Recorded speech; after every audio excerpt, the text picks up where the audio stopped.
Well, a very good evening and a warm welcome to the Keith Moat Stadium in Doncaster.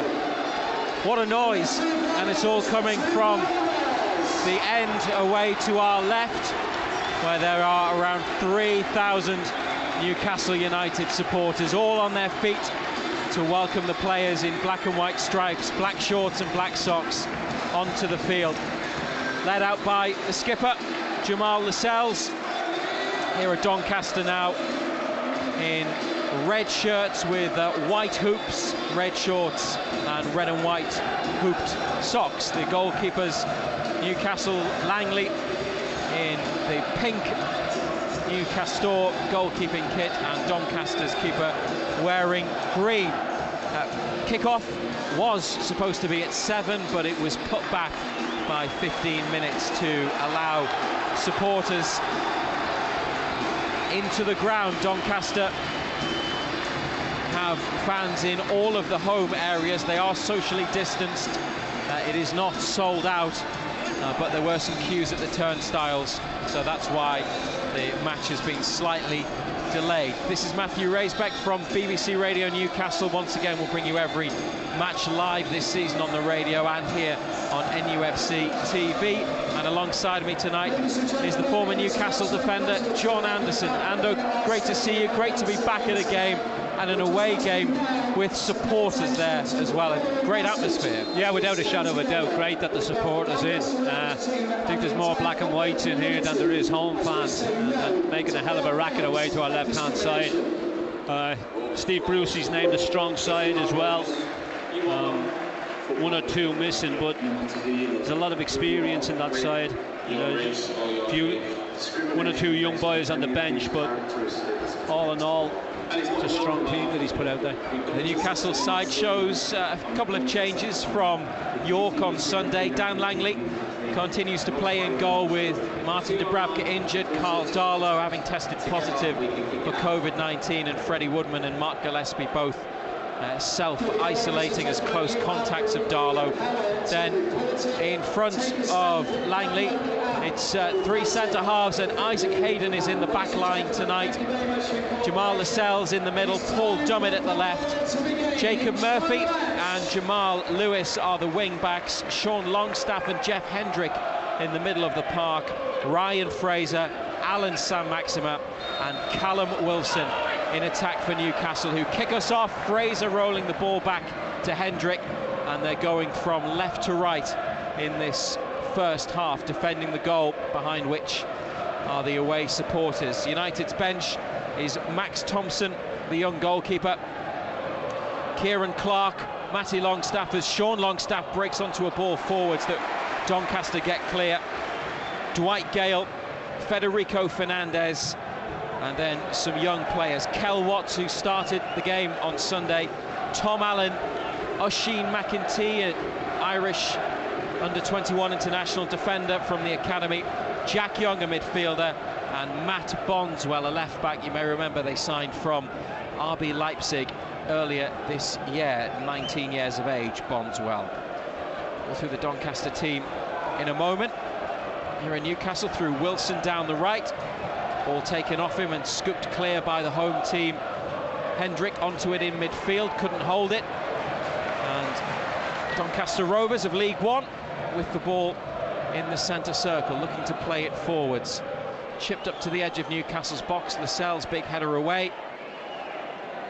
Doncaster header in midfield. Out it goes to the far right side. And then back to central defence. Floodlights are on. It's perhaps not the nicest day comparatively here in South Yorkshire. Glorious weather on Tyneside, but it's been overcast and a bit of a breeze. It's actually quite chilly tonight, as Murphy wins it back for Lascelles on the Newcastle right, and the skipper's clearance goes down the line and out of play. Well, they put the kickoff back 15 minutes. It wasn't quite 7:15 when we got underway. Dummett with a header, pushed forwards from halfway by Doncaster, who are now just outside Newcastle's box on the corner, right side. They've got 3, now 4 in the middle, waiting for a delivery. In it comes, header away by Lascelles, cheered by the Newcastle supporters. Little through ball by Doncaster down the right, and then the ball goes sailing over the top and into the travelling Toon Army. Now the team named by Doncaster and their manager Richie Wellens. Louis Jones is the goalkeeper, then a back 4 of Kyle Noyle, Rose Sean Williams and Tom Anderson, who has the captain's armband, and Tommy Rowe is wearing number 10 but plays at left back. Then in the team that we were given on the team sheet, there has been a change, and you can tell us about it in a second. We have 2 trialists in the Doncaster team. Trialist 1 is in central midfield alongside Matt Smith, who's on loan from Arsenal, and Ben Closer, summer signing from fellow League One side Portsmouth. Then up front, trialist number 2, Geordie Huula. There's a Geordie in the Doncaster team, and an 18-year-old centre-forward on loan from Watford, Tiago Chukor, who is from Turkey. So that is the Doncaster 11 that was given, but there's been a change, Ando. Yeah, trialist, another trialist, number 3, playing in the middle of the park. He's come in, he's playing in there. So they've made a change before kick-off of Doncaster Rovers. I have to say, trialist, the number 3, he started quite well. He's been neat and tidy on it already in there. Not sure which player he's replaced in the 11. You've missed no action while we've been going through the team. Newcastle with possession. Hendrick was fouled near the Magpies box, and free kick was given, and they have the ball in midfield. Nice bit of work inside from Dummett, stepping up out of defence. Sean Longstaff to Murphy, wide right, 20 yards out, swings it towards the box. Rowe got his leg in the way to divert it out for this throw. Murphy to take. Back to Hayden. And Hendrick wearing boots the colour of Doncaster's shirt, red. Lewis on the far side.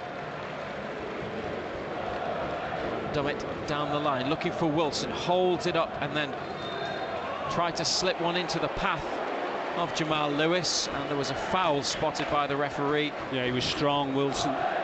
Held the big defender off, backed into him, defender just grappling at him. So they've been given a free kick, and it's about 10 yards outside the box. It's wide on the left. Steve Bruce in the technical area with a grey jumper and black tracksuit bottoms, joined by Steve Agnew, one of his coaches. 2-man Doncaster wall on the corner of the area. Everyone else just about in a line on the edge of the box. Nobody pushed up in attack for the home team. They're all defending. Goalkeeper's on the 6-yard line at the moment. Fraser, right arm in the air, right-footed delivery, looking for Lascelles at the back post. Wilson gets his head to it. Free kick given for a foul by Lascelles as he got up to win the initial header. Yeah, I thought he climbed well at the back post, Lascelles. Looks like he's taken a knock up around the right eye as well. Referee obviously seeing something, given the free kick. No goals, and we've had 6 minutes at the Keepmoat Stadium. Bit of play in midfield by Doncaster, and out it comes to Geordie Huula, but he can't control the ball, and it goes for a Newcastle throw. This is a spectator announcement from Aidan Dixon. Thrown in towards Hendrick. Ball was bouncing, difficult one to control. He's then being tackled, and Doncaster thought that was a fair challenge. Yeah, he's so lucky. He's so lucky. I know he slid in from behind, but he's won the ball as clean as you want. It's one of those silly rules. It's lucky, Hendrick. Some of the Doncaster staff complain to the fourth official as Newcastle get Wilson in over the top, on his chest in the box, shot on the turn, blocked by a defender, and then pushed away by another Doncaster Rovers player. Hayden to Sam Maxima. Great first touch to hook it away and around his man. Ball inside, cut out by Doncaster, who knock it up towards the centre forward Chukor. Sam Maxima with it for Newcastle and turning near the edge of the box. Fraser, Lewis on the outside, takes a touch into the area. Jamal Lewis went for goal, gets a corner. And some treatment to be given possibly to Thiago Chukor, who was just on the receiving end of... Yeah, Lascelles just came right over the top of him. Nothing wrong with the challenge, good challenge. Big and strong. Corner to the right on the Newcastle left. Not yet to be taken. Fraser behind the ball. The away section they've taken, well, pretty much that entire stand. It stretches around the corner as well. You can understand the appetite for an away day, because it's been so long since Southampton on the 7th of March last year.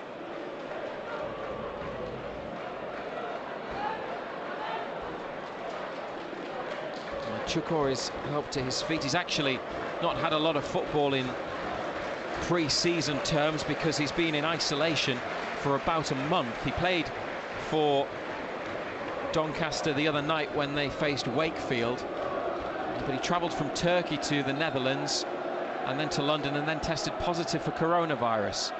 Here's the corner, headed away. Forwards by Newcastle. Picked up by Doncaster in the right full-back position. They passed their way out along the floor. Now back into their own penalty box, but not under any great stress. Here's Rowe to bend close on halfway, wearing number 8. Nice shape on that ball. Across to the far side, back it comes towards halfway. Infield from Doncaster and down the right. Dumb it across. Ball causing a little bit of trouble. He's got it clear, and then Fraser has got himself a Newcastle free kick for a foul from behind. Just barged him in the back. Dummer did well, actually. He looked like he was under a lot of pressure. He's played the ball down the line. Foul on Fraser. And Fraser on it again. Back to Paul Dummett. He was brought on, Dummett, for the final 20 minutes at York on Sunday. Hendrick on his chest, and then a little turn on halfway. That's a good ball. Across to Jacob Murphy. He played a full match the other day. Sam Maxima very deep. He's in between defence and midfield, picking that one up. On the diagonal towards Murphy. Rowe has it, given away by the keeper, and then Murphy's gone to bend it into goal off the outside of his right boot. Oh, what was the goalkeeper thinking? It's gone behind. But Doncaster almost giving Newcastle a perfect opportunity to score. Ball played back to the keeper, who lost it, and Murphy went for goal quickly. Yeah, Jones is a lucky fella. He went to control, it came off his toe, came straight out of the penalty area. On to Fraser, headed back to Jamal Lewis. Good run by Lewis to Fraser, just outside the box. Low shot into the corner. Newcastle United lead, and it's Ryan Fraser. Right-footed effort from 20 yards into the bottom right corner of the goal via a touch from the goalkeeper's glove. But a good start for Steve Bruce's side. 12 minutes gone. Doncaster Rovers 0, Newcastle United 1. Good goal, good strike. Straight across the goalkeeper into his bottom left-hand corner. Lewis does great. He picks it up, nice and direct, gets at people, commits a defender, rolls it inside. Fraser has one touch, gets it out of his feet nice and early, and whips it past the goalkeeper. Good goal. A smoke bomb has gone off in the middle of the away end, and that goal greeted with real passion, almost like a goal in a competitive match. They enjoyed that one, and Ryan Fraser as Newcastle's first of this pre-season.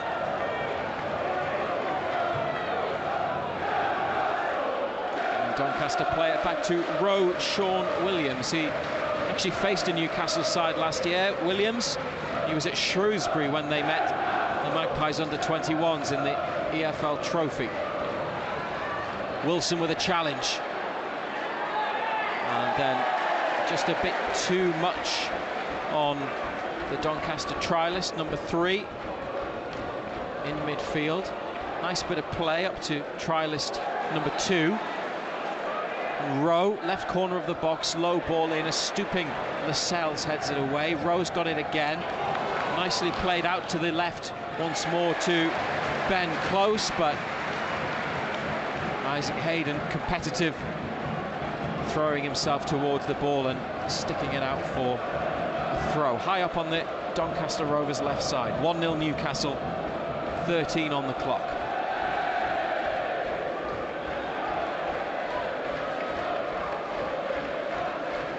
Steve Bruce, he's well down the touchline there. He's completely out of the technical area, giving some defensive instructions, and now speaking to the forward players as Doncaster play it back to halfway. Saint-Maximin and Wilson have stayed right up, and it's with the home team on the right, just by the centre circle. Lifted towards the edge of the box, brought down by Lascelles. Played out to the right, and Murphy dinked forwards. Wilson on his chest, Anderson at his back. Free kick, foul by the Doncaster Rovers captain Tom Anderson. Just got too tight. Big lad Anderson, 6'4", but quite wiry. Not the broadest. Quickly taken free kick, cut out by Sean Williams. And into the middle third of the pitch now, Doncaster. Bang on halfway, right side. 1-0 to Newcastle. And Fraser, the goal scorers, run it back. Here's Alan Saint-Maximin wide on the left, into the box. On his right, still Saint-Maximin. It's bobbled up and got away from him. Jeff Hendrick takes it over.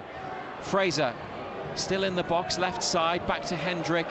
And as far as Dummett now, Doncaster with plenty of bodies back. Newcastle wide left, 30 yards out, Jamal Lewis. Into the ponytail, Jeff Hendrick again. Lewis down the line to Dummett and Fraser. And Lewis inside towards Hendrick, given away. And Doncaster break, over halfway. They've got a man free to the left, it's Jordi Huwula. Hayden holds him up. He gives it back to Rowe. Ben Close across midfield to Matt Smith. Smith, the blonde-haired Arsenal loanee. Yet to play for Arsenal, but has an FA Cup winners medal, having been on the bench in the cup final the season before last. Still with Doncaster in midfield, but now heading back towards their own goal. Anderson to Jones, the keeper. Wilson goes to close him down. And out of play on the Newcastle right near halfway. A couple of players to mention who are not here. Joe Linton picked up a thigh injury at York. He has been training, but not deemed fit enough to play. And we also gather that both Matt Ritchie and Javier Manquillo have picked up knocks. Yoshinori Muto not in the squad tonight. Also, we're told that he is unwell, but it's not related to coronavirus. And Martin Dubravka and John Joe Shelby, I'm sure you already know, are both injured. 17th minute, 1-0 Newcastle through Ryan Fraser's goal here on NUFC TV. Hayden with it just to the right of the box. High ball over towards Saint-Maximin in the Doncaster half. Anderson to Smith in the centre circle. Hendrick slides in to win it back. May have been a foul. Referee lets play go on, and a man's brought down. Is he in the box? He hit the deck. Doncaster appeal. The referee waves play on. What did you think of that, John Anderson? I think VAR would have had a look at it. There is no VAR No. tonight, just in case you were wondering. No, but I think VAR would have had a look at it. If it had been a Premier League game, they most definitely would have had a look at it. It was a through He ball was and held then off, wasn't he? Yeah. a run across the defender, and then I think, was it Dummett the other side? Lascelles was in there too. Could have been. Definitely one to file under the category of you've seen them given. Yeah. But not given. And 1-0 Newcastle as Steve Agnew joins Steve Bruce in front of the seats on Newcastle's bench, and Jacob Murphy wins a throw near halfway on this near right side. Back to Jeff Hendrick, looking for another black and white shirt. Murphy though gets away from his man instead. Fraser to the left, Saint-Maximin down the right. Murphy gives it and goes, wants it back, and then from the goal line cuts it back into the middle. Wilson with a header, and it's gone behind for a corner. I'm not sure whether Wilson got a clean contact on it.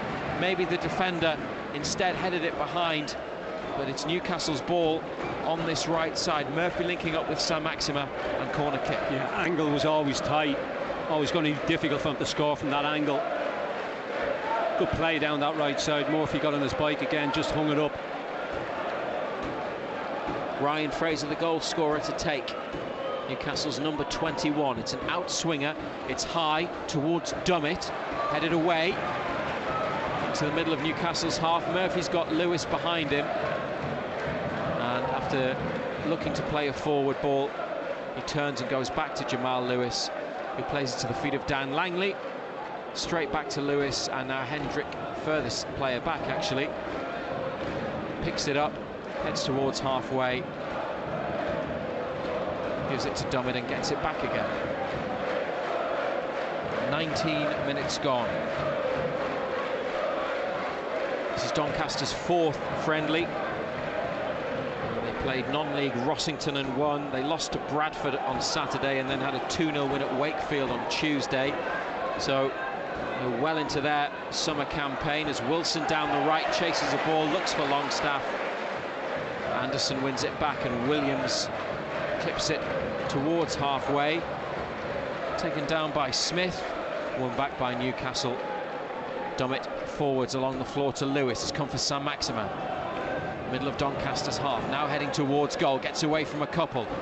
Good feet, pushed to the floor, but managed to keep the ball and present it to Lewis. Down the line for Fraser, his cross, Longstaff took it off Wilson. Murphy back across goal. And then they're able, well, they were almost able to clear Doncaster. In the end, they played it across their own box from right to left, and now come forwards down this near side. I think Murphy Ando was going for goal, but volley came off the wrong part of his foot.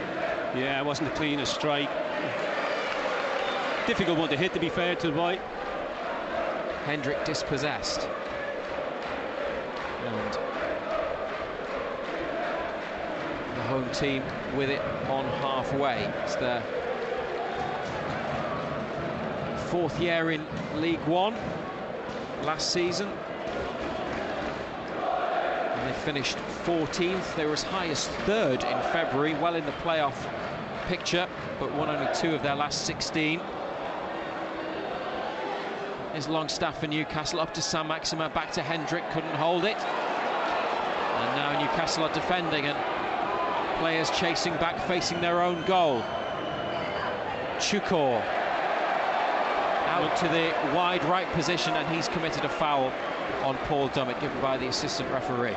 Yeah, he looks a bit off the pace, the young boy. No, he's been isolating, he hasn't had a lot of football, but looks like he's going to benefit from this run out because he definitely looks off the pace.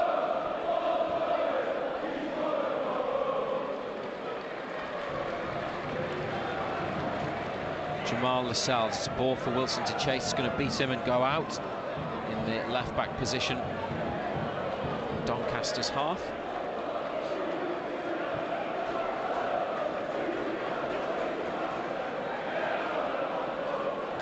Rowe with the throw. And worked across to the far side. Coming up to halfway.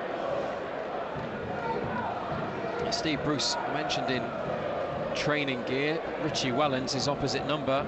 Smart casual. He's got a white shirt on, sleeves rolled up, chinos and light-coloured trainers.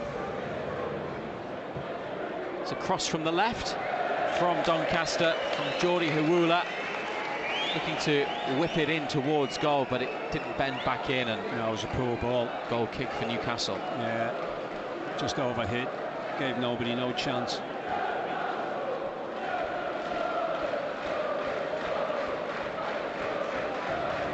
Bringing it out from the back, the Lascelles. For Dummett. Back to the skipper. Good to see him make a return to action at York after being injured for most of the final part of last season. Fraser. It's a difficult ball for Murphy. And Rose won it in the air near halfway. Hawula back to Tommy Rowe, a name you might recognise in the Doncaster team. Rowe is 32, more than 500 appearances in his career in the Football League, and it's his second spell at Doncaster. He rejoined them last month. Saint-Maximin for Newcastle, down the left, a step over and then some speed into the box. Lewis, Longstaff, 2-0. Sean Longstaff stabs in from 7 yards out. Alan Saint-Maximin did the work, broke into the box with a bit of pace and a bit of skill, and then the ball found its way to a stretching Sean Longstaff just behind Callum Wilson, and he guides it in from close range, right-footed, low along the ground. 24 minutes, Doncaster Rovers 0, Newcastle United 2. A good break down the left this time on this occasion. Saint-Maximin does well, little pull back. He's on the stretch on Longstaff, but gets a right foot on it and tucks it past the keeper in the corner. It's been a decent start. You know, people talk about pre-season games. If you get beaten, it's all about walkouts. If you win, well, it's good for confidence and what. But attitude's been good energy about them. I know Doncaster have got, I think it's 3 trialists they've got in the side, but you can only beat what's in front of you. I mean, at the weekend they played against York and couldn't see them off, so this is a good walkout. Doncaster 3 divisions above York. As Ando mentioned, they've got some trialists in the team. They've actually got 8 in their squad in total today. They have actually had some problems with coronavirus. As Newcastle have the ball in their half and go back to Langley through Hendrick. More than a dozen senior players were due back in training yesterday, having spent 10 days in isolation. 1 player at Doncaster tested positive, and the others were close contacts. They actually had to postpone a friendly with Spennymoor earlier this month because of insufficient numbers. But their squad padded out with trialists. 2-0 to United. 25 minutes gone. Louis Jones, the home team goalkeeper, with a long ball forwards out to the far right side. He's gone for a Newcastle throw. What have you made of the game so far, Ando? I think it's been decent. I think our energy levels have been good, work rate's good, squeezing the game. You know, you're 2-0 up. Wanted to bounce back from disappointing result against York. You know, it doesn't matter what sort of team you put out, not be disrespectful to York. Premier League side should be beating them. I think they went into this game tonight with that in mind. So, but I think they've gone about it well. Doncaster attack down the right, snuffed out. Fraser to Lascelles and Dummett from the dead ball line. Plays it forwards. Fraser to Saint-Maximin, starts to turn and run. Great speed, great turn. And then looking for Wilson. Well defended by Rowe for Doncaster. Got down low to head it away. Had he got that wrong, Newcastle were in. Lascelles has stepped up to win it for Newcastle. Longstaff trying to play it forwards. Doncaster into the box now. Dummett with a header clear. In midfield, it's the trialist wearing number 3.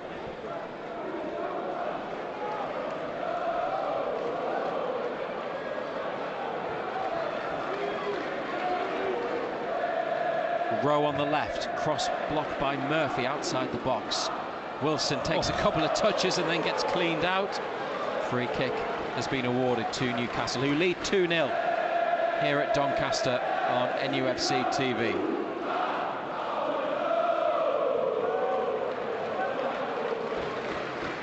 Fraser to Saint-Maximin. Lewis on the outside. He's in the middle of the Doncaster half, through towards Wilson. Just got away from him and rolls into the grateful hands of Jones.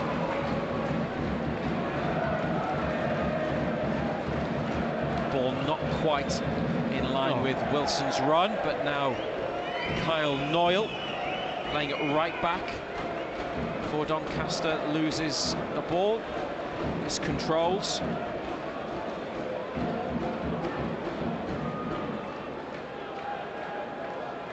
Lewis to Dummett, who lets it run, and then inside to Langley. Almost a clean sheet on Sunday on his first senior appearance. Made a great save in the first half against York. Not been called into action yet, but that could change because Doncaster have it wide right. They go back with the ball on that far side. It's a good turn there by Smith. And a great ball with the outside of the right boot to bring in Rowe in the box on the left. High cross. Dummett with the header. Brought under control by the trialist. And then Langley gets down to make a save, but the ball comes away. And Rowe is there to put the rebound into the back of the net. I think the initial shot that Langley saved must have had a deflection on it.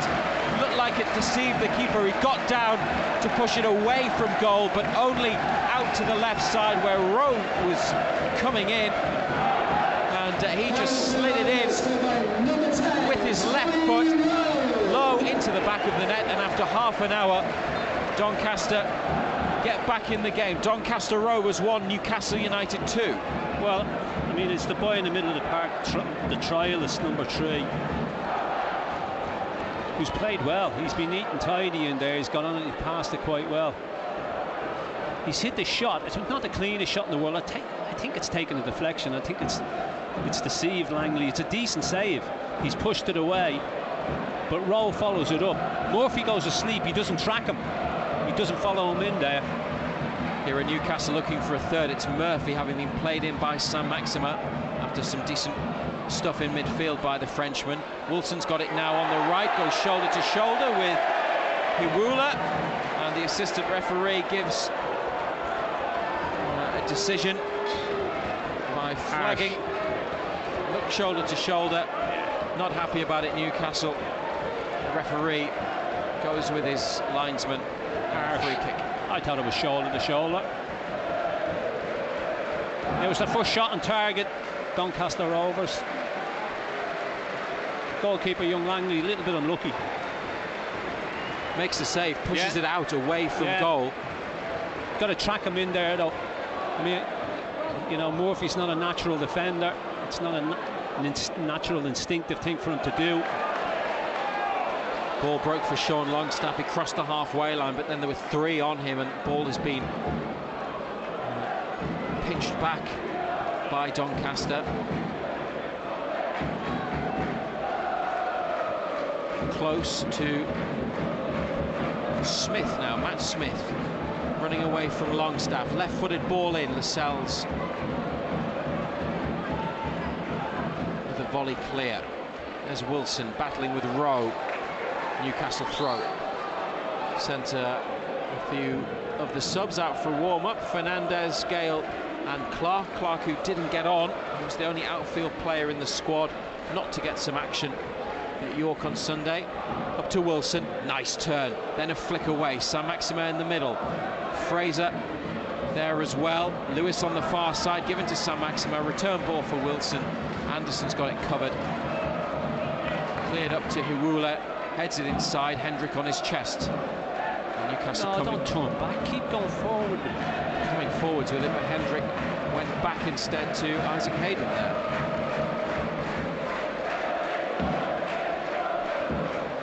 And Hendrick back to Lascelles this time. That's forwards to Sean Longstaff, right of centre. 2-1 Newcastle, 33rd minute. Good ball. To the feet of Lewis from Longstaff, back to Dummett, and Longstaff again has a look, pings it out to Murphy. Another accurate pass. He's got Saint-Maximin down the line, and Hayden from centre half as well. He has a touch and gives it to Alan Saint-Maximin, threatening to take on his man. Fired back towards Fraser, who's been challenged. Newcastle are without the ball, and Hayden heading all the way back from that advanced position. Not sure if it's the new kit, Ando, but Hayden looks a lot bigger than he did last season. There's one or two of them look a lot bigger. Muscular. Lascelles looks like he's really bulked up.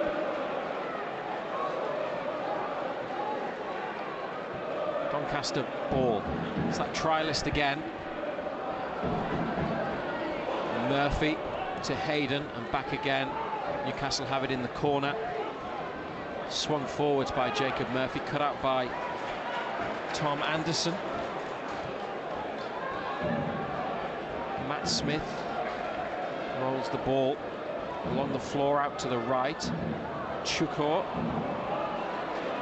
given away, and now Fraser over the top for Saint-Maximin to chase. The keeper's out of his box, gets there, stabs it away, and then back it's played by Kyle Noyle to Roshawn Williams at the back. His first half's flown over. Yeah, it's been quite enjoyable. It's been decent. 10 minutes to the break. And a reminder, we were delayed by, I think it was about 12 minutes in the end. Kickoff was put back just to allow the fans more time to get into the ground. Hendrick, nice feet. And he was impeded there in his own half. A free kick given to Newcastle, who will be back in the area on Tuesday. Rotherham away at 7. The next match, and then next Friday, Burton Albion. That one's a 7:45 kickoff. Murphy, middle of his own half, looking for the feet of Wilson, who came short to get it, but Doncaster cut it out. Here's Chukor, takes it on the turn and spreads it wide to the right to one of the trialists who goes for goal. Langley gathers at the second attempt. It was Central, who's high, but the keeper always behind it. Yeah, comfortable save. The save you'd expect the keeper to make. He's cut inside on his left foot. Hit it well enough, but comfortable save for Langley. Just patted it down and grabbed it at the second attempt. Lascelles to Saint-Maximin. Fantastic touch and take. And now he's got 2 on him. Still has the ball, wins a throw, tried the little drag back and then the flick, pulled it back with his studs and went to flick it through the legs of a defender. It went out of the shin of the defender.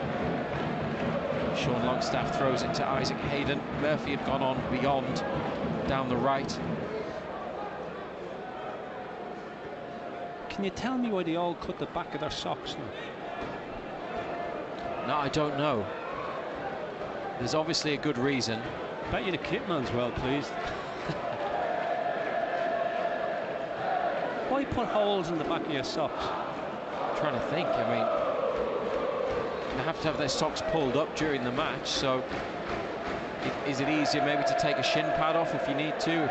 I'm not sure. Wilson in over the top, brought down, tries to go around the keeper, but Louis Jones stood up. Big chance. And made the block. Chance.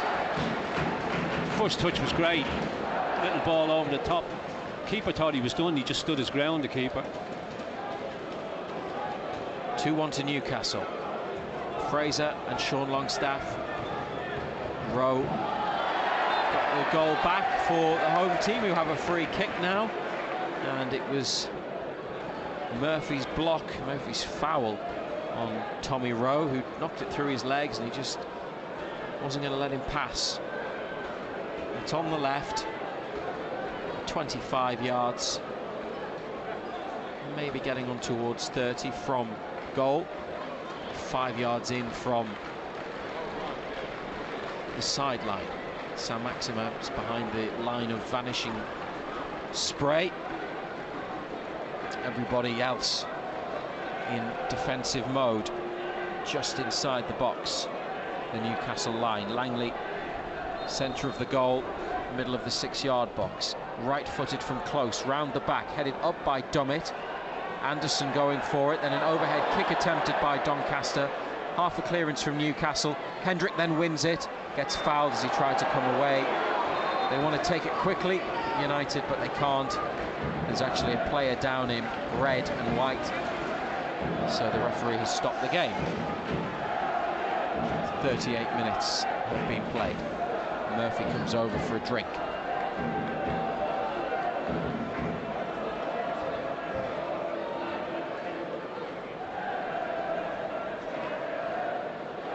He's moving the boy on the ground. He's got his legs in the air.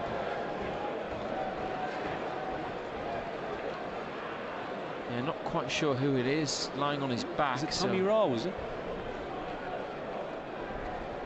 It could be. I can't see the number. The numbers on the Doncaster strip are not the clearest. It's a predominantly red shirt, I mentioned, with those white hoops, but it's almost like pinstripe, isn't it? Horizontal. Yeah. And it's black. Black numbers. And it's not the easiest to see from a distance. The player is okay. It is Rowe.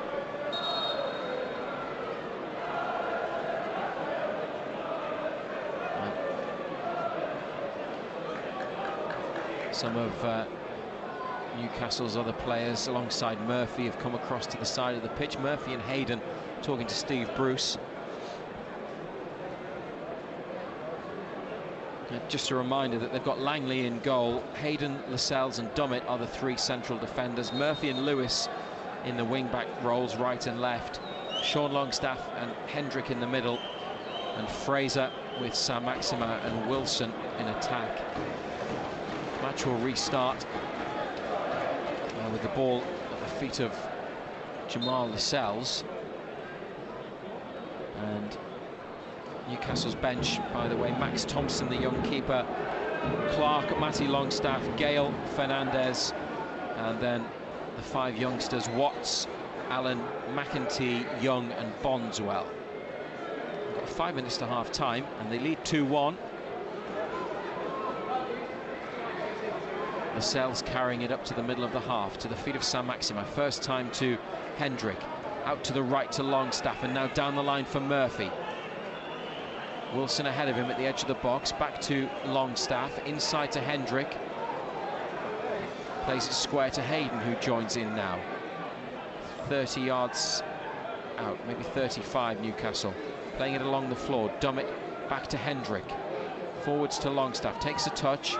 Ball with his right, out to Hayden. Saint-Maximin drags it back, coming in from the right wing. Inside to the feet of Hendrick in midfield. Longstaff back to Dummett on the centre spot. Lewis has a touch. Comes in off the left flank, then turns to go back out wide. Given to Dummett.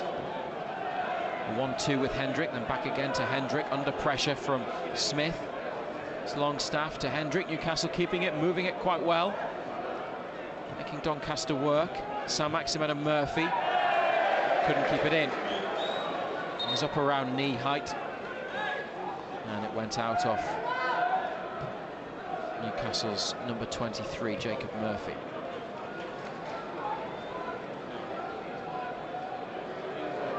Ball down the line by Noyle from Doncaster, the former West Ham player. They signed him from Cambridge last month. It's gone out, so United throw.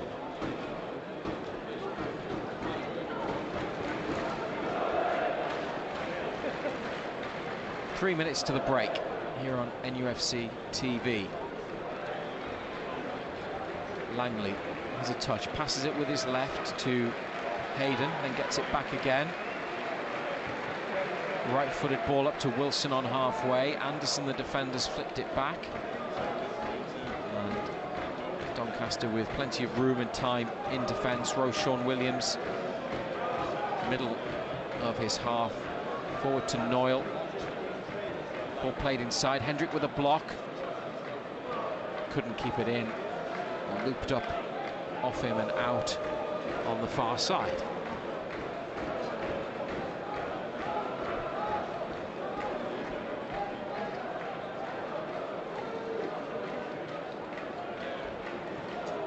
Doncaster take the throw and then back down the right to Williams into midfield, and then Anderson left of centre at the back. Huwula close, and now for Chukor, holding off Longstaff, the centre forward. Back to Close, clipped up to the edge of the box. Newcastle through Lascelles deal with it and then have to try to clear a second time, and the skipper plays it against a red and white opponent. And goal kick for Langley. They'll be shooting towards the away fans in the second half, and I'm sure the travelling Toon Army will enjoy that.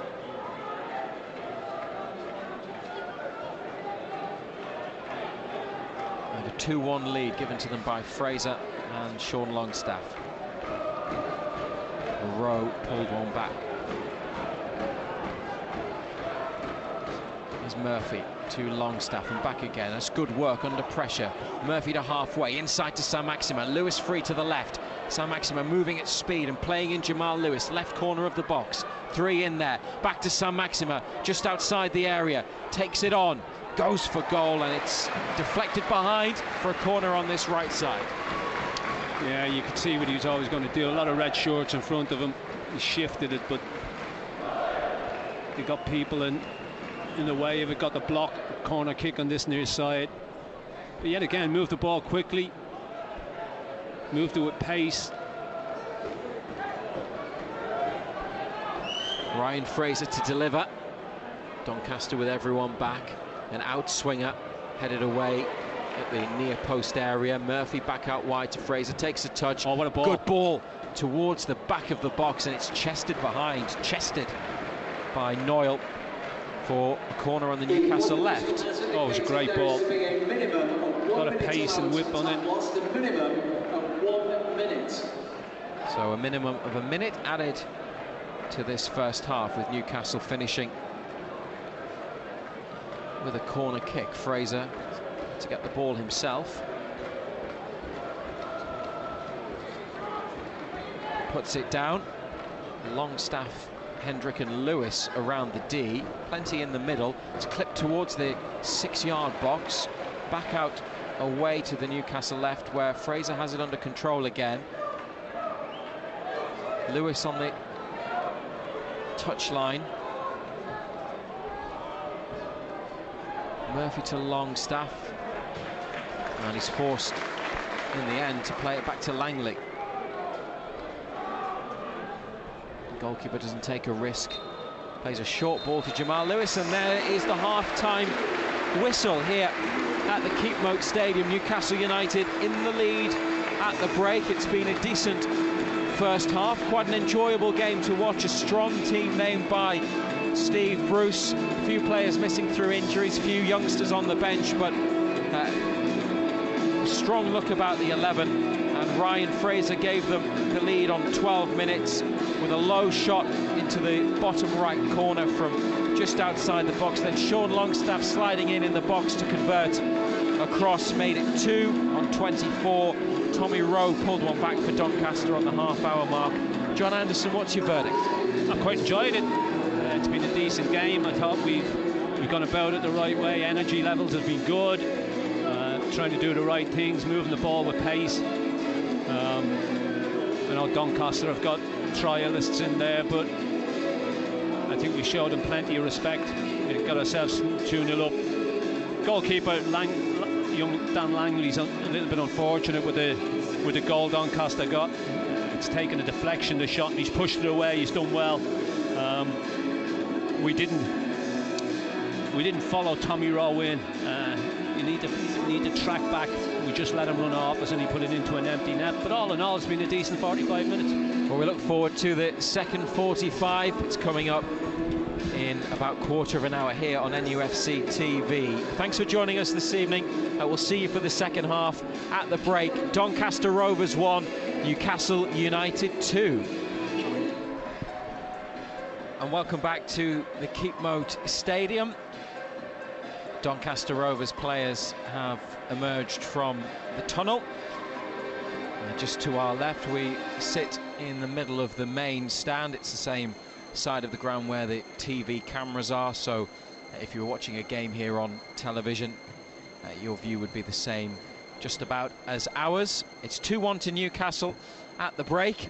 Still waiting on the Magpies for the second half, and we'll let you know if there have been any changes. Subs from both sides have been warming up during the interval.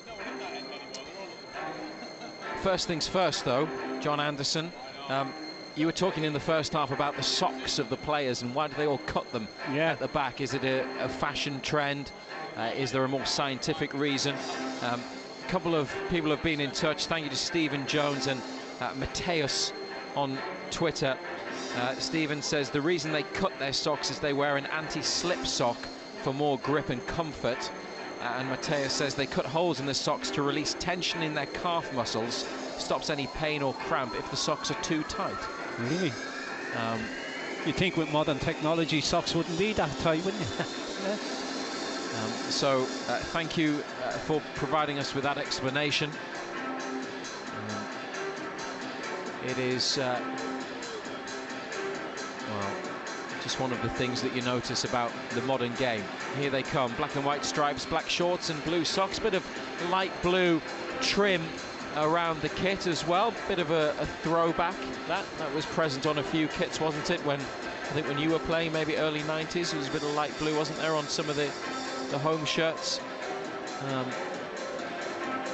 Doncaster red shirts with white thin hoops, red shorts, white hoops on the red socks as well. The goalkeepers, Langley for Newcastle in pink, and in green, Jones for Doncaster.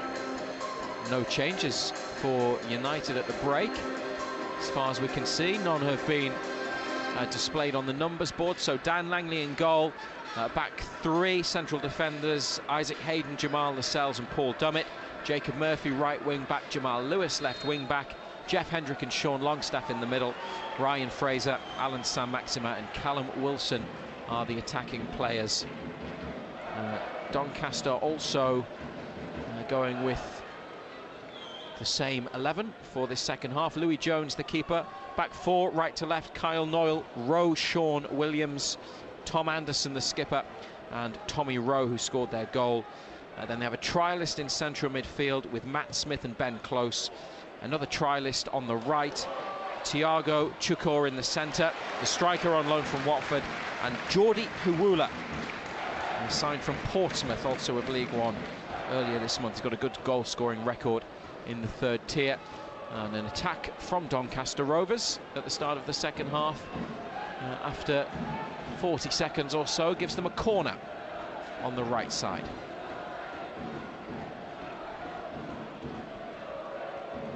Listening to NUFC TV, 2-1 Newcastle. Keeper. The ball clipped into the box. Langley comes. Lascelles headed it away in front of him. San-Maxima challenged with Noyle at the edge of the box. Shot driven in and swung out of play off the possibly the shin, maybe the outside of the left boot by Callum Wilson. Throw for Richie Wellens' side. They remain on the attack. Wellens took over in May. He played for the club in a long career. Also won League Two with Swindon season before last, and won the EFL trophy with Salford last season, but it was the competition from 2019-20 delayed. So he's had some success in his managerial career. And he watches as his side play it back to halfway. Newcastle, everyone is behind the ball, trying to get Noyle in over the top, and they've found him. Great first touch to bring it down, but ran out of room after meeting the ball on the half volley and took it in towards goal. Just too much pace on it. Newcastle goal kick. Yeah, it was a good ball, good touch. Lewis did well, he recovered well, got his body between ball and man. Newcastle going from right to left in the second half. 48th minute. Jacob Murphy. It's just ahead of Longstaff, maybe a breakdown in communication there. And out of play it goes. Newcastle have on the bench Max Thompson, the keeper, Kieran Clark, Matty Longstaff, Dwight Gale, Federico Fernandez, Kel Watts, Tom Allen, Oisin McEntee, Jack Young and Matt Bondswell. It's good play down the left side by Rowe for Doncaster. Into central midfield it comes out of Smith. Newcastle throw. Already substitutions being sorted out by Doncaster Rovers. Sean Longstaff has the ball at his feet, back to Langley.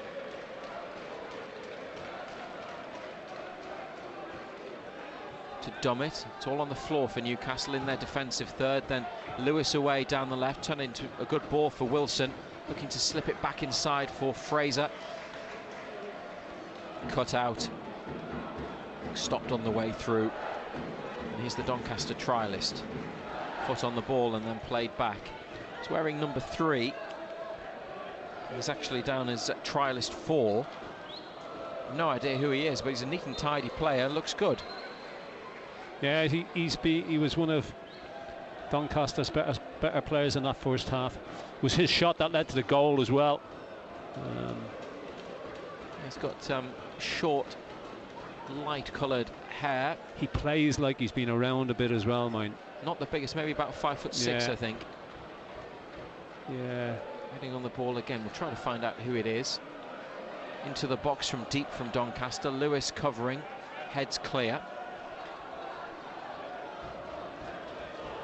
Newcastle lead by 2-1 here on NUFC TV. Murphy stepped in to try to win it. Rowe gets away. Ball coming in. Dummett's header clear. Brought down by the trialist. Cries of shoot. Firm challenge by Newcastle. Hayden it was who pushed it clear into midfield from the edge of the box. Cross from deep. Dummett header under pressure. It's going to be kept in by Noyle. First time ball into the middle. Lascelles with a header. Fraser on his chest. Back for Dummett in the area. And cleared by Paul Dummett up to Wilson on halfway. Good first touch. Then through the legs of his defender, who recovered. Roshawn Williams to stick it out for a throw.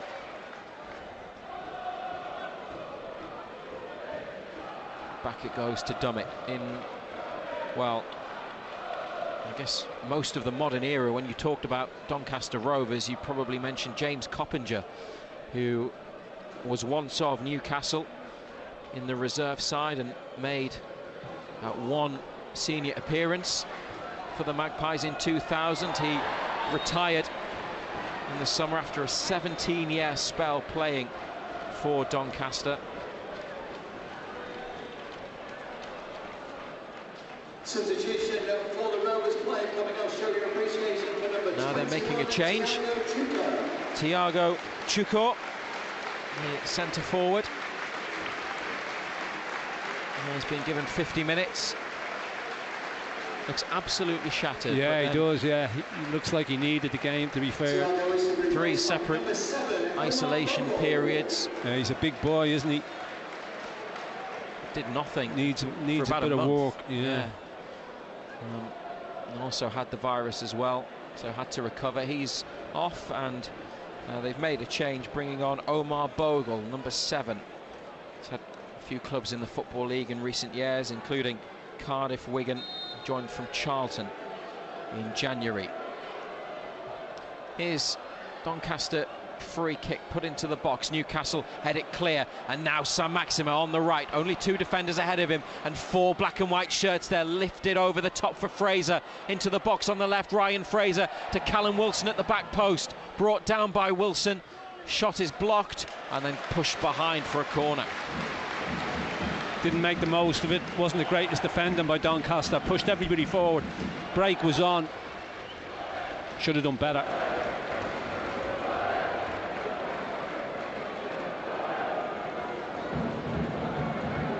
Fraser to take the set piece. Again, 3 around the D for Newcastle. Out swinger.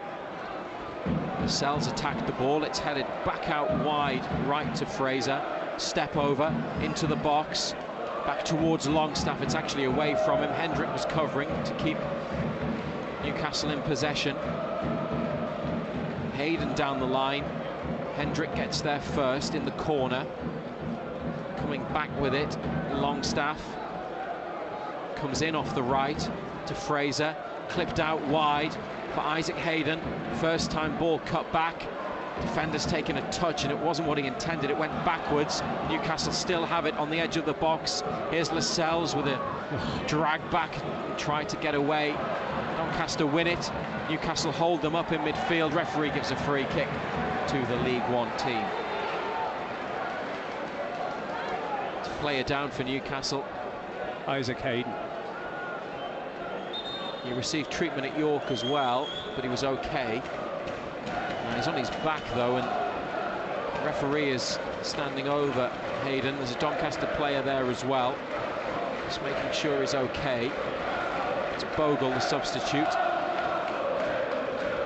Looks in a bit of pain, Hayden. Great noise from the away end.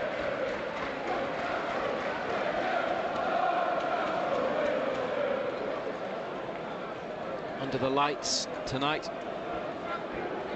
Jamal Lewis comes over for a water bottle.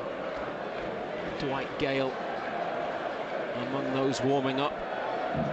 Steve Bruce having a chat with Jamal Lewis. Now Hayden's still down. Doncaster 1, Newcastle 2. 55 minutes played. It's their 4th visit to this stadium. The Keep Moat, which opened in 2007, holds just over 15,000. Not that many in tonight. Most of the empty seats are on the far side. The stand running the length of the pitch on the Newcastle right side. There's some supporters in the middle section, but the corner, particularly to the left, nearer the away end, is virtually empty. There are a few gaps to our right behind the goal where there are home fans, but a packed away end and plenty housed in this main stand as well.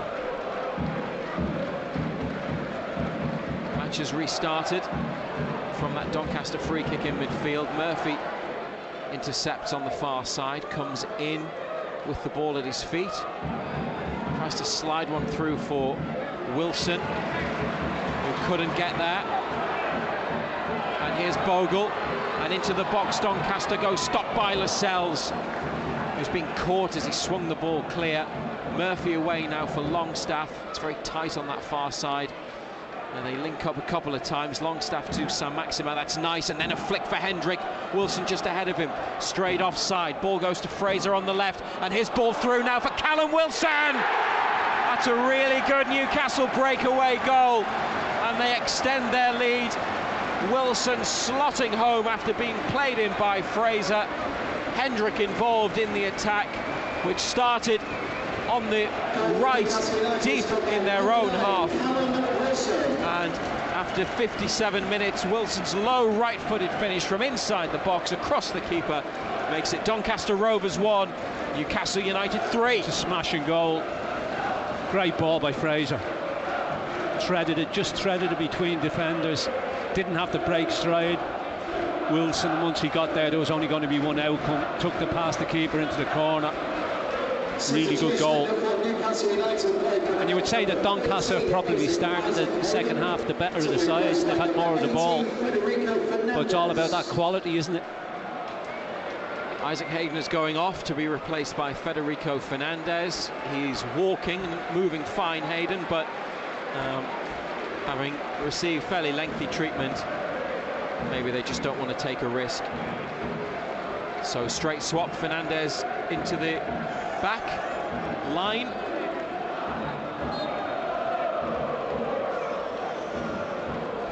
Hayden takes a water bottle and then a seat, doesn't head down the tunnel, which is often considered a good sign. Now Fernandez in the Newcastle defence. Lascelles, oh, incredible from Lascelles, bringing it down, getting away from 2 or 3, and what a ball that is. Bent out to the right side to Wilson. He's carried on his run, the skipper. Wilson still going, stopped at the edge of the box. Longstaff keeps it alive. Great run by Lascelles. He's now starting to head back. And he saw the glory there, didn't he? Maybe finishing off the move that he started. Saint-Maximin takes over. Stopped by a wall of red shirts. Ball played back towards Lewis, near halfway, and then given to Langley, standing outside his box. First time to dumb it.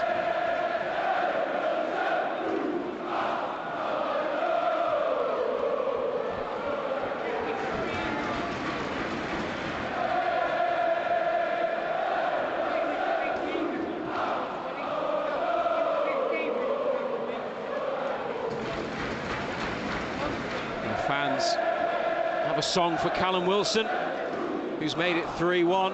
Ball. Heard that somewhere before. Yeah. Those are the good ones where the names are interchangeable, aren't they? Newcastle with it, trying to reach the middle of their own half. Saint-Maximin to Longstaff and Dummett to Lewis on halfway, left side. Wilson, furthest player forwards in the middle. Lewis overran it. It's been cleared. Lascelles is there to head it to Dummett. Just trying to see how they were lining up at the back and if there was any change, but Lascelles is in the middle, Fernandez at the right, Dummett to the left. Ball sent into the middle towards Wilson, he couldn't reach it. 60th minute, 3-1 Newcastle. 3 Doncaster changes ready. Including the mysterious trialist number 1, who was on this team sheet in the starting 11 but didn't start the game.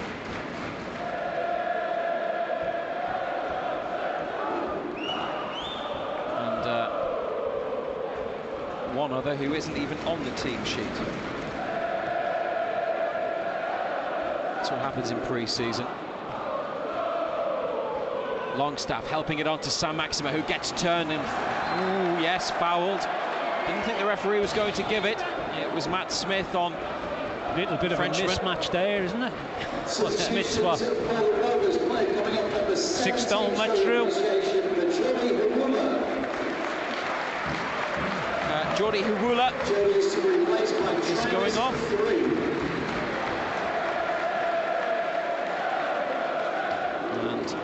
And he's the first player to go off. Change for the Rovers, player coming off, number 6, show your appreciation for Roshan Williams. Roshan Williams, the centre half. To be replaced by 24, Cameron John. Also change for the Rovers, player coming taken off. Cameron John is the player who goes off.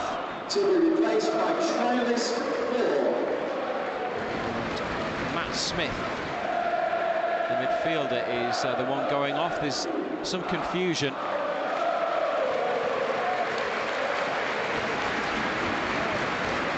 Still, but Smith goes off. And another change is coming. Charlie Seaman, wearing 15. He replaces the very good trialist number 4, who wears number 3. Is trialist 1 to be replaced by 15, Charlie Seaman. Seaman goes into central midfield. It's all a bit confusing. I think the announcer has a different team sheet to the one we have, with different numbers on. But what matters is Newcastle, really, for us here on NUFC TV. Here's Alan Saint-Maximin. The cross from the left. And it's dealt with. Played to the right full-back, Kyle Noyle. He approaches halfway, turns back.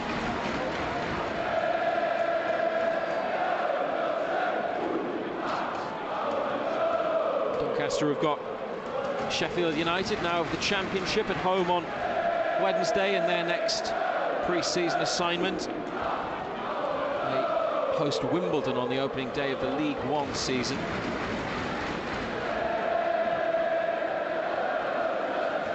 They have the ball at the back through Cameron John to Tom Anderson.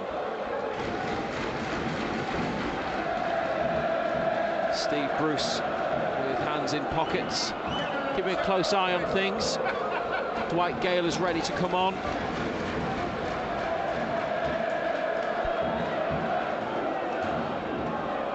Doncaster Rovers, edge of the box, just to the right.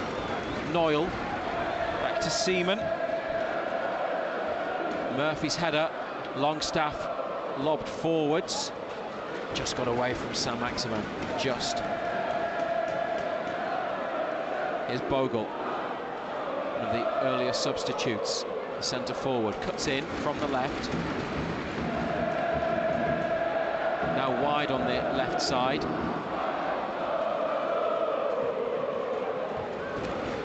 Away by Newcastle as the cross comes in. Got to be back quick in midfield on Sean Longstaff.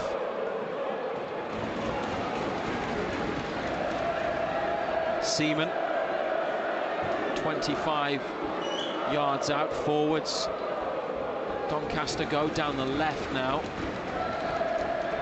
Here's one of the trialists, number 16, back towards Anderson in the centre circle. Matty Longstaff is going to come on along with Dwight Gale any moment, or when the ball next goes out, I guess. 64 minutes on the clock. Sean Longstaff winning it back for Jacob Murphy into Jeff Hendrick. Feet in a central spot. Out to the left now for Lewis, looking for the feet of Wilson, couldn't reach it.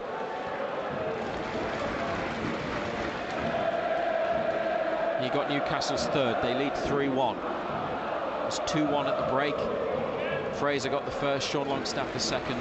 Tommy Rowe pulled one back for the hosts. Seaman clipping one in with the inside of his left boot. Fernandez with two headers. Then a touch on the chest and then an effort blocked by Newcastle. Doncaster still trying to force their way through. Dummett smashes it off a player in red. No, but behind it goes. It off themselves, didn't he? And it's a corner, must have taken a touch off someone in black and white.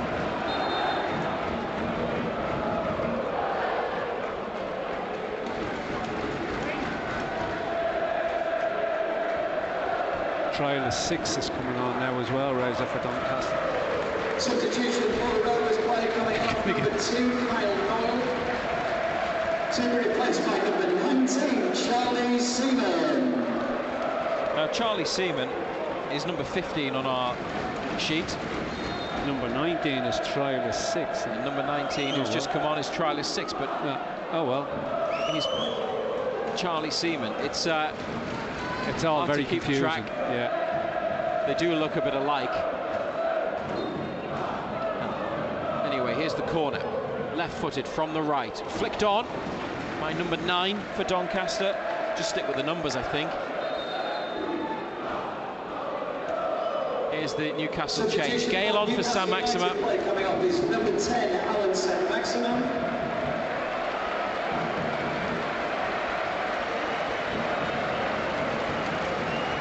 To be replaced by number 12, Dwight Gale. They're all on their feet, applauding Saint-Maximin, and Matty Longstaff replaces Callum Wilson.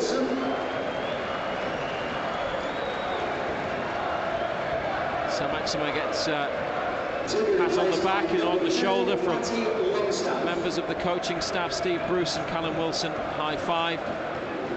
So Dwight Gale has gone to lead the attack, and it looks like he's pulling Sean Longstaff and they're a bit closer to him. With Matty into the middle. Yeah, the younger Longstaff's gone into midfield alongside Hendrick. Sean Longstaff's pushed further forward. Fernandez to Langley and back again along the goal line. Fernandez forwards but out down the right. You'll remember, because we were here covering the under-21s in the EFL Trophy back in 2018, 3 years ago, when they had a great run in the competition. Sean and Matty played in a 3-1 win over Doncaster that day. Kel Watts, who's on the bench, also played. Dan Langley, the keeper, was a sub, and Tom Allen, an unused sub at the moment for Newcastle, scored in that game. And it was when we really started to see the quality of the two Longstaffs, and at that time Sean in particular, who had already played for the first team. I think we knew then that both were going to have a big future. Here's Lascelles winning it, stepping out of defence. Hendrick on halfway. 3-1 Newcastle. Midway through this second half. How do you see the game at the moment? It's gone scrappy with all the changes, as you would expect. Doncaster have made the majority of them.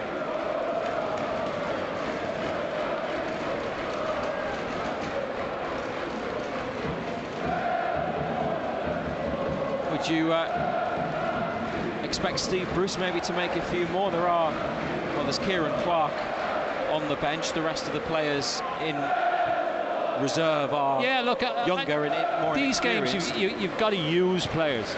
You know, he started a strong side, but you need to get game time into a lot of these players, so you would think that he will make changes. The 3-1 up, they're not going to lose this game.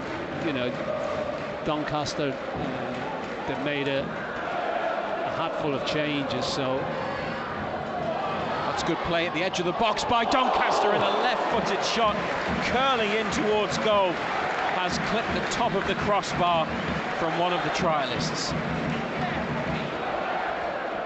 Yeah, good build-up plays, just cut inside, he's whipped it. Langley's beaten, he just stands and watches it, just loops, doesn't it? Smacks the crossbar, goes over the top, and they're making another change. Tommy Rose going off, the goal scorer for Doncaster, played left back. Tommy is replaced by number 28, Brandon Horton. And that is Brandon Horton, who comes on, a 20-year-old defender from their academy. Actually made his debut against Newcastle in that EFL Trophy match against the United under-21s that we were talking about a few moments ago.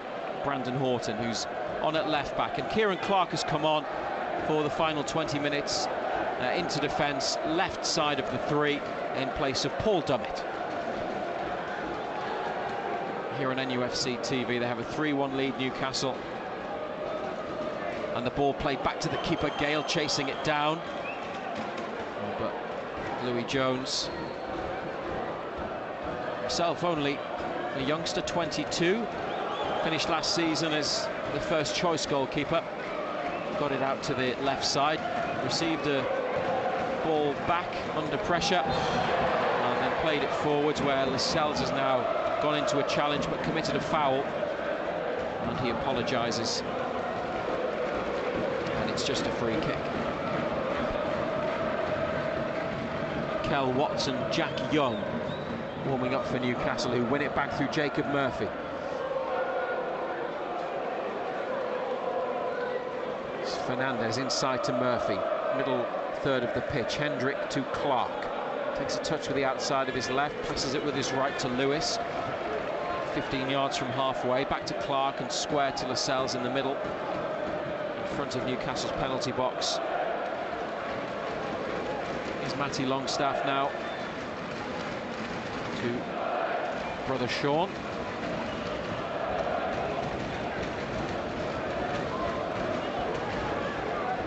Giving it back to Langley, Newcastle under pressure. Good ball. Yeah, pinged, wasn't it? Got over the top of it, straight to Fraser. Nice technique. They've still got it. Newcastle but haven't been able to get over halfway and have gone down the right. Now Lascelles to Longstaff, who's dropped off into space. Gale making a run through the middle, and Murphy released down the right. Gale still in the centre. Murphy has a look, cuts it back for Ryan Fraser over the top. Should have been 4-1. Great run, picked out by Murphy. May have bobbled. He got underneath it and it cleared the crossbar. I'm not having a bobble, not this time, not this time of year, not on pitches like this. It's pristine. No, not having the bobble. Should have scored. Maybe hit it into the ground and then up. Just looked like it wasn't. It wasn't the cleanest strike. It wasn't something, but it wasn't clean and crisp. They cut right through Doncaster there, down the right side. It was good play and great chance to find themselves another goal.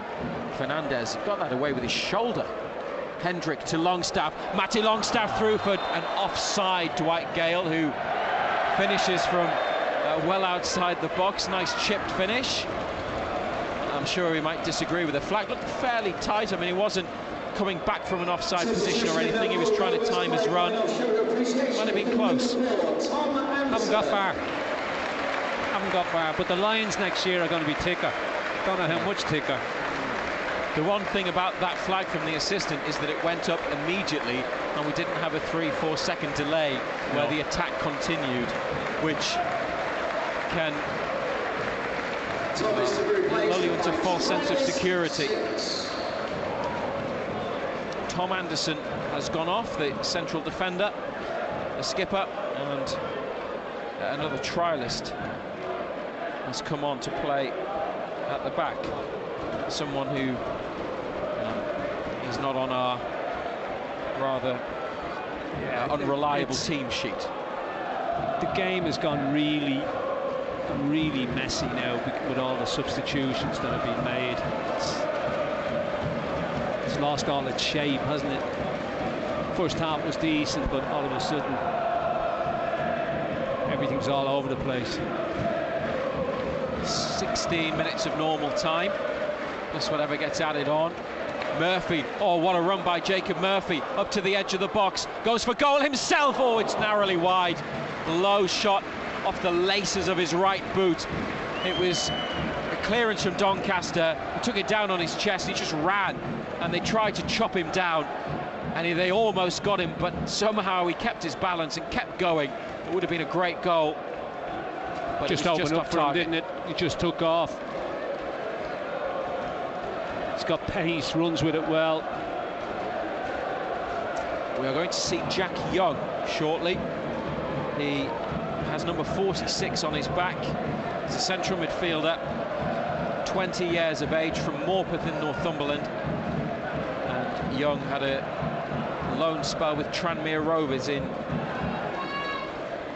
League 2 last season, made 5 appearances for them. He's been on the bench in the Premier League before for Newcastle.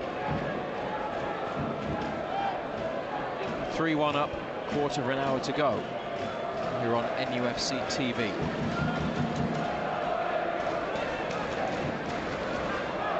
This is Charlie Seaman for Doncaster on the right. Inside it comes, and a sweeping ball to the wide left position near the corner. Murphy blocks the cross.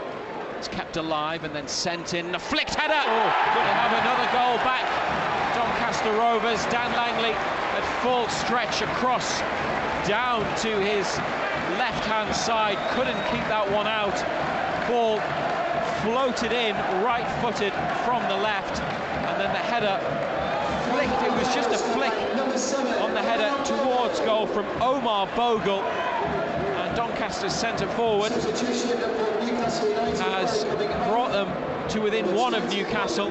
It's Doncaster Rovers 2, Newcastle United 3. Yeah, it's just a ball whipped in. Bogle's got a run on Lascelles, and he's just flicked it. Langley's got down, but can't keep it out, and it ends up in the keeper's bottom left-hand corner. Jack Young has come on for Ryan Fraser. Another Doncaster change. Another substitution as well. Ben Close has gone off. Yeah. AJ Greaves, one of their contracted players, a 20-year-old from the academy, was involved last season at first team level into midfield. So it'd be nice to see Jack Young, see him get involved, see what he can do. Newcastle could have gone further ahead, but 3-1 it was before Bogle pulled one back. So it'll be an interesting closing period. They have a throw, level with the edge of the box. Murphy to take. Matty Longstaff is nearby. Gale makes a run, tries to play a return ball to Murphy, away by Doncaster, then played inside, and now they're attacking down the right. Kieran Clark, clever, sensible defending, just in the right position to stop his man. A Doncaster trialist running beyond. Yeah, poor touch, wasn't it? Just got away from him. Didn't really have to do a great deal. Clark just stood his ground. Couple of touches and passes from Jack Young on the right side of central midfield. Matty Longstaff with it now. Gale up top, supported by Sean Longstaff. Here's Lewis making a run in from the left. It's a good run as well. He's bent it back inside. They haven't seen him. And it's gone to Gale on halfway, to Matty Longstaff. Fernandez to Gale, who helps it on. Down the right it goes, but out of play. No one was making a run into that channel.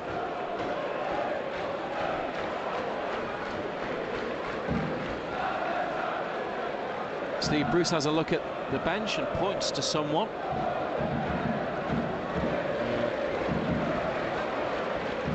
Tom Allen and Kel Watts have to their feet, but it is just to warm up rather than to come on at this stage. 3-2 Newcastle, 78.5 minutes played. Clark, a forward ball, cut out by a Doncaster header. Young wins it back on halfway.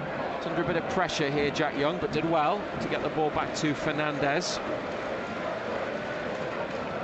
Down the right for Matty Longstaff, no offside flag. Gale in the box. Hendrick getting up there too. Longstaff slipped, but got to the ball in time before it went out. Keeps it in, back to Sean Longstaff. Jacob Murphy needing some support. Wide right to Matty Longstaff, back inside to Murphy. Left-footed shot, took a big deflection. Was well away from goal and then clipped clear. Newcastle thrown near the halfway line.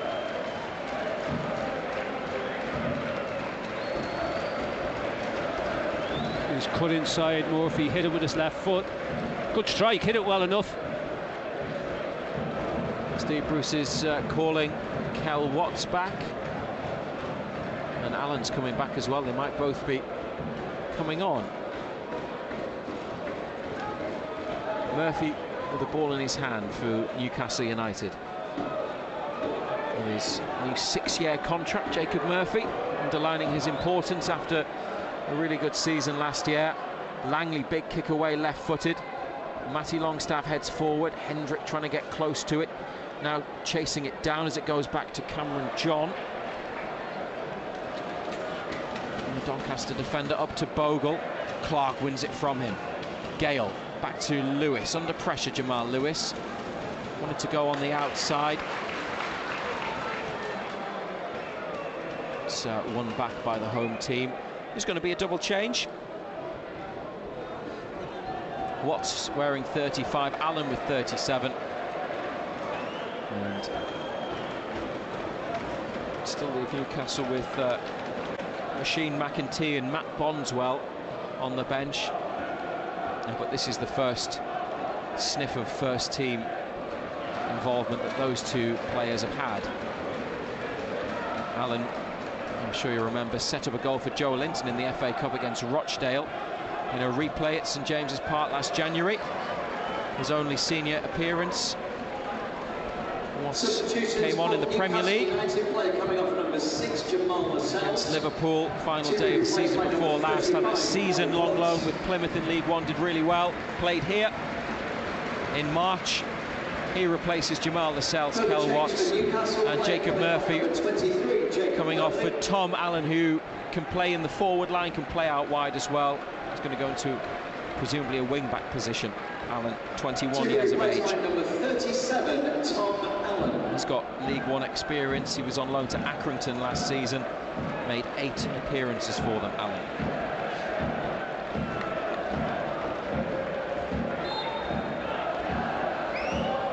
And they get 8.5 minutes plus whatever else is added on.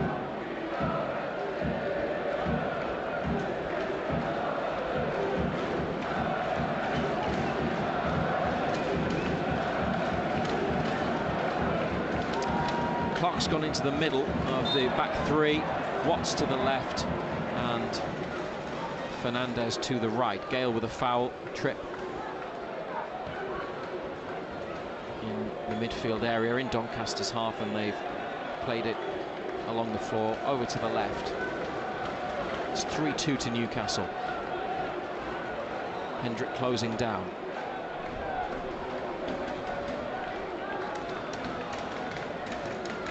Header away by Fernandez.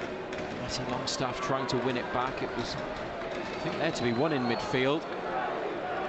Doncaster misplaced pass anyway, finds Jamal Lewis. Young receives it from Watts, gets it back again. Kel Watts goes forwards down the left, finding Lewis on the line. Plays it against his man and out for a throw. Has anyone caught your eye tonight? I know it's difficult with all the changes and in a friendly, but nobody's really stood out. I mean, Wilson does what Wilson does, you know, he holds it up, he's strong, backs into people. St. Maximin, little flashes. I think central midfield's still a concern for us. I think we need somebody who can control games in there for us. We haven't really controlled the game from in there. Haven't had anybody who's gone and got it and made things happen. So that's something that we need, the type of player that we need, that we haven't got at this moment in time. But look, the game is lost. It's gone really scrappy, and because of all the changes. I mean, Doncaster made 11 of them. They've made that many. But first half was decent. I thought it was a competitive game. First half, I thought we went about it the right way. Attitude was good, work rate was good, closing down, trying to do the right things. But as I say, second half has been it's lost all its shape, and it's hasn't been great. But it's been a good walkout. They go again on Tuesday night. Go to Rotherham on Tuesday night, not far from here. So see how many changes he makes. You know, we haven't got that long now before the season starts. Obviously, we've got Rotherham Tuesday, we've got Burton, then we play Norwich as well. So games for people to stamp their mark on it. As I say, that young Bondswell, Matthew Bondswell, who they signed from Germany back in the last season, he's on. Lewis has gone off. So as I say, it's got very, very scrappy. Well, there's still 5 minutes left. They've missed no action over the last 30 to 60 seconds because Doncaster have a player down with what looks like could be cramp. It might be a bit more serious than that because the physio's come on. I think that's the boy that Gale caught in the challenge. He caught him around the Achilles, around the ankle. It's one of the trialists. So they have another player ready to come on, and they're going to make a change. And as John Anderson mentioned there, Matt Bondswell tends to prefer Matt, we're told, rather than Matty or Matthew.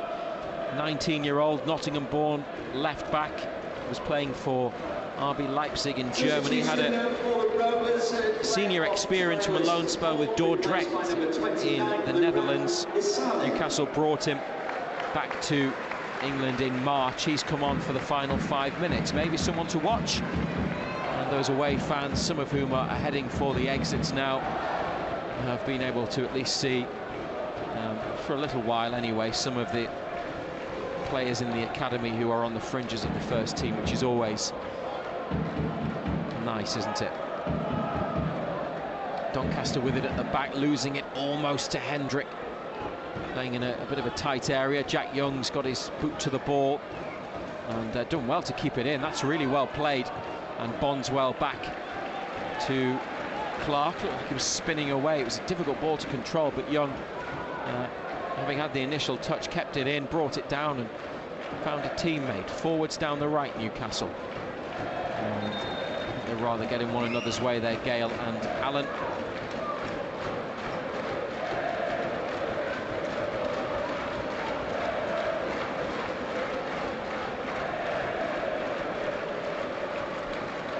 Well, Jeff Hendrick and Sean Longstaff are still out there. They're the only two outfield players who started the match. We've got Oisin McEntee on the bench, Newcastle, a young defender, but there's no further movement. 2 minutes 40 seconds of the 90 to go. Referee's having a word with a Doncaster player as they prepare to take this throw. There was a bit of a delay. Steve Bruce having a chat with Richie Wellens on the touchline. Back it goes to Jones, the keeper. Clark header forwards. Matty Longstaff pulls it down and over the head of his marker. That's nice. Gale out to Allen. He comes inside. Back to Matty Longstaff and a return ball to Tom Allen, breaking away into the box. A defender with him. Allen tries to cut it back and has won a corner. That's good play. Yeah, well played. Neat little 1-2. We've seen Allen before, know what he's about. So we head into the final minute of the game.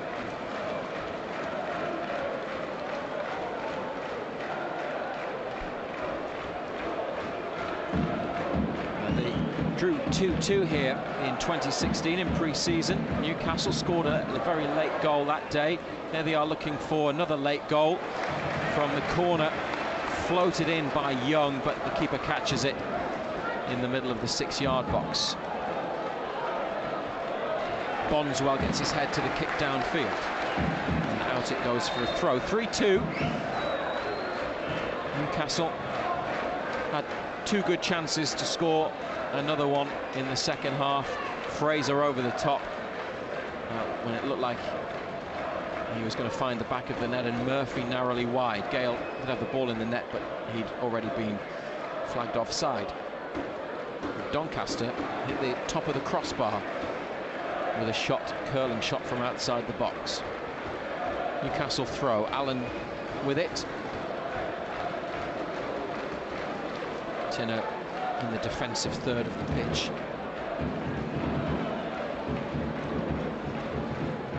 Looped up towards Sean Longstaff. Away by Doncaster. Volleyed clear by Kieran Clark. Keeper's left his box. A defender trying to see it back to him, and they nearly made a mess of it, but they didn't. They got away with it and come away with the ball. 15 seconds of normal time to go. The fourth official doesn't have the numbers board, does he? So maybe we're not going to get any added on time. And in fact, that is the end of the match. It's a victory for Newcastle United and Steve Bruce in their second match of pre-season. They have won by 3-2 against Doncaster Rovers, 2-1 at half-time. Ryan Fraser and Sean Longstaff put them into a 2-goal lead. Tommy Rowe pulled one back. Callum Wilson made it 3-1. Omar Bogle headed one in for Doncaster to bring them to within 1, but they couldn't equalise. Newcastle couldn't get any more goals, and as long as there are no injuries, I think Steve Bruce will be satisfied enough working. Yeah, I mean, decent enough walkout, especially in the first half. As I say, second half, game lost its shape totally with all the substitutions that were made. I think you will have been pleased with the first half, the way we went about it. Scored 2 good goals. Young Dan Langley was unlucky with the goal that he conceded. But all in all, you know, it was decent enough. Enjoyed the first half, as I say. Second half just lost its way with all the substitutions. They go again on Tuesday night when they go to Rotherham. Thanks very much, John Anderson. Razor. Enjoyed it. Good to be back. Good to see you. There'll be coverage, live commentary from Rotherham on Tuesday night here on NUFC TV. There will be some reaction from Steve Bruce later and from the dressing room as the players go to the away fans who respond enthusiastically. Final score at the Keepmoat Stadium, a win for Newcastle United by 3-2. Thanks very much for joining us and listening to the match with us here on NUFC TV.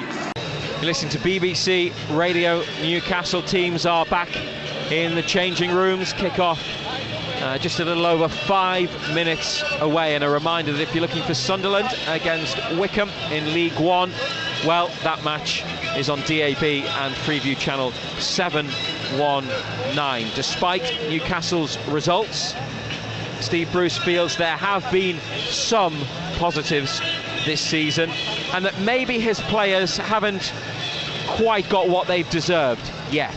Yeah, sometimes in football it works like that, you know, but ultimately you keep putting the performances in and usually the result comes. You know, we've had 1 or 2 decisions which have gone against us. And the other night, if we're going to be really critical, the only thing that was wrong with our performance was the ability to stick the ball in the back of the net, which I've always said is key to anything. You know, you can play as well as you like, but you must, when the chances come in cup ties and the big league we play, then you've got to take. There's a break coming up, isn't there? So it'd be nice to get 3 points on the board before we go into the national break. Of course, the supporters will be interested in the return of Adam Armstrong to the club, a player who was sold the season before you became the manager. He started well for Southampton, scoring on his debut. What do you make of his attributes and qualities after a lot of goals in the Championship now? Well, I've seen him play for Blackburn, and he looks as if he's certainly matured. I never had the privilege, you know, the previous manager has obviously let him go, so I haven't had the privilege to work with the lad.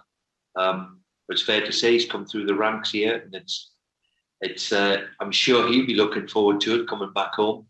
So I'm delighted for him that he's gone away and knuckled down and really made a great living for himself. You know when you get something on your Facebook page or your Twitter page, I must have looked up sheds once, and they keep showing me this pod, a glass shed, and I want this to be my messy art studio at the bottom of the garden. That's worth £17,000. Well, I'm never going to buy this, but if I was the richest person in the world, I definitely would buy that. What would you not buy, even if you had all the money in the world? Okay, I'm really struggling with this question now, because I was trying you want everything. Well, exactly, and I keep on thinking, well, could I live without a helicopter? I was thinking, well, I possibly could, because I'd have my own private jet. And then I was thinking, well, could I live without a yacht?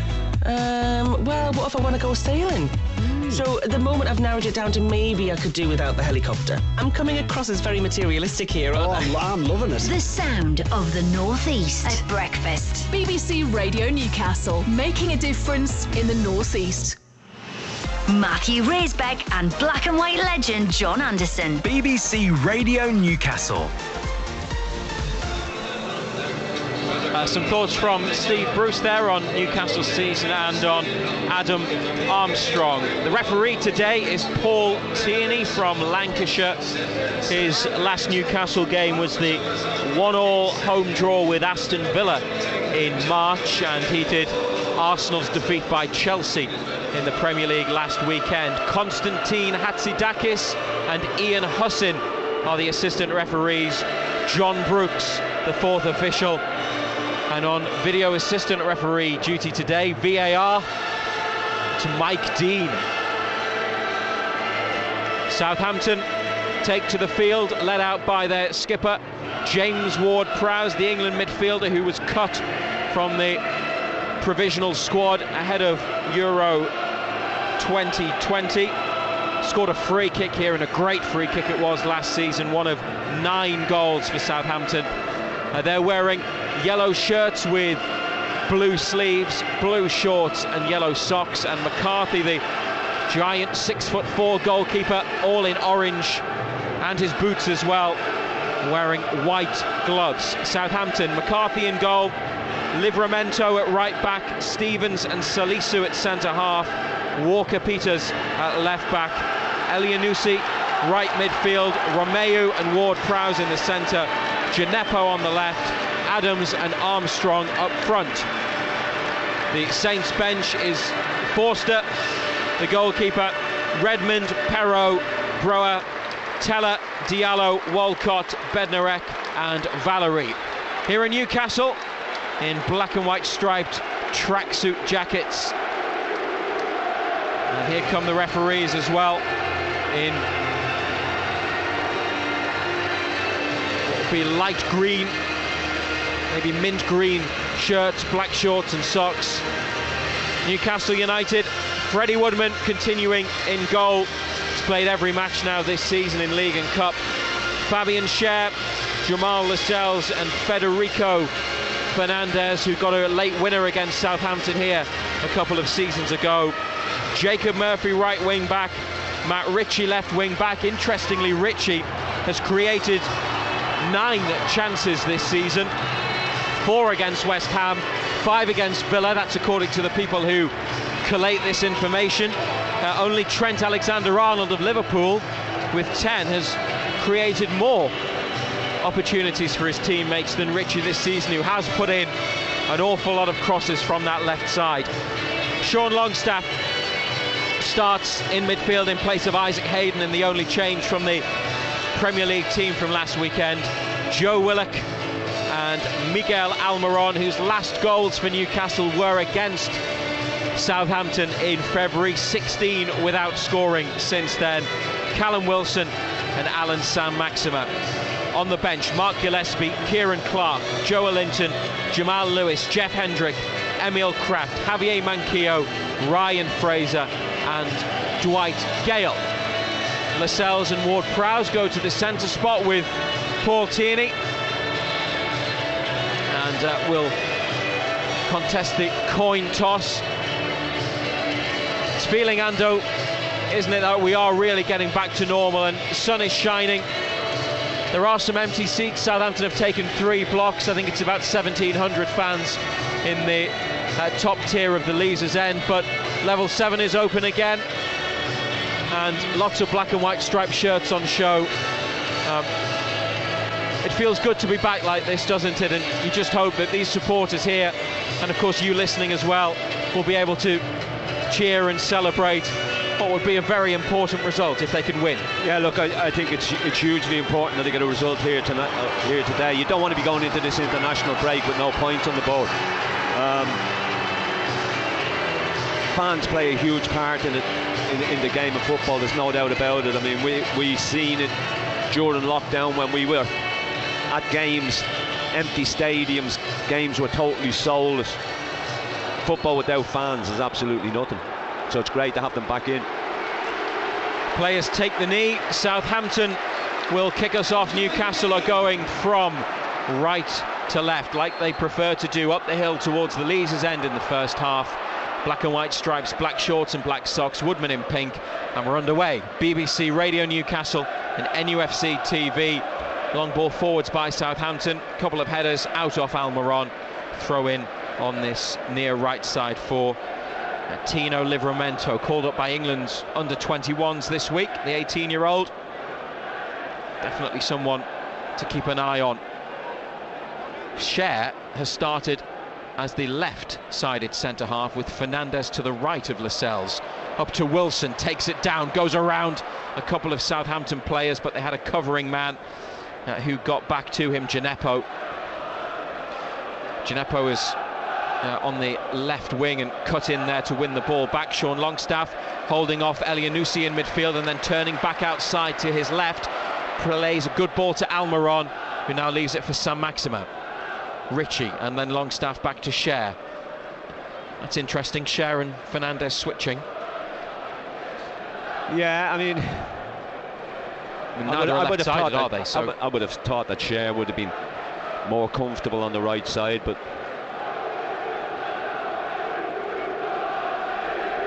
here he is again, Fabian Schär plays it with his right to Ritchie on the left touchline. Ball inside to Saint-Maximin, who can turn and run. Square to Willock, 30 yards out. Willock taking on a couple, great feet, goes past two, still Joe Willock, what a run into the penalty area, and then Salisu at the back got round and got it clear. It's gone off Almiron and then out for a throw for Shay Adams. That was a great burst by Joe Willock. Great feet, just drifted past a couple of defenders, just got crowded out of it in the end. But Southampton, similar to what West Ham did on the opening day, allowing St Maximin to drift into the hole and pick it up, and nobody's going with him, and he will cause you problems if you don't go tight with him. BBC Radio Newcastle have had 2 minutes of action, and Southampton with another throw on the right. Livramento will take it.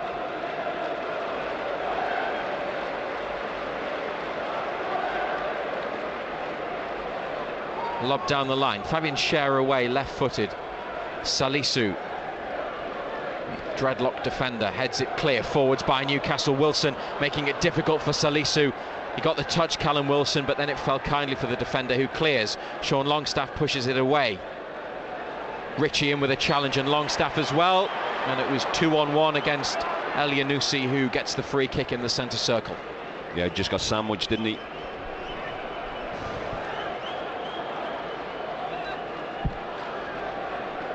Steve Bruce and Ralph Hasenhüttl both all in black. Watch on from the side of the pitch. Hasenhüttl said after they drew with Man United that it was evidence their plan was working, and it was a big step forward for them. And they've taken the lead in both games so far, but only have 1 point, though it's one more than Newcastle have. Woodman, little ball downfield after Newcastle got it back from the free kick.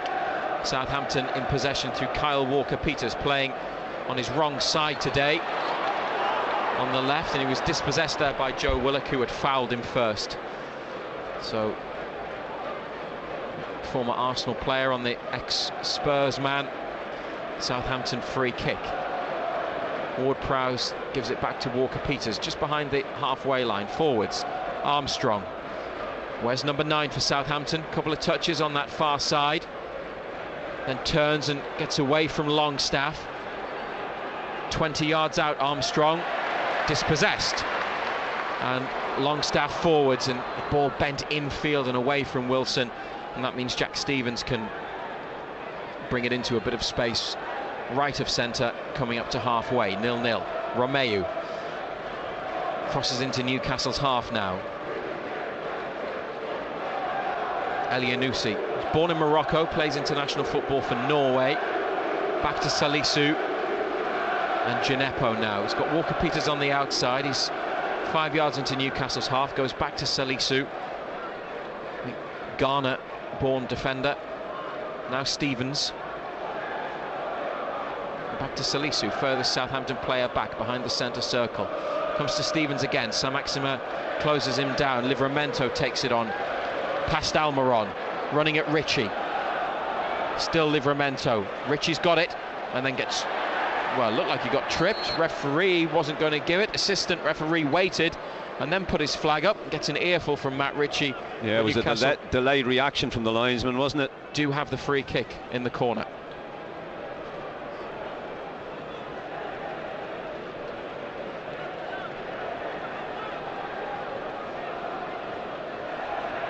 Woodman leaves his box to take. And Newcastle players push up. They're about 10 yards either side of halfway on this near side. Woodman towards Wilson, heads it infield, but nobody there in black and white. And it's Walker-Peters who brings it away. Gineppo inside of Murphy. Goes down, doesn't get the free kick. Willock to Saint-Maximin and back again. Willock towards Longstaff, but it's too far ahead of him. And Elyounoussi for Southampton, away from Longstaff. Livramento on the outside, plays him in. Low cross into the middle, half cleared by Newcastle. Almiron on Romeu, and Fernandez away. And Saint-Maximin now a foot race with Salisu, but the defenders won it and got turned and plays it forwards. 0-0. It's quick play to get the ball up towards Saint-Maximin, but he couldn't get the better of the defender. And now Newcastle are defending. Gineppo away from one, then another. Cuts it back. Fernandez clears. Saint-Maximin tries to hold it. He's ended up on the floor. Play continues with Southampton in possession, middle of Newcastle's half. Saint-Maximin slowly picks himself up as Livramento gives it to Elyounoussi, who passes it all the way back to Stevens in front of halfway. Ward-Prowse pushes the ball over to the left. Walker-Peters, Armstrong on the corner of the box. Puts the ball in there, Cher with the clearance. Salisu heads it forwards again. Longstaff nods it on, looking for Wilson. It's come off Livramento. They appeal for handball. Nothing given. Elyounoussi round the corner towards Adams. Ritchie's won it back for Newcastle. Almiron now on the near side, challenged from behind by Adams, and he tripped him. Free kick. Ivan Toney has scored for Brentford, who lead 1-0 at Aston Villa. Goalless here at St James's Park on BBC Radio Newcastle. It's one former Newcastle striker scoring today. Ivan Toney, his first Premier League goal. Longstaff under a little bit of pressure outside the box, back to Woodman. Cher's got some space, and with his left it's a long ball, and Saint-Maximin's made the run and the flag offside. goes up. He looked offside a mile, didn't he? Looked a mile offside. It's Ian Hussin who has the flag up on the far side of the field.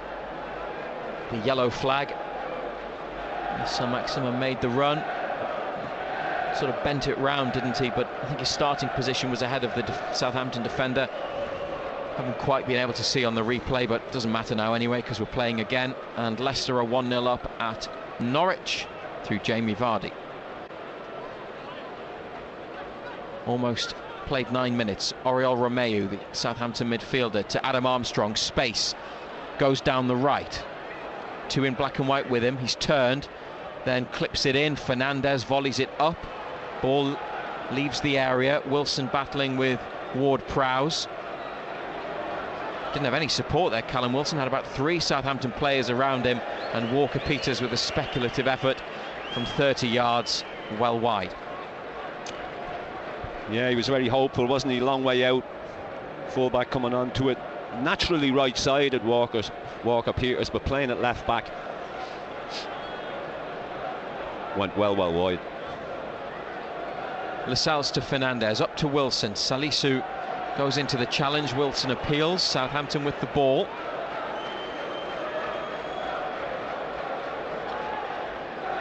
Walker-Peters back to Ward-Prowse. Over it comes to this near side to Stevens. Into Newcastle's half. Livramento down the line.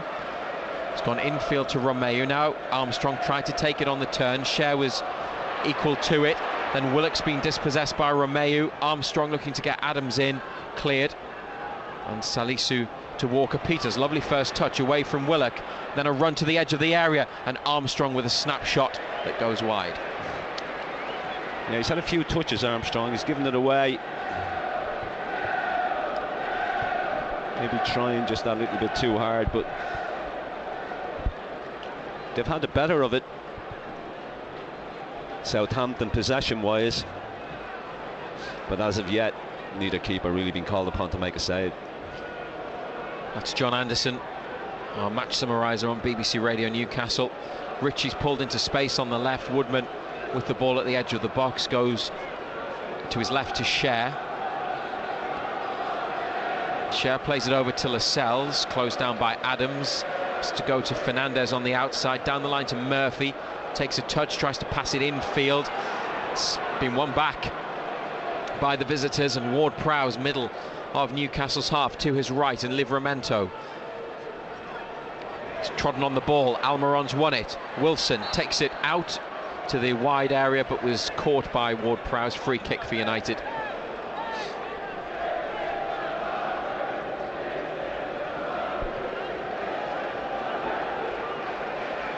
Fabian Cher behind the ball. Murphy in a bit of room if he switches it. Walker-Peters is trying to pull Gineppo into position, the winger. Cher's just gone back to Lascelles.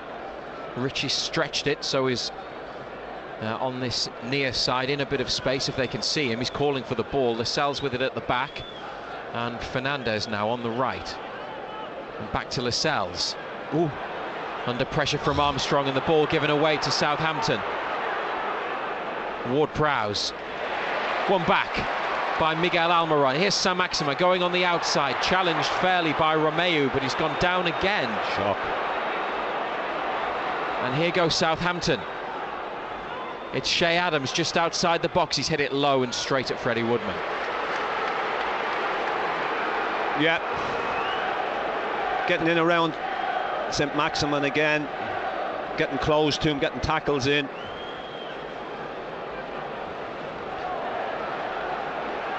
That free kick that they had there, instead of going forwards, they went sideways and backwards, sideways and backwards.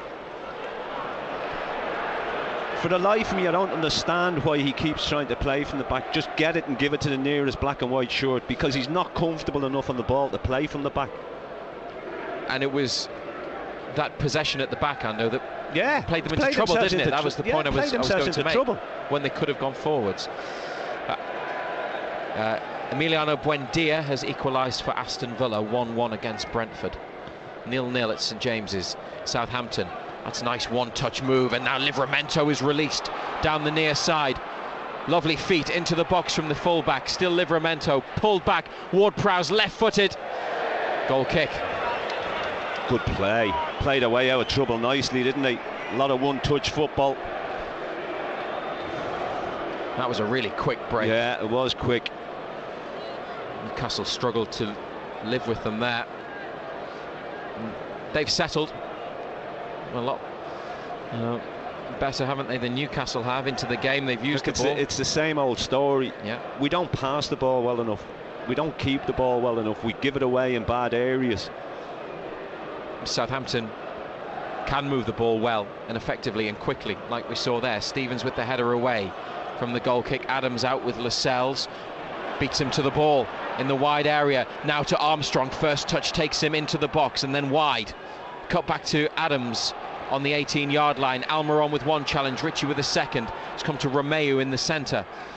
Livramento 30 yards out. Armstrong back to Livramento, who started well. Pushes it through. Elyounoussi, no offside. Lifts it towards the back post. Murphy positioned well to head it away. Walker-Peters tackled by Willock. And then Gineppo pushes it back to Salisu. And here's Walker-Peters. Likes to attack the full-back, doesn't he? He's passed it straight to Murphy, who plays it long. Oh, Stevens might have given Wilson a chance to get in. He's recovered and pushed it back to McCarthy, who has to clear out into the fans on the far side. He'll always give you a chance, Stevens. I said it before kick-off. Play on him. He thinks he's a player as well. He thinks he can play from the back. First time he's been isolated, really, Jack Stevens. And Newcastle almost got in, and Southampton under pressure. And all it was a hopeful ball knocked forward. From the throw on the right middle of Southampton's half, they've gone back. Ritchie frustrated, he's signalling play forwards. His share through the middle, good ball. Oh, Saint-Maximin's offside. Wasn't meant for him though. It was for Murphy, wasn't it? Coming down the right, the assistant was getting some stick from the fans behind him in the east stand, but had the flag up immediately. 0-0. Armstrong, low left-footed shot. Hopeful from that angle. Yeah, wide position, left side. Runs across the face of goal and behind. Sunderland 1, Wycombe Wanderers 0. Commentary on Freeview Channel 719 and BBC Radio Newcastle's DAB. 15 minutes played here. Wilson talking to Almiron, giving him some tactical instructions. Matt Ritchie joining in that conversation. Goal kick. Wilson takes it down. Away by Romeu. Willock with a header. It's gone straight to Elyounoussi. And Cher. Well, the free kick's gone Southampton's way. Cher felt he was pushed to the floor, and I think he may have had a case, but he's ended up handling the ball And Paul Tierney, the referee's come across, having given Southampton the free kick for handball, and Matt Ritchie and Fabian Schär question that decision. I thought he went down very easily.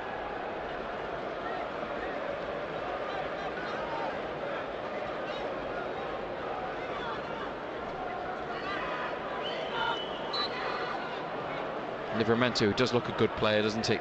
From the evidence so far. He's only a bit of a boy, isn't he? He takes it, passes it inside, gets it back, and then they play it to Stevens. Ward-Prowse has dropped in between the centre halves. He's just at the back of the centre circle. Right-footed ball to the left, and Salisu. Walker-Peters. Here's Romeu. He's been a fixture in the Southampton midfield for the last 6 years. The former Chelsea player, Romeu. Here he is again. Walker-Peters, Gineppo on the outside, back inside to Romeu, 5 yards outside the box, now won back by Newcastle. Saint-Maximin forwards to Wilson, he's onside, he started his run in his own half, he's got 2 defenders to beat, held up by Salisu, tries to turn away from them, Wilson, and gets tackled. Nobody with him. No support. Nobody with him. He can't do it all on his own. It was quick play to get him in. No one able to get up there, and I think he was outnumbered about 4-1 in the end. Elyounoussi, Romeu, thought about the shot there. Gineppo, Walker-Peters down the side of Newcastle's area, back inside to Romeu, heavy first touch, Almiron into a block challenge, Willock, a misplaced pass towards Saint-Maximin. They've given the ball away a lot, Newcastle, when they've had it. Southampton using it better and dominating possession. Cross from the left from Gineppo with his right, straight to Freddie Woodman. Just can't get hold of it, can we? Just can't string 2 passes together.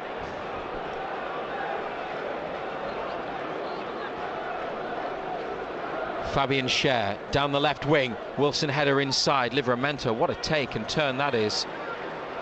It's like bringing it down with a Cruyff turn there, got away, and Southampton with the ball. Looked like a good header inside by Wilson, but Newcastle without the ball again, 0-0, and we have played 19 minutes exactly. Sunderland lead Wickham 2-0 now. Livramento once more. Armstrong has come really deep to have a touch.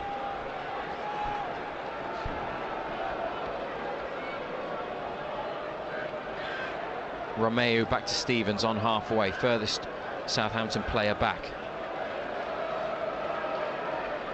Elyounoussi leaves it for Armstrong, little dummy. Almiron's there to tidy up and then play it to Wilson. Only Saint-Maximin ahead of him. Wilson comes inside and then his pass towards Saint-Maximin is cut out by Livramento, who slipped it away from Almiron, who went into the challenge, caught him late, apologises. It was clumsy rather than intentionally nasty, mistimed. And Almiron having to defend himself to Stevens, who decided to come and have a go. Livramento's okay. Oh, Wilson's down.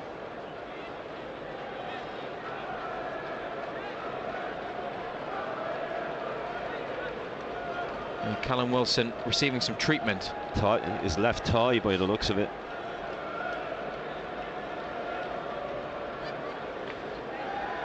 And the physio is with him, bending his left knee. The rest of Newcastle's players have come over for a drink. It'll be a Southampton free kick when the game restarts. 20 minutes, no goals. Steve Bruce there with Jacob Murphy.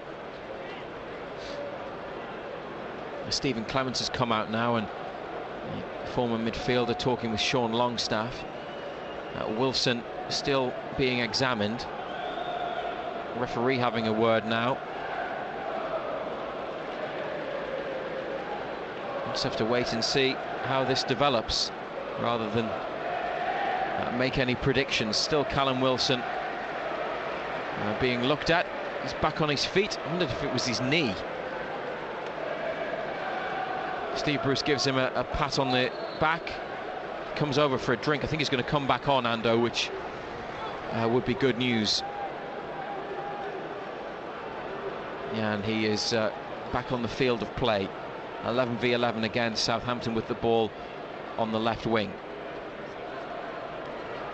Walker-Peters back out wide to Gineppo, heads for the goal line, goes down under a couple of times he's done from that. Murphy, but no foul, no free kick, just goal kick. Yeah, it's a couple of times he's gone looking for free kicks, Gineppo. Referee needs to have a word.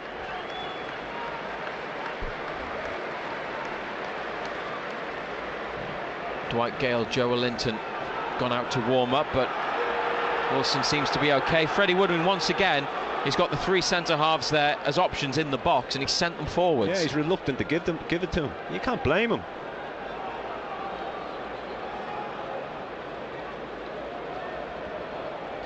It's a long one through the middle, straight onto the head of Ward-Prowse. Fernandez away. Ward-Prowse again, there. You can hear the discontent, can't you? The groans from some Newcastle supporters. Southampton, another attack. Elianusi, Livramento free on the outside. He's turned himself. Oh, then they've missed the kick. Richie, and then over the top of the bar from Gineppo coming in. Livramento rolled it across. It came to him. Well, it was almost. It was great fortune for Southampton because Matt Ritchie miscued a clearance and it fell to Livramento, Ando, who was then able to. I think he's gone for goal here and he's miscued the shot, and then Gineppo in the middle from 2 or 3 yards has put it over the bar. That's it. I tell you what, Matt Ritchie would be relieved. Got himself in a right mess.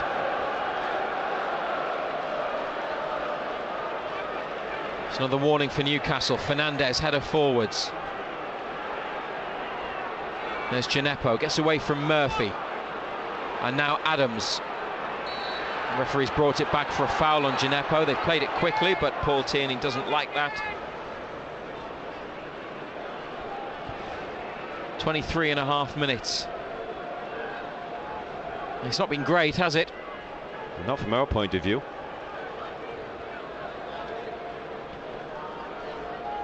Give us an appraisal of the performance so far and how you think the game's going. We haven't had the ball. There's nothing to give an appraisal of because we haven't had the ball. We can't keep the ball. We keep giving it away. We're not playing it through midfield. Trying to play from the back. When we try to play from the back, we give it away. Newcastle throw on the left in their half. Ritchie back to Cher, straight against Livramento. Cher, a player normally you would say good on the ball. Struggled to find a black and white shirt in the first half with his passes, but he's not the only one. Ward-Prowse, Livramento. Looks a player this boy, doesn't he? Turns. Here's Elianusi. He's got two in front of him. Pushes it through for Armstrong, just outside the box, rolled in. Gineppo this time turns, and then turns again and shoots. It's blocked. He's had another great chance. Now, from the edge of the area, Walker-Peters hits it into a crowd of players, and they appeal for handball. They surround the referee, Southampton. Paul Tierney has given a corner. I tell you what. Will this be checked? Yeah, the way it's going this season, you wouldn't be surprised. Gineppo needs... All he's got to do is roll it in. He tries to be clever. Was it Fernandez there? He's got his arm inside though, hasn't he, as the shot's taken. His arm's in, across his body, yeah. So no penalty. It's not in an unnatural position, his arm's down by his side. It's going to be a corner from the left with the right foot from James Ward-Prowse. Lots of yellow in there for him to hit. Oh, it's whipped in and Woodman catches it underneath the crossbar. Easy take straight into the keeper's arms. Crowd are starting to get a little bit restless as well.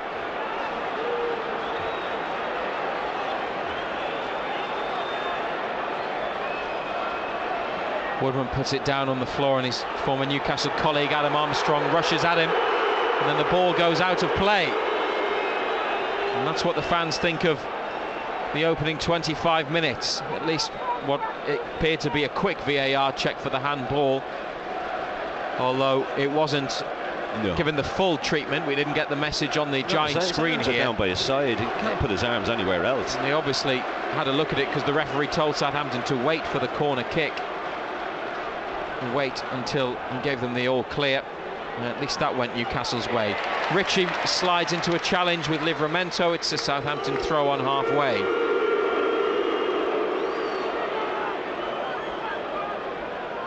Newcastle supporters here today not happy with what they're seeing.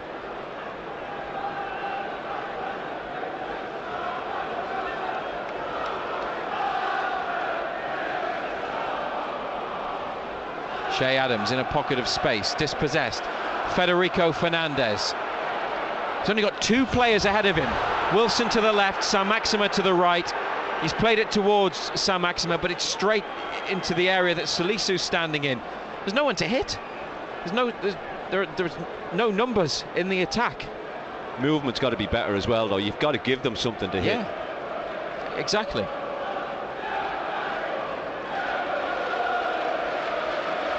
Livramento back to Stevens. I mean, it's still 0-0, although Moussa Djenepo's had 2 great chances. And the second one there, I mean, if he takes the shot on first time, surely you would fancy him to score. Yeah. He then turns. Tries to be clever, doesn't he? And I think he struggles to then get in the right position to shoot, having turned. When he does get the shot off, it's blocked. Point blank range. Salisu given away to Willock. Now he releases Saint-Maximin, but he's passed it straight out of play. It's gone out to the right and it's bent out of play. Steve Bruce puts his head in his hands.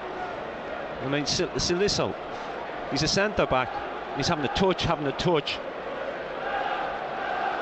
They all think they're players now. They all think they've got to play. You're a defender.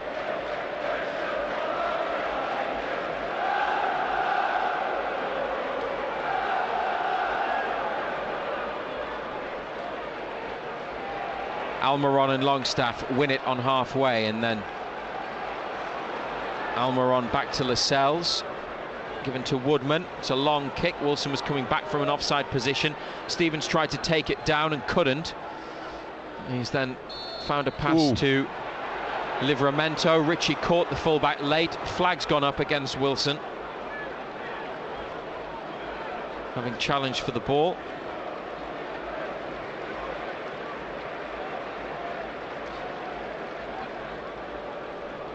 Steve Bruce having a bit of a go, I think, at Fabian Schär. Is it Schär? I think say it's Schär or Lascelles. Could take his pick at who to have a go at. I mean, there've been a couple of chances against Steve Bruce already. One of them was quite loud. There's a few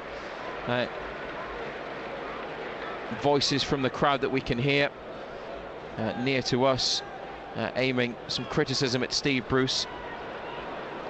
It's one of those, isn't it?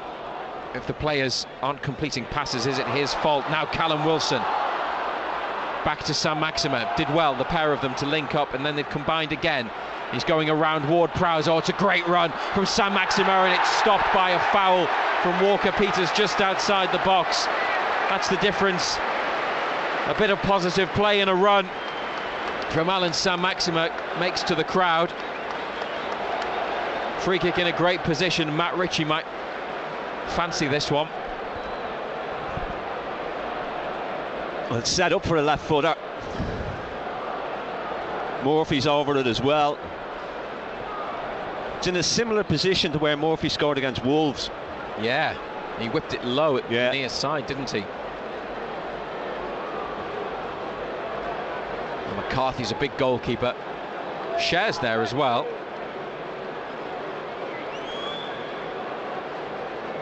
Maybe a bit of technique from Fabian Schär, or with it being right of centre and a couple of yards back from the edge of the box.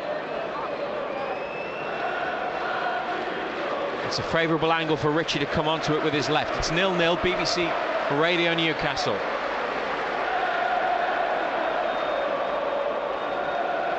The way Murphy is behaving suggests that it might be him. Let's see. 5 Southampton players in the wall and 2 to the side of it. It is Jacob Murphy! Just over. Well struck, but just too high. Yeah, it was pretty central as well, wasn't it? He got a lot of whip on it. Keeper was there, wasn't he? The keeper was in line with the ball. Yeah, I don't think he was entirely confident, McCarthy, because he went for it with his hand at the end, probably just to make sure that it was clearing the crossbar, and ultimately it did. 32nd minute of the match, no goals. Southampton goal kick. Cher gets above Livramento, wins the header. Willock nods it on. Saint-Maximin, Almiron down the left wing. Saint-Maximin takes a couple of touches and then plays in Almiron. And now from the goal line, cross to the back post, too high for Murphy. Fernandez coming in, keeps it alive. Goes on the outside of Gineppo and wins Newcastle a throw right by the corner flag. Better.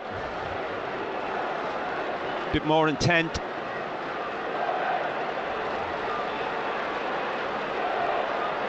Murphy will take it. Saint-Maximin's coming short. Wilson stands in the box with Almiron. It's to the feet of Saint-Maximin, twisting and turning, and then giving the ball back to Southampton. There's a clearance from left back to right wing. Elianussi's onto it, Ritchie with him, and Almiron too, and Newcastle get the ball back, and then Elianussi wins it back and gets tripped by Almiron.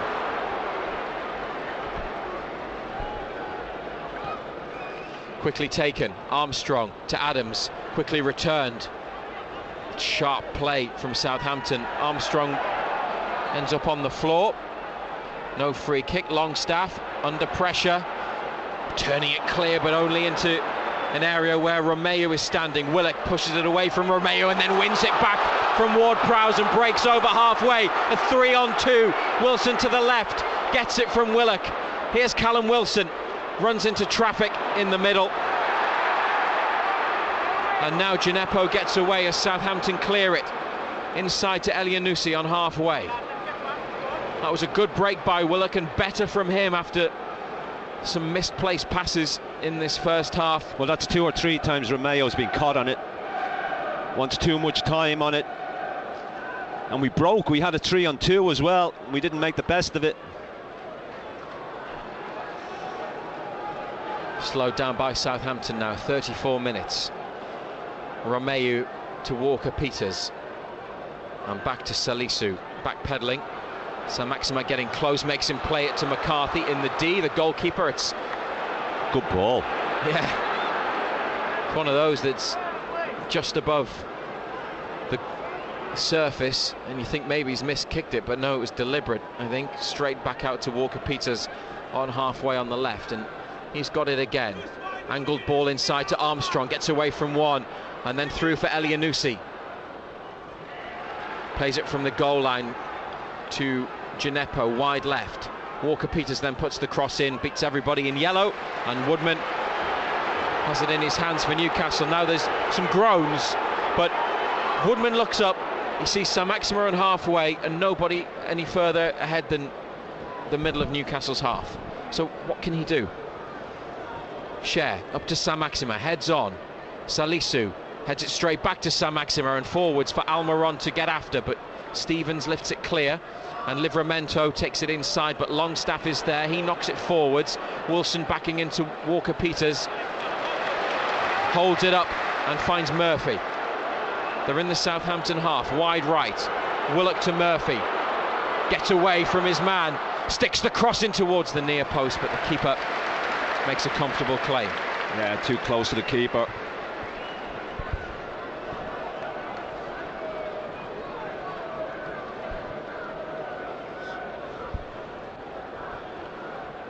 Listening to BBC Radio Newcastle, all the half-time scores coming up in, well, about 10 minutes from Simon Pride in the studio. Haven't had a goal here at St James's Park yet. Newcastle win it back from Southampton in midfield. Referee rather got in the way there, I feel, on Almiron. Shea Adams takes over, and now there's danger here. Shot from the left side of the penalty area, saved low down by Freddie Woodman. Got to be more determined to keep the ball. Adams wanted it more than 2-3 players in black and white.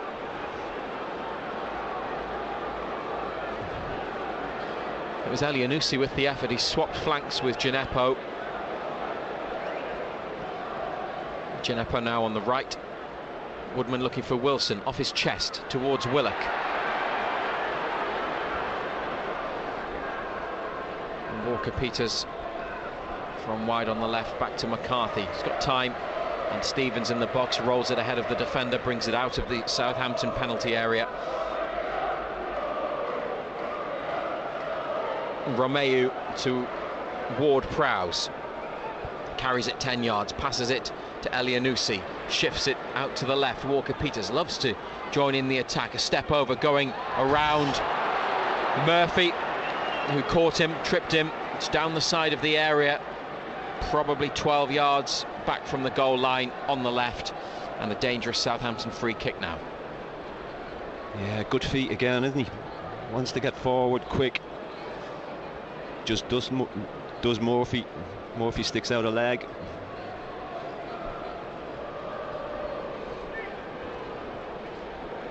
Everybody defending for Newcastle. Almiron and Saint-Maximin, the two-man wall. Willock is probably the player closest to the edge of the box. Everyone else pretty much on the 6-yard line. The vanishing spray's gone down on the pitch, and it's James Ward-Prowse, and whenever he stands behind a set piece, you know there could be trouble ahead. Woodman is by his front post, his right-hand post. Ward-Prowse. Woodman's made a save. It's come through everybody and then headed back towards Armstrong. A shot blocked. Cher heads it out of the area, but it's still in play on the right side. Armstrong to Stevens. Cut back to Romeu. He's played it against Almiron. Livramento forced back by Almiron. Ward-Prowse trying to get Stevens in down the right. It's a difficult one for him, and Cher gets across to see it behind. Woodman reacted and pushed the ball away there from that whipped free kick. Not too sure he knew too much about it, to be fair. Did it take a touch maybe on the way through off someone? Don't know. He's kind of scooped it up in a way with his hands clasped together.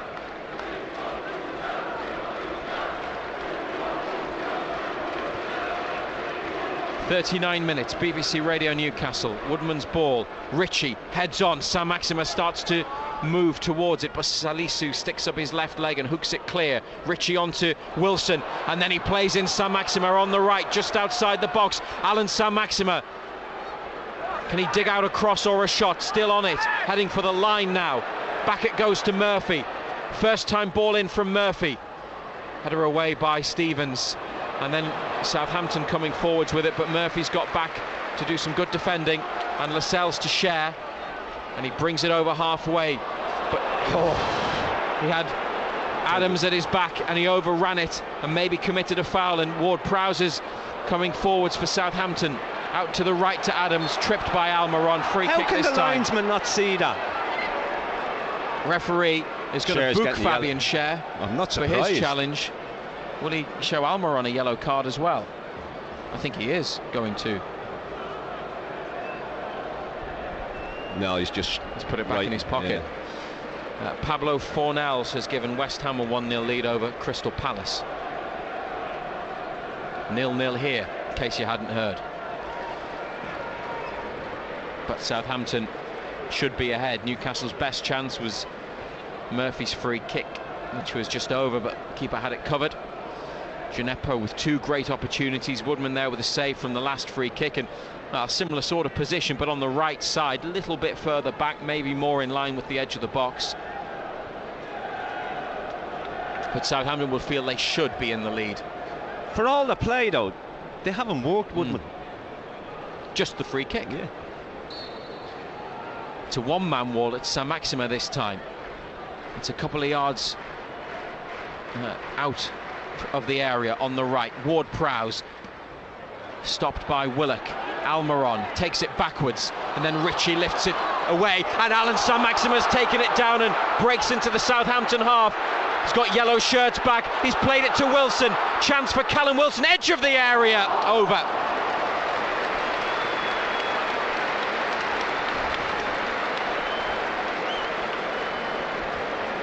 was going to be some strike to beat the keeper from there, though, wasn't it? Saint-Maximin did well. But yet again, it comes... Southampton just piled players forward. They leave gaps at the back. That's going to be our best hope by the sound of... They throw bodies forward, we break, and Maximin and Wilson. This might be ultra critical, it might be unfair, but the ball from Saint-Maximin is... It's not necessarily one for Wilson to run onto and hit, is it? It's more one that's played into his feet, and he has to take a touch and then get the shot off with the defender coming back edge of the area. Maybe it would have been one that invited him to run onto it. That would have been a better ball, but he did. It was a great first touch from Saint-Maximin to bring it down and then run. And you always back him with his speed. Southampton put pressure on Woodman, and the ball comes to Cher, lifted into the middle. Stevens away, Lascelles big header on. Saint-Maximin's dropped for him, but he's in a pocket of space there, and he's nodded it back to Willock, and that's into the path of Jacob Murphy. Middle of Southampton's half, now approaching the edge of the box, out wide to Alan Saint-Maximin on the Newcastle right. 43 minutes, Sean Longstaff, low shot blocked. Southampton can't quite clear it. Almiron has then won it back from Armstrong. Did well twice there, Miguel Almiron, right side of central midfield, and Sean Longstaff, first Premier League start of the season for him. Back to Lascelles and Cher to Ritchie. Crowd not as agitated as earlier, but still some frustration when Newcastle's play is slow and when the ball goes backwards. Forwards this time down the right wing from Murphy to Saint-Maximin. Only Wilson in the box. Willett gets in there now as well. Saint-Maximin back to Murphy. Murphy starts to run, gets between a couple of Southampton players. Cross is blocked and comes out wide to Saint-Maximin, who sticks it in, and it reaches Ritchie at the back post. Livramento has to push it behind. Corner kick. Did well, the young man, because he got caught underneath it. Ritchie's taking it on his chest. Something Saint-Maximin has been criticised for is trying to beat too many players. A couple of occasions there, he hasn't been able to have a clear route through, a clear route to go, so he's played what's a more simpler ball back to Murphy and kept Newcastle on the attack. Sean Longstaff with a right-footed corner from the left. Good header! Great save! Wilson at the near post. That's brilliant work from McCarthy in the Southampton goal. Back to Almiron. Taking it out wide left and back to Longstaff, linking up with Almiron. A 1-2, low ball into the middle.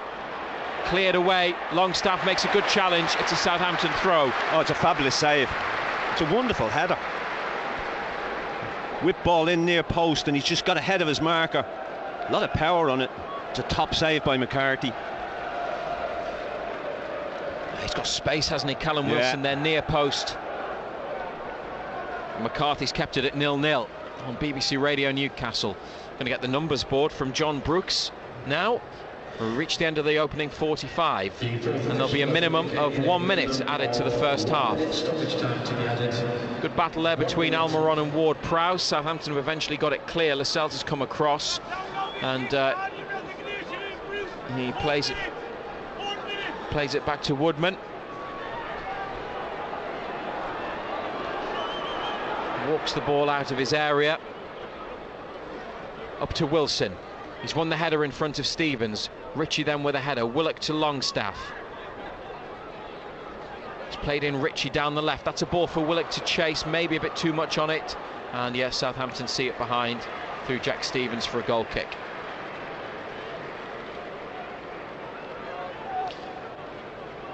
Well, we've probably had the best chance of the game.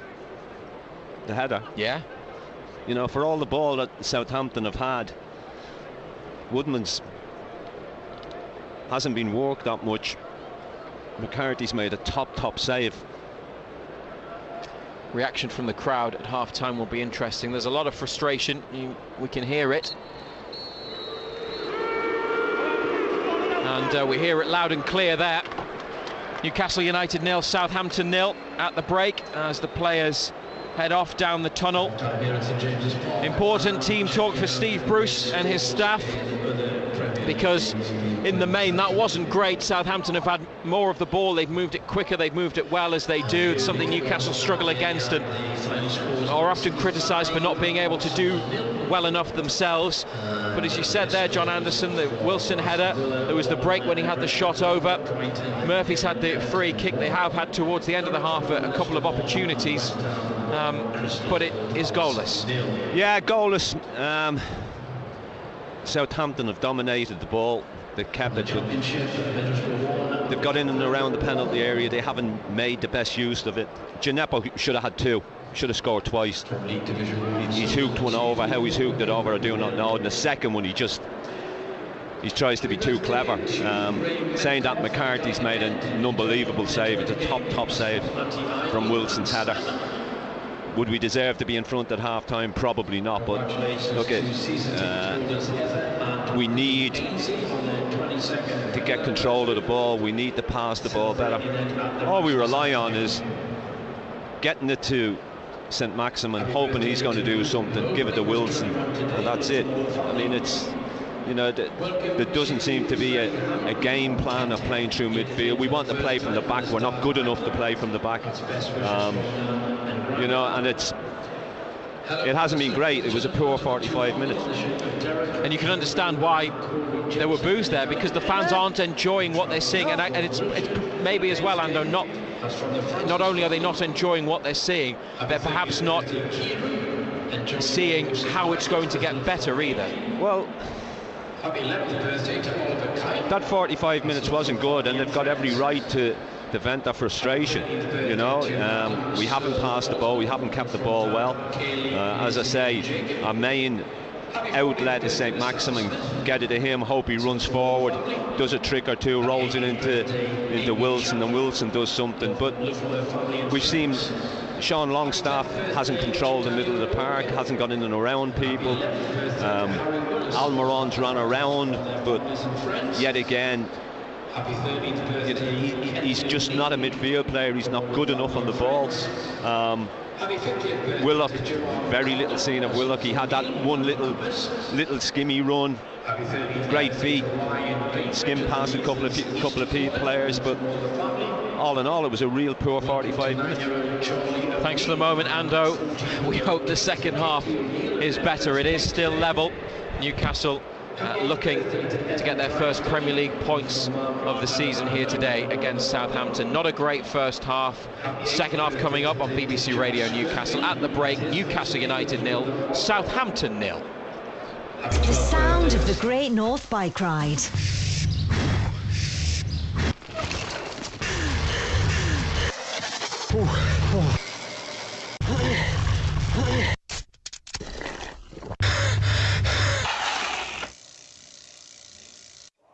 One day, 2,000 cyclists and 60 miles from Sea Houses to Tynemouth Priory and Castle. The Great North Bike Ride starts tomorrow. To find out more, pedal over to greatnorthbikeride.com. BBC Radio Newcastle, official radio station of the Great North Bike Ride.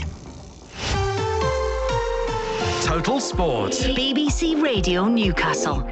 And this is Simon Pride in the BBC Radio Newcastle studio. Thanks to our commentators for those first halves, goalless between Newcastle United and Southampton in the Premier League in our featured match on our FM frequencies. Sunderland, though, lead by 2-0 against Wycombe Wanderers in our featured match on DAB and Freeview. Back for the second halves shortly. In the meantime, let me get you up to date with everything else that has been happening around the country in the Premier League today. In the early kickoff, a thumping for Arsenal at the Etihad. Manchester City 5, Arsenal 0. Ilkay Gundogan, a couple for Fermin Torres, Gabriel Jesus and Rodri, all on the mark for Manchester City. Hapless Arsenal had Granit Xhaka sent off in the first half. In a few moments we'll get a little bit of reaction to that game from Pep Guardiola, but Manchester City have beaten Arsenal 5-0. The rest of the matches at the half-time stage: Aston Villa 1, Brentford 1. Ivan Toney put Brentford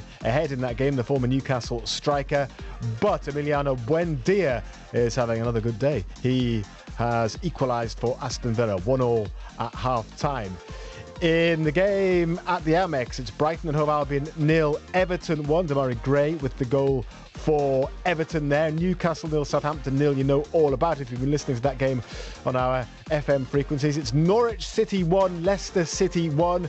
Jamie Vardy putting Leicester ahead after 8 minutes in that game, but Timo Pukki from the penalty spot just before half-time has equalised for the Canaries. And West Ham United lead Crystal Palace by a goal to nil. West Ham United going well again this season, and Pablo Fornals has put them ahead. The 5:30 game this evening, by the way, is a cracker. Liverpool against Chelsea. Get the latest team news, score updates and post-match reaction on Twitter at BBC Newcastle. BBC Radio Newcastle. Couple of early kickoffs to tell you about in the Championship. Bristol City have beaten Cardiff City in Wales by 2-1. Vyman with a couple for Bristol City, a Bentley own goal, the Cardiff City goal. Derby County 1, Nottingham Forest 1 in the big East Midlands derby. Lawrence putting the home side ahead, but an equaliser from Johnson just 8 minutes before the end means that one has finished honours even. Elsewhere, half-time between Barnsley and Birmingham City, and it's 1-1. Styles for Barnsley, Jutkiewicz with the equaliser for Birmingham. Fulham leads Stoke City by a goal to nil. Wilson with the goal for Fulham. Huddersfield Town lead Reading by a goal to nil as well. O'Brien on the mark for the Terriers this afternoon. It's Hull 0, AFC Bournemouth 0, and it's also goalless between Luton Town and Sheffield United at half-time.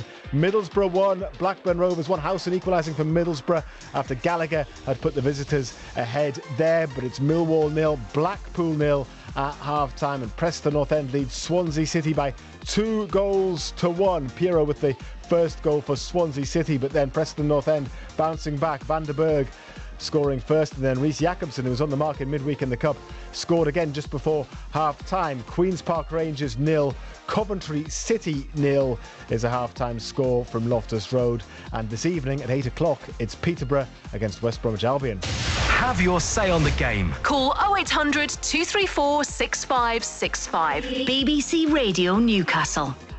And into League One, Sunderland topping the as-it-stands League One table as things are at the moment. In the early kick-off, Rotherham United beat Doncaster Rovers by 2-0 despite being down to 10 men for much of that game.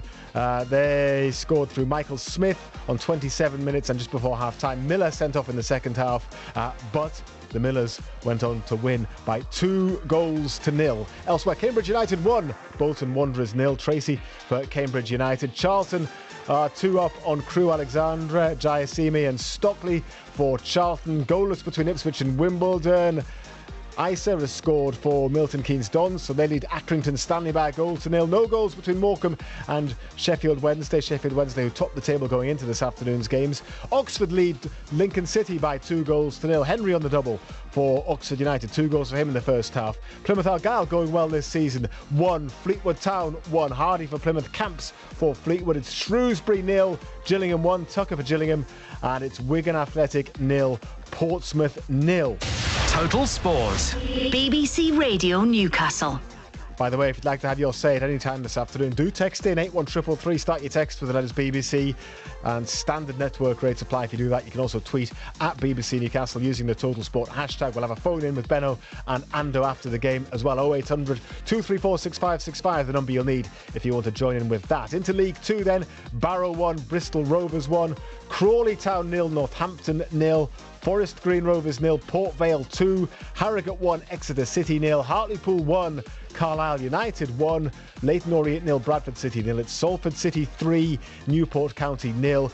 Chris Jones, the bookie, who comes on a Friday evening, he always gives us a football tip for the weekend, and he plummeted for Newport this weekend. Just to repeat, Salford City 3, Newport 0 at half-time. Chris's horse lost as well. Just saying. Scunthorpe United 1, Tranmere Rovers 0, Sutton United 0, Oldham Athletic 0, Swindon 0, Mansfield Town 0, Walsall 1, Stevenage 0. And just to give you the latest from the Scottish Premiership as well, just 3 matches this afternoon. Dundee United 0, Hearts 1, Hibs 0, Livingston 0, and Motherwell 1, Dundee 0. The Newcastle United and Sunderland AFC podcast. Subscribe on BBC Sounds. BBC Radio Newcastle.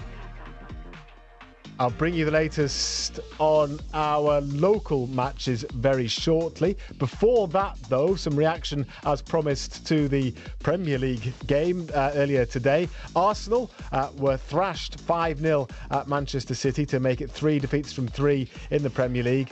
Manchester City's manager Pep Guardiola has backed, though, the Arsenal boss Mikel Arteta to come good at the club. I know completely his talent. I know completely his awareness as a leading role in many things. So I'm pretty sure that the moment everything will be back and do it, he will do a job because he's an excellent manager. I can tell you because I know him. I work with him.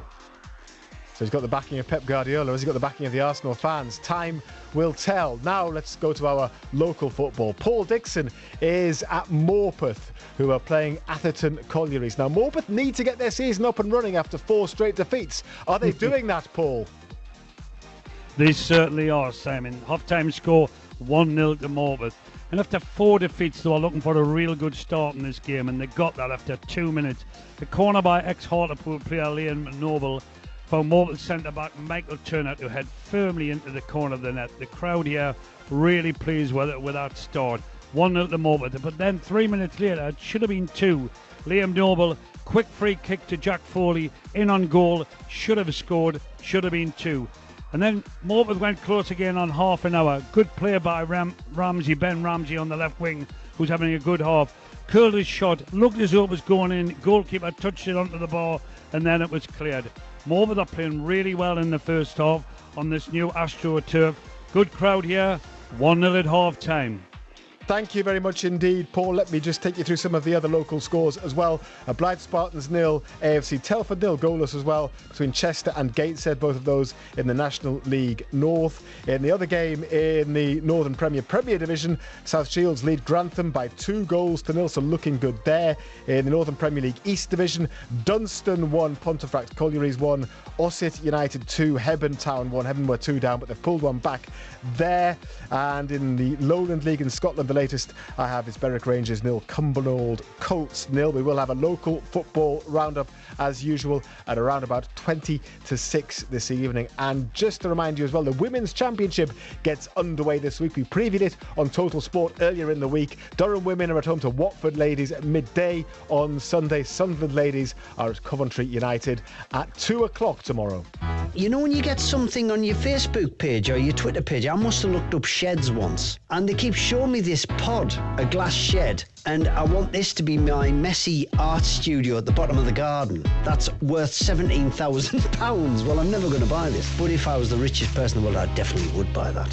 What would you not buy, even if you had all the money in the world? Okay, I'm really struggling with this question now, Alf, because I was trying you want everything. Well, exactly, and I keep on thinking, well, could I live without a helicopter? I was thinking, well, I possibly could, because I'd have my own private jet. And then I was thinking, well, could I live without a yacht? Well, what if I want to go sailing? So at the moment I've narrowed it down to maybe I could do without the helicopter. I'm coming across as very materialistic here, aren't I? I'm loving it. The sound of the Northeast at breakfast. BBC Radio Newcastle, making a difference in the Northeast. Back to the second halves very shortly. Newcastle United goalless with Southampton. That one's on our FM frequencies. Sunderland 2 up on Wycombe Wanderers on DAB and Freeview. Let's bring you a bit of cricket now, though, as well. England's cricketers have beaten India by an innings and 76 runs in the third test at Headingley. Wasn't much play today in the end, so if you had tickets for today, well, I guess mixed feelings if you're an England supporter. India dismissed for 278 in their second innings before lunch. Ollie Robinson took 5 of those second innings wickets and spoke afterwards to an impressed Jonathan Agnew. Well bowled. I mean, I've been sitting up there watching. There's a lot of skill going on there. Yeah, it's nice to get the rewards after a few consistent days of bowling. We spoke on the first morning about just being consistent as possible, trying to hit our areas, and luckily we've had the rewards this game. Yeah, and that ball just kept swinging enough. Yeah, I think the ball management of the lads, and Root in particular, was top draw.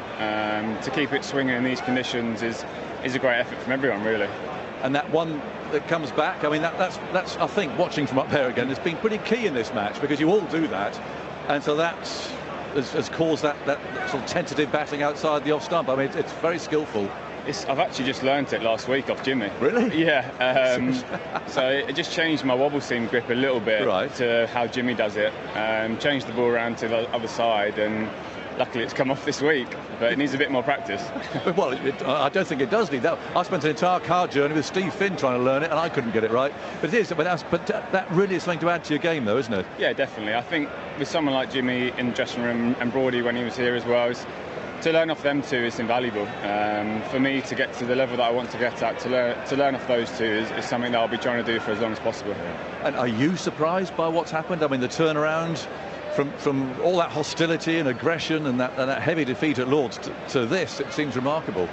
Yeah, I mean, I think maybe it went over the top a little bit at Lord's, and both teams sort of realised that this week, and sort of it was back to good old Test cricket and good hard fought cricket. Obviously we sort of took them out the game first morning, and then we've been on top from ever since, so it's nice to get the win. There was a little bit of gossip this morning. You might have had some sort of niggle. I mean, are you 100% fit? Yeah, I'm fine. Just a tiny bit of cramp at the end of the day yesterday. Just trying to get used to Test cricket. Good day for Ollie Robinson. Good day for England. They have beaten India.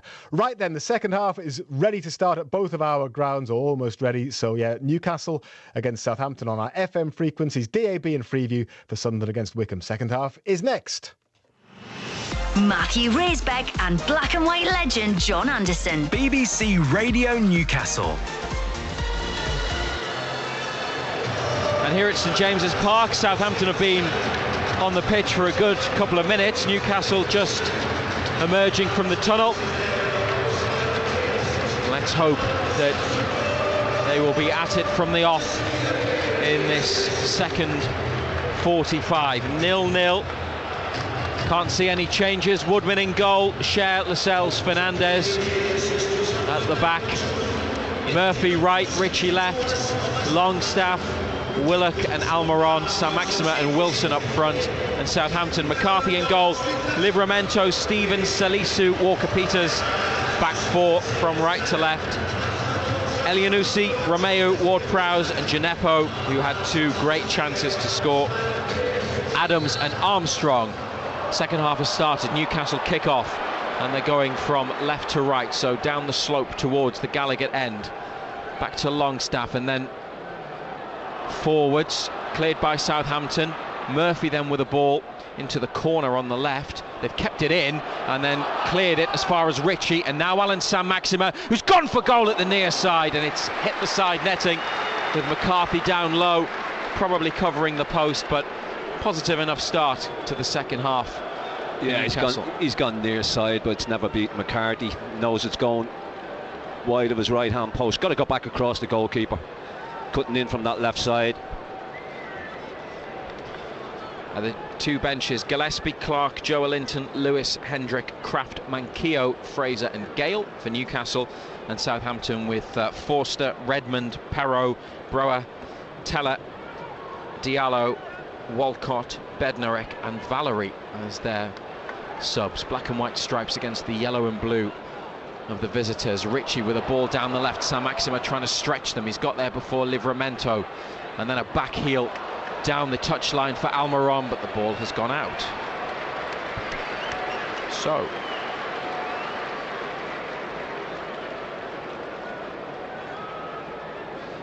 Southampton throw.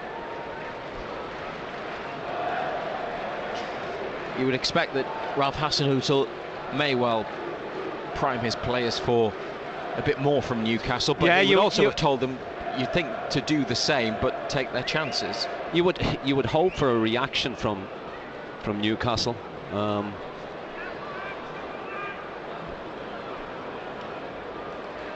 But what we've seen in that opening 45 minutes just wasn't good enough, and I would imagine that they had a flea in their ear at half time.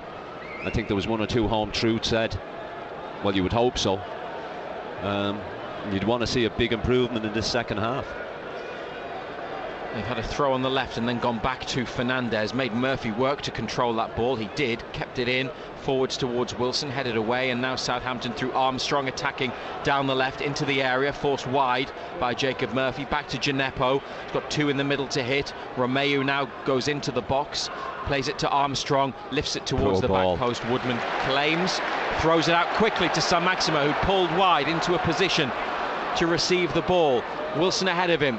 He's got Murphy and Almiron there for support as well. Saint-Maximin has switched it from left to right to Willock. Murphy behind him.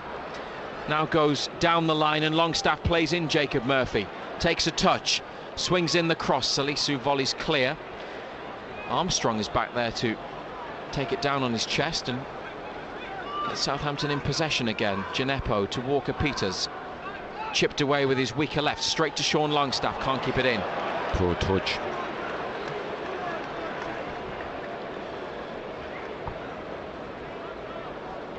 It's BBC Radio Newcastle. Once again, a reminder that Sunderland are on DAB and Freeview Channel 719. Southampton throw on halfway, near side. 49th minute, back to Salisu. He signed him last October. Salisu didn't play until February because of injury, but finished the season in the team.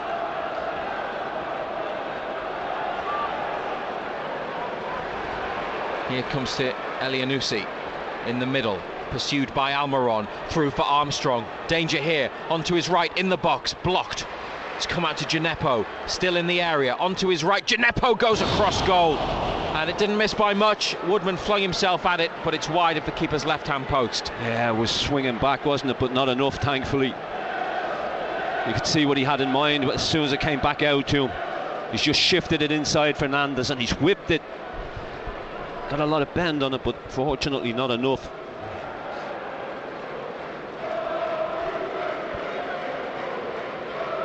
It's the noise from the Southampton fans that we can hear.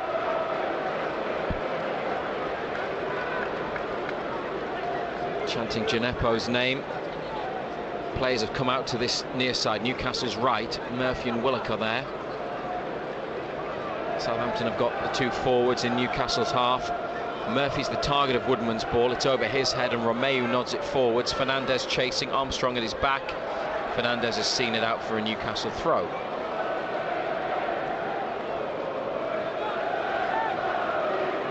His boot came off there in that challenge.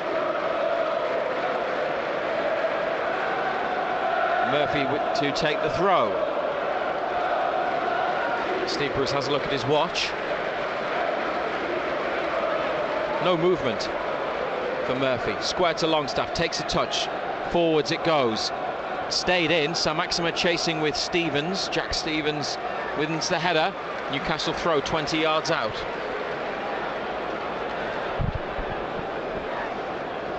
Taken by Saint-Maximin. Willock trying to get into the box. Salisu's come across and brought it down. Willock charges down the clearance for the throw to the away team.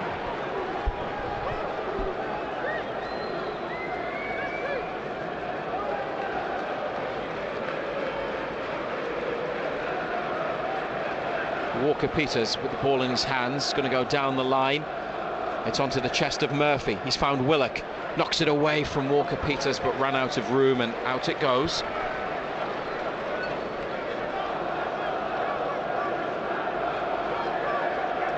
Another throw in pretty much the same spot. 51 minutes gone, 0-0. Murphy wins a header inside to Almiron, flicked forwards towards Saint-Maximin. Salisu over the top wins it. Wilson 5 yards outside the box, touches it off to Murphy, into Willock to Saint-Maximin. Ends up on the floor.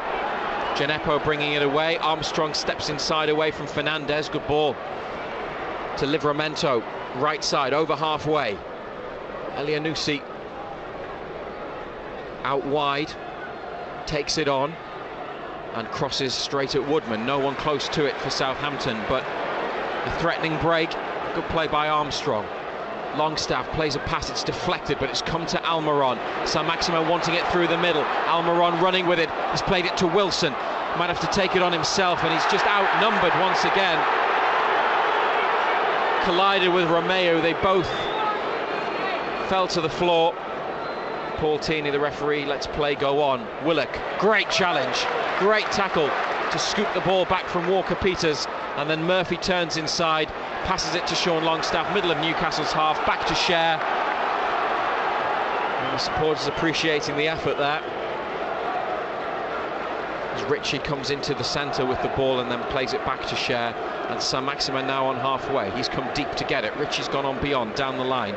Just a couple of yards inside to Almiron, back to Saint-Maximin.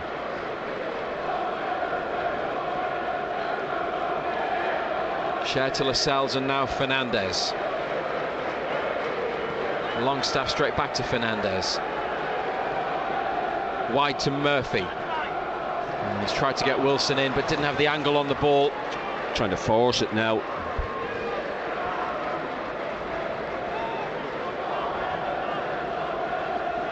Murphy gets back in position behind Gineppo. Walker-Peters to Ward-Prowse. Back to Salisu, square. To the right-sided centre-half, Stevens. Those two have combined, and now forwards it comes through. Romeu in the centre. Romeu going it alone. Shot is blocked by Newcastle bodies, and Almiron away, but straight onto a Southampton head. Longstaff trying to win it. Great challenge from Longstaff, wins it back. Wilson gets the better of two defenders and plays it to Saint-Maximin on the left. On the attack, he beats Stevens. Alan Saint-Maximin into the box. Recovery challenge from the defender. Pushes the ball out wide. Ritchie's got it. Saint-Maximin once more. Elianusi with him. He's giving it back to Ritchie. Here's Almiron. Ritchie again. Now Cher. Looks to get Murphy in. Great ball by Cher. Headed down by Murphy and headed in!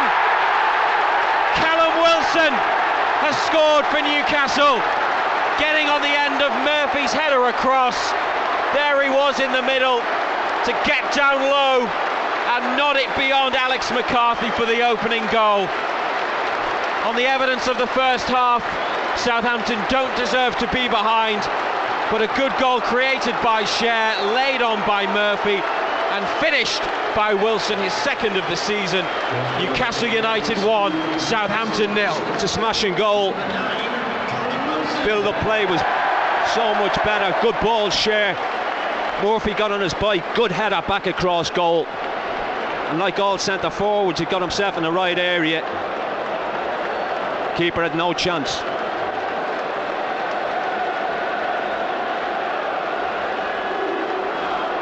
Steve Bruce gave Sean Longstaff a big pat on the back. He'll be a relieved man. His play, and Steve Bruce will be relieved. 55 minutes, the time of the goal.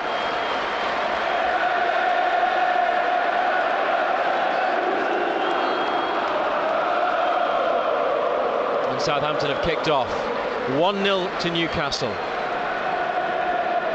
Gineppo, he's done it again. Tries to go around Murphy, who says exactly that. And Murphy has basically convinced Paul Tierney to book Moussa Gineppo for diving. Well, I said he did it twice in the first half, and the referee has just said that. You've done it twice before. I needed a bit of a reminder from Jacob Murphy, but free kick Newcastle in their own half. Yellow card for Gineppo for Southampton. What must he be thinking?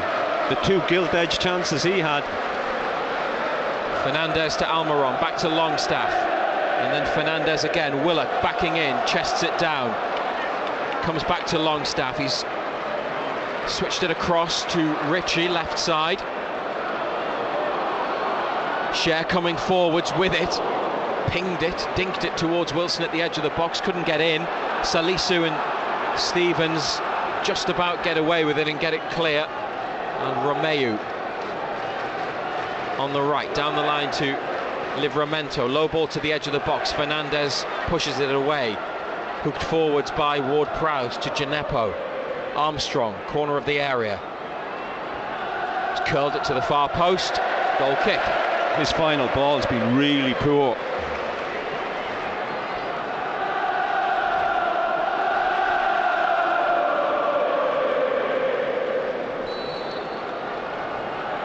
Nathan Redmond is coming on for Moussa Djenepo. No surprise. Redmond has been a substitute in both Southampton's previous Premier League games. He started and scored in the Cup on Wednesday. He's been a good player over the years, Nathan Redmond. That's their first change, 58 minutes gone. 1-0 to Newcastle through Callum Wilson. Goal kick from Woodman, too high for Murphy. Steve Bruce pulling Joe Willock back into position. Now he's after Callum Wilson, who follows the ball back in to the goalkeeper. Everton got a second against Brighton. Dominic Calvert-Lewin from the penalty spot, given away by Southampton on the far side. Longstaff to release Saint-Maximin. Plenty of Saints bodies back, only Wilson in the box. Inside it comes to Almiron, then the cross looking for Willock, who'd got in there, and Livramento clears. Fernandez diving header forwards, straight to Elyounoussi, and he's able to carry it a long way, 20-30 yards now, over halfway, gets stopped by Ritchie at the expense of a throw. Crystal Palace have equalised against West Ham. Conor Gallagher on loan from Chelsea. Rumoured target of Newcastle's at one stage, the midfielder. But the all-important score is here, and it's 1-0 to Newcastle. Redmond, his first involvement since coming on. Adams wide left to Walker-Peters. And then Adams again, who stayed out wide. They've got two in the box. He goes back to Salisu, every Newcastle player behind it. Romeo back to Salisu, who's a few yards into United's half, left of centre. There's a couple of touches of the ball. Plays it forwards to Romeo. Ward-Prowse down the line. Walker-Peters taking on Murphy. Sticking to his task, Jacob Murphy. Pushes Walker-Peters out onto the touchline. He's pulled the ball back for Ward-Prowse, who's now released Adams. Fernandez across, shoulder to shoulder. And it's come to Longstaff, who gets it away. Saint-Maximin is never going to get to that. Stevens is there.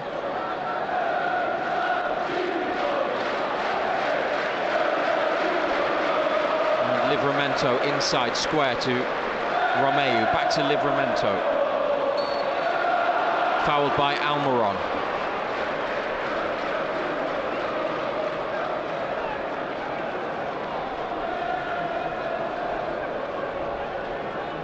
Romeo. Salisu now comes forwards from the centre circle. And Ward-Prowse takes a touch and passes it to Walker-Peters wide on the left. Now Redmond, a couple of yards back from the goal line, straight into the box to the feet of Sean Longstaff, who has a touch, and then with his second touch hammers it clear into Southampton's half, where Salisu picks it up. Played an hour on BBC Radio Newcastle, and they lead 1-0.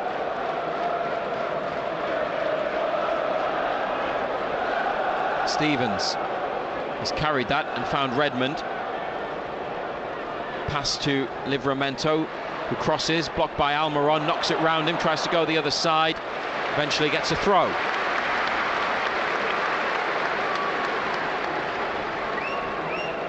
Any further thoughts, Ando, on how the game is developing now they have the lead? No, I mean, yet again, Southampton most of the ball, but they're not creating a great deal with it. Goals win you games. Well, Southampton making one change already. No activity on Newcastle's bench yet, if Steve Bruce is tempted to change it. Matt Ritchie told to take the throw from the right spot. It's good distance on it. It's rebounded against Saint-Maximin. I think it hit his knee and came for Romeo. Salisu to Walker-Peters, who takes it forwards, inside to Redmond, closed down by Longstaff. Good pressure, back to Ward-Prowse, deep in midfield. Romeo now lifting it through, looking for Elyounoussi, who'd made a run in off the flank, but the ball goes behind. Graham Jones is up off the bench. Wants a word with Callum Wilson, as Adam Armstrong needs some treatment for Southampton. 1-0 Newcastle, and it is a hot day. The sun is still shining, part of the pitch shaded, but players coming over for a drink.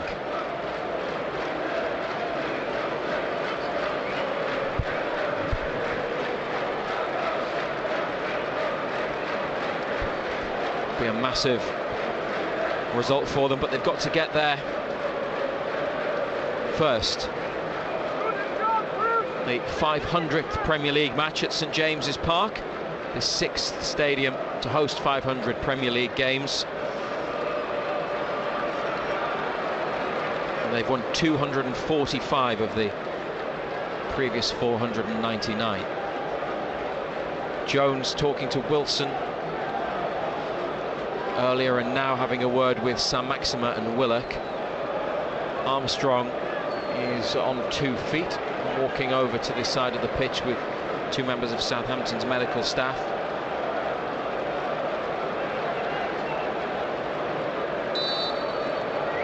Southampton have lost 11 of their last 12 Premier League matches, including each of the last 6 before today. Obviously that's across 2 seasons, but they haven't been great travellers in recent times.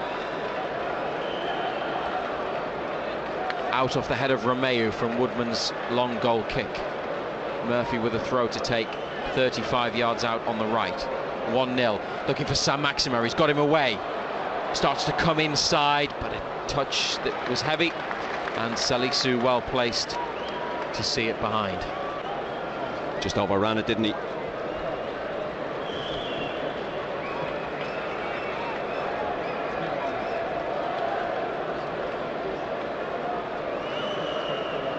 McCarthy takes a while over this goal kick, not in any hurry.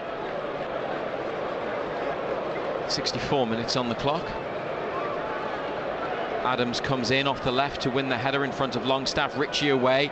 Now Sam Maxima to chase. Salisu met it with his head. Livramento takes it down. Ritchie getting after him, so he has to go back to the keeper. McCarthy with a touch in the 6-yard box, and then a big clearance. And Share with a header forwards. Livramento inside. Almiron winning it for Newcastle, but it's come back to Southampton. And a free kick given by the referee. Brought it back for an earlier foul on Livramento. I think, was it Longstaff who slid in, took a bit of a swipe at him. So it's a free kick further back in the Newcastle half on the right. Ward-Prowse straight to Salisu. They get on with it. Redmond's dropped off. Receives it, gives it back to the defender.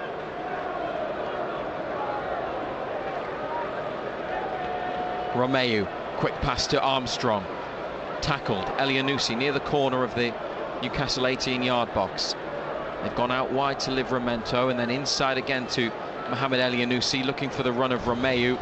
It's too strong, the ball, and Newcastle play it to Ritchie, who sends it clear down the left. Wilson pursuing Stevens, but he's got time and he's able to play it back to the goalkeeper. They push up, United. Now drop a little bit. Still in the middle of their half with the defensive line. Salisu comes up to the halfway line. Left-footed ball across the centre circle to Stevens into Newcastle's half. Foot on it. It's got options left and right. Has to then come back to Salisu, who'll bring it forwards. Walker-Peters, did he carry that out? Newcastle thinks so. Steve Bruce screaming at the assistant referee, Konstantin Hatzidakis, on this near side. That was a sloppy first touch and it looked like he'd carried the ball over the line. They said no, play goes on. Sam Maxima beaten in the air on halfway by Salisu. If the ball had gone through, he would have been away. Ward-Prowse to Romeu now.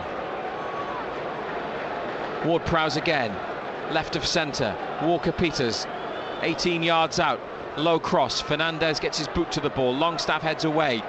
Wilson battling for it with Romeu, but the Southampton midfielder wins it. And it's Livramento inside to Stevens.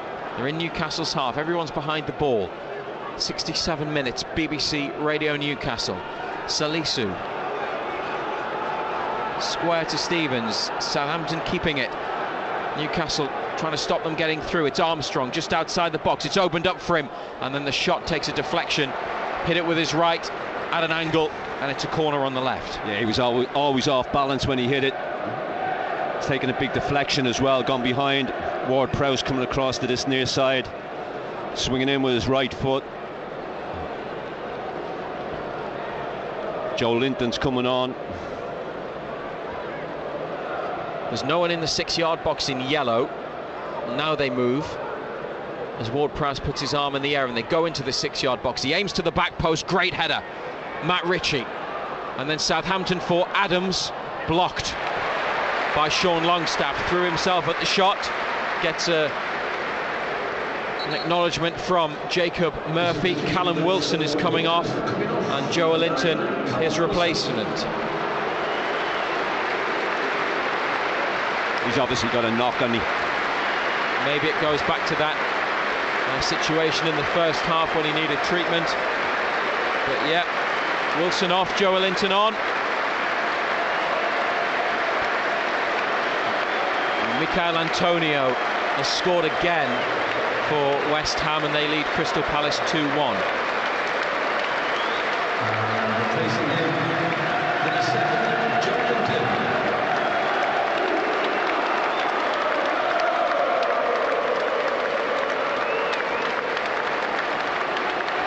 Wilson gets high fives off the coaching staff and then goes straight down the tunnel, which is always the sign that there is a knock or maybe a bit of a problem, or just that they need to have a look at something.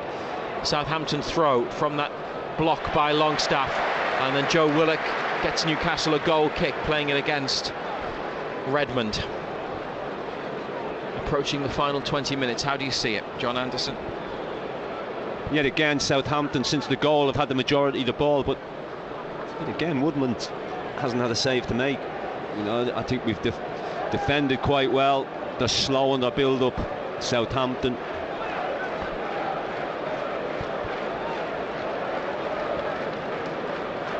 Joe Linton goes for the ball. Romeo wins the header. Ritchie then to Joe Linton, back again, and forwards Newcastle played, but Salisu is there.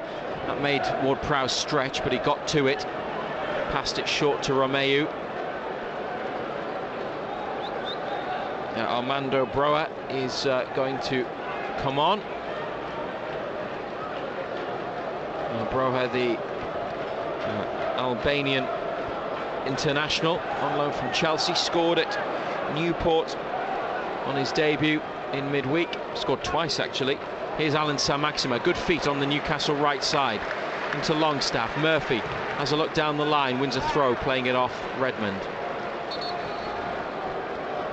And Shea Adams is going off. Substitution for Southampton coming off. Number 10, Shea Adams, and replacing him, number 18, Armando Broya. Crystal Palace have equalised against West Ham. Conor Gallagher scored again for them, 2-2. 1-0 Newcastle here. Joe Linton trying to flick it on for Willock. He's got the header to him and then back again to Joe Linton. He's got three around him, used it well, back to Murphy. Now Willock trying to spin away from Salisu. Willock wins a corner. Good strength. Good strength. Held the big centre back off well. He's got his socks down around his ankles now as well, Willock. What does that indicate? He means business? Might be feeling it a little bit. Must be wearing small shin pads because you can't see them. Ritchie, left-footed from the right side, 71 minutes. Two arms in the air.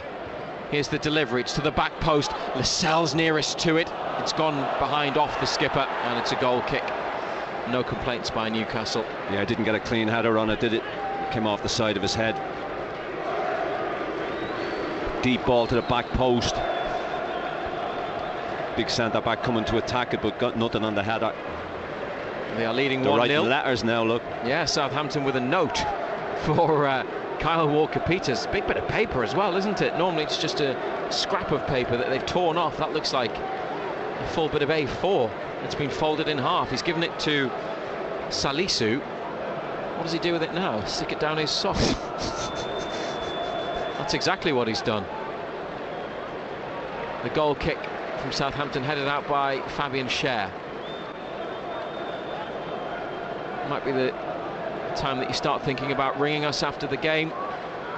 It's 0800 234 6565, or text any time, put BBC at the start of your message and send it to 81333 to have your opinion on the game or any other Newcastle topics read out, possibly on the radio. They lead 1-0, and that's given away by Southampton in midfield. Longstaff, and it's come from Murphy. It's got a runner, Saint-Maximin, down to the right. Joelinton wants it in the middle. Saint-Maximin plays it early to Joelinton, and he just couldn't connect with it. But Joe Willock's kept it in, and alive on the far side, back inside for Matt Ritchie, and Ritchie's ended up slipping. As he just wondered, did he want it badly enough? Headed towards the goal line. Yeah. You need to bust a gut to get there. It's a great ball. Just didn't want it badly enough. It is a great ball from Saint-Maximin. It's the right ball as well. Stevens stride for stride with Joelinton, but he would have got there first. Could have been a chance to make it 2-0. On we play with Southampton just behind the halfway line. Romeu, Salisu to Redmond, taking on Murphy, gets the cross in, and at the back post, saved by Woodman, followed in. Equaliser scored by Elyounoussi. Southampton have levelled it up. Woodman made the save from the initial effort after Redmond put the ball across from the left side, and then Southampton put in the rebound. Mohamed Elyounoussi, who scored 3 times in the Cup in midweek, now has another goal, and after 74 minutes, Newcastle United 1, Southampton 1. Direct play by Redmond, just picks it up and he's direct, goes past Murphy, hangs it up. Woodman does well from the initial header, but can't keep it out, can he? Elyounoussi just got in there ahead of Newcastle defenders to get the first effort, and then the second one, it's come straight back to him, and then it goes in. 1-1. Southampton will feel they deserve that. 15 minutes now to go and find a winner.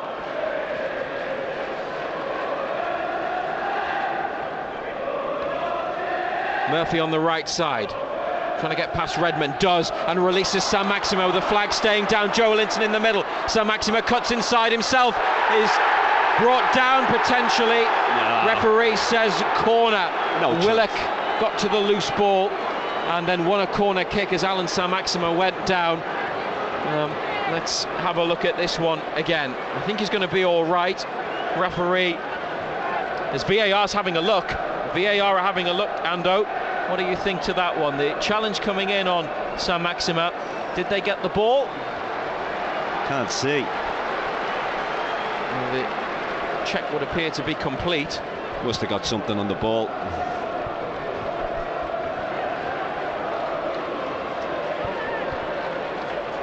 Ritchie will take the corner. No penalty. Keeper comes and takes it. It's a big claim from McCarthy and a disappointment for Newcastle. Lascelles standing in his way, not letting him play it early, and then he races back into position, Jamal Lascelles. 1-1 now. They were in front through Callum Wilson's goal. He's since gone off. Longstaff dispossessing Redmond, well played. Saint-Maximin, the swarm around him. He's having to run out wide, and he's beaten them all. Alan Saint-Maximin, what a run. Great play, looking for Joelinton. Oh, fantastic defending from Salisu. Just got it in there at the right moment, and Longstaff wins it from Redmond again, and Murphy takes over. Jacob Murphy, low shot deflected, diving save. Saint-Maximin offside. Well, that was exciting play. It was sensational play from Alan Saint-Maximin. It really was. And he just couldn't get Joelinton in the middle. Salisu with the defending, Ando, and then Longstaff, great work again, and Murphy forced the save after the deflection. Yeah, as well as Redmond did for their goal. Twice he's got caught on it. And unfortunately, St. Maximin got himself into an offside position when the shot from Murphy was saved. Yeah, he just hadn't come back onside, St. Maximin. Cher took that down nicely on his chest, but then got tackled by Brower, and corner for Southampton off Matt Ritchie.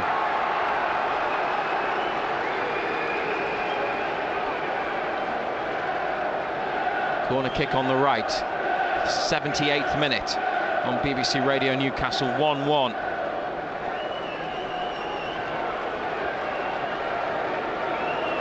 Ward-Prowse not in a great hurry. Ryan Fraser sent out to warm up again by Steve Bruce.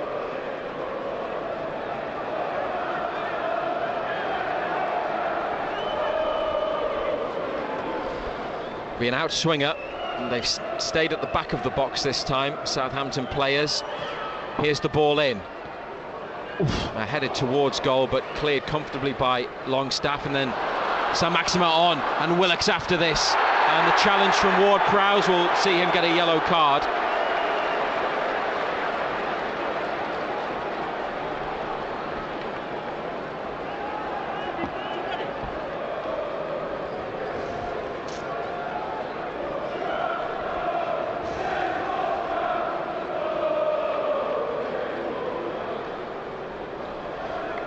It's behind the halfway line on the left. Cher.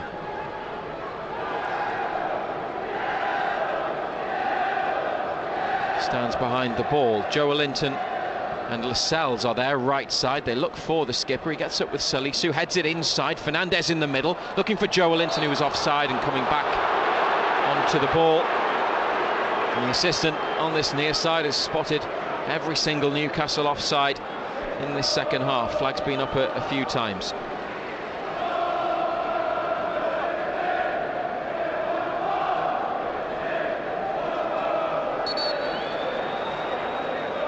Referee telling Southampton to take it from the right position, which is inside the box.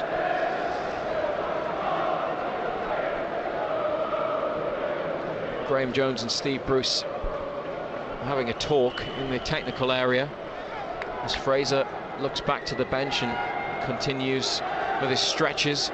Here's Lascelles with a header away. It's over the top of Almiron. Elyounoussi, nice touch to bring it down. Armstrong, Livramento looks for Broha, and Elyounoussi, danger in the box. Fernandez heads it away.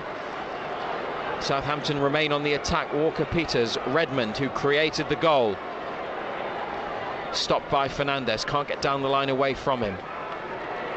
Stopped a second time by Fernandez. That is good defending. Walker-Peters inside, away from Willock. Romeu toward Prowse, and now Redmond's got free. Redmond tackled by Willock. It's a throw. Steve Bruce wants Ryan Fraser to come back. He's going to come on. 10 minutes to go, one apiece.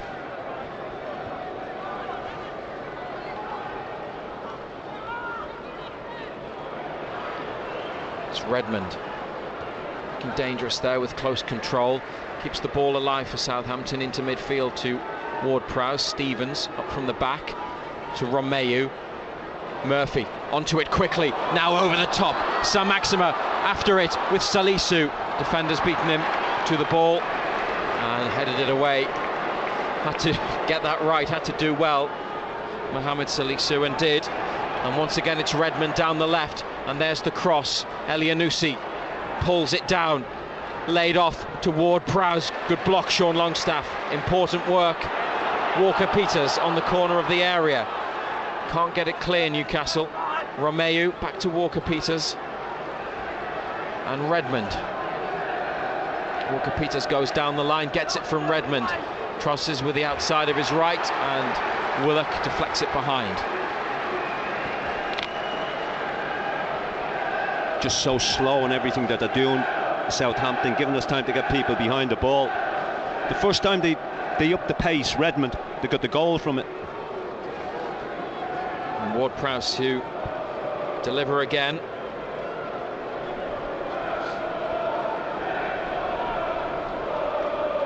Fraser getting his final instructions. 1-1, 82 minutes exactly. Here's Ward-Prowse with a corner. Referee's seen something he doesn't like. Players are now getting a bit angry in the 6-yard box. Paul Tierney has to intervene.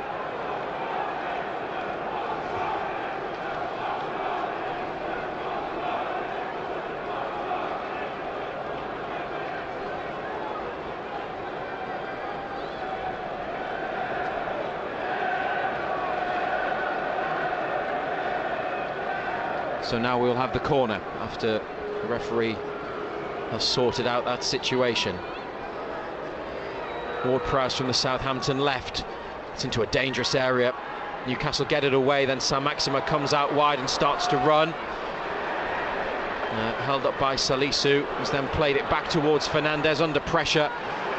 Gets it away to the middle of the half. Salisu's been all over Saint-Maximin really at times.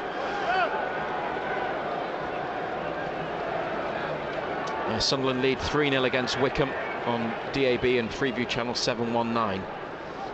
Ryan Fraser still waits to come on. He's not going to get that much time. Here's Romeu, released in the box. There's 3 Newcastle players with him. They hold him up. Armstrong with a cross to the back stick. Goal kick. Poor ball again.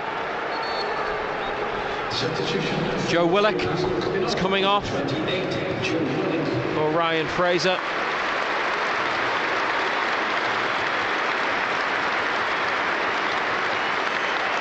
He looks shattered, Willock.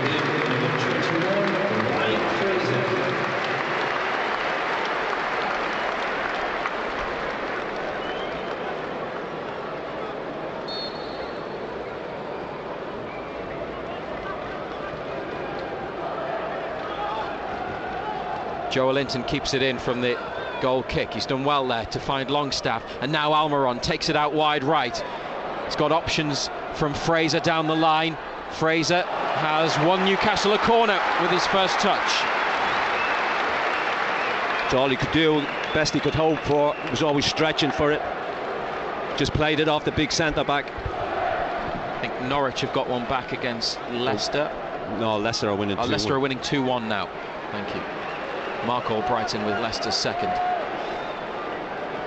Well, Matt Ritchie, another in-swinging corner. Southampton with everyone back. We've got 5 minutes to go. Are they going to get a late winner? Ritchie's ball. Keeper comes and gathers again. That's the second time that's happened. Quick throw, looking for Armstrong. Murphy's there. Back to Woodman from halfway. He sends it forwards. Saint-Maximin's offside. Joe Linton isn't. He heads it back, and then Salisu through to McCarthy.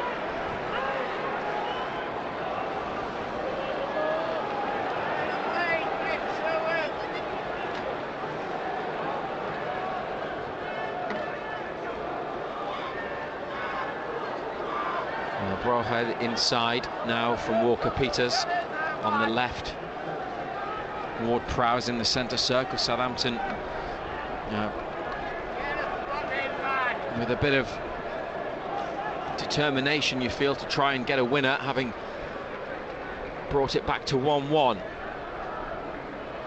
Wilson for Newcastle, Elianusi with the equaliser. Fans frustrated that Newcastle just can't get the ball. Playing it around Southampton, but now they lose it through Stevens. It's Ritchie tackled, throw in front of the east stand.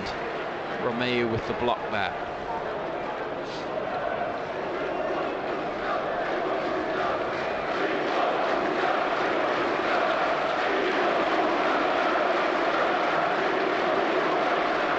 Well, that was coming through, I'm sure.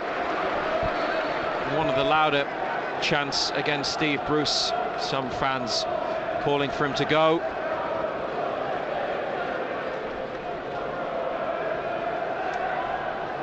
Share forwards.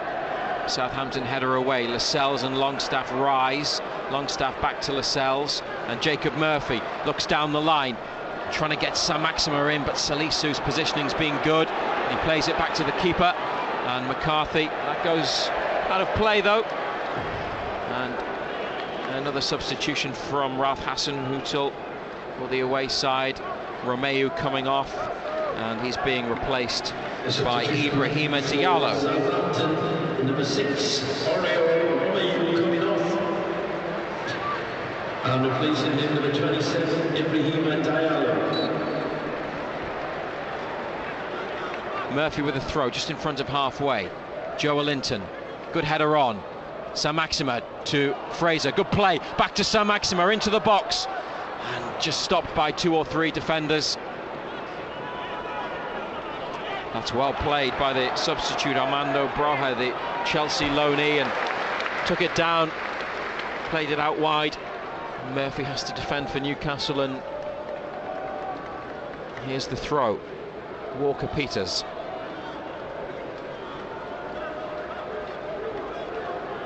Not necessarily sure you would say that Southampton are putting Newcastle under loads of pressure, but you would also maybe say that Newcastle don't necessarily look like winning it from here with 2 minutes to go, Ando, plus added on time. Yeah, I mean, we got ourselves in front, unfortunately couldn't hold on to it, but they give it away again, Southampton. Well, this might be Newcastle's best chance. Share to Saint-Maximin, goes around one, finds Fraser, he's got a man on his shoulder. Fraser gets around, Walker-Peters does well, and trying to play Joelinton through. Joelinton's got the better of Salisu in the box, and then tackled by a recovering Mohamed Salisu. Just not strong enough. He's got to be stronger. He's got to want it more.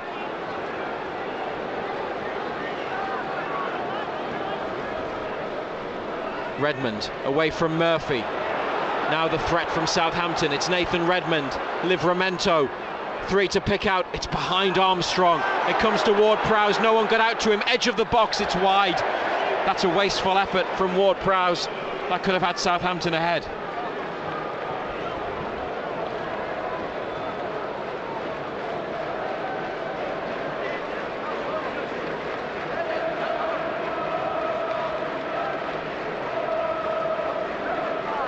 Final minute of the 90 on BBC Radio Newcastle.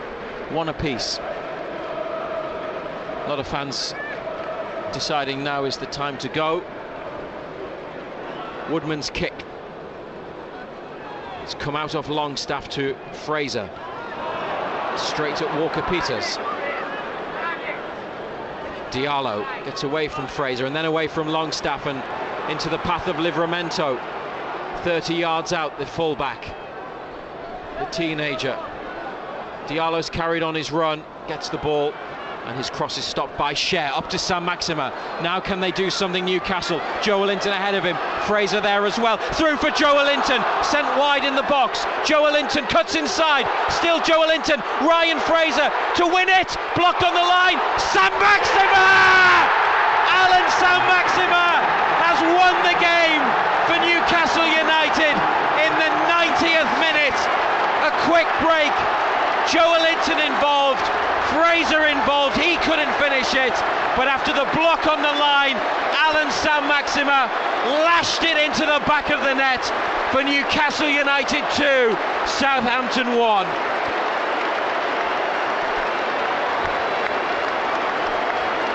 Well, he's never going to miss. I mean, the boy does well, stops it on the line. Not too sure who it was from Joelinton's original shot. It's a decent break. They don't get tight enough with with Saint-Maximin originally. But you would say that that's won the game. Whether we deserve it or not, that's another thing. But it's a big 3 points. What a huge relief this will be. Right-footed from close range, smashed it home. It's massive for Newcastle. It's massive for Steve Bruce after the chance against him today. Loud and clear. The goal stands, in case you were worried and wondering. And Jeff Hendrick is waiting to come on. Well, I did say that they didn't look like winning it, but it was a quick break and Fraser involved, and to be fair to Joelinton, he did well for his bit to play it inside, and now they're looking maybe to go on another attack. Newcastle, Longstaff with the ball cut out, and Southampton have it again in midfield. We're into 3 minutes minimum of added on time. Joelinton's won it back on the left. Ward-Prowse for Southampton has it back, and Joelinton now closing down defenders with the ball. Hendrick might not even get on. Share away from the edge of the box. Salisu on his chest.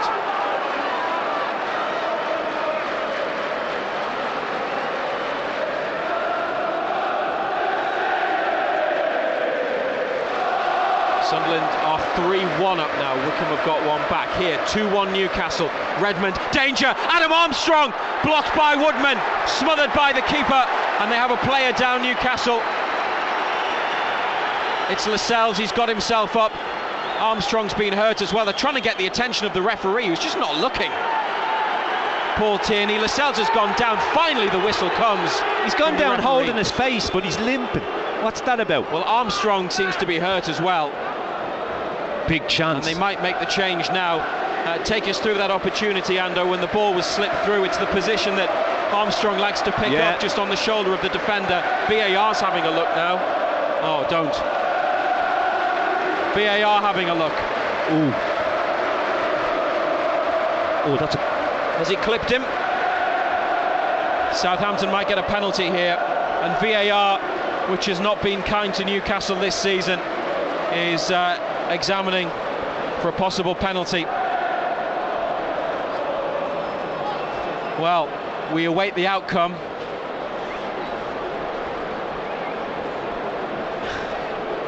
This is just so typical of this season. The video assistant referee is Mike Dean.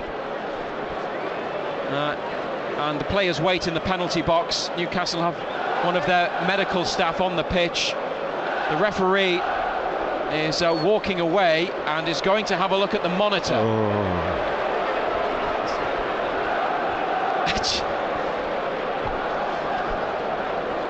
Well, this is on a knife edge now. They're 2-1 up Newcastle. It looked like Sam Maxima had won it. And then it wasn't Woodman who made the block, it was the challenge. Was it Lascelles with the challenge on Armstrong, and he may have just caught him.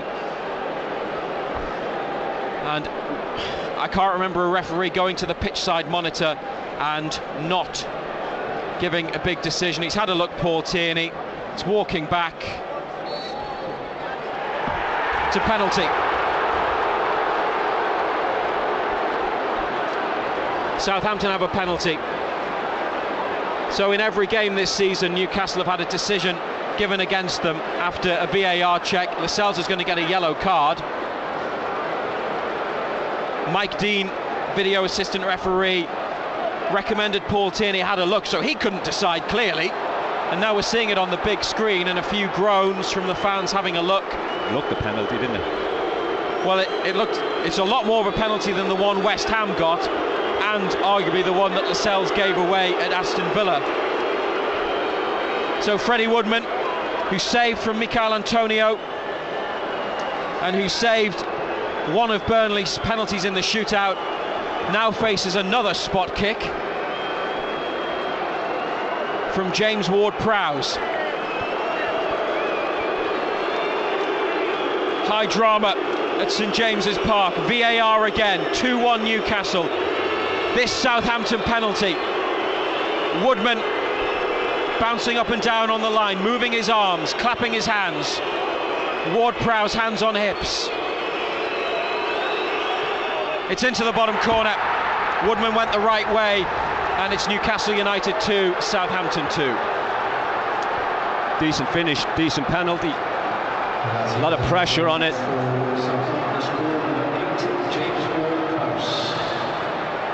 Newcastle players are still talking to the referee, and en masse they're now all leaving, the fans. They've seen enough. I think they've had enough of VAR. I think we've all had enough of VAR, even though that probably was the right decision.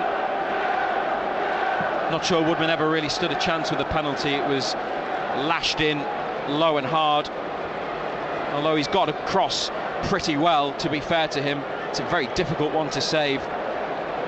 Hit with a lot of pace, a lot of whip on it. Low down to his right hand side.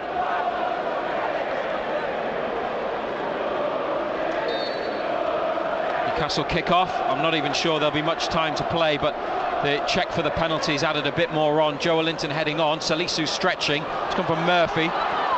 into the box. Keeper might get there. Lascelles has gone in towards the ball, and McCarthy has it in two hands.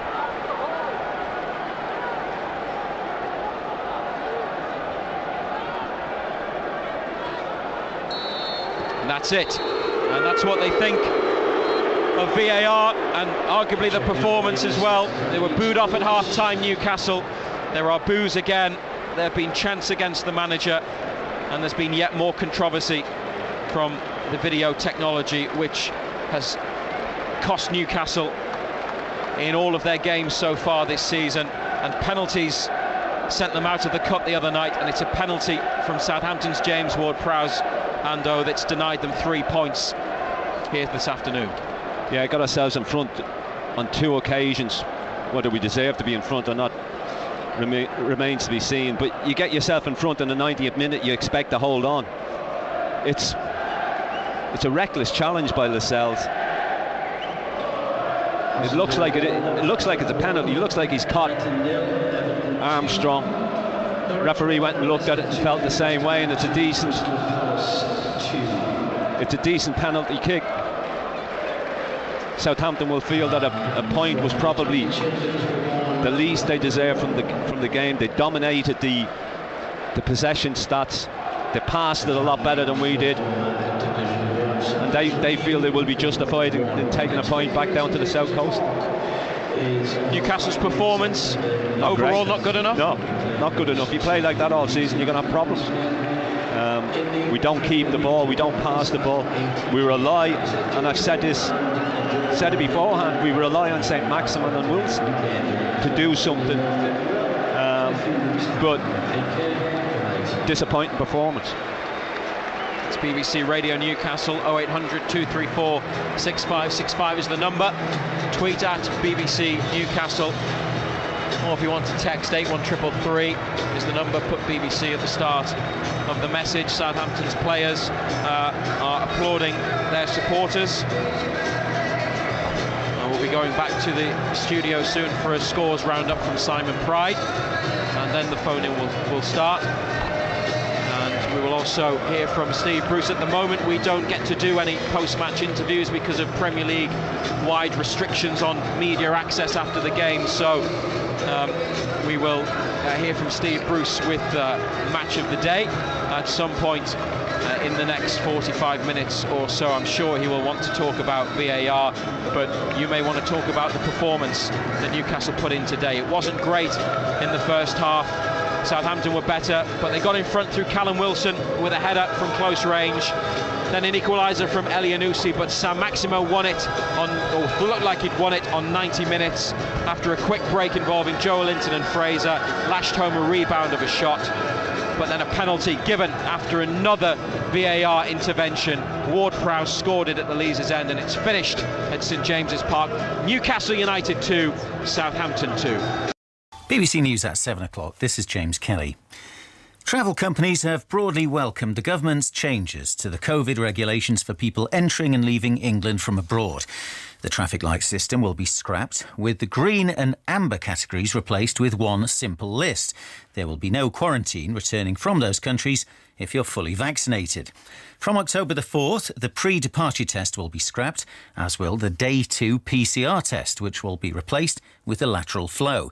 Caroline Davies is our transport correspondent. The industry really is relieved by this announcement today, not just because of the changes to testing. There are some new countries that are coming off the red list, like Turkey and Egypt, that are key winter sun destinations, so that also gives them a bit of hope for the next few months. A big element of what they're still looking for is making sure those PCR tests change to lateral flow tests. The government have said that that will happen by the end of October. The industry is very keen that happens before the half-term holiday. It might be a bit later than the industry had hoped, but in general, this is better late than ever for them. The Scottish Government is also simplifying the list of countries, but said it would not be removing the requirement for a pre-departure test or use lateral flow tests on Day 2. The Welsh Government said it would assess the changes announced in England. The United Nations has warned that despite the pledges made by countries to combat harmful emissions, the world is still on course to heat up to dangerous levels. It says that even with all the promises made so far, the global total of emissions is set to rise by as much as 16% by 2030, the opposite of what scientists say is needed. The government is putting on hold controversial changes to the planning system in England. It's understood the new Housing Secretary, Michael Gove, wants to re-examine the proposals. Our political correspondent, Nick Eardley, is at Westminster. This doesn't mean that these plans will definitely be ripped up. It may well be that Mr Gove turns round and decides that he wants to keep them. But those Conservative MPs who are deeply uneasy about the government's plans are happy tonight. They hope that this could lead to a pretty radical rethink. Labour say the plan should be ditched altogether. The New Zealand cricket team has abandoned a series of matches in Pakistan over security concerns shortly before the first was due to start. New Zealand Cricket Authority said it was simply not possible to continue the tour given the advice they were receiving. Here's Alex Capstick. A statement from the New Zealand Cricket Board said that protecting their players was paramount and that following advice from their security team on the ground, pulling out was the only viable option. The tour, a mix of one-day and T20 games, was meant to start today in Rawalpindi. No details of the potential threat were given by New Zealand, and the decision to withdraw has left the hosts unimpressed. And the weather tonight: eastern Scotland, northern England, Wales and the southwest will be cloudy with rain in places. Northern Ireland will have a clear, cool night and the rest of England will be clear and dry. BBC News, it's 7:03. We had a great life. We did everything together. How did an American woman end up at the heart of the Islamic State group Caliphate and then make it back? My story? Oh, yeah, absolutely. It is very hard to believe. Sam Sally says she was tricked into taking her children. I feel sad that they would do that to a child. But was she? Anything I've ever done is only with the intention of something good to happen. I'm not a bad person. I'm not a monster. I'm Not a Monster. Listen to the complete box set on BBC Sounds. 5 Live Sports. The Friday Football Social. Full commentary of Newcastle against Leeds on the way from St James's Park at 8 o'clock tonight, and what a pleasure it is having the former Newcastle midfielder and the current West Ham United assistant coach Kevin Nolan alongside me for the evening. Kev, Newcastle winless so far this season, fans calling for the manager to go, totally fed up with where they are, feel like we've seen it all before, and in your case up close and personal, but how on earth are things going to get better for the supporters up there? Oh well, I think a win, that's what they've got to do, Fletcher. I think if they win tonight, that eases the pressure on Steve, it eases the pressure on everybody else, and I'm hopeful that that's going to be the case. It's a big, big game. Full commentary to come from St James's Park at 8 o'clock tonight. As always, we're going to be looking ahead to the big games of the weekend. But, Kev, we've got to talk as well about last night. Dinamo Zagreb 0, West Ham United 2. What a way to kick off the campaign.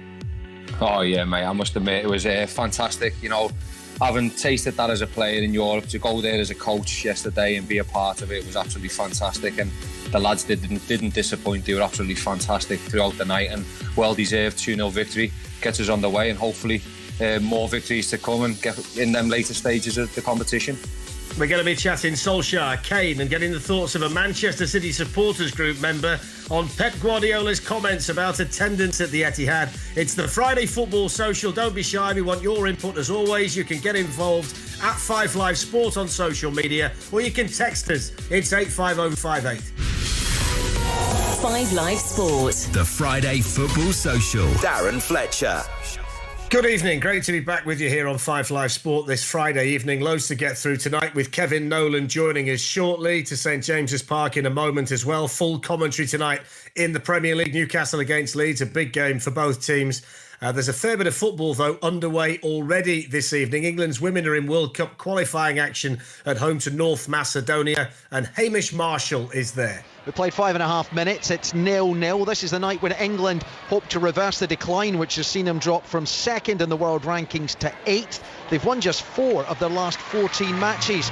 New head coach Sarina Wiegman has an impressive pedigree. She led Netherlands to a World Cup final and winning the European Championships back in 2017. England, well, they host the Euros next summer, and this is the first step on the road to the World Cup in 2023. Ellen White leads the attack, but captain Steph Horton is out after a training ground injury. North Macedonia, they're 131st in the world. England should have a comfortable evening, and they've started well. Other games this evening: Luxembourg are at Northern Ireland in the same group as this. Scotland are at Hungary, and at 7:15 Wales kick off against Kazakhstan.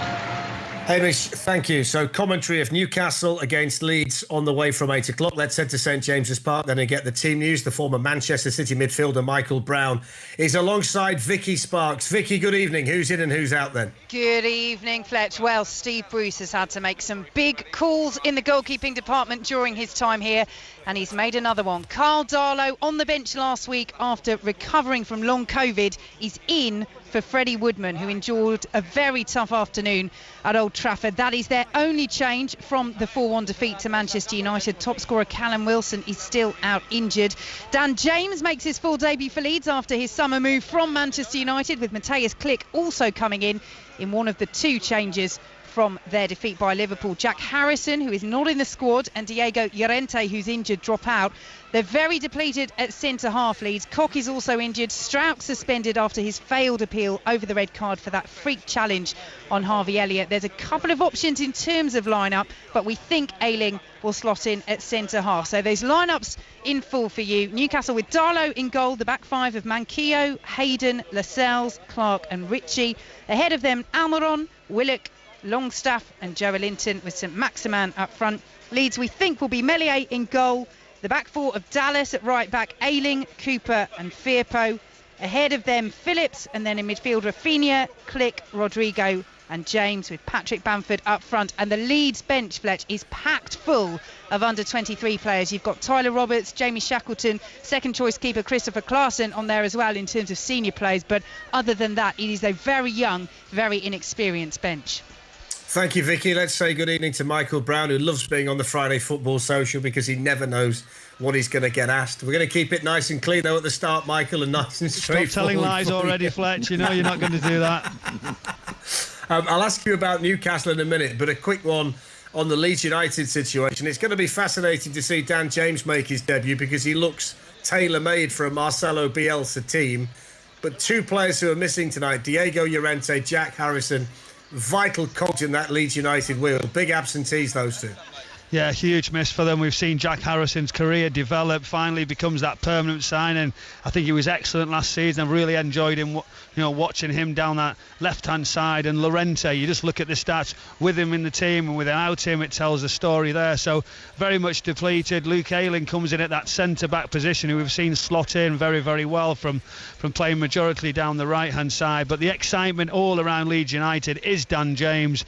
It looked like he was coming 3 or 4 times before. He had some experience, as we know, with Manchester United. He really wanted to join the football club. I'm looking forward to see how he gets on. And an exciting one. We know Bielsa's side are going to really come at this Newcastle team, and we don't expect anything different with Bielsa, do we? Steve Bruce has a familiar problem, Michael, and that is sending a Newcastle United team out there without Callum Wilson. We know just how different they are. It's night and day, isn't it? Wilson in the team, Wilson out the team. He's got the problem again that he's got to try and get this team scoring goals without his main man. Very much so. He's the talisman, he's the striker, he's centre-back's fear, but it's that threat, that physical attributes that he brings. So Steve Bruce will tell you as well, it's a huge miss for him. And I think what we know as well is coming out here without an experienced player like him, and I think it's going to be like a pressure cooker early on. The pressure's on Steve Bruce and the whole football club. The Newcastle United supporters all around us are not best pleased. We understand that situation. But at the start of the game, when they make that, their voices heard, it's going to be even more difficult for these players. Let's bring in the former Newcastle United captain and the current West Ham United assistant coach, Kevin Nolan, who knows exactly what it's going to be like up there. Kevin, good evening. Welcome to the Friday Football Social. Great to have you on with us again. Knowing the scene as you do at St James's Park and in Newcastle in general, I mean, it does feel a little bit like a broken record, doesn't it? Every time we seem to have you on the programme, we're talking about a Steve Bruce crisis, and here we are again. Yeah, evening, boys. Yeah, it's so disappointing, that we're still, talking about these things. But it takes, a certain player to play for Newcastle, and you've got to be able to withstand them 52,000 fans. No matter where you are in the league, they expect But what they expect you to go out there and give your all. I think what they've been most disappointed is that it's not results sometimes, because if they see that you're doing well, and they see that you're working really hard for the club and you're trying your best and you're giving 110%.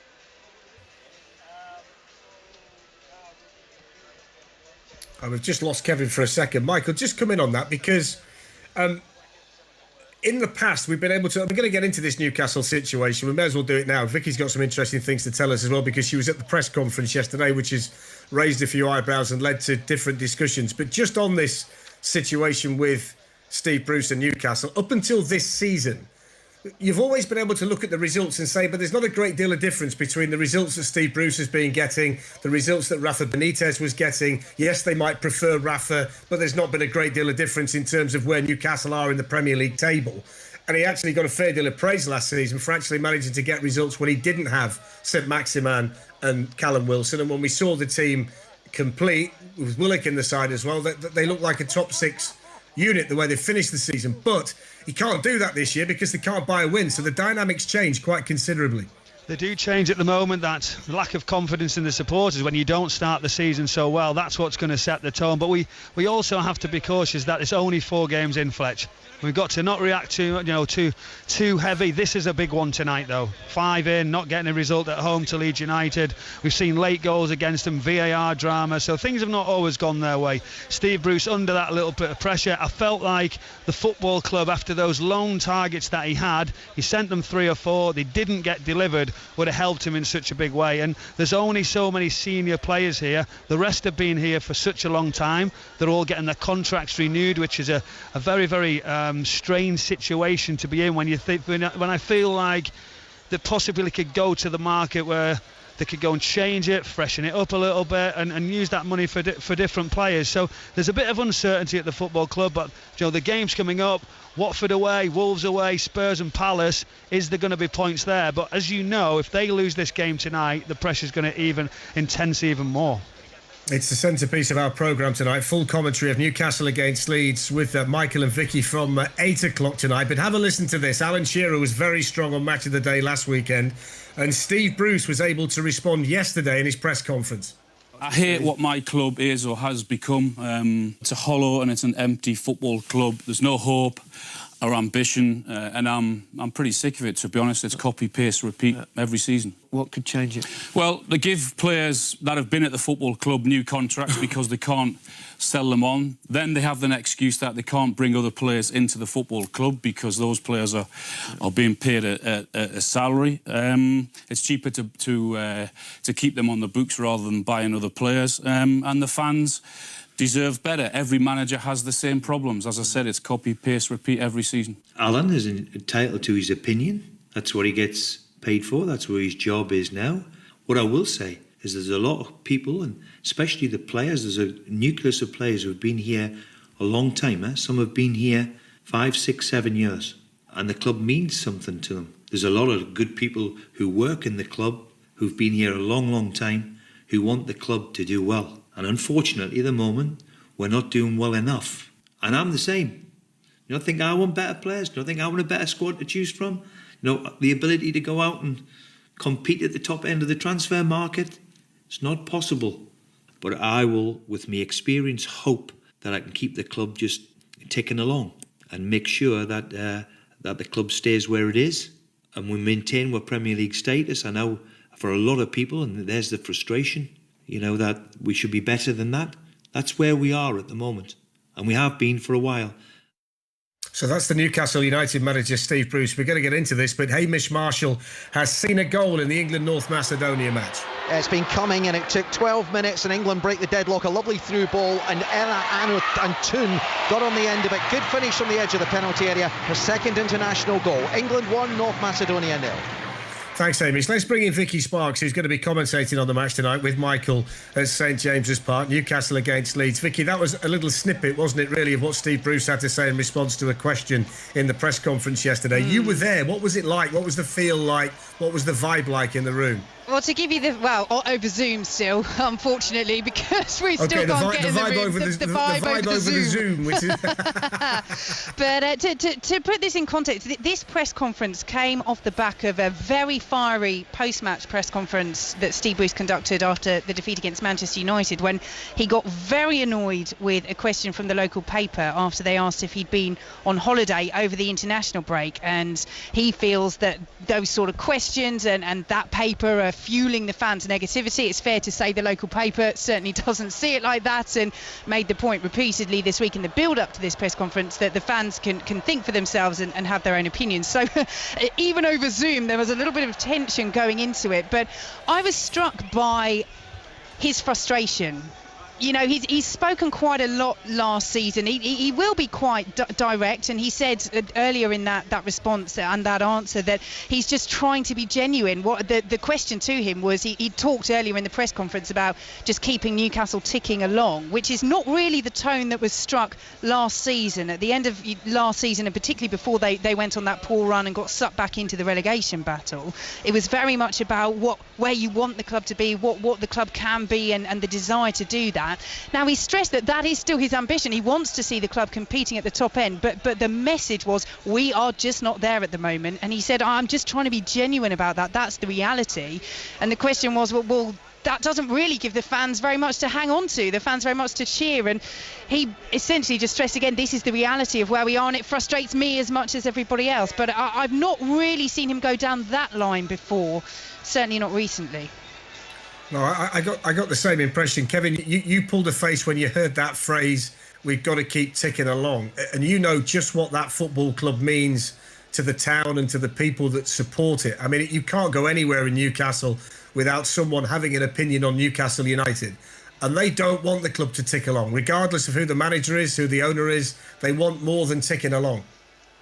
Yeah, and I think that's the big thing. I can understand Steve's frustration. He wants to keep building the club. I know Steve, he's honest as the days come. Great fella, you know, I've met him lots and lots of times, and always thought that he was right for Newcastle. Knows the club, knows the city, knows the people. He's a Newcastle fan. So it's disappointing when you do hear that, but I think he's just trying to bring some realism to what is actually happening. I think the players have got to take a lot of responsibility for what's going on at the minute, Fletch. He's talking about 6 or 7 players loving the club and trying to do the best and wanting to be the best. Well, they've got to step up on the pitch, and they've got to try and make his job a lot easier, and they've got to do stick the necks on the line, because at this minute in time, I look at a team, and for me, that I don't feel that.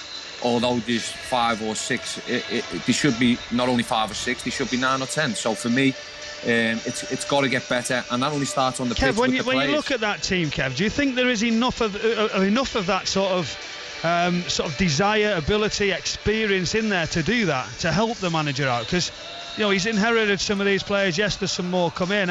I'm not so sure that the players can do that in this Premier League. In the Premier League, I think what's really disappointing for Steve as well is some of these local journalists have come from about his personal life when he's got a couple of days off, and no wonder he's a little bit disappointed in the press conference following that. Brownie, we've had let me tell you, mate, we have been at it now for 20 months, nearly 2 years. I've been in the job since February, lucky enough, and it's been non-stop, and especially for, and I'm just a coach. As a manager, he needs them 3 days, he needs a little break. For me though, I think they've got enough in that squad to be able to show a lot more than what they're showing at this moment in time. There's a lot of players who are, I hear about stories getting out, Brownie, there's nothing worse than when... Well, it's happening at the moment, isn't it? It is happening. Exactly. The row on the training field, that's coming out. Exactly, mate, and that was happening before I went there as well. We managed to stop that, and as a club and as a squad, we managed to stop that, and people talking to journalists and doing the right things and trying to do the right things within the club. And I'm sure Jamal Lascelles, he's big enough to speak to everybody in that club and go, listen, we aren't pulling our weight here. For me, as a captain, if I was him, that's where I'd be looking. As a player, I'd be looking at myself, not looking for excuses.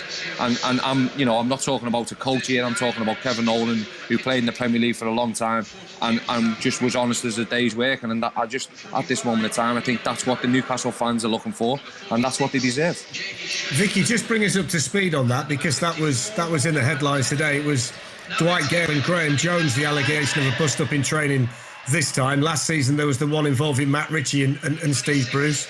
And there clearly seems to be a feeling within the manager's office that someone within the club is briefing the journalist, and then all this stuff's getting out, which is just adding fuel to the fire.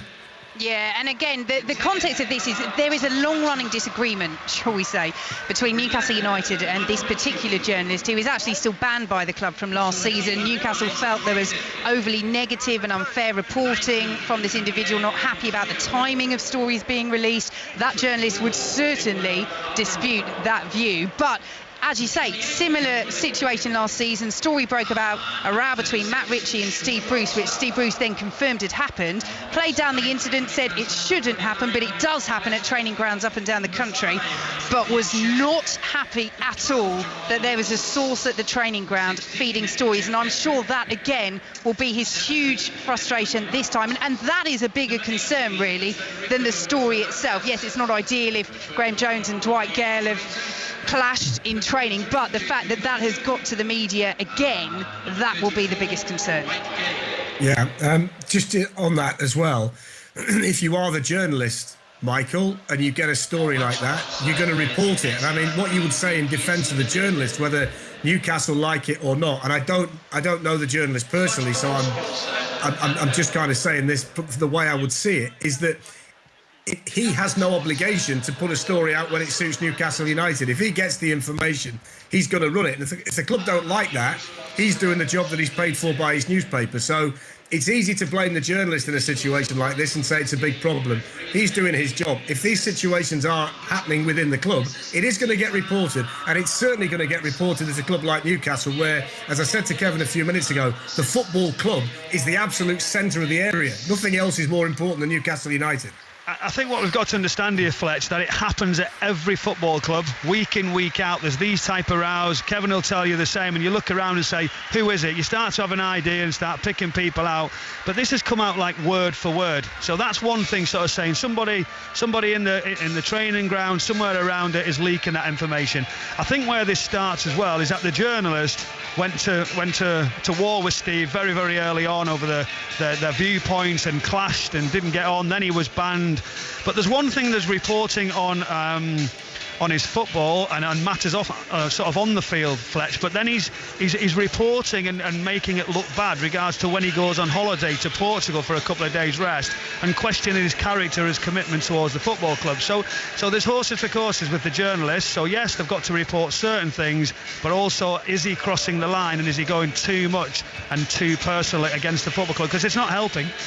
Yeah, we have an obligation to look at it from both sides on the programme, of course, which is what we've just done there. Now, he said, Kevin, on Sky, Steve Bruce, on whether he talked to the players beforehand about a potential bad atmosphere in the ground. He said, well, a lot of them have been here a long time, which helps. They understand. They have to totally blank out that noise. It's all about the performance today. Delighted with an hour at Old Trafford last week.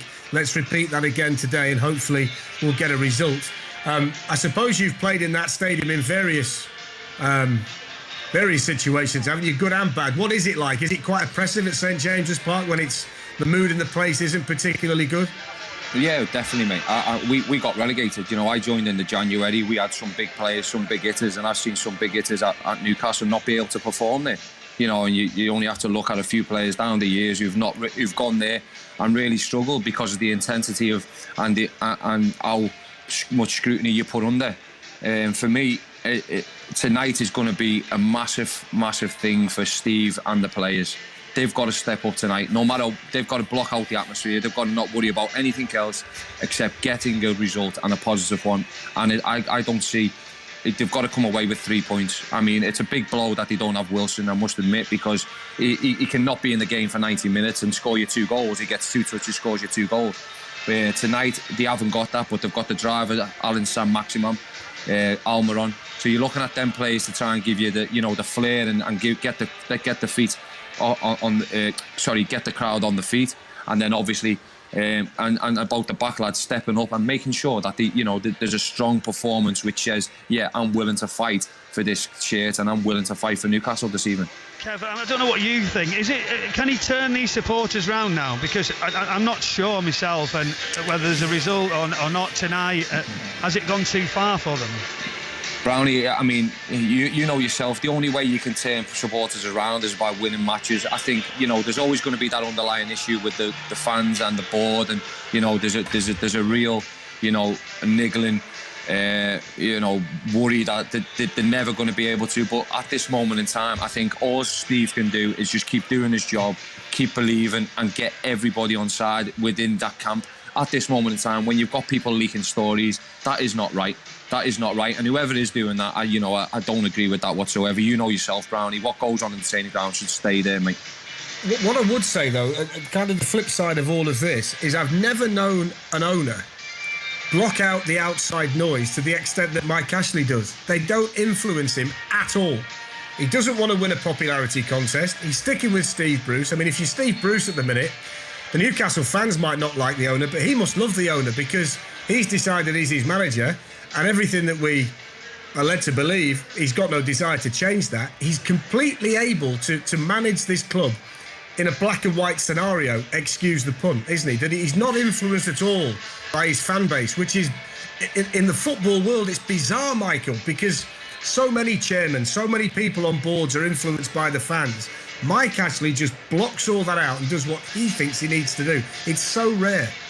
It is extremely rare that he keeps away from the football club, even that he doesn't really have that much contact day to day. He'll be interested, he'll understand the business side of it, and that's what it's down to him. He'll look and say, right, what does it cost me to replace Steve Bruce if I was going to go on and do that? Who do I go on to replace with this squad, with this system? I think he trusts Steve Bruce as best he can, but at some point the supporters, whether will they change their mind, and only results will tell. So it's a strange scenario. Steve Bruce will just want to get results. This is his football club as well, so whoever's above him, whoever's owning, he'll feel lonely now. He'll feel like he's in a real low place. He's got some good staff around him. It'll be about results, and I feel for him at the moment. A full commentary from 8 o'clock tonight, the Premier League match, Newcastle against Leeds. It's big for both of them. We'll speak about Leeds United before the game kicks off at 8 o'clock. We'll give the final word to Roddy, who's a Newcastle fan. He said, I feel sorry for Bruce. I think no matter what he does, he can't win with some. Fans love Rafa, but the football was dire to watch. A better watch under Bruce, just needs a bit of luck. I think, though, when you listen to it all, Roddy is probably in the minority with a lot of Newcastle supporters. But you're listening to the Friday Football Social, Darren Fletcher and Kevin Nolan with Michael Brown and Vicky Sparks. Full commentary from 8 o'clock of Newcastle against Leeds in the Premier League. But we've got to move it on, Kevin, at this stage to your club, West Ham. Operating at the minute in a way that will have Newcastle fans extremely envious. First proper European campaign for 15 years. The only British club to win in Europe last night. A statement win, comfortable win, 2-0 away to the team that knocked Spurs out of the Europa League last season, Dinamo Zagreb, and you must all be absolutely delighted with how it went last night. Oh yeah, Fletch. I mean, speaking earlier in the programme and speaking to you before, and it was a dream for all them fans. Just under 2,000 travelled over there yesterday, and they were brilliant. But I must admit, the lads absolutely blew us away last night. The way they took control of the game, I think anyone who watched it would have said, and I had lots of texts this morning how comfortable we were. We looked, like we've been seasoned, pros in Europe. But for me, it's a great start, and what we've got to do is build on that now. We've had a good start to the Premier League season as well. We've got a tough one on Sunday, and as soon as the game finished, that's where all the focus. I know it's the old puns and the old cliches, but that's where the focus immediately returned. Kev, surely not. It's got to have been lively a little bit on that plane coming back. We You'd have been the cheerleader at the front, mate. Surely. Gaffer, with all alcohol banned. It was right. We're on Man United now, but that's what I love about David. He's strictly everything when it's on, and we'll get our enjoyment at some point, and when we need it and when we want it. But at this moment in time, we're just riding this crest of the wave, and it's been absolutely fantastic. Brownie, Kev flew back on his own when he knew the ban was in place. That's why he got back a little bit earlier than everybody else. On his jet again, was it? Yeah. Just before you come in, Michael, on that, Kev, give it on a serious note. Give us a bit of insight into the structure in there and how it works, because before David Moyes went in for the second time as Newcastle manager, there was a lot of conversations about the role that the owners played, Mr. Gold and Mr. Sullivan, how influential they were in terms of recruitment, the type of players that West Ham was signing, that they were trying to sign entertaining players, but it made them a soft touch. The crowd weren't particularly happy to be there, or certainly didn't seem that way. How different is it now? What's the dynamic like between the management team and ownership? And how steady is the ship at the moment at West Ham? I think hats off to the boss, David Moyes. He's gone in there. He knew about the club because of the first time, fletching. I think he got a lot of credit on how he reacted to what happened to him in the first time, and how he was probably treated. Mr. Sullivan, I know him and the boss speak, daily, every day, and whether that's about what's going on during the week, what's going on in transfer. I think he's been with the success he's had in bringing the players in, a Souček, a Soufal, a Jared Bowen, who've all been real big successes for the West Ham fans and for West Ham in terms. I think he's been able to have a lot of influence on that. I think he's trying to build a team which is going to make the supporters proud. And I think what's happened, Fletcher, and I know this probably sounds a bit weird, but with COVID and fans not being able to be in the ground and having to watch at home and see us be so successful, I think they've come back with this new desire that we've got to get behind the team, because if we get behind the team in this we've got a magnificent stadium. It's not the bowling, it's never going to be the bowling, but it's going to be, you're there on Sunday with us, you'll see it's absolutely fantastic. And the amazing support they give us in the first game was unbelievable, and the noise coming from them. And I think if we can continue to do that, the club can only, start, and it's baby steps, and we always talk about it, but we're moving forward, and that's down to the boss and the relationship that he's now gained with the board and what he's doing, and everybody underneath him doing exactly what he wants. So we all know our jobs, we all know our roles and responsibilities, and if we're not on top form with that, we'll have the boss on our backs, which is how we want it, because as you can see, the success it's bringing on the pitch has been absolutely fantastic, and the boys are really buying into it. They're probably as fit as they've ever been. They really are it, and they're really looking forward to every game, and we genuinely believe that we can beat anyone on our day. It does seem that, me looking inside and seeing everybody's work rate, the enjoyment. Mikel Antonio lives near me, Kev, when he's not there in the week, and there's locally. And a couple of years ago, he's sort of thinking, is his future away from West Ham? Wasn't sure where he was going to go. Yeah. See the smile in him and how he's performing, getting goals. I would love to play in that team. There's something about it that you feel like somebody's backing you up. I know you would like that as well. Yeah, that's it, Brownie. I think that's what we tried to create. We've tried to create a team which look after each other, and it's driven by for me, who's going to be one of the best in the world, in Declan Rice. He's our captain at the minute. He's our vice captain, our captain on the field, under Knowles. But you don't have to look at Knowles and how his acceptance of, now being one on the bench or being around the lads, how he's took that responsibility on. So everybody, even when they're not playing, they've always got a role and a responsibility, and they're taking them up at the minute, and it's great to be a part of. I'm really enjoying my role. I'm hoping, I'm doing a lot of work with the 23s as well as a lot of work with the first team.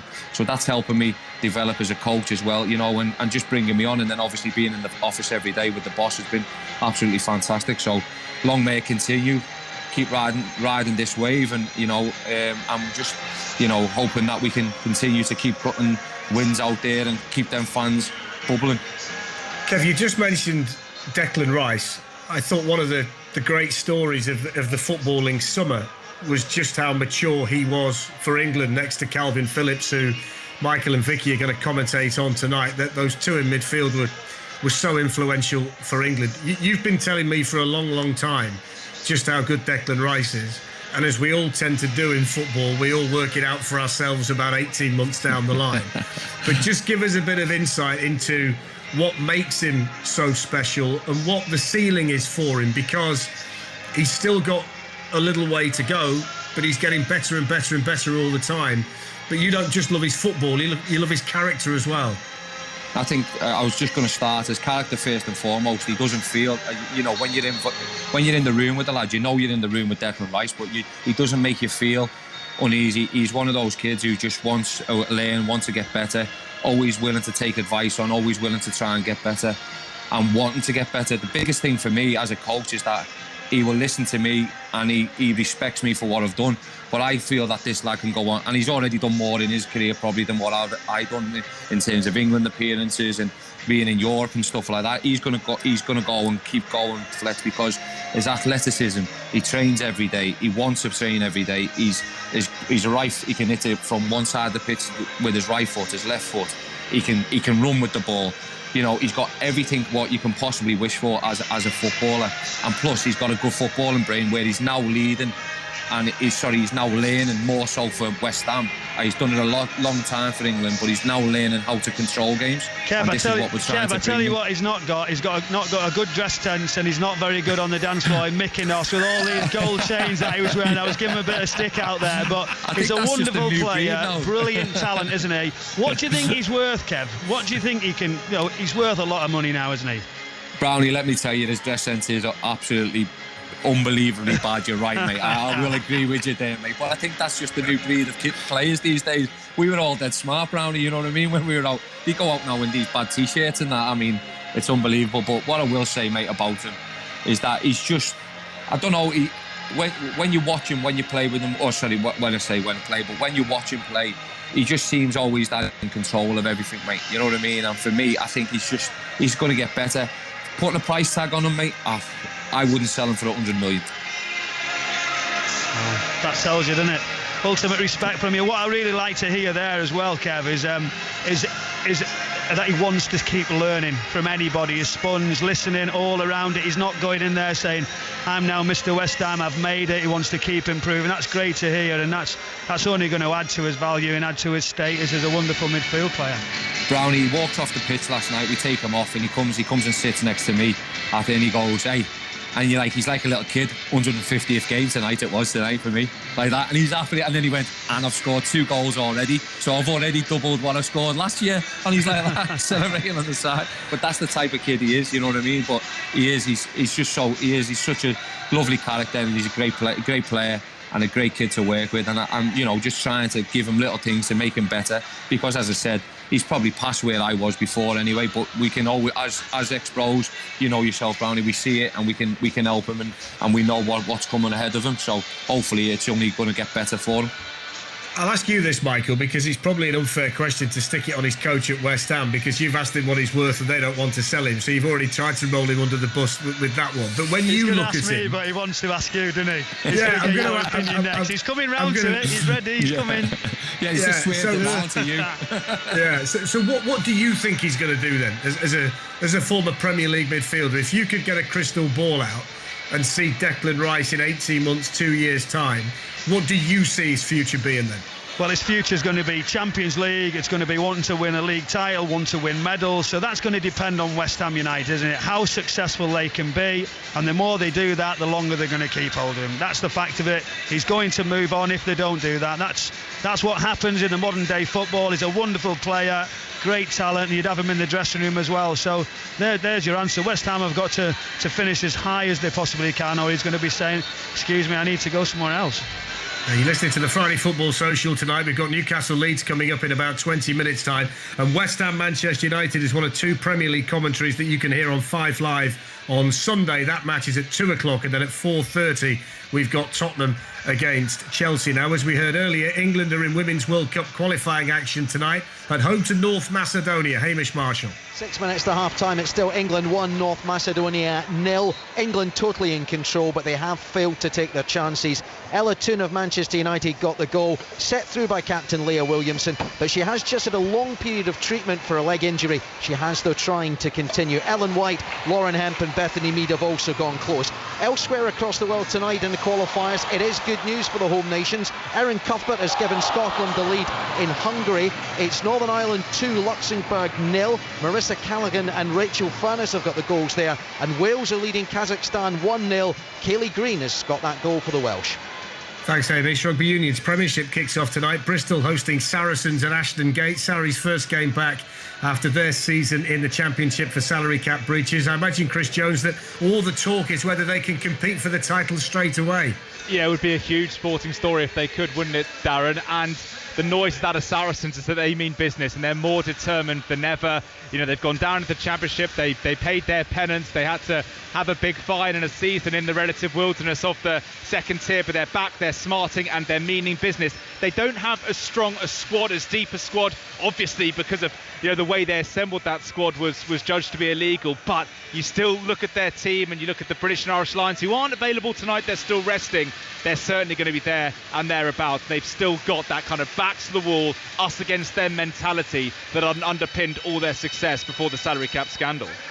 OK, 50-22. Talk to me about that. It's this new rule, Chris. What is it? So, for anyone who knows their rugby league, the 40-20, it's basically Rugby Union have nicked that law and applied it applied it with the different metrics. Oh, I get it now. I get it now. It's Rugby Union's version of the 40-20. The plan, right, Fletch, is for the kick, you know, because if you kick from inside your half to their 22 and you get the line out, it means that they might have to drop a few wingers or full-back backs to just give a bit more space on the outside. Sometimes in Union you've got this wall of 15 defenders. The lawmakers hope that this 50-22 will just cause the defences to think a bit more and maybe to encourage some more attacking play. So something to look out for tonight. Brilliant. Enjoy it tonight. That's Chris Jones, who's watching the Premiership kick-off tonight between Bristol and Saracens at Ashton Gate. We'll see how many 50-22s we get during the course of that one. Elsewhere, the ECB said they'll decide in the next 48 hours as to whether England's men and women play away in Pakistan next month after New Zealand's men's team abandoned their tour there following a government security alert. You're listening to the Friday Football Social. Darren Fletcher with Kevin Nolan, Michael Brown and Vicky Sparks. Commentary to come from St James's Park at 8 o'clock in the Premier League tonight between Newcastle and Leeds. We're going to talk about Manchester United before the kick-off. We'll talk about Leeds United, obviously, as well. But a quick thought on the situation at Nottingham Forest in the Championship. It doesn't look as though they're going to have a new manager in place by the time they travel to Huddersfield tomorrow. Stephen Reid is taking the team. Chris Hughton was sacked yesterday after taking 1 point from the first 7 matches, bottom of the Championship. I saw something the other day, Kevin, that said they've 17 managers since Brian Clough retired in 1993. I mean, they've averaged pretty much a manager a year for the last 11 years. It seems like a club at the moment that is desperate for a bit of stability and just has to find the right manager this time. I mean, it seems farcical, really. Yeah, I mean, when you look at it and you think about it like that, Fletch, I mean, we obviously live in the city, so we know how much emotion and to be honest, the passion for Forest. It's such a sad state at the minute, and I think, you know, me and you talking earlier, I think what needs to happen is that the board need to sit down and they have to have a plan now. They have to stick with the manager. They have to have a manager who they feel can take them forward in that plan. They have to find someone, because at the moment what's been happening over the last few years obviously isn't working.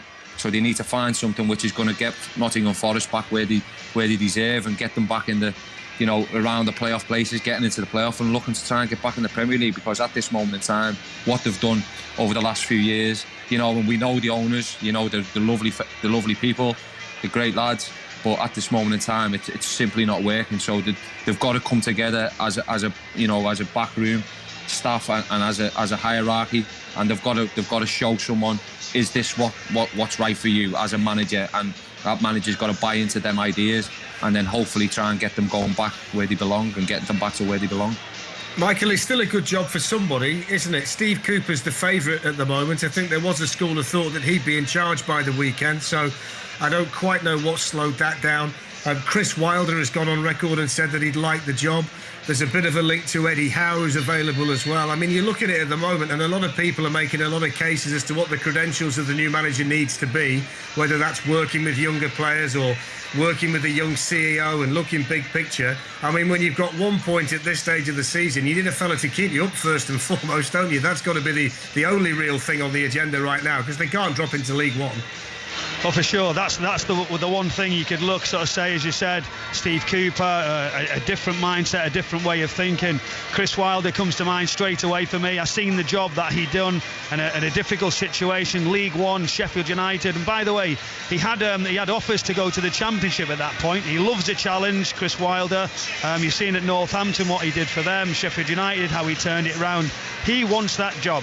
Nottingham Forest need to pick that phone up and get him interviewed, speak to him, because he'd be a perfect person to go and take that club forward. And he wants it, and it's in the area. So yeah, that would be a lead candidate for me, would be Chris Wilder. Yes, we've seen some other people, Eddie Howe you've mentioned, would he want to take that on at this moment in his career and the challenge that they're in? I'm not so sure he needs to do that at the moment, or even want to do that. So yes, I'd say all out. Maybe I'm slightly biased, Fletch, but Chris Wilder's got to be the choice. I think, Fletch, remember when we were talking and Chris Hughton took the job? I thought that was perfect, Brownie. You know, I thought Chrissy would be the one. You look at his track record, what he's done, you know, when he's got the teams, he's been able to build a team, been able to get them into them higher echelons of the Championship, get them up into the Premier League, keep them in the Premier League. So for me, I thought perfect. Forest are in great hands here. That's what I'm saying. You know, I think it goes on further than that. When you look at, the history and how many managers have come in, he's got to have, someone's got to have time to build that now. And I think that's when it comes to the owners, to the hierarchy of Nottingham Forest, to put a plan out to the CEO, to the people who are in charge, to go, right, this is our blueprint and how we want to do it. And the manager getting on board with that and moving it forward. Obviously, they brought a young CEO, and a 35-year-old Dave Murphy, still a little bit inexperienced. So, which way are they going to mould? Yes, the recruitment angle is going to be different now with a model of stats and percentages, etc.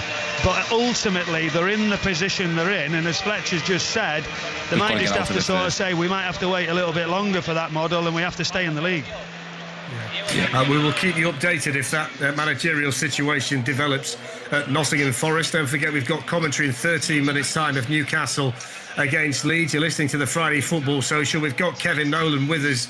West Ham played Manchester United at the weekend, so I thought we'd have a quick couple of minutes on what they look like in the week, Michael. There was a lot of euphoria when Ronaldo came. People were saying they could win the Premier League and were going to be real contenders in the Champions League as well. Was that a bit of a coming back down to earth against young boys the other night? Right, it was a huge coming back down to earth. I mean, the atmosphere before, you can imagine all of the young boys supporters with Ronaldo banners all around the place. They set a tone, their ultras behind the goal with all the gold and black.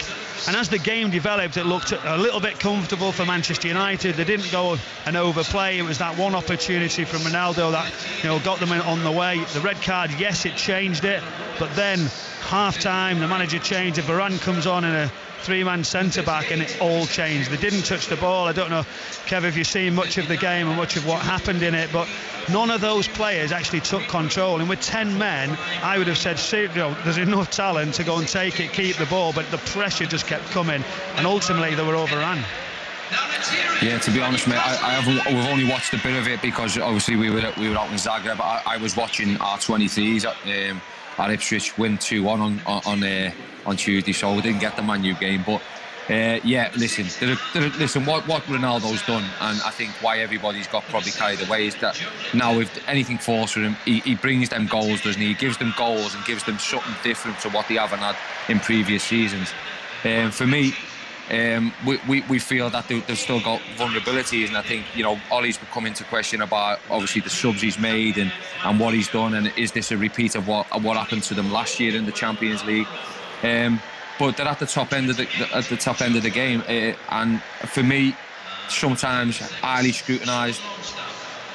We'll see in the next couple of weeks and couple of months. I think we'll see a different Man United because of what Ronaldo brings. But I think everybody did jump on the bandwagon too quick and think that obviously the Ronaldo thing is just going to take them to a new level. Michael, let me ask you about the other night, because you mentioned the substitutions and you mentioned the switch to three at the back, and there's a lot of debate about whether he should have taken Ronaldo and Bruno Fernandes off. That, to me, wasn't the one that surprised me. The one that surprised me was 5 minutes to go, and he took off Fred, his holding midfield player, and dropped Jesse Lingard back into an unfamiliar position for him. And it was his mistake that led to the winning goal. And unless Fred was injured, I couldn't see any necessity at that stage with 5 minutes left to make a change in that area where they were just completely boxed in. And I wonder whether he's always going to have that little tactical frailty when it really matters in big situations, because they keep repeating themselves. Well, that'll be the questions that's going to be thrown at him. And the press conference afterwards, he felt like they were comfortable second half. They felt like they could see the result out. They didn't feel like young boys were creating too many opportunities. I seen it slightly different. I felt they were overrun. It was difficult, the wider areas. He was worried about the crosses. That's why he changed that back three. But as you said, when he took Fred off, you also, well, what's he going to do? Is he going to try and win it? Is that going to be his thing in his press conference to tell you that? He actually said no, he tried to defend it out. So at that point it becomes a strange decision. What I would say is the amount of ground and that Fred had covered, he was looking tired towards the end of the game. So I understand why he did Bruno Fernandes and surely Ronaldo. You've got 5 minutes left in the tank, Brownie. I mean, you've been in a situation like that. You can give it 5 more minutes, can't you? Depends. No, sometimes, for sure. For sure, yeah. You've got to say, well, if I'm going to see it out, how do I bring everyone narrow? How do I say, well, we've had a real difficult second half, and these decisions you make. Listen, it was a freak situation, wasn't it? The back pass that he made, and ultimately they were punished. But for me, the whole second half, Fletch, they didn't try and play in any way. They didn't try and pass, keep the ball. You got Pogba, Ronaldo, Bruno Fernandes, Luke Shaw. It was a really, really strong team, and a team that could take the ball. And whether the pitch was a level and they weren't confident, or was the message not to do it, only we'll find out. But yeah, very, very disappointing night. But I've got to say, the atmosphere in the end and for young boys was an incredible scenario. You know what, they've lost 7 of their last 11 Champions League matches, which is the kind of competition where ultimately Ole Gunnar Solskjaer is going to be judged. Kevin, sorry, you were saying? You know what my worry is? The wounded animal, mate. The backlash. The wounded animal. The backlash, what we're going to get.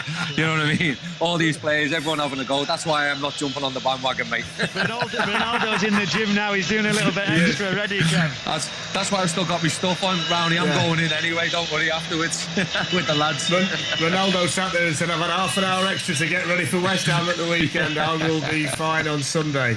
We're going to talk about Leeds United. Kick-off 8 minutes away in the commentary match tonight, but it's half-time. England against North Macedonia. Hamish. England lead by 3-0 and 2 goals in the last 3 minutes before the breaks, given the scoreline. A realistic look. It really justifies England's dominance. Ellen White's 40th England goal, and a known goal from Julia Živic as she turned in an Alex Greenwood cross, followed Ella Ann Toon's opener. Elsewhere in the World Cup qualifiers tonight, half-time, Northern Ireland lead Luxembourg 3-0. Emily Wilson's got the third there. It's Hungary 0, Scotland 1. Erin Cuthbert scoring for Scotland in the first half. And it's 10 minutes to half-time. Wales lead Kazakhstan 2-0. Natasha Harding has got the second for Wales. Just a bit of breaking news here, just on the Nottingham Forest situation that we spoke about a few moments ago. John Percy, who's a very well-connected journalist in the Midlands, writes for the Daily Telegraph. He's just said on Twitter, Forest have agreed compensation with Swansea and are close to appointing Steve Cooper as their new manager. Cooper's hoping to bring in Steve Rance, who in the past has worked with Pep Guardiola, Roberto Mancini and Frank Lampard, to his coaching staff. Even though Steve Cooper's not the Swansea manager as it stands, there is still this little loophole in the contract, and maybe that is what was slowing everything down. So there might be more of a breaking story, developing story with Nottingham Forest as the evening goes on. Now, we chatted Newcastle earlier. Leeds also without a win this season, but they did manage points at home to Everton and away to Burnley. Michael, when you look at them this season, Leeds, they've still got the same intensity, but it's just not leading to the same results. Is there anything wrong, or is it just a case of things will come right? Well, that was something I was questioning. I asked somebody actually from the Newcastle United staff, what are their running stats like? What are they still running? Are they still showing that intensity? Well, the answer was streets ahead, right at the top of it, blowing everybody away. If you don't cover this amount of distance, you're not doing your job. So that's slightly old school in that belief, but we understand that we had it all the time, myself and Kevin, that you had to keep running, you had to do that, and it's almost a throwback sort of mentality to it. But if they don't seem to be as cutting, they seem to be expansive. People understand now what they did and what they do very, very well. And then ultimately down in wide areas, especially the Liverpool game, that left the wide players really high and the fullbacks were extremely exposed against the top side. So I think people are looking to exploit that, looking to make the difference. But they weren't creative against Liverpool. Yes, Liverpool did well. So they've got that little bit of struggle with confidence-wise, a few injuries, the experience of Llorente that we said. Harrison will be missed. Dan James, big game for him. Kevin, when you coach against them, when you know they're coming to play against you, what are the key things that you have to do as the opposition to make sure you can compete with all that running and all that energy, and what Leeds do well? Well, that's what you've just said. It then you've got to compete. You've got to go. He's going to be my man for the rest of the game, and I've got to make sure that I compete with him, and I've got to take him into unknown territory. And I think over the 2 games last year, we took 6 points off Leeds, and I think we were well deserved at both games. And I think, I'm really interested to watch them tonight. And I think it's probably been a bit different because they've got the fans back in. It's the expectation of how well they done last year, and they're carrying that expectation with the Leeds fans, expecting them to go on and do better than what they did last year. So I'm really interested to see how they perform tonight. But for me, it's about doing that, Fletch. It's about going right. And that's what we said to our lads. If we don't run, you talked about the high stats, that we've gone from one of the lowest to one of the top since the boss has come in. So we feel that we can match anyone on our day, and that's certainly the first thing you've got to do when you face Leeds. And then you've got to punish, because as Brownie said, they leave lots of gaps, they leave holes, and it's whether your quality when you're in possession can then expose their frailties. Kevin, thanks very much for your company tonight. We've got to let you go because you've got a small matter of Man United to get ready for at the London Stadium on Sunday. So I shall see you then. Thanks for coming on tonight. Good luck at the weekend. Yeah, top man, mate. That's Kevin Nolan. The players are just emerging. St James's Park is just about full. It's going to be noisy in there regardless of how it goes. Both sides need a win. It's a fascinating one, this one. Michael Brown is alongside Vicky Sparks. Enjoy it, guys. Thanks, Fletch. Welcome, everyone, to a positively balmy St James's Park on this warm September evening. But these days, you are never far away from a storm brewing here. And yet again, Steve Bruce has another one to weather. 1 point from their opening 4 games. That's Newcastle's joint worst start to a Premier League season. 12 goals conceded. That's the worst defensive record in the league. And a story breaking on the eve before the game about a dispute at the training ground that once again suggests someone within the camp is leaking stories to journalists. Fair to say, Michael Brown, Steve Bruce has got a lot on his plate. Fair to say, he could desperately do with a win. He could do with a win, he could do with a performance, and how does he approach this game against a Leeds United side who are going to attack, they're going to be expansive, they're going to get forward, they're going to be energetic? Does he stick with that sort of back five, that rigid setup, or does he try and get the full-backs higher, try and get up to St Maximin Johnson much quicker than they have done away from home? We understand why he sets up like that, but he's at home. This is a huge game, and these supporters want a result. Well, the biggest pre-match call that Steve Bruce has made is in goal. Carl Darlow returns between the sticks for Newcastle. He was on the bench for the defeat at Manchester United after recovering from the after effects of COVID.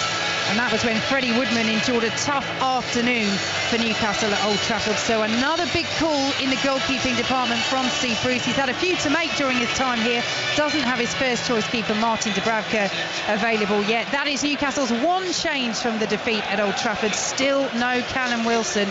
Last season's top scorer remains out injured. Jack Harrison misses out for Leeds with COVID. He's confirmed on social media that he's contracted the virus but is feeling fine. So Dan James makes his full debut for Leeds after that summer move from Manchester United, with Mateusz Klich also coming in one of 2 changes from the defeat by Liverpool. Diego Llorente, who is injured, the other player to drop out. Both big misses for Leeds. They are depleted, Michael, particularly at centre-half. Koch is also injured. Strout suspended after his failed appeal over the red card for that free challenge on Harvey Elliott. And they have a host of youngsters on the bench as well. 5 of the substitutes tonight are yet to make their Leeds debuts.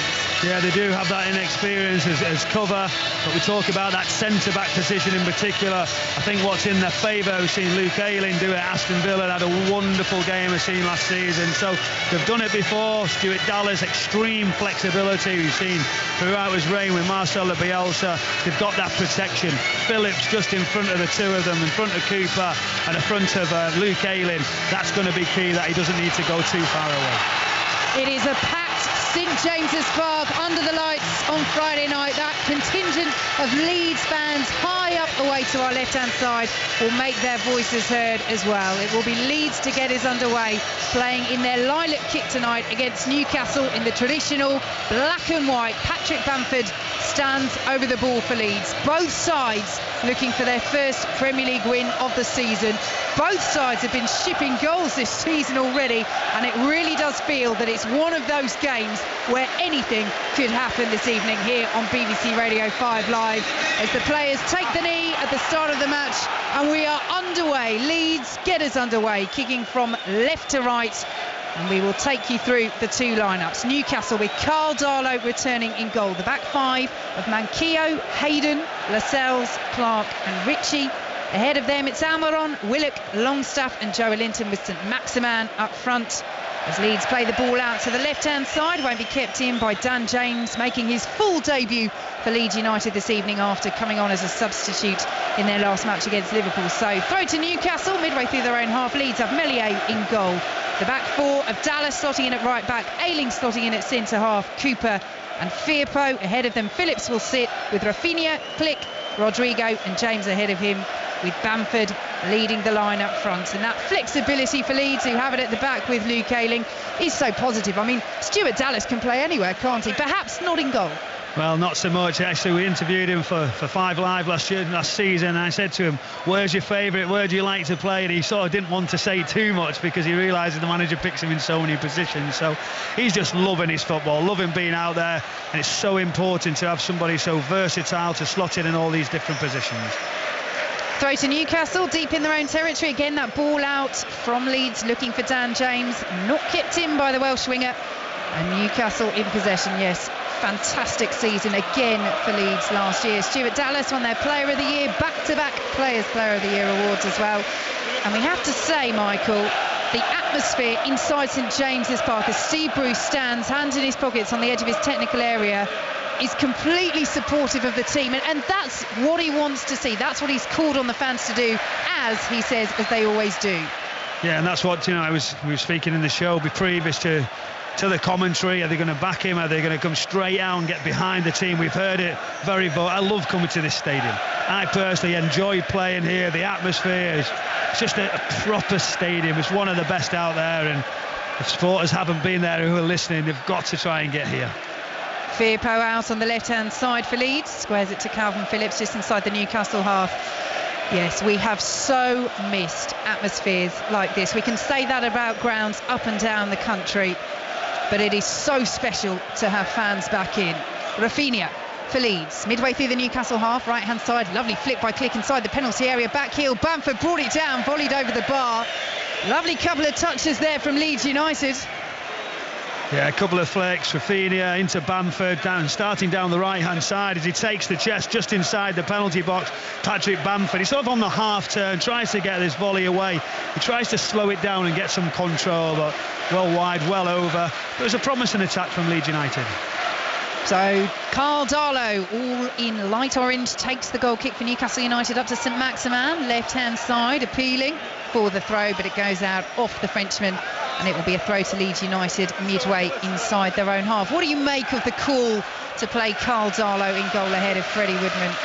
Well, I think he came out and said he made mistakes at Manchester United, so when that happens, you understand there's a possibility that the managers are going to change, and especially when you haven't been getting those results, you always expect that. So it happened, you got to bounce back, so it's a big performance now needed from Darlow.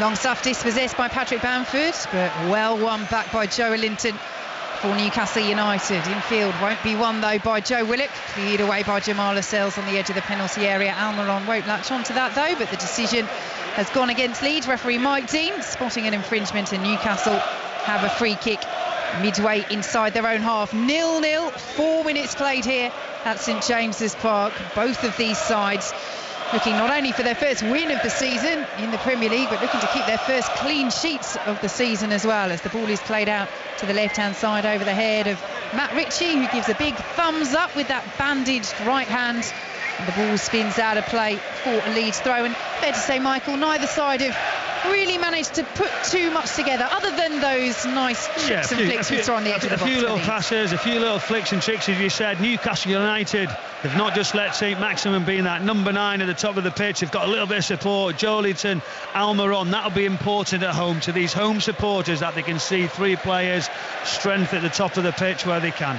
Yes, still no top scorer, Callum Wilson for Newcastle United, as Almiron wins that ball. Just was pushed over on the halfway line, and that will be a free kick to Newcastle United. Mike Dean might consider a card, but it's early on. He was still in his own half, but decent breaking opportunity there for Newcastle. Yeah, it was good, it was quick. It's what you want, somebody positive on the ball. Almiron gets it out of his feet. Yes, he was fouled, but it shows intent. You can hear the supporters now getting behind the side, and so rather than slowing these free kicks down, if they can try and get playing. I've played in a Steve Bruce team where very much so in certain areas you have to be percentage, you have to put it in the right spot, keep it alive, get around it. This is one of these situations. Oh, the black and white shirts are lining up 6 or 7 yards outside the penalty area. Sean Longstaff is over this free kick for Newcastle, just inside the Leeds half, and Longstaff lifts it long to the edge of the box. Lascelles and Clark are up there from the back. Lascelles flicks it on, looking for Joelinton. Good clearance away by Calvin Phillips. Met in the centre of the park by Manquillo for Newcastle. Matt Ritchie will pick up possession, and here you can hear the roar for Alan St Maximin, left hand side. Ritchie down to the byline, pulls the ball across. It was a good delivery, and Meslier came out well, gathered in his own 6-yard area. Great break, attacking play from the left wing back, Matt Ritchie going all the way. St Maximin sees it with a reverse pass. You're looking, what type of ball can Matt Ritchie put in? Is he going to pull it back? Is he going to sort of float one? He zings it right across the front post, and well collected by Meslier in the net for Leeds United. 0-0 at St James's Park, 6 minutes gone on 5 Live as Leeds have possession just outside their own penalty area. Commentary tomorrow coming up of Burnley against Arsenal at 3 o'clock, and then 2 commentaries for you on 5 Live's Premier League Sunday. West Ham against Manchester United and Tottenham against Chelsea. Leeds in possession here at St James's Park. Luke Ayling filling in at centre half, with 3 of Leeds' regular 4 centre halves out injured, but Leeds have lost possession, and here is St Maximin driving over the halfway line. Has Longstaff as an option, played it in between Joelinton and Longstaff, who will race Longstaff to try and get it, but it's well cleared away by Dallas for Leeds United. Rafinha is back there helping out, calmly back into his own penalty area to Luke Ayling, and Leeds will bring the ball away. Excellent defending, Luke Ayling, awareness, coming out composed on the football, playing in a different position at centre-backs. It was Dan James on the left-hand side for Leeds United today, trying to get forward, get that first touch. He gives a weak one away. His recovery run was good, couldn't get there, but he's got to play his way in. Just the next one needs to be a little bit tidier than that. Half-time scoreline, Wales women are 2-0 up against Kazakhstan.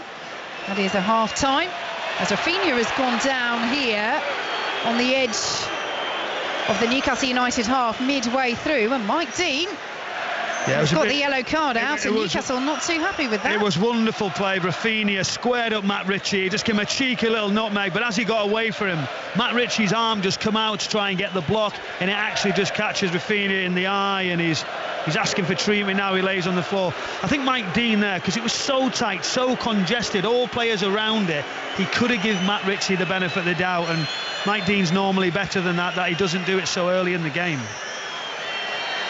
On the referee side, Ritchie, I mean, that is a proper palm to the face, isn't it? I mean, he's made absolutely sure that Rafinha is not getting round him. Rafinha, great skill. I know Matt Ritchie well, Portsmouth, who I played with, wonderful, honest player.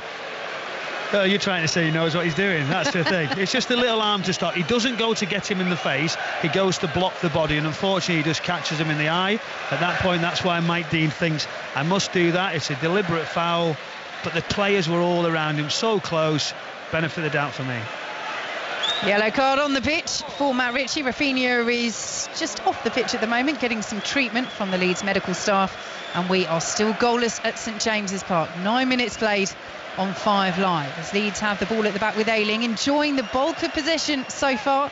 Newcastle have tried to get forward on the counter when they can, as Rafinha back on the pitch, plays it into Rodrigo, edge of the penalty area, went down right on the edge of the box, cleared away by Newcastle, ball goes out for a Leeds throw, and Rodrigo was asking the question, Michael Brown. He was asking the question. There was contact right on the edge of the area, whether it was inside, I'm not so sure, but as he takes the touch on his chest, there's contact behind, he goes down, but referee just waved it away. Very well one back for Joe Linton, under pressure in his own corner area, and will clear away for Newcastle. Ayling up from that, filling in centre half position, wins it just inside the Newcastle half. Willett can't get the better of Calvin Phillips. Excellent play by Phillips for Leeds, who picked the ball up again. Just going back to Joe Linton winning that ball there, he started very well, Joe Linton. He's a player that body language can tell you so much about him and what sort of game he's going to have, and so far it's positive for Newcastle. And that ball is positive for Leeds, out to the left-hand side with Firpo, down to the byline, pulls it across, looking for Rafinha, over the head of everybody, out for a Newcastle throw. Yeah, good break. There was questions asked to Firpo last week against Liverpool. Was his performance good enough? Was he in the right positions, 1v1? I thought he was left isolated, so I'm going to give him the benefit. We have to see how he gets on now, see how he performs. Poor cross there, good position. He should be better. But just going back to the Rafinha, Matt Ritchie situation, as a player when you're on that yellow card, it's so difficult when you know you're coming up against a good player, the attacking threat that he's got. You wouldn't have wanted to give that away so early. Positive run by Joe Willock, just breaks down on the edge of the Leeds penalty area, and Leeds have it at the back once more. Here is Ayling racing over the halfway line, goalless at St James's Park. Both these sides still looking for their first win in the Premier League this season, just 1 point from their opening 4 games for Newcastle. That was a last-ditch equaliser that Southampton scored here after Newcastle looked as though they'd scored a late winner. 2 points from there for Leeds, draws with Burnley and Everton. Steve Bruce raises his arm on the edge of his technical area as Rafinha spreads the ball out to the left-hand side, and Ayling picks it up on the halfway line, and Marcelo Bielsa just trying to stand up to see if he's got his bucket. Yes, I think he has. So I think we'll be quite pleased with how this first half has started, because Leeds certainly dominating possession so far. And it might break kindly for Rodrigo here on the edge of the penalty area, pulls it across, Rafinha stretching, can't get the power, straight at Darlow. First real chance of the game. It's a great chance, and what it was slick passing, no pressure on the ball. It's down the left-hand side. Rodrigo gets in a good position. He cuts it back, fires the ball. Wonderful run from Rafinha. Gets inside Matt Ritchie. Just couldn't get the contact. Comfortable for the goalkeeper to take. And the noise at the moment is coming from the Leeds United fans high in the stand away to our left. St James's Park is not antagonistic. It is hushed though so far as Newcastle play the ball straight out of play. We just saw Kieran Clark there clapping his hands together, trying to urge his side on in these early stages, but so far it's all Leeds United. It is all Leeds United, and Rafinha just getting some sort of eye drops, eye solution to try and sort of make that eye a little bit better, where he's caught that contact from Matt Ritchie. Firpo winning the ball well from Longstaff just inside the Newcastle half. Here is Calvin Phillips, 0-0 here on 5 Live. Bamford now under pressure from Clark, out to the right hand side. Rafinha, wicked delivery, and it's gone all the way in. What a ball in from Rafinha. Rodrigo was in there. The two celebrate together. Whether Rodrigo got a touch in the end, we'll have to wait and see. But it was a wicked delivery from Rafinha, and no more than Leeds United deserve. And I think Rodrigo's let that go through his legs there. Well, it's looked that way, but it's all about the delivery from the left, from the right hand side, with Rafinha with his left foot, sort of a deep cross, one of those curlers. The in swing is towards the penalty box. Rodrigo's making that run into the area. He sort of jumps out of the way to it, tries to sort of flick it, doesn't. It goes right round into the far post. Goalkeeper Carl Darlow, no chance because of the quality and the pace on the ball. It is so clever from Rodrigo, because it is so tempting when you're in that area just to try and get a little flick. But he lets the ball go right through his legs, and Darlow has to keep an eye on Rodrigo. perfect dummy.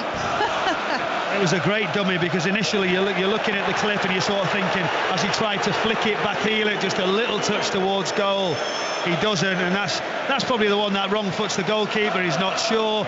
It's the run, but it's that delivery, that in-swinging ball, fizzed on the surface straight into the far corner. Wonderful delivery.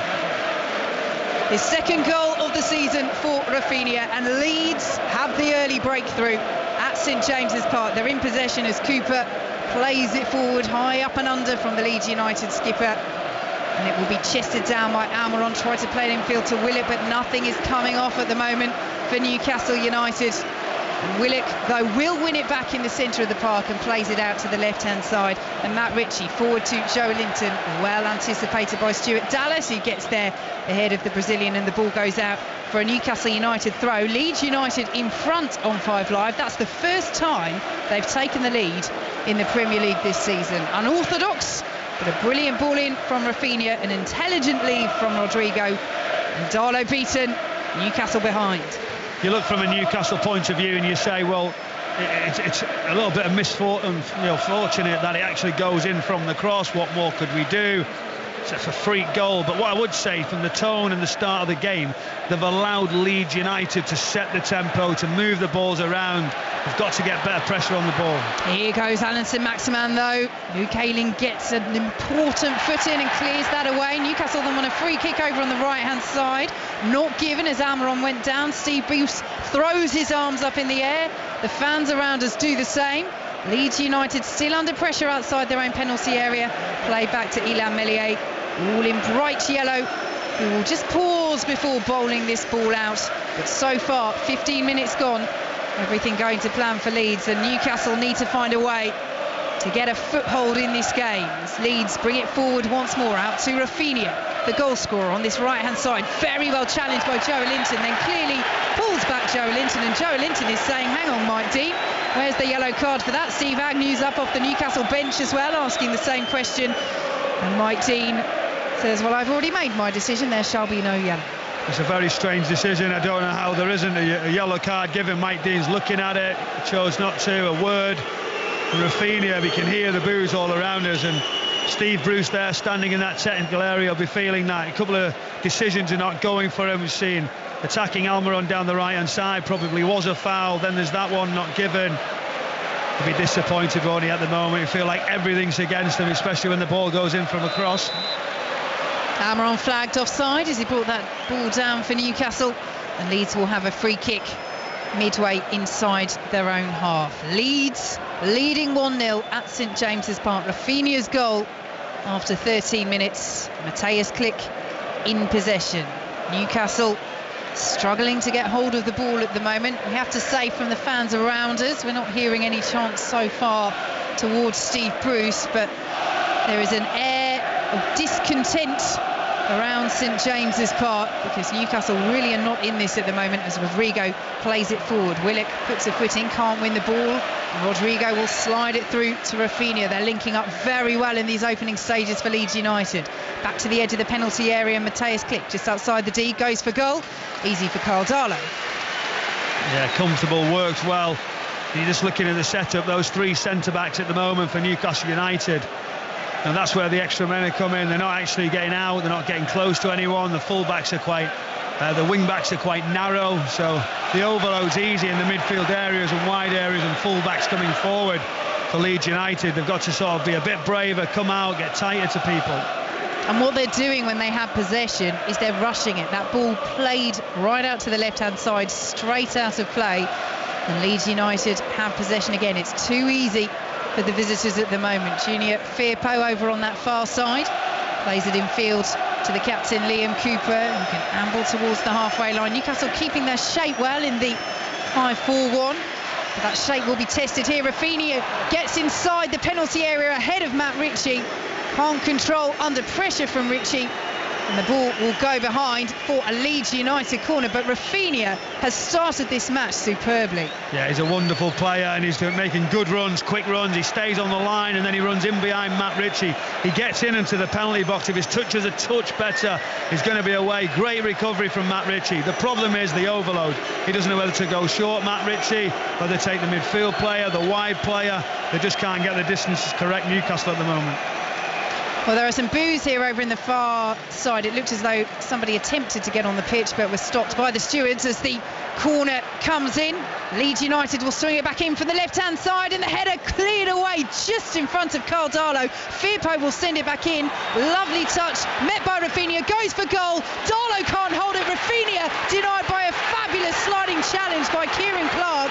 And now the Newcastle fans are on their feet saying, come on, we need to get a hold of this because Leeds are all over us at the moment. They are not happy with what they're seeing. Last-ditch defending in the end, though, from Newcastle was effective. That was effective. It could have been two. Putting so much pressure on Newcastle United, trying to get hold, can't come out, can't get near anybody, but it's all about Rafinha. Finally Newcastle get some possession. Great touch by Joe Linton on the left-hand side, in field to St Maximin. Lays it off to Joe Linton once more, just outside the penalty area. St Maximin. Now Matt Ritchie down to the byline, swings the ball in. It's a difficult one. Cooper got something on it, and the shot is dragged just wide from Almiron on the corner of the 6-yard box.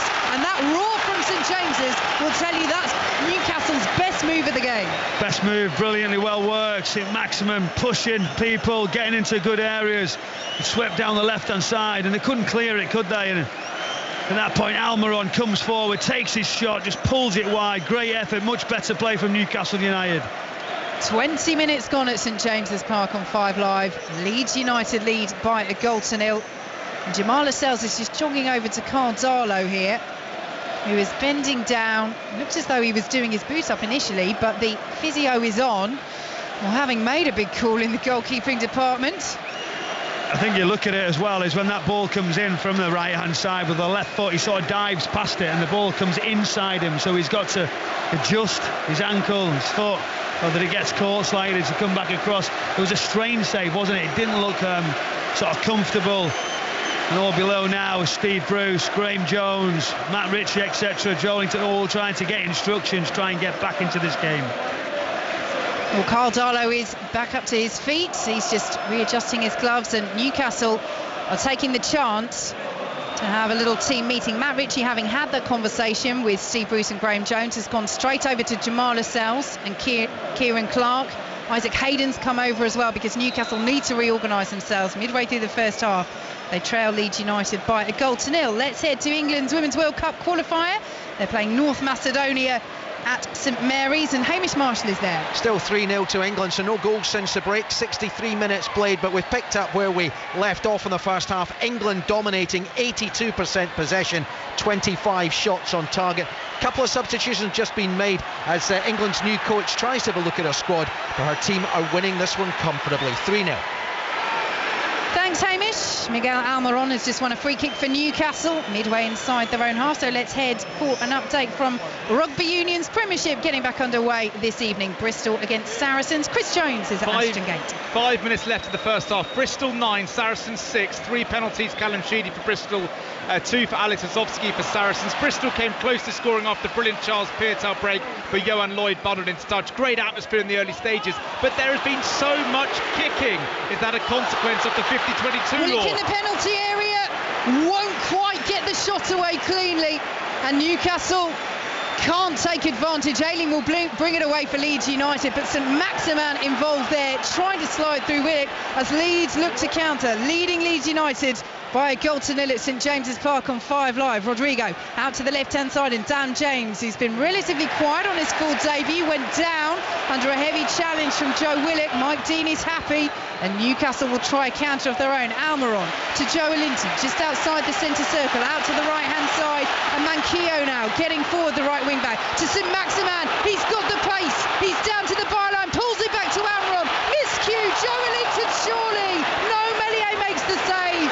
It comes out to Longstaff, edge of the penalty area, and Leeds United will block the shot and clear away. How did Joelinton not stick that away, Michael Brown? I don't know how he's not scored. See, Maximum, fantastic wing play down the right-hand side. He pulls it back. First bite, then the second one. Joelinton hits the ball into the far corner. Great save, Melier, down to his right-hand side. Wonderful move.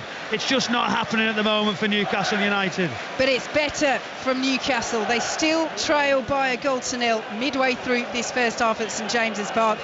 And Luke Ayling there is just saying, let's take a breather. Liam Cooper has it for Leeds just outside the centre circle. Back to St Mary's, penalty to England. Hamish Marshall. Ellen White's about to take it. Leah Williamson was the player who was brought down inside the penalty area. Referee's just making sure that everyone is there 10 yards away. Remember, Ellen White got her 40th England goal in the first half. Can this be number 41 from the penalty spot, as England have dominated this game from start to finish? Referee says we can go now, so Ellen White at the top of her run, shoots right-footed into the bottom corner. England lead here by 4 goals to nil. Thanks, Hamish. Commentary of that match over on 5 Live Sports Extra here at St James's Park. Newcastle 0, Leeds 1.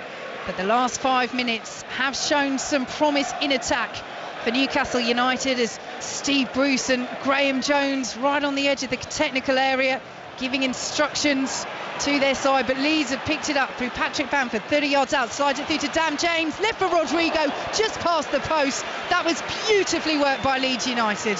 Very well worked. A slight bit of luck as he falls to Rodrigo right on the edge of the area. James's touch is a little bit too big, bit of contact, but he comes across and just curls the ball in. It just goes down the right hand side of Darlow.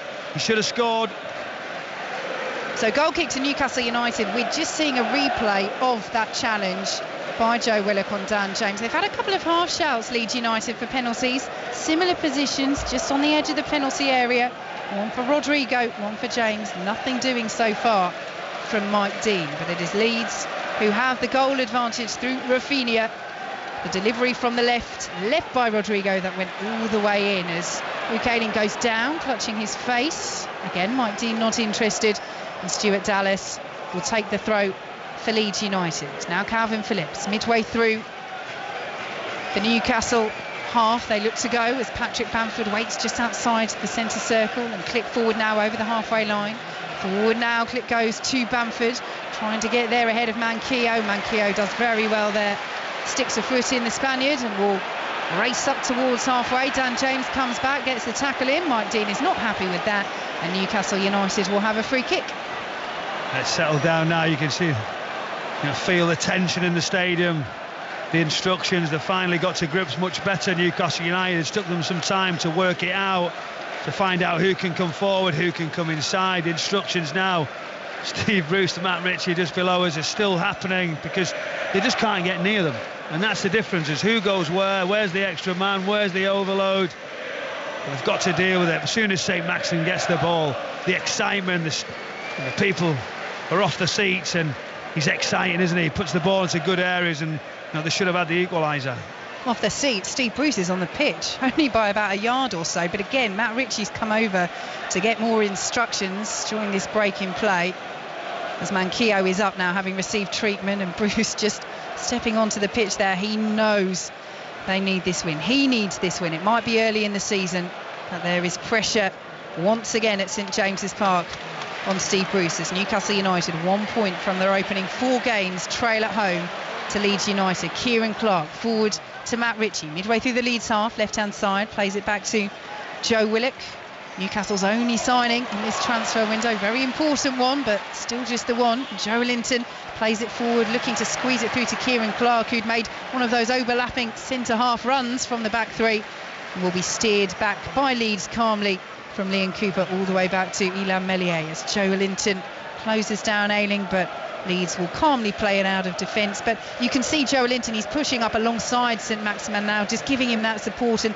not allowing Leeds to play out. You can't say that Newcastle aren't up for this. Yeah, they're up for it. They're trying to get something on it, but Leeds United excellent, comfortable in defence. You mentioned that centre-back position. Cooper and Ayling, that seniority of setting the tone, using the goalkeeper and sweeping it out, drawing the press on.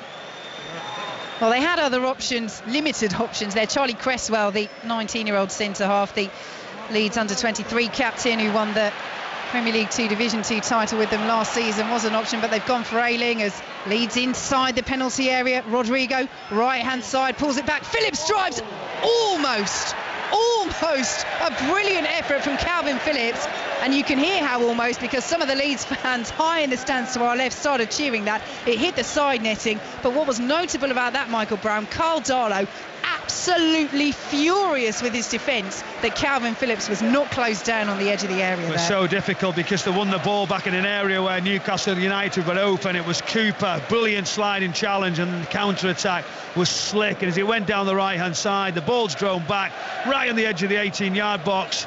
Phillips has a lot of time to assess it. He comes on with that right foot, puts it wide. He's got to hit the target. Ball out to the left-hand side, goes out of play before Alan St-Maximin can reach it. Leeds United have a throw a third of the way inside their own half, and that's been the story too often for Newcastle. They're trying to release St-Maximin quickly. It's not a bad idea, but the execution has too often turned over possession to Leeds United. They've won it back though. Isaac Hayden stepping up into midfield as Alan St-Maximin picks it up on that left-hand side. And Matt Ritchie will win a throw just level with the edge of the Leeds United penalty area, and will be taken down to St-Maximin, down to the edge of the penalty area. Newcastle trailing 1-0. St-Maximin ball in straight into the arms of Meslier. And I was just watching there to see exactly what Isaac Hayden was doing. He has come back into the 3 now, but he almost steps back into that midfield position. Central midfielder, of course, by trade, does fill in at centre half. It's a position he's played throughout his career.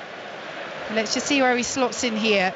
They have been doing some tactical tweaks, Newcastle United, and he's just sitting in front of the back 4 at the moment, Isaac Hayden. So Steve Bruce trying something a little different, matching up with Leeds United as Hayden again steps into midfield to Marshall. Patrick Bamford tried the little 1-2 with Rafinha, and it will ricochet to Bamford. Plays it infield looking for Click. Bamford in the penalty area surrounded by 3 Newcastle United players, and Sean Longstaff brings the ball away. Over the top to Alan St-Maximin, down the right hand side up against Cooper. St-Maximin into the penalty area, down to the byline, pulls the ball across, nutmeg Cooper, but Phillips is there. He hasn't cleared it though, and Almiron picks it back up for Newcastle. Forced out of the penalty area, Willock urged to shoot, curls it just over the bar. Calvin Phillips gets caught on the ball there. He should do better. Of the attack at Newcastle United, he thought he was in a good position. He gets it took off him, and then as it sweeps down back central, Willock comes on. Poor execution again from Newcastle. It's better, its determination is there, there's some pace and power, but the conviction with the efforts is not good enough. Well, he's yet to score for Newcastle since signing permanently in the summer from Arsenal, Joe Willock, but what a record he had for them in that half loan spell last season. 8 goals in 14 Premier League games, including scoring in each of the last 7 at the end of last season, as Leeds look to break forward, trying to slide Bamford through. Well anticipated by Kieran Clark, and Matt Ritchie will pick it up for Newcastle on the left. Infield to Hayden, tried to slide it through to Longstaff, but it's well won back by Leeds, and here comes Firpo, crunching challenge by Hayden, and they will bring the ball away. Newcastle. Almiron over the halfway line, lays it off to St-Maximin, tried to play it infield to Longstaff. Leeds United win back possession just inside the centre circle. I think someone in the press box thumps the plastic barrier that's in front of us, such as their frustration.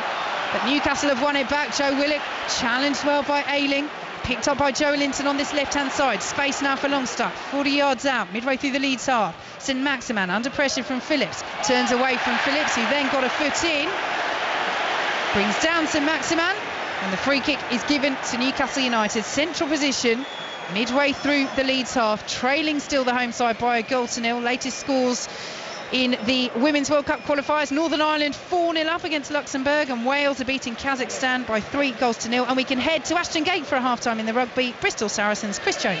Bristol 9, Saracens 9, 3 penalties each for Sheedy and Lazowski. Sarries working their way back into the game from 9-3 down. Bristol have had their moments, but they've kicked so much of their ball away, perhaps an unintended consequence of these new laws. Bristol 9, Saracens 9, half-time.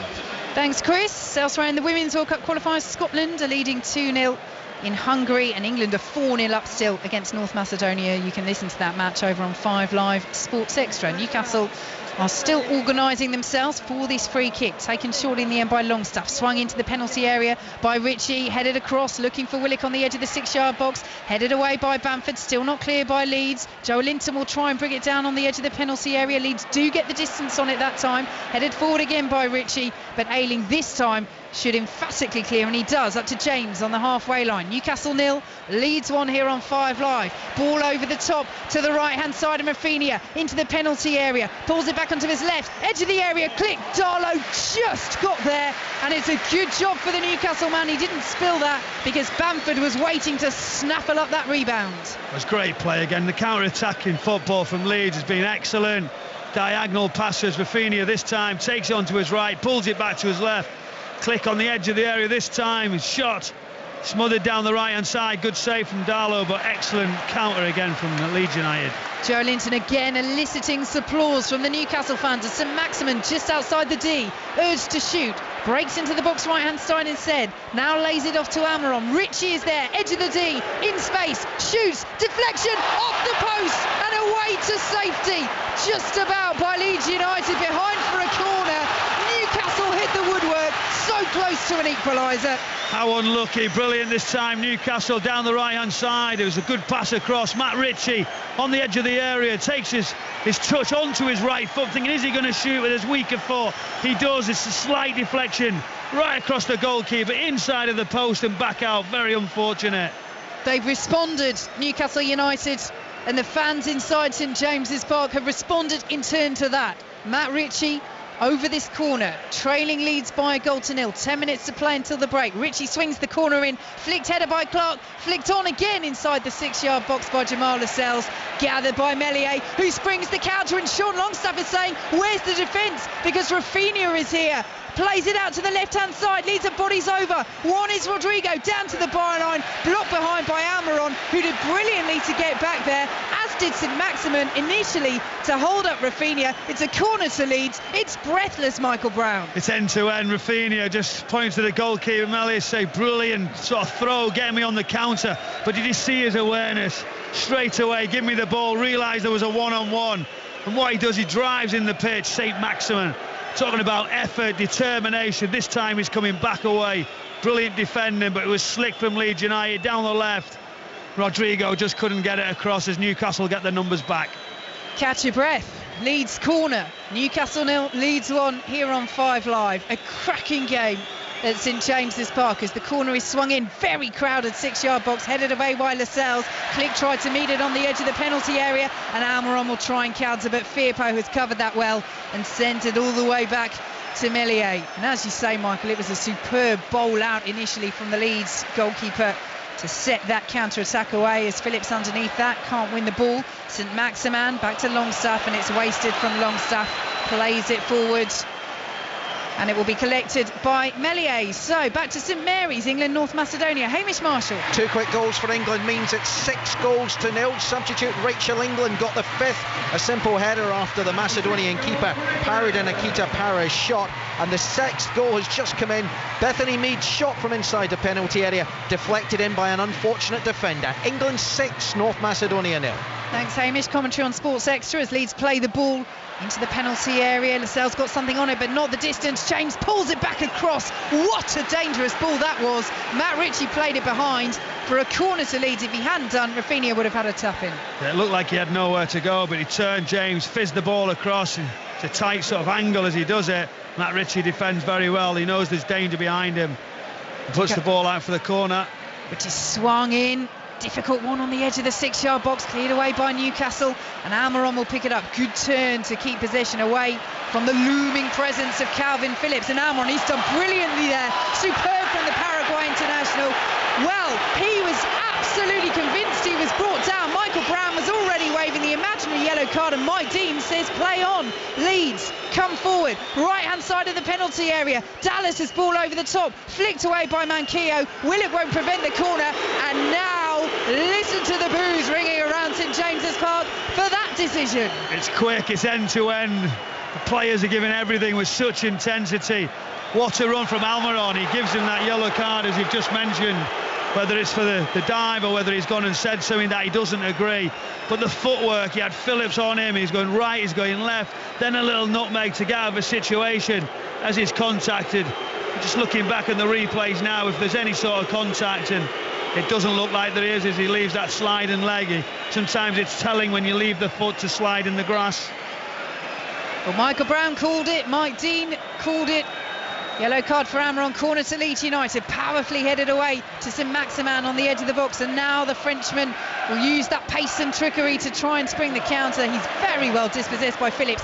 That is turning into a fascinating battle as Leeds come forward once more. James picks up the ball, plays it first time on the edge of the penalty area, back across. Willock will watch it all the way, controls with his head but can only play it to Rafinha, and Dallas has it for Leeds. 25 yards out, plays it out to the right hand side. Rafinha, that left-footed delivery once more that caught out Darlow first time for the goal for Leeds United. That time it won't catch him out, and the Newcastle goalkeeper has it. But the battle between Phillips and Saint-Maximin is absolutely fascinating. Yeah, it's brilliant because Saint-Maximin knows he's got to try and do something to get away, but not Phillips straight away. He's in and around because he knows he's the threat. But just watching Rafinha down this right hand side, no wonder he's got the most sprints since he joined the Premier League. He looks like he's electric, doesn't he, at the moment? Every time the ball's near him, anywhere, any little area, awareness, intensity. Wonderful first half so far from him. Another man who's had a good first half for Newcastle is Joe Linton. He's done well there, driving past Stuart Dallas, plays the ball over the top to Almiron. This time he didn't appeal, the Newcastle fans did. Now he's in the book, Almiron can't afford to appeal too much more. And Joe Linton again waving his arms at his players. He's saying get further up, push further up. But they are getting bodies forward, Newcastle. They are growing into it. But they've looked okay, haven't they? Once they've got the ball into a right area with sort of control, intensity. Saint-Maximin, Joelinton, Almiron with flashes, but the counter-attack's scary from Leeds United at the moment.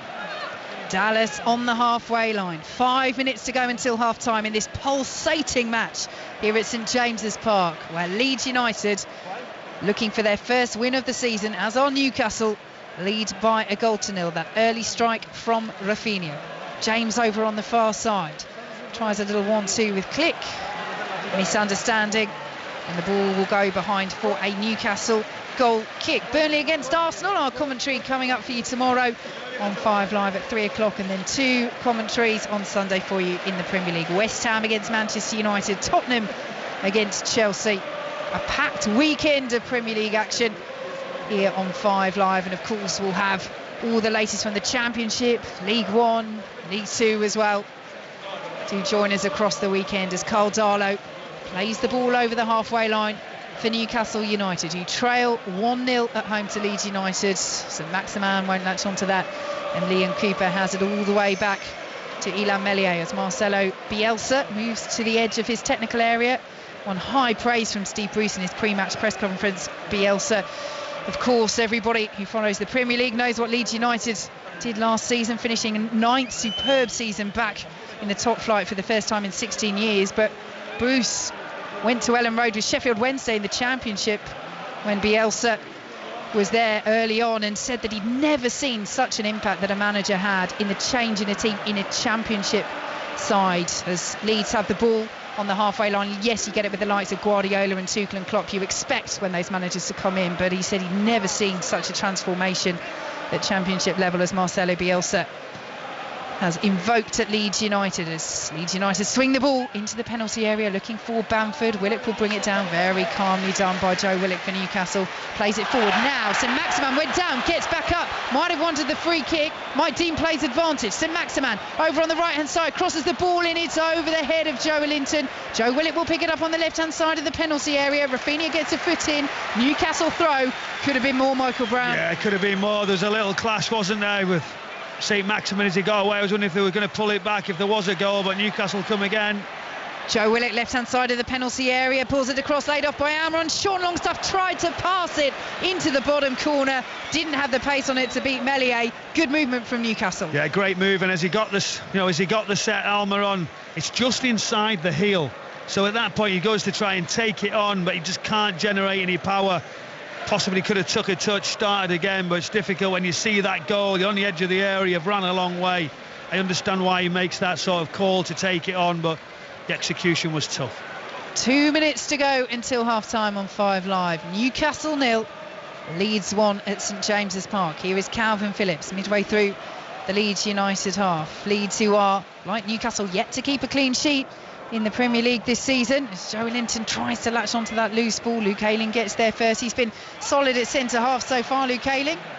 As Matt Ritchie clears the ball away for Newcastle, and Willock over the halfway line, driving through the Leeds half, plays in Joe Linton. Good ball, left-hand side of the penalty area. The black and white shirts are arriving. Joe Linton pulls it back. St Maximin, edge of the box, working room for the shot. Now does shoot. 1-1.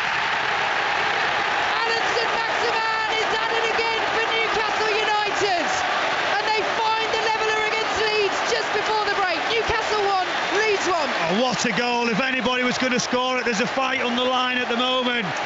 There's a bit of a melee right in the goal. It tells you everything, but it's St Maximin for those Newcastle supporters who gets into the area, takes a touch like Aguero back in those years. Another one.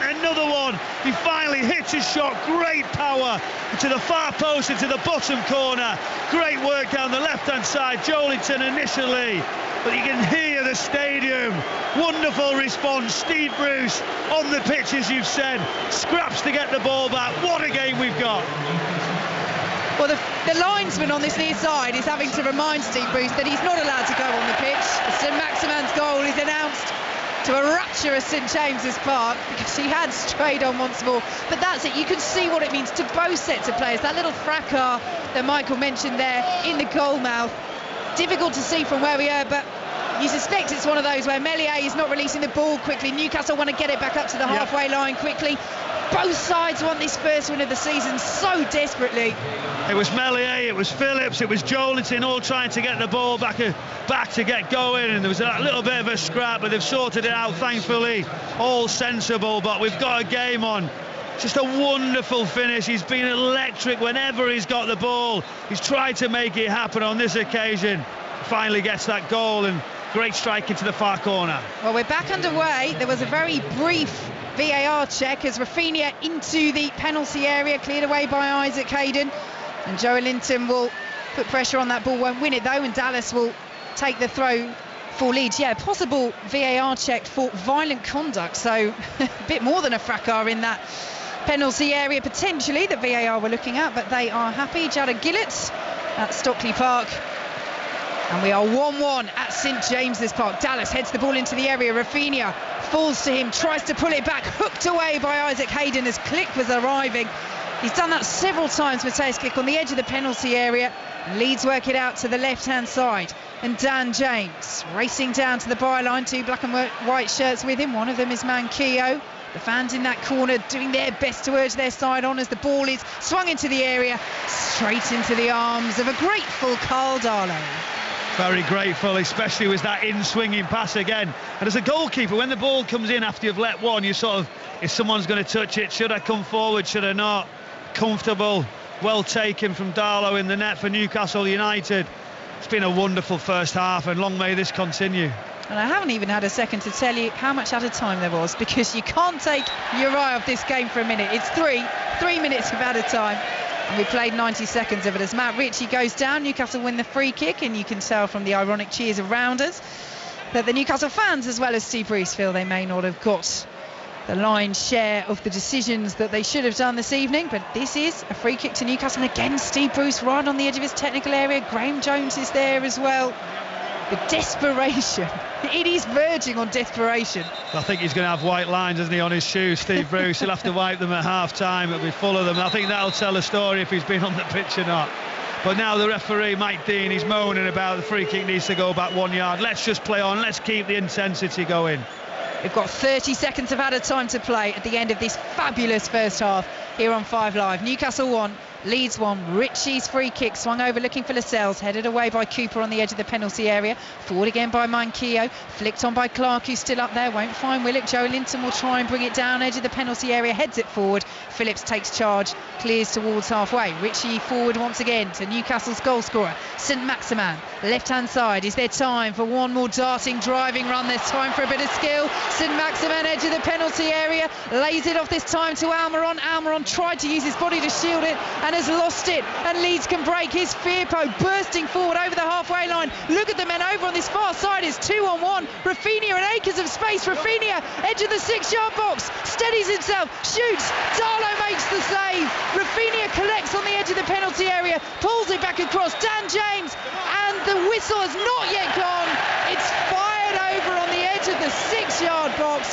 How on earth have Leeds United not scored there? Firpo with the final effort. What a let-off for Newcastle. That was some very, very dodgy defending. Very dodgy. I asked you if Newcastle United were going to be braver, if they were going to leave gaps. Well, you can see that, and the Leeds United have capitalised. Wonderful first half we've seen. It was all about Leeds United, the way they went about, the quick, the slick passing, Rafinha down the right with his left foot setting the tone with a wonderful sort of cross into the penalty area that sneaks into the far post. Generally, Newcastle found the way into it, finally into the game. St. Maximum was the one who was trying to make things happen, finally getting that equaliser. Leeds United kept going. Brilliant first half. Hopefully it's the same second. I hope you've enjoyed that as much as we have, listeners and Fletch. Half time at St James's Park. Newcastle 1, Leeds 1. Vicky, I've absolutely loved it. You two, fantastic. You're as good as the game in the first half. Michael Brown, we talked about Steve Bruce before the game kicked off and what his future might look like. Well, if anybody wondered whether the players were still playing for him, there's your answer for 45 minutes. They've given him everything. They have given them everything, and I think it was their formation, Fletch, that they couldn't get to grips. Nobody that extra, the three at the back was obviously leaving them short in midfield, wide areas. The wing backs couldn't sort of decide whether to go with a wide player or the advanced midfielder. They were stuck in a trap, and Leeds United had them for such a long period of time. Finally, below us, the Newcastle United staff realised what they need to do. Somebody step into the midfield, be a little bit more advanced. But then on the counter, Newcastle finally grew into it, come back into it, and they got some opportunities themselves, but weren't Leeds United quick on the counter. Absolutely fantastic. Half-time 1-1. Can't wait for the second half. Vicky's having a rest. Michael's going to stay with me during half-time. There's a breaking story in the Championship involving Derby County, which we're going to tell you about in a minute. We're also going to talk about Manchester City and Chelsea and Tottenham as well, if we can squeeze it all in. It's after the 5 Live News with Nick Hatton. Thank you, Darren. The rules for international travel to and from England are to be significantly eased. From the 4th of October, anyone who's fully vaccinated will no longer need to take a coronavirus test before arriving. Later in the month, all arrivals will be able to take a fast lateral flow test rather than the more expensive PCR, which is processed in a lab. Some scientists believe this could make it harder to identify new variants.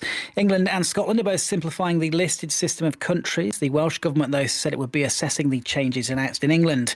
And anyone who wants to go to a nightclub or attend a large event in Wales will soon have to prove they've been fully vaccinated against COVID or had a recent negative lateral flow test. The measures come into force on the 11th of October.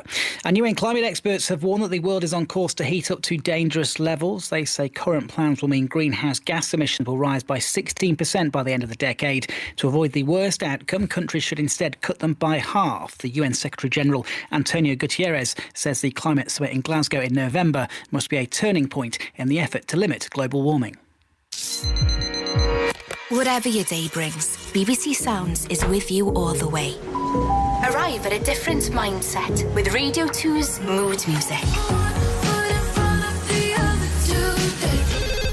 When you need ultimate concentration, activate Focus Beats. Then later on, unwind with Radio 1 Relax, a calming 24-hour stream for your well-being. Watermelon sugar high, watermelon sugar high. Music to ease you through the day. Listen on BBC Sounds. 5 Live Sport. The Friday Football Social. Darren Fletcher.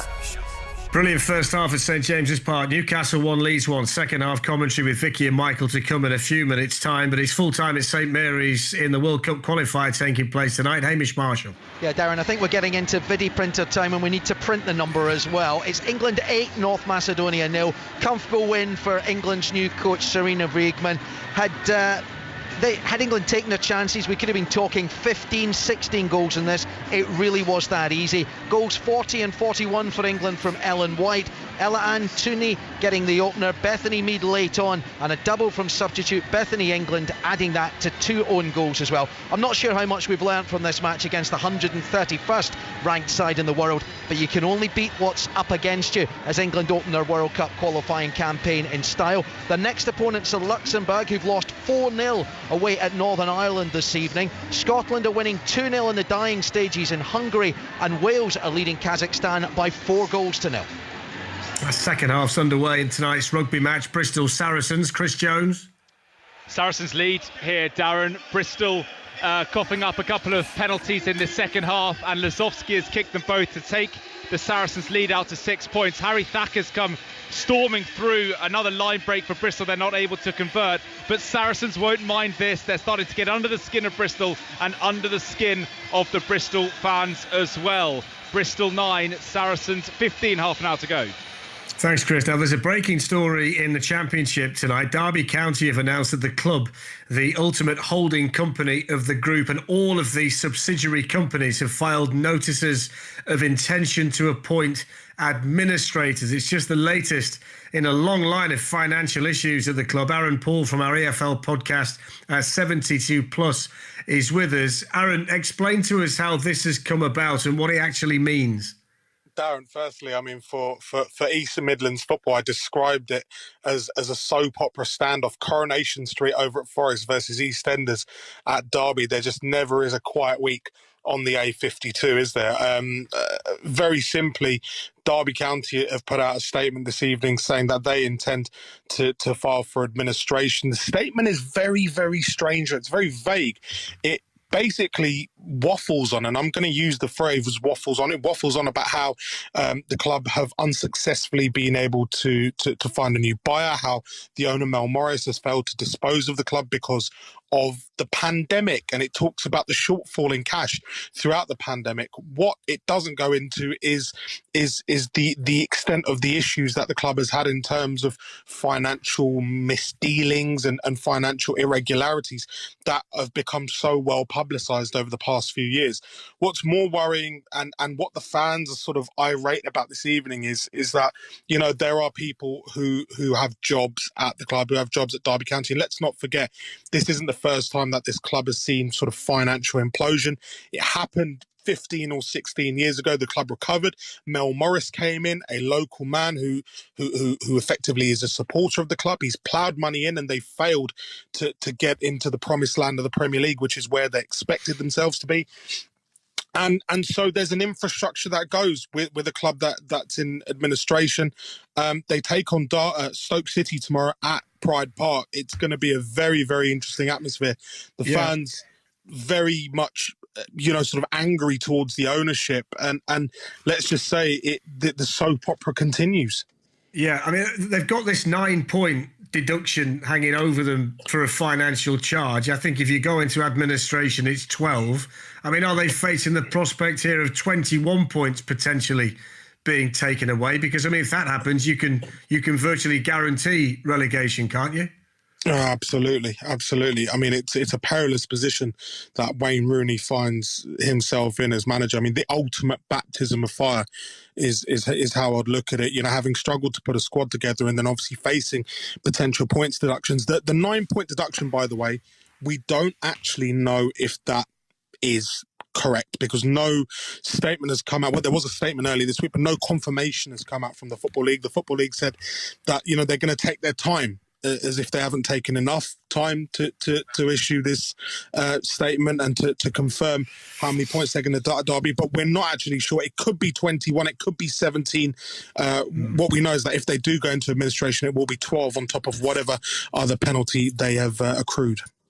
I would appreciate your time tonight. Just to reconfirm them, that Derby County have announced that the club, the ultimate holding company of the group, and all of the subsidiary companies have filed notices of intention to appoint administrators. This is the Friday Football Social. I'm Darren Fletcher. Second half commentary on the way of Newcastle against Leeds.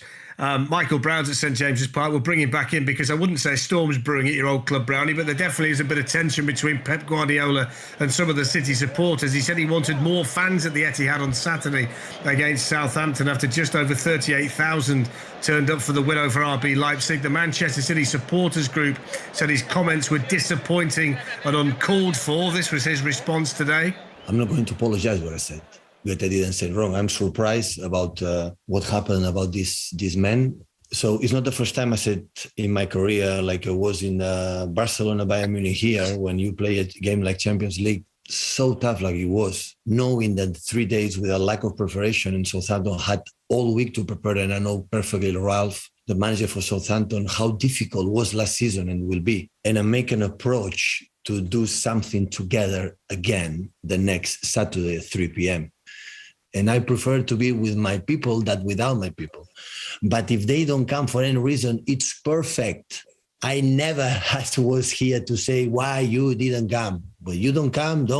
If you want to come, be pleasure. If you don't, you don't. So Mr. Parker should review, especially the comments have done the day after. But I will not apologize to him. Absolutely not. So that's Pep Guardiola. Let's speak to Lucas Gregory from the 1864 City Supporters Club. Lucas, what do you make of what your manager had to say today? What's your feeling in general about what was said? Thanks for having me on, guys. Yeah, it's to be honest, I think it's been blown completely out of proportion, especially by the media and rival fans. I think that everyone's seen a negative angle they can get on City and latched onto it in a week where we've seen the likes of United getting beat by young boys. It's a perfect opportunity to deflect from that. In the grand scheme of things, we don't have the same size fan base as a Liverpool or United, and we're not ashamed about that at all. I think if that's the only stick that other fans and the media have to beat us with now, it shows how far we've come in the grand scheme of things. Yeah, I take that. I take your point, but I don't think any of the media would ever have commented on 38,000 supporters being in the stadium the other night had Pep Guardiola not said something. That's a fair point. I think it's within Pep's right to say what he wants about the fans.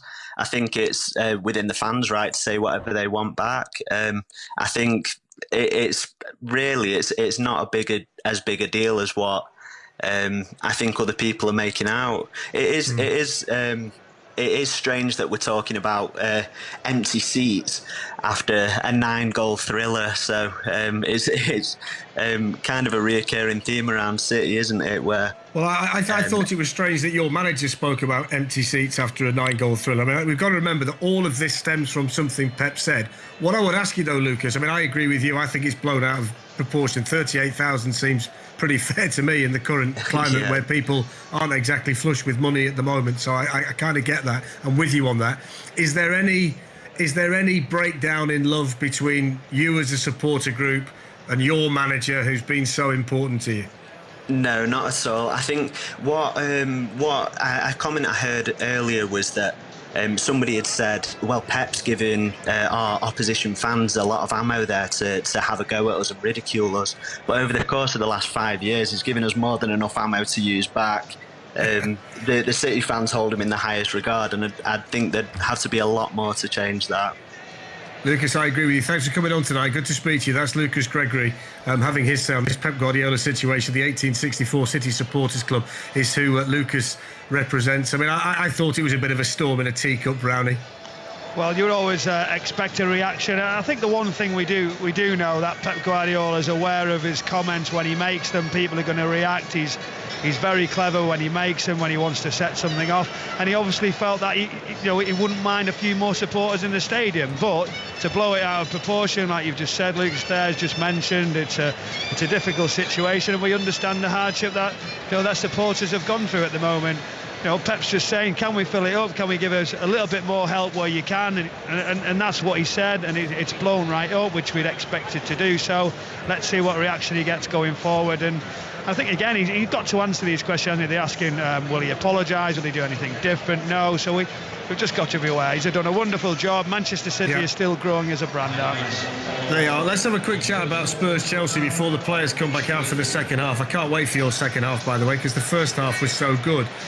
It's undoubtedly the game of the weekend, this London derby, Spurs-Chelsea. It's going to be fascinating to see how Tottenham respond, having been taken to the cleaners essentially by Crystal Palace last week and then only managed to draw in Europe.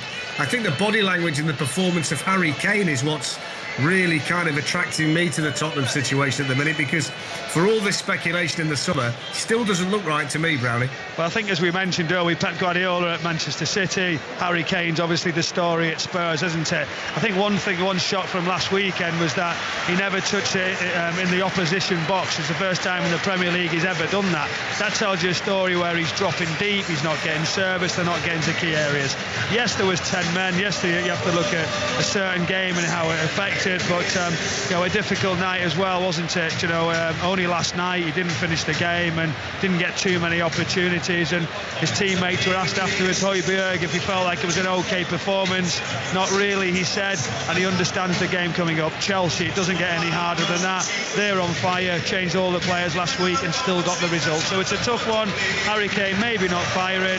I still think we're going to see goals from him, Fletch. They've got to be at your best if you play Chelsea these days. One of these two teams are going to have to be at their best in the second half as well. It was a wide open 45 minutes. Leeds United in front. Alan Saint-Maximin equalised with a wonderful goal. Leeds had chances just before half-time. Let's have more of the same, Vicky Spark. Oh, yes, please.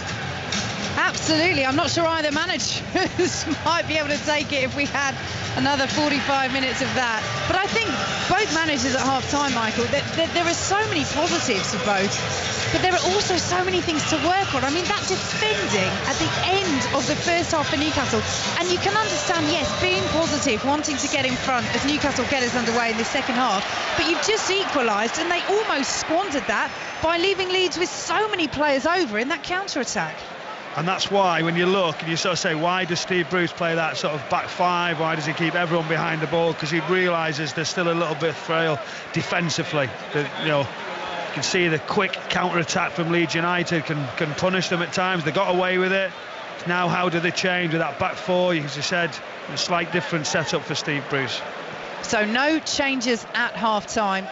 And we will take you through the lineups in a moment as Leeds in their lilac kit up against Newcastle in the traditional black and white stripes. Leeds playing from right to left in possession in this second half. 1-1 at St James's Park here on 5 Live as Manquillo plays the ball out. Leeds win a throw deep in Newcastle territory. So Newcastle with Darlow in goal. The back four now of Manquillo, Lascelles, Clark and Ritchie. Ahead of them Hayden, Willock and Longstaff, with Almiron, Joelinton and Saint-Maximin providing the threat up front as Leeds trap the ball midway through the Newcastle half over on that left-hand side. Rodrigo dispossessed by Manquillo. Firpo will pick it up again though for Leeds, and Phillips steers it back to Ayling, filling in at centre-half with 3 of Leeds' regular centre-halves not available for this match. And Dallas plays it out to the right-hand side. Exchanges passes with Rafinha, the scorer of Leeds' goal early in the first half. Saint-Maximin with the equaliser just before half-time. Newcastle have given it away, but Mike Dean has spotted an infringement. It hit Mike Dean, so it will be a drop ball to Newcastle, who were in possession. So Leeds with Meslier in goal, the back four of Dallas, Ayling, Cooper and Firpo. Ahead of them sits Phillips, and then Rafinha, Click, Rodrigo and James, with Bamford up front. Michael Brown. It's not like Mike Dean wanting to get involved in the game, is it? Straight away, taking his touch with his left foot. Decent touch? No, not that. I can't give him that. I'm not going to start giving him touches and things. They weren't always my best friend, Vicky. I'll look after them now, though. Mike Dean or touches? Well, touches as well. Thanks for that.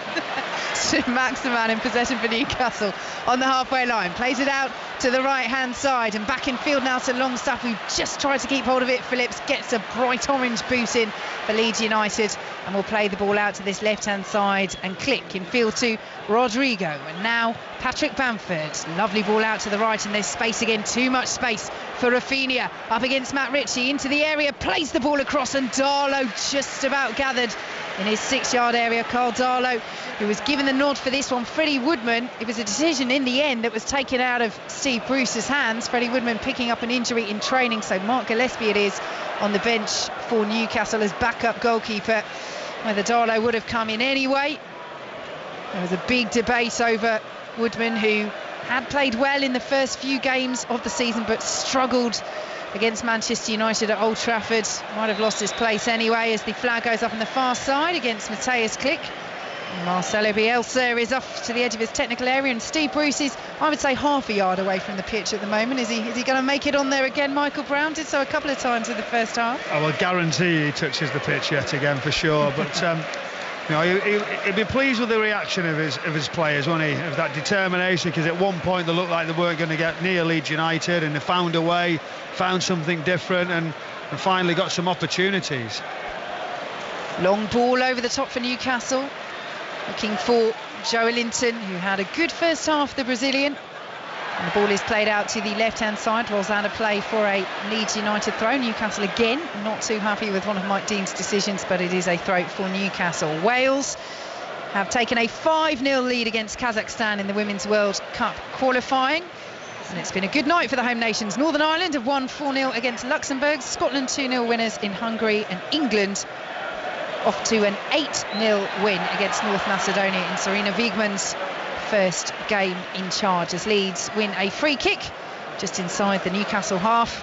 Newcastle 1, Leeds 1, 4 minutes played in the second half at St James's Park on 5 Live. Taken by Ayling, out to the right hand side, and Rafinha on field to Bamford. Nice exchange of passes. And Rafinha under pressure from Ritchie, who'd come in field, and the ball swings over to that left hand side. James met it first time on the volley, snatched the shot wide.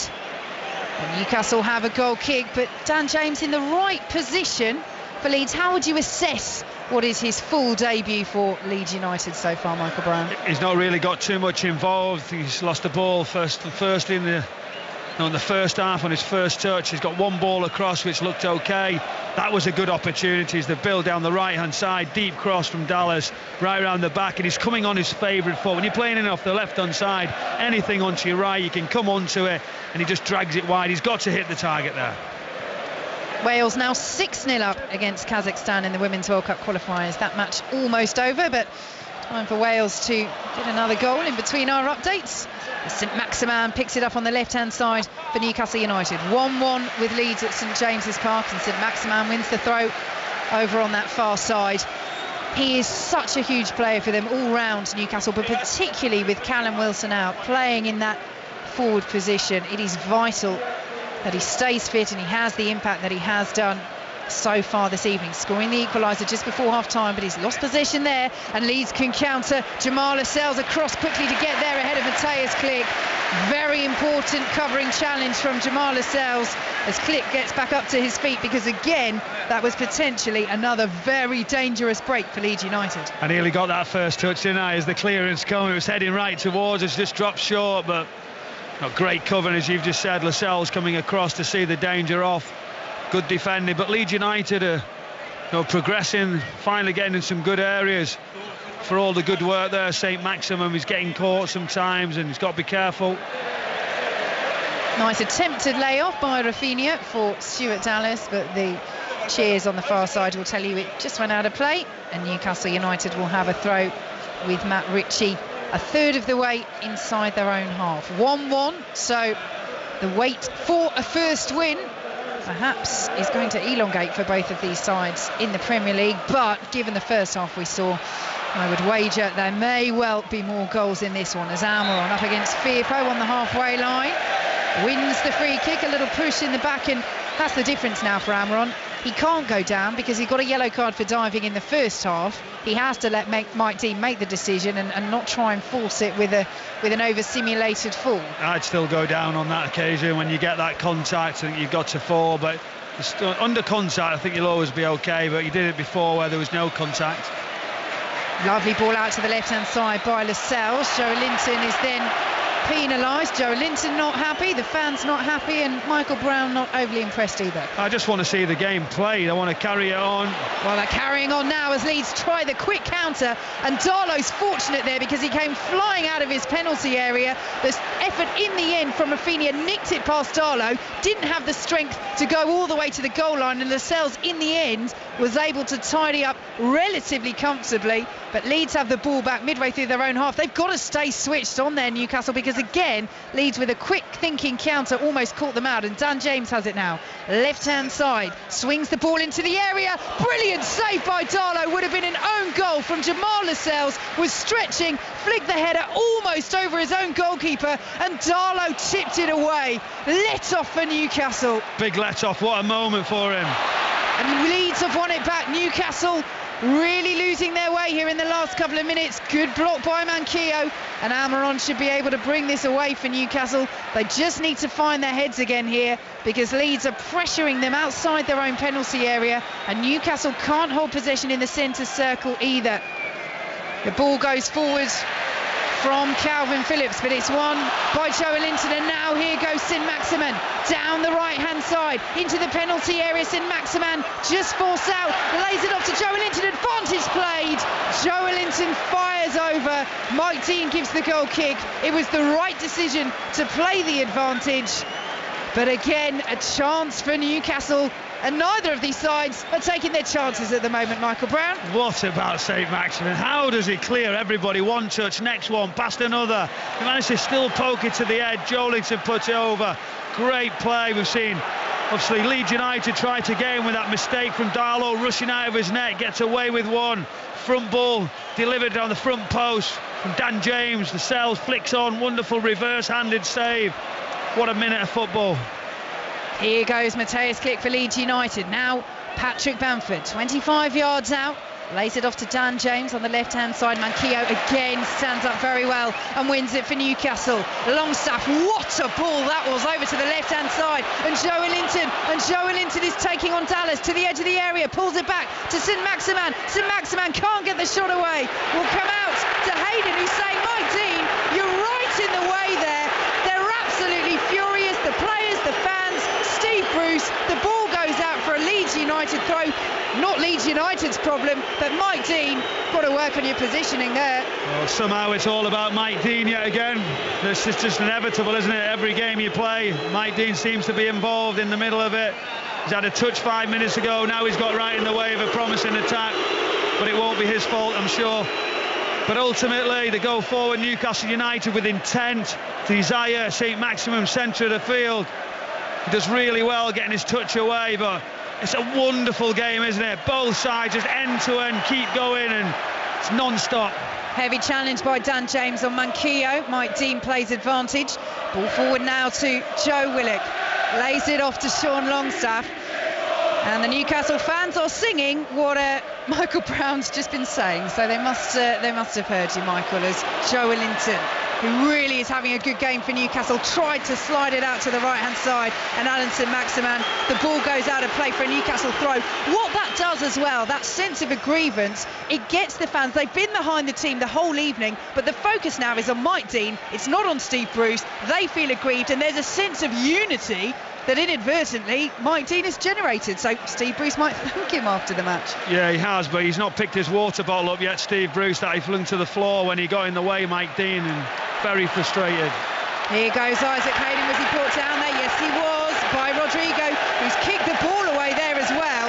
Now the yellow card had already come out for the foul. He's taking a chance there, Rodrigo, kicking the ball away as well. If Mike Dean was in a different mood, legitimately, you could say booking for the foul, booking for the ball away, off you go. Vicky, the second there was a foul towards it, I said he'd make a yellow card, didn't I? Straight away, I knew he'd give it, and he reached to his pocket and give that. What this causes, and what my point is, I don't want to be overcritical to Mike Dean, is when he gets in the way of the play, he puts his arms forward as if to say, well, play on, it wasn't sort of my fault. If he puts his hands up to the stadium and says, sorry, my bad, then what do you do to that? So that tells everybody, I've made the mistake. The hands forward doesn't do that. So that's all my point is, and it's cleared very, very quickly. That's all you want as players, my mistake.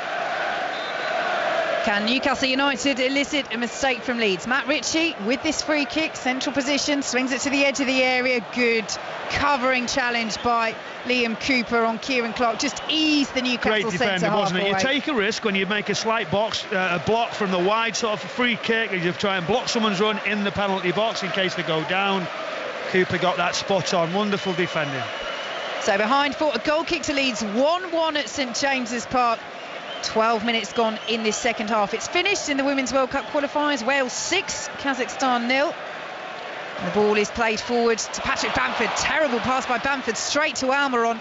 Plays it across to the left-hand side, and Joe Linton. And now St Maximin. You can hear the buzz every time he gets on the ball. Still in the penalty area, St Maximin. Good save by Meslier at his near post. Behind for a Newcastle corner. Oh, you can hear it. It's so brilliant. He's involved in everything. Snapshot this time, left foot, corner of the area. Well saved down the right-hand side from Meslier. But it's Bamford giving the ball away. They've not been able to come back for it. Now needs a good delivery for Newcastle United. Keep the pressure on. 1-1. Ritchie over this corner kick on the far side for Newcastle United. Steve Bruce waits on the edge of his technical area. It's a good ball from Ritchie. It's a good header from Lascelles. And it's a good claim from Meslier in the Leeds goal. That's that free header, wasn't it? As he comes in, goalkeeper comfortable. But watch the reaction straight away from Leeds United. It's brilliant to watch. It's so brave. They don't sit and say, let's have a little look at it. Goalkeeper runs to the edge of the area. Got Rafina running off. We've got Click just running into areas trying to get it. That's why we love Bielsa's sides, isn't it? You know, the excitement. You can hear all around the stadium. Newcastle are playing the part as well. And Bielsa is preparing to make a change. Tyler Roberts, who is the most experienced player on the Leeds bench, which is packed with under-23 players, 5 players that haven't made their debuts for Leeds. Tyler Roberts isn't one of those. He will be coming on shortly. But they have limited options, Leeds.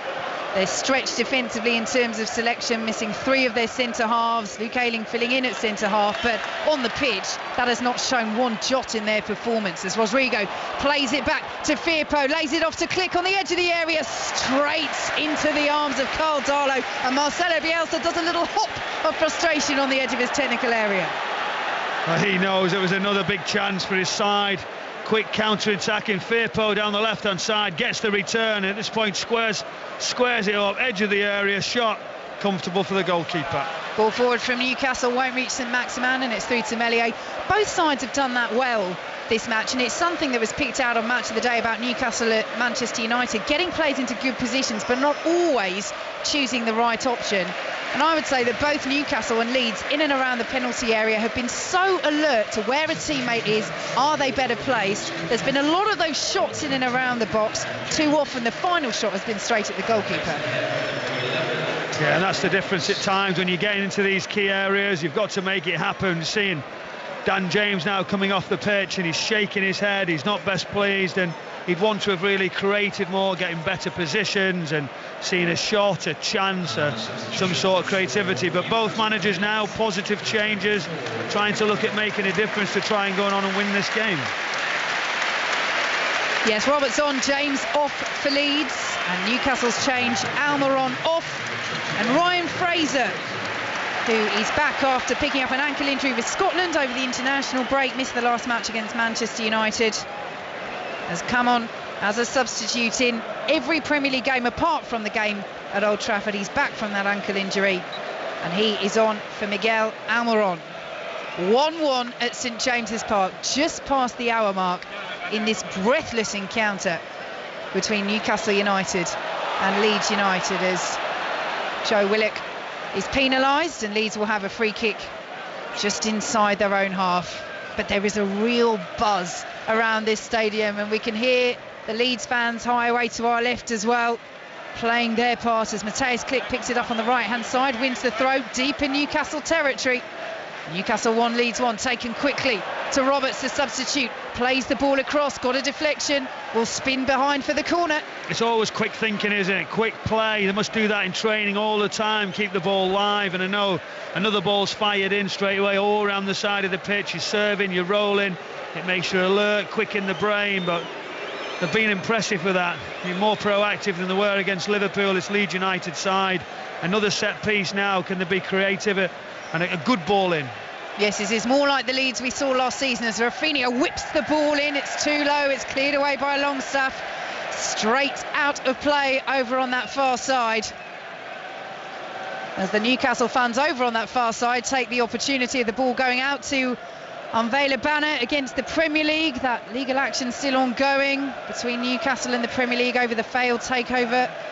Newcastle fans groups were staging a protest asking for more transparency, a time scale as well, but that still ongoing dispute rumbles on as Firpo plays the ball out to the left-hand side, and here is Roberts, tried to feed Rafinha. I tell you what, if that ball had been spot on, Rafinha was in there. But did you see Rafinha's run? So, like, you're already aware of it, and as Rodrigo takes a touch inside, at that point he knows it's going to happen, and it's a fantastic run, just too far away from him. 1-1 here on BBC Radio 5 Live. Tomorrow we have Burnley against Arsenal coming up for you in the Premier League at 3 o'clock, and then West Ham against Manchester United and Tottenham against Chelsea on Sunday.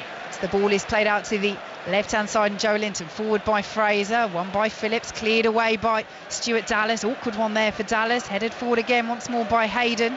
Fraser trying to bring it down. Bamford will miss the header. Clark heads it forward. Willock tries to flick it out to the right-hand side. Leeds will pick it up with Firpo. That was a high foot from Sean Longstaff. Mike Dean is thinking about blowing the whistle, looking for the advantage. Doesn't see the advantage. Comes back and does give the free kick. And I think that's fair enough from Mike Dean. You could see from the reaction from Longstaff. He knew how high that foot was. You could see him wince from here. Yeah, you could. There was always going to go back, Mike Dean. It just wouldn't sit, what he's thinking, can I go on? Is there an advantage? One more? And it just didn't fall, and ultimately, as Leeds United lost the ball, he brought it back. It was probably the correct decision. And now it's just started to settle. We need to up the pace again. Out to the right-hand side, and Tyler Roberts for Leeds United. 1-1 on 5 Live at St James's Park. Rodrigo trying to play it down to Dallas on the byline, but again, Joe Linton with a very good interception.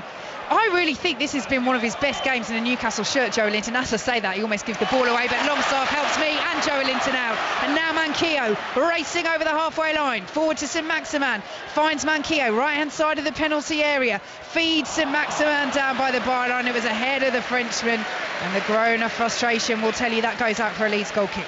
It's a poor decision, wasn't it? St Maximin, good running. I think you feel like when you've got a star player or somebody on form, you want to keep giving him the ball, and he was itching to do that, and he didn't need to. As the ball goes out of play, he's got to be better with that. But Leeds United now so brave in their own penalty box, just picking it out. But Newcastle have half a chance now, they're open. Here is Isaac Hayden, picks it up midway through the Leeds half. Longstaff will drive, not too far away from Longstaff, best part of 25-30 yards out. He's claiming that he was blocked off there, and Calvin Phillips and Sean Longstaff just having a couple of words, but nothing really in that.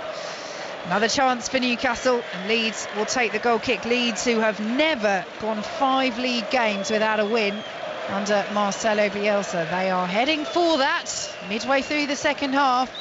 Newcastle 1, Leeds 1. Yeah, it's very tense now. This is where the managers, obviously the experience, the number of games that the two managers have done. They're now to adjust games, now to find different ways, but it depends on personnel. This man on the ball now, Ryan Fraser, he's not really had a mixed sort of career at Newcastle so far. I would have expected him to contribute more than he has. It's an opportunity now in front of the home supporters to go on and try and win it for his side. Yes, still to score in the Premier League for Newcastle, Ryan Fraser, after arriving last summer. Just the 1 goal on his debut in the Carabao Cup a year ago now. Can't win the ball there, Fraser.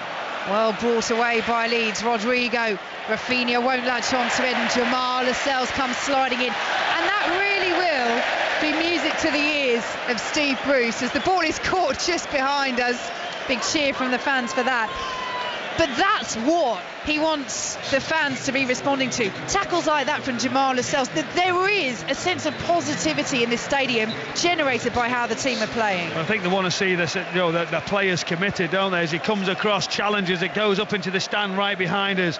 The guy just stands up and heads it back across as somebody catches it and hands it to 2 little boys who throw it back in with the delight on the face that they've managed to touch the ball. Great scenes just behind me to the right-hand side.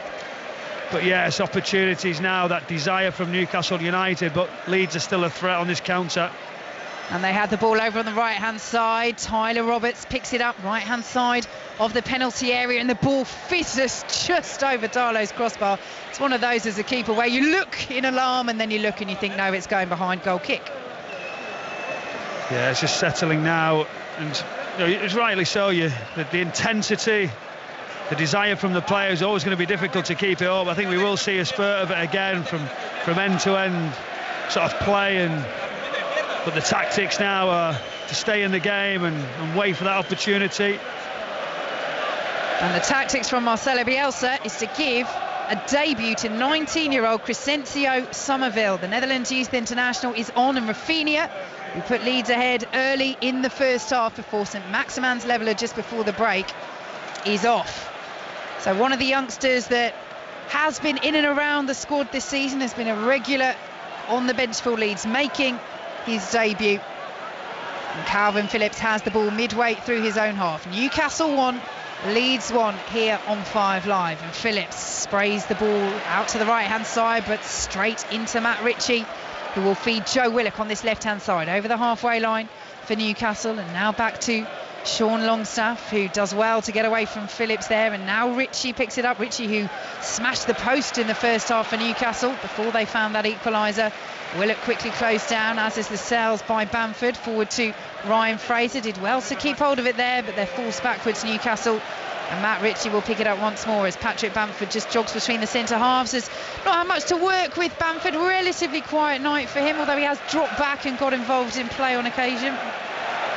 He's been good out of possession, hasn't he, trying to win it for his side. Ball over the top looking for Ryan Fraser. Firpo wins the header. Longstaff urged to shoot. Volleys high and over from just outside the penalty area. I've been in that position many occasions where you're stepping forward and you see the goal and you've covered a lot of ground and he's a little bit tired. Just compose, he's got to stop, he's got to wait, just try and guide the ball. It's easier sat here watching it, but when you're in the position, you're taking it in your stride, and he's put the ball right over the bar. Well, he's not scored since July 2020, Sean Longstaff, and that is the second effort from that sort of area that hasn't troubled Meslier at all. But Joe Linton's won it back here, left hand side for Newcastle into the penalty area. Joe Linton went down, he looks as though he slipped. There was no appeal from the Brazilian there, and Leeds United will bring the ball away. Unfortunate for Joe Linton as Rodrigo bursts over the halfway line. Leeds streaming forward out to Roberts on the right hand side. Bamford's pointing to where he wants it. It's easy for Darlow. Poor ball in from Roberts. Yeah, it's a poor one, isn't it, when you have such space in front of you. Steve Bruce, you mentioned about, is he going to get on the pitch? Well, I'm going to have to say, I think I told you so. The right foot might have just stepped on. He got away with it. Keeping a sharp eye on BBC 5 Live, Michael Brown for us this evening. 1-1 Newcastle leads, 20 minutes of this enthralling encounter to play. Matt Ritchie has the ball for Newcastle. Applause for the calmness with which Newcastle are playing it around in defence. Back to Carl Darlow, and now Jamal Lascelles. It's Newcastle, having got themselves level, look to find a way to get in front. Still no clean sheet for them in the Premier League this season, but this man St Maximan can do it at the other end. Excellent sliding challenge by Liam Cooper. St Maximan throws his hands up in frustration, but the Leeds fans high up to our left applaud. That was brilliant from Cooper. Yeah, that was great defending. Rodrigo slides it through to Bamford, first time penalty area once again, straight at Darlow. Huge chance, doesn't work the Newcastle goalkeeper enough. Well, he doesn't. You've just mentioned he's been quiet, hasn't had those opportunities. Well, he did. It was a great pass. It was all about the run. He sort of goes towards Lascelles and then comes back into the centre, creates his own space right through the middle of the Newcastle defence. He hits it early with his right foot, either corner open, straight into Darlow. He's thankful right in front of us. The referee is not pleased about something as he approaches Darlow. Yeah, Darlow was about to launch the ball downfield. Bamford is there as well, where Mike Dean saying it should be a drop ball for Carl Darlow, who then picks it up. And again, it's one of those where it might be the letter of the law, but that's exactly what Carl Darlow was about to do anyway. And we play on. Carl Darlow now does launch it over the halfway line. 1-1 here on 5 Live. 18 minutes plus added time to play as Somerville the young substitute on his Leeds United debut, trying to get past Manquillo. Manquillo gets a foot in once, twice, and will play the ball out. So that's good play by both players, really. Manquillo to get it off Somerville, and Somerville to elicit the throw deep in Newcastle territory. Taken quickly. Here is Rodrigo. Swings the ball in left-footed. Difficult delivery. Bamford steers it wide on the edge of the 6-yard box. That was a very difficult chance. Yeah, it was a difficult chance. There's a deep ball in. Rodrigo wasn't sure to play it. He does, and sort of deflects away. Bamford sees it, touches it near post, always square on, puts it wide, but it's still so open. Look at the players on the pitch making it big now, as we see. When it turns over, no wonder Leeds come back. It's Newcastle's turn. Sean Longstaff midway through the Leeds half exchanges passes with Ryan Fraser. 1-1 on 5 Live, and Longstaff well pressured by Leeds, kept their shape well, but Fraser will pick it up now and out to the right hand side, and Alan St-Maximin. Willock ahead of him. Willock right hand side of the penalty area. Phillips slipped. Willock will keep it in on the byline, pulls it back. Here is Fraser, takes a touch, dragged the shot, cleared away by Ailing. St-Maximin will pick it up edge of the box again. They've got magnets on them, Meslier and Darlow. Wherever that shot comes in on the edge of the penalty area, it is straight down the throat. To be fair, slightly more difficult chance there for St-Maximin, but I can't believe how accurately they are hitting both goalkeepers. Yeah, straight at them, isn't there? But here you go again. Look at Leeds United creating opportunities, creating space. He should have done a little bit better, St-Maximin, as he gets that space. Dallas with the ball in, too much on it. Brought down by Manquillo, but will fall to Somerville. Left-hand side of the penalty area. Crescencio Somerville, the 19-year-old for Leeds, pulls it back. Flick forward by Roberts. Headed away by Isaac Hayden. Newcastle so deep, can't get out, won't get out. Phillips picks it up again. Click goes down. Joelinton penalised. Free kick Leeds. Central position, 30 yards out. Yeah, it's a central position. It was not much in the challenge, little one, but the referee Mike Dean was stood right on top of it. Felt like it was a free kick, sort of 35 yards out, central to the goal. At this point now, do you take it on with a straight one? Do you move it wide for Leeds United? Phillips is over the top of it. It's such a long way. I'd expect a little bit of creativity, someone in and around the wall, or a little 1-2, little bounce pass from these type of free kicks. Well, it is the better part of 30 yards out. He did go for goal against West Brom and score on the last day of last season, his first Premier League goal. Doesn't this time, plays it out to the left, and Somerville 1-1, Newcastle leads on 5 Live. And now Firpo down to the byline, hooks the ball across, headed away by Lascelles, picked up by Click, left for Phillips, 25 yards out, curled it in looking for Bamford. Now Bamford wasn't going to get there. Was he brought down by Ritchie? He's slapping the ground in frustration, Bamford. I think it's more at himself than Ritchie. There's a little clap of hands between them. The Newcastle fans are giving him short shrift, and it's a goal kick to Newcastle United. Well, as it goes round to the back post, there's a tiny bit of contact by Matt Ritchie. He goes down, they're arguing over whether it simulates the challenge from Matt Ritchie behind as he goes towards the back post. Didn't look like a foul to me, but we're off and playing. It was a good ball in by Phillips, but it's just too far. And again, frustration for Newcastle United as a decision goes against them. Who's lost something there? It was a shin pad. I thought Mike Dean had dropped his yellow card there. But it's a shin pad for Isaac Hayden, sportingly handed back for Matthias Click. Leads of a free kick inside the centre circle, and it's full time in the Rugby Union. Chris Jones. Bristol 9, Saracens 26. A vintage Sarries performance on their return to the Premiership. A major statement that they mean business even without their Lions players. They've turned the screw ruthlessly in the second half, doing what they've always done, hassling, harrying, executing and winning. Alex Osofsky kicked like a dream. He set up the killer try as well for Alex Lewington. It's like Sarries have never been away. Bristol 9, Sarries 26. Thanks, Chris. Brilliant challenge by Longstaff to dispossess Phillips, but Leeds will come again. Edge of the penalty area again. The shot is tame from Rodrigo on the edge of the box. He was falling, and again, it's straight at Darlow. Newcastle weren't happy. They felt there should have been a free kick for a foul on Isaac Hayden in the build-up for that, but not given. They do have possession. They have a throw over on the far side. What have we got? 13 minutes left to play. The tempo of this match has not dropped for a second. It's remarkable. Well, Newcastle have had to try and keep up with the intensity. We know Leeds United can run over teams with the distance, the high intensity runs that they can produce. It's been a fascinating game though, end to end. They've given the ball away. Bamford, little back heel from Somerville. Excellent sliding challenge by Clark on Bamford. Newcastle have a player down as Klickwich has shot in, blocked by his own player. Bamford staves down and cleared long over the halfway line. St Maximin again. Fabulous interception by Cooper. Will be picked up by Fraser. Right hand side, end to end here on 5 Live. 1-1 between Newcastle and Leeds. St Maximin, Joe Linton inside the penalty area, gets it onto his right foot, tried to play it back, and that time that was the wrong decision to try and find a teammate because it's behind Longstaff. The ball goes out of play on the far side, and Mike Dean has stopped play because Bamford is still down, and Newcastle have a player down as well on the edge of their own penalty area, and we can take a breather, Michael Brown. Well, the overload was there from Newcastle United down the right hand side. Fraser gets away, and as he's running, I'm saying stay positive. He doesn't, comes back. St Maximin, it's a different approach on this occasion. He sweeps the ball right out to the far left hand side. Jolinton squared up, couldn't get any space,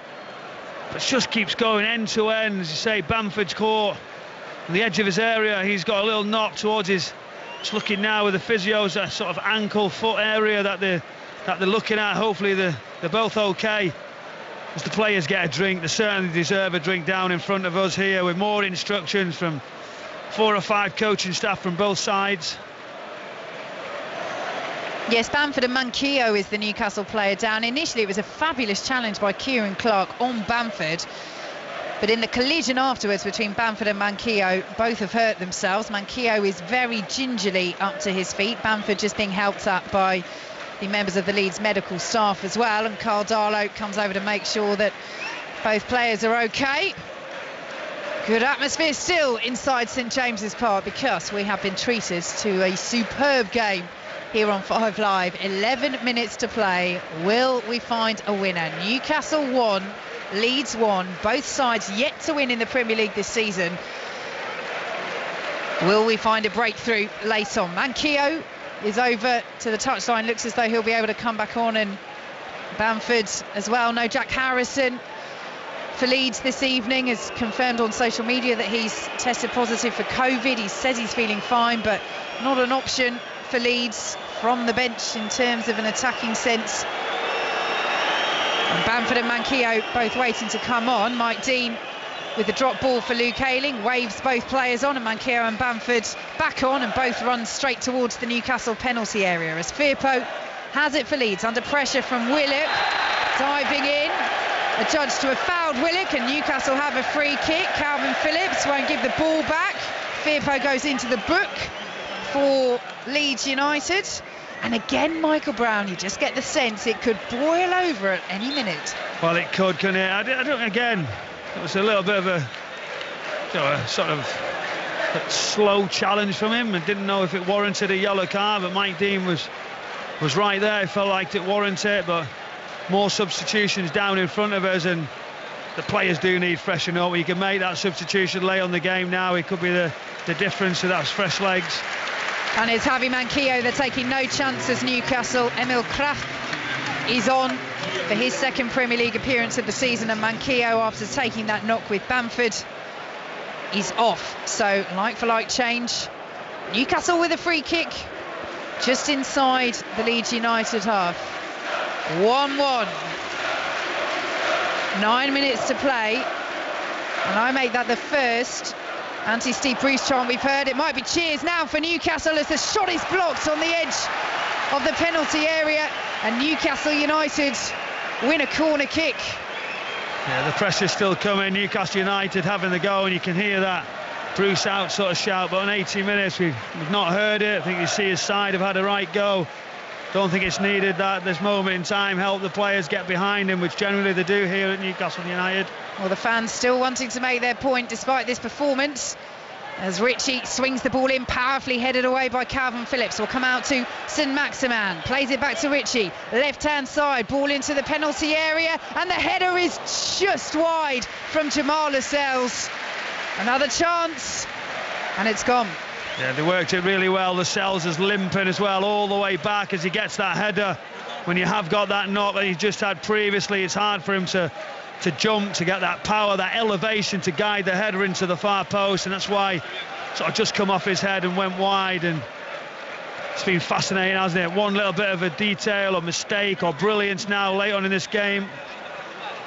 Here is Firpo for Leeds, over the halfway line, finds Roberts, left-hand side of the penalty area, will just collect that. Tyler Roberts up against Emil Kraft, the Newcastle substitute who's just come on and has defending to do. Roberts pulls the ball across, Click was arriving, no chances taken by Isaac Hayden, out for a Leeds throw, 1-1.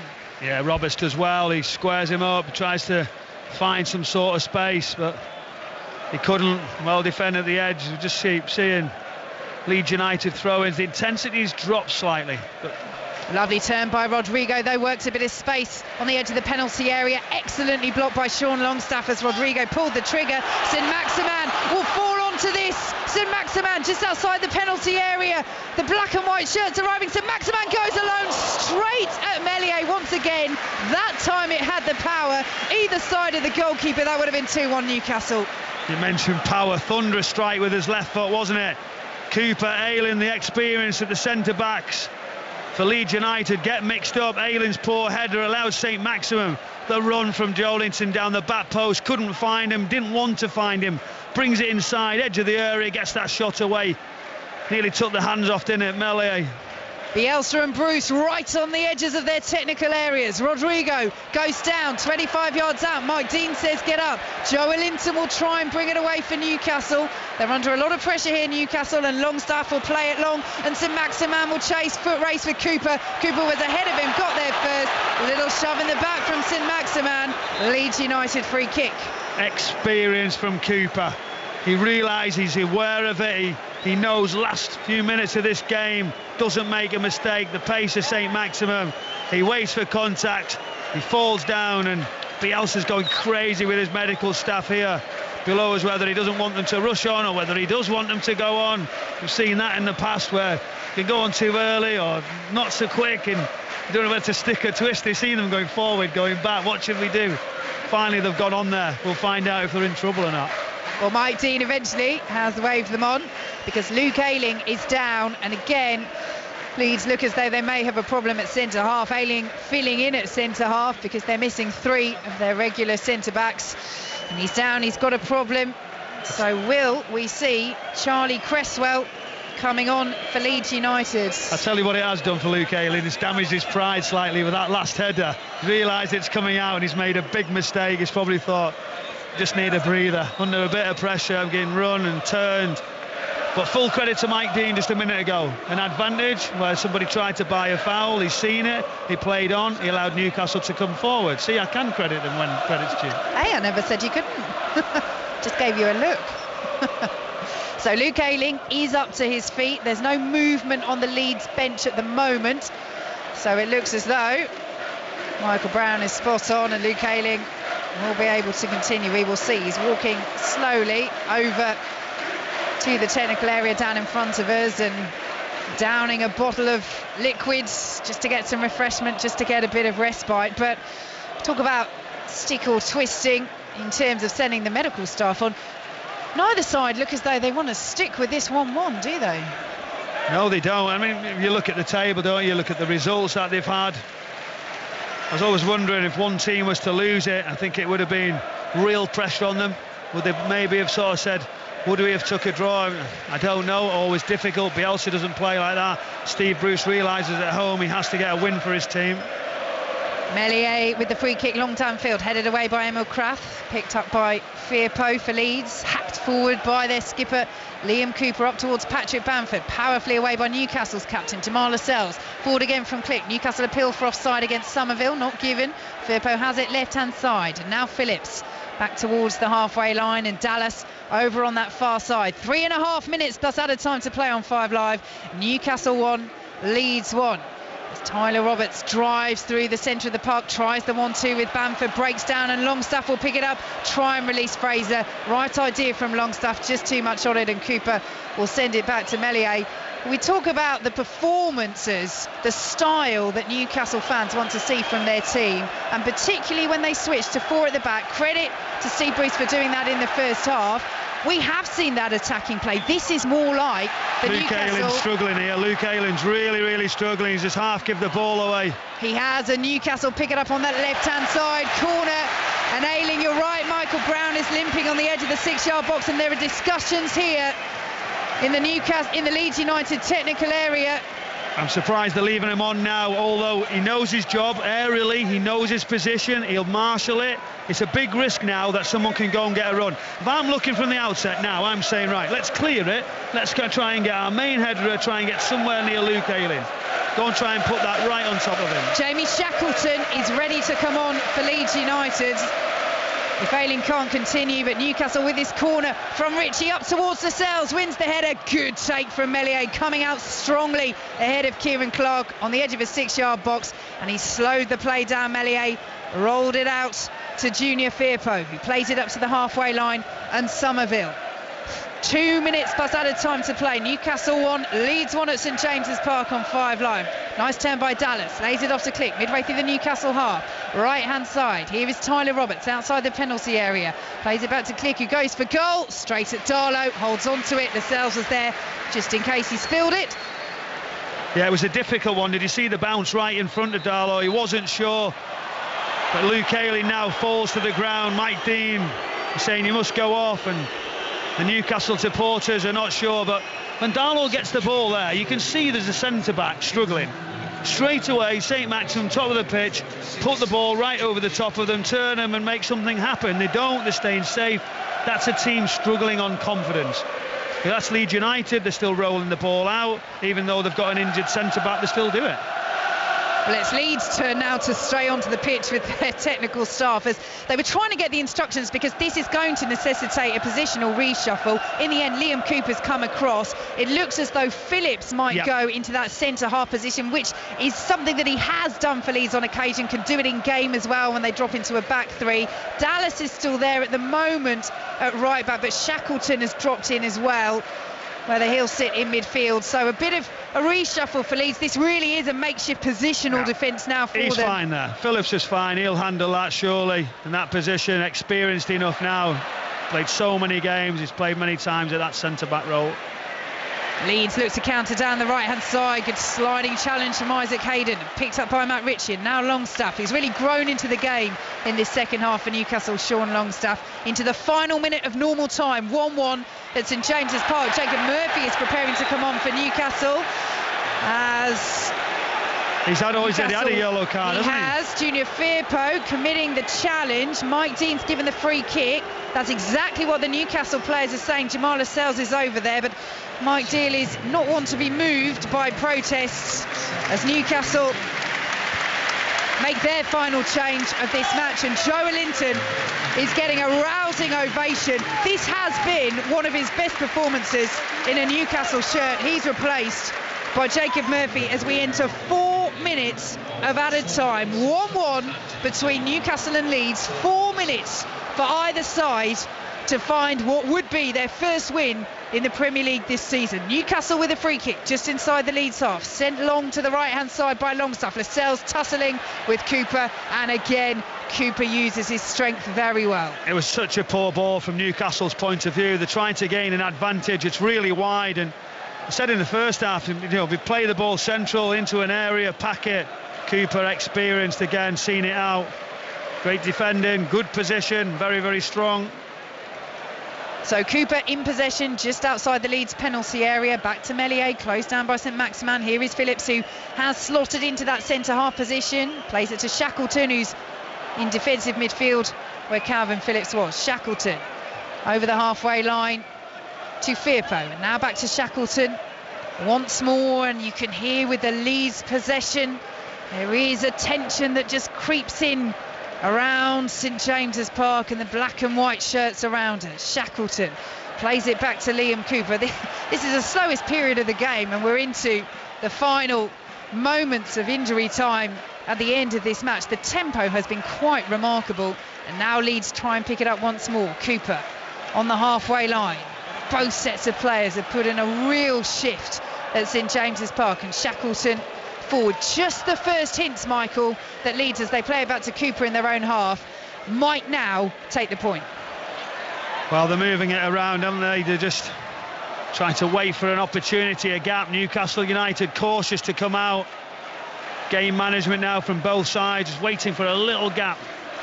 Both sides want to win it, neither side want to lose it, and that's the balance of risk you have to take. Click out to the right hand side for Leeds United, midway through the Newcastle half. Dallas forward, cleared away up to the halfway line by Matt Ritchie. St Maximin is flagged offside. Mike Dean will allow play to continue. That's good from Mike Dean. Saw the flag, but Leeds have possession and could come forward with Rodrigo. Early ball in towards the edge of the penalty area. Ritchie just got something on it. There was an appeal for handball there against Matt Ritchie by Tyler Roberts. Mike Dean is unmoved, and now off goes Jacob Murphy, the substitute, over the halfway line, breaking down the left hand side. Brilliant run this from Murphy into the penalty area, just overran it. Phillips back to Meslier, who clears for Leeds. A great spell. Murphy just coming on the pitch, trying to get his pace and power down that left hand side. He done that. Phillips was just there to balance and cover, play the ball back to the goalkeeper, but Leeds United come again. Into the final minute of added time, 1-1 between Newcastle and Leeds on 5 Live. Rodrigo back to Click, just inside the Newcastle half. Is there to be one final chance for either side? At the moment, Leeds in possession. It looks as though if they can fashion it, it might be theirs. Roberts plays the ball over the top. It's a poor ball straight to Darlow, and now what will Newcastle do? The fans are urging Darlow to get it forward quickly. We have 30 seconds of added time to play. Darlow sends it long over the halfway line, headed down by Liam Cooper, but that's a misguided header from the Leeds captain. Longstaff slid in there on Rodrigo, and Longstaff has been penalised there. I think it was the follow through, wasn't it, after as he slides through. Ryan Fraser's touch has got to be better. He's got to hold it, he's got to make it stick, turn and keep the advantage going with Newcastle United, but he doesn't do that. It's a player who's not played so much. Into the final few seconds, 1-1, Leeds in possession. Dallas just inside the Newcastle half. If they want to win it, it's got to go forward now. Shackleton out to the right and Tyler Roberts. Rodrigo is pointing to where he wants it on the edge of the penalty area. Roberts back to Shackleton, and now Cooper. Now it's the Leeds fans urging their side to put it in the box. Click, edge of the penalty area now with Somerville. Force wide, Emil Kraft there with him. Exchanges passes with Firpo, all very tight and congested. Firpo trying to flick it in field, back to Somerville. Leeds trying to work the ball into the penalty area. Now Click plays it through the legs of Kraft. Firpo down to the byline, pulls it back away from a crowded 6-yard area. Still Leeds come again. Somerville behind, and surely that will be that. Wow, it was so nerve-wracking at the end for these Newcastle United players and supporters all around us.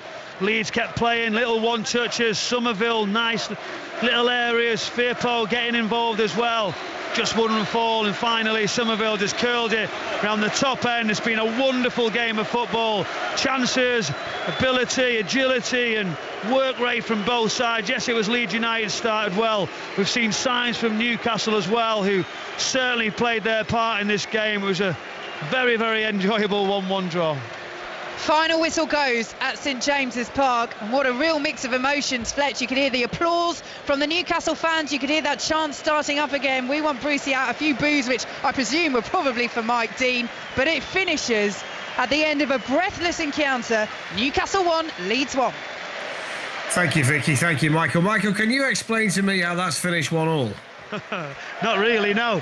I mean, it was brilliant, wasn't it? That's what we wanted to see. Football from Leeds United. Their attacking threat was immense, and what we've seen from that Newcastle side today was fight, determination. Seeing flashes at the top of the pitch. We've seen Joelinton on good form at times, Almiron with some little runs. St Maximin was the star of the show for them. He was a constant threat, creating different opportunities from different angles, getting himself a goal, almost getting one towards the end. So yeah, both sides, it was brilliant to watch, and I can't believe nobody won it. So both teams remain winless in the Premier League this season, but it wasn't, Vicky, for the want of trying. 38 attempts between them tonight. I mean, if fans want entertainment, whether you're a fan of Newcastle or Leeds United, you certainly got plenty of that. Absolutely, and I think despite the fact that it was 1-1, despite the fact that both sides still looking for their first Premier League win of the season, I think both sets of supporters who are here at St James's Park will go home feeling exhilarated by so much of what they've seen from their teams, as you say, particularly in an attacking sense. We saw two brilliant goals, Rafinha curling in from the right-hand side, that left-footer curler, brilliantly left, dummied by Rodrigo, catching out Darlow, and then St Maximin. He just gets people off their seats. Darting run outside the penalty area, another brilliant finish. And as Michael says, I just can't believe we didn't have more goals in the second half. Matt Ritchie hitting the post as well in the first half, but so many positives for both sides to take from that performance. Michael, Marcelo Bielsa must wonder when the defensive injuries are going to stop. It looked like he's picked up another one tonight with Luke Ayling. Yeah, he'd be disappointed with that. Luke Ayling and Cooper did well at times at centre-back. It's just that decision late on, that header from him, that sort of let's take Maximum in, that one threat. But after that, he stayed down. I would have as well after Leary letting his side down. He feel I won't make this injury any worse. So, yeah, they've managed to cope. They've managed to still play very well in this game at times, but this is what happens, this high intensity, this non-stop football and training. He accepts that's what happens with his side. Everybody's got to be ready to play his role. And what about, I mean, we started off tonight when we were with Kevin Nolan earlier talking about the fans' reaction to Steve Bruce and what it might feel like in there tonight. I mean, the football kind of took over, but I think I jotted it down, 82nd minute. We got a chant of Bruce out from a section, not everybody inside the stadium, which kind of surprised me, bearing in mind the way the team were playing and how finally the game was poised at that point. So that's what I would say. After, say, 20 minutes or so, I was fearing the worst because they couldn't get near. The supporters down the right-hand side starting to shout, starting to get aggravated. But ultimately, the side started to perform. They found a way. And I've got to give Steve Bruce and his staff full credit because when you're on the ropes and you don't know where to go, you can't get near anyone, they changed a few things around, lost that back five, put an extra one in midfield, and they did much better. They coped better for it, and finally we've seen some attacking threats, some flair from Newcastle United, some bravery. Even the defending is not known for Newcastle United to leave it so wide open. So listen, the supporters, 82 minutes, it was a short and sweet, Bruce out, and then it went away.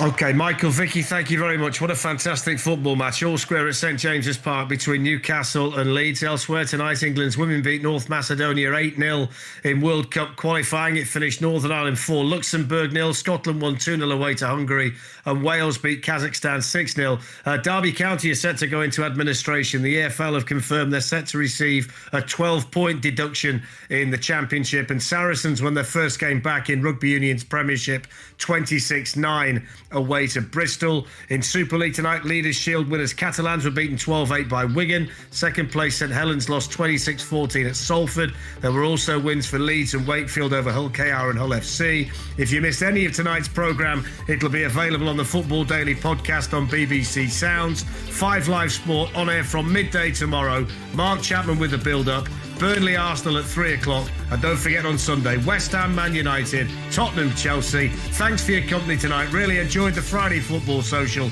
Stephen Nolan's up after the BBC News.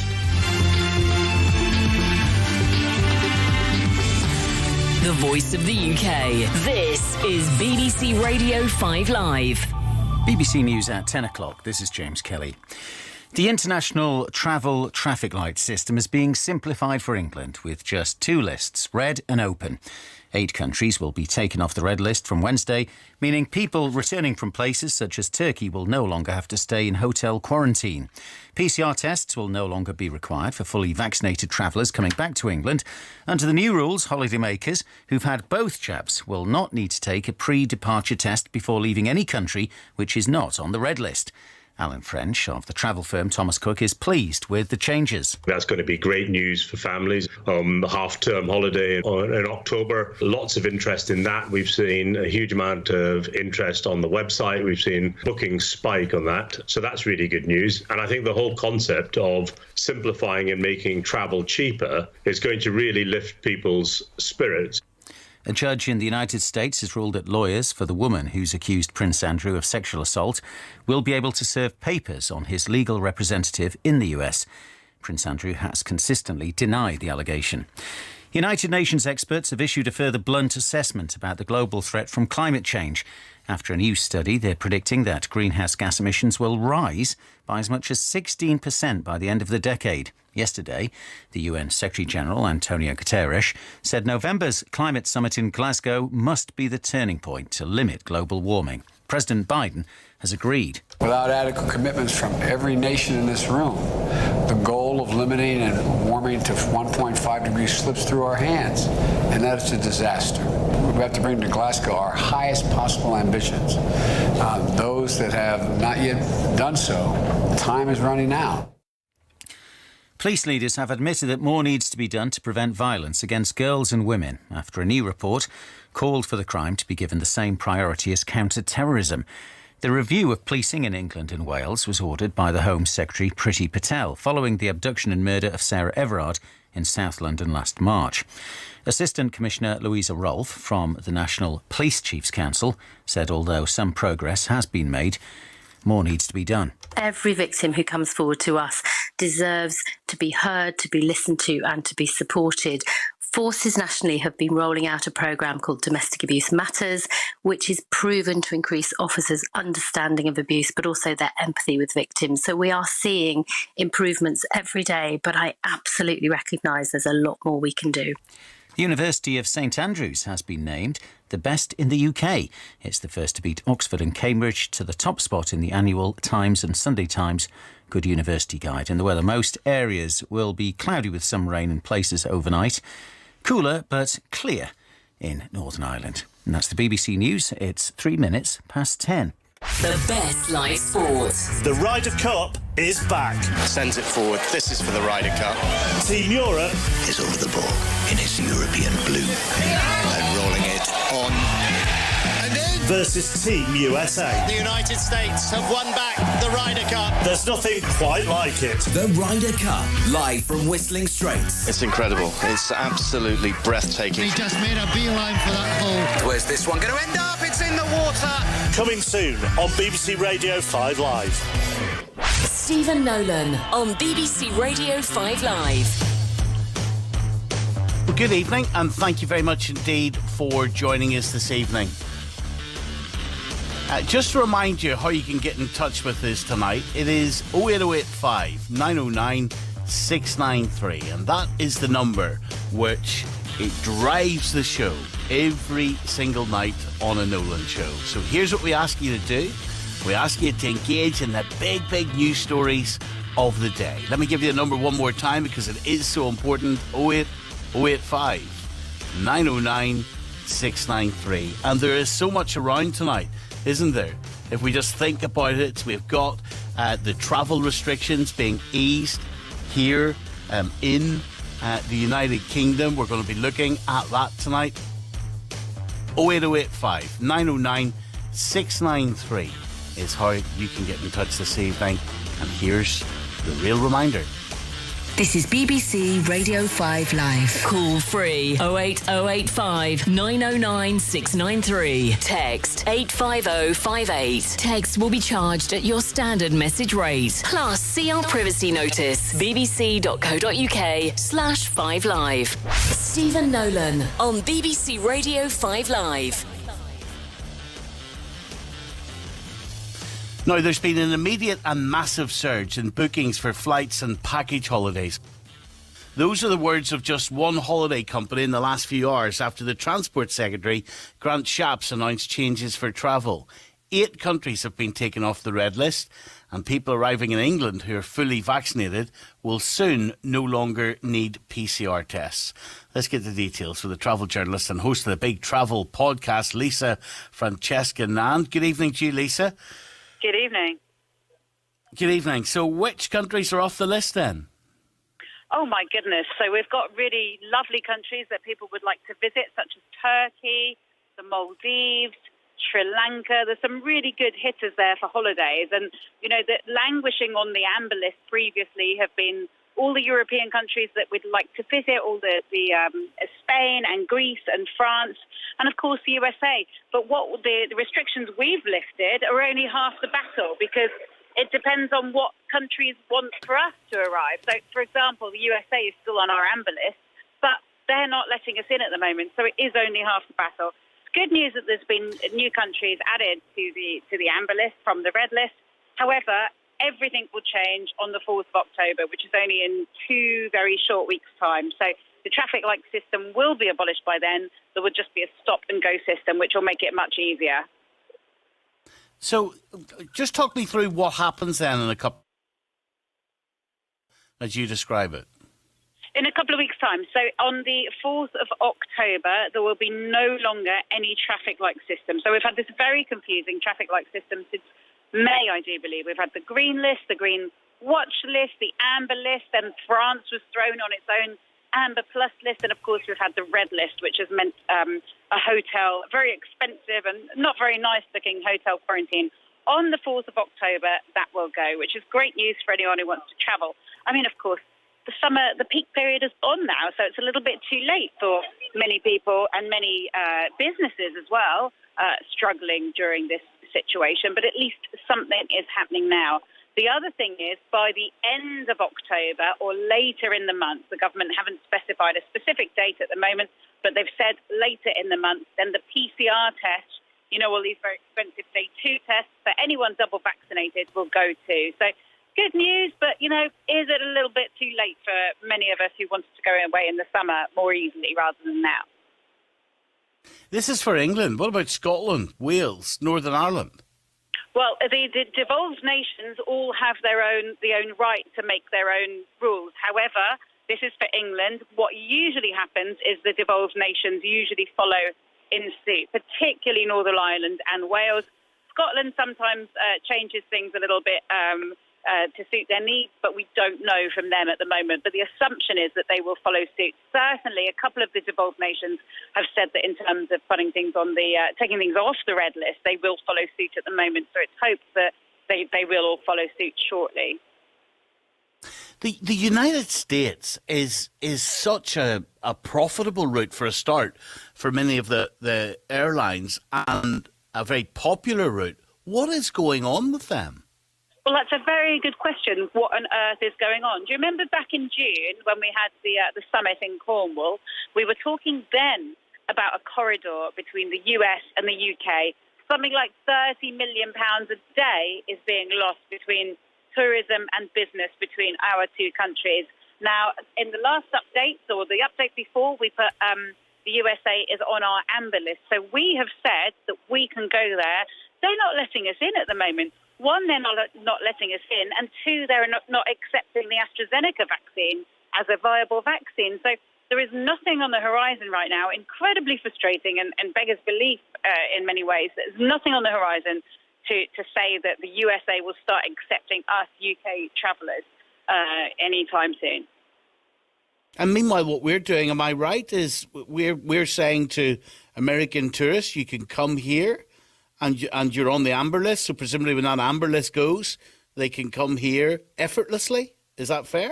Yes, pretty effortlessly, yes. There's a couple of forms to fill in and things like that. And on October the 4th, things will be a little bit different. But yeah, absolutely. So USA is on our amber list. We are on their red list. So it doesn't make sense in many ways, but that's the situation we're in. We can say all we like. You're allowed to, on our green list is Australia and New Zealand. They're not letting us in. I have no idea when they're letting us in. It might be in another year's time. But that's it. It's a 50-50 situation. We might say, yes, you're allowed to go there without quarantining on the way back, but other countries might say, we're not letting you in. So if you are thinking of going somewhere, and you know what? There's so many amazing places to go to right now. I just spent 4 weeks in Spain myself. It was wonderful, very quiet, no tourists there. But if you are thinking of going somewhere, do check before you travel, because every country is doing something completely different. Spain was very quiet, really. It was, absolutely. There was, do you know what? You could visibly see it. You could visibly see it on the beach. I was there for 4 weeks. I grew up on the Costa del Sol, so I can speak incredibly authoritatively about the experience there. Where were you in Spain? I was in Malaga on the Costa del Sol, in a little town called Fuengirola, where I grew up. I went to school there. Like many people, I've been separated from friends and family during this pandemic. It's not just about holidays. My parents live there, so I've been desperate to get back. It took me a year from summer to summer to get back. But you could see if you looked on the beach, you could see it. It was lots of tanned Spanish bodies. There were no British tourists, and usually there's much more of a mix. And This summer we were operating at 30% of our usual levels. 30%. That people were saying, oh, more people are travelling, than ever during the pandemic. But that's what you're comparing to. 30% is not enough to keep every business, travel business and hotel and airline and tiny little travel agents going. It's really not at all. So I'm hoping that the new changes are going to liberate us in a way. But, the peak period is over. Go on then, Lisa. Where are your top 3 destinations where we can, or will be able to soon travel without any hassle? Where would you recommend? Goodness. Well, to me, I'm a massive fan of any European country, and they're on the amber list now. If you've had your double vaccinations, you can go tomorrow without isolating on the way home. You'll still need to do your PCR test for another few weeks, but it's a small price to pay for going to these amazing countries. What has opened up from the red list, which is now off the red list, is the Maldives, Sri Lanka. I mean, seriously, those places are just beautiful. If you want to just flop on a beach, nobody's going to judge you. It's been a difficult year and a half, Go flop on the beach in the Maldives and enjoy yourself. All right, flopping aside, Lisa, thank you very much indeed. Thank you. Cam in Blackburn. Hello, Cam. Hi, how are you doing, Stephen? I'm doing all right. So you're a little bit of a wheeler dealer, Cam. You've snapped up flights for Turkey even before this announcement was made. Yeah, well, I think you just got me to sum me up just right there. The intel was all there, wasn't it? That the things were opening up for Turkey, so I decided around lunchtime today, just book my flights, and hope for the best. And then, sure enough, 5 o'clock came along, and the announcement of Turkey had been announced, which is obviously in my favour. So it's worked out well so far. Have you been to Turkey before? Yeah, many times on family holidays. But of course, this What's isn't it like? I've never been. It's beautiful. Never been? Really? No. Wow. No. It's beautiful. I go back and forward to America when I've the freed movies, so I haven't done Europe enough. So what is it like? Beautiful. We've been on a couple of package holidays over the last couple of years. The sea, the temperature. I mean, I last went actually for part 1 of a medical trip last November, and the weather was incredible in November. So, just going off what Lisa was saying there, I'd encourage people to get out to Turkey because the weather 24, 25 degrees even in November. So I don't think that the horse has actually bolted on that destination just yet for the weather. I was looking at some of the notes around you, and when I saw this line, I'm desperate to go to Turkey because I need to have my teeth finished. Yeah, like many people. So I went last year. I wanted to have some implants. I think many of your listeners looking at dental work will understand that having them done in Turkey is financially a great option.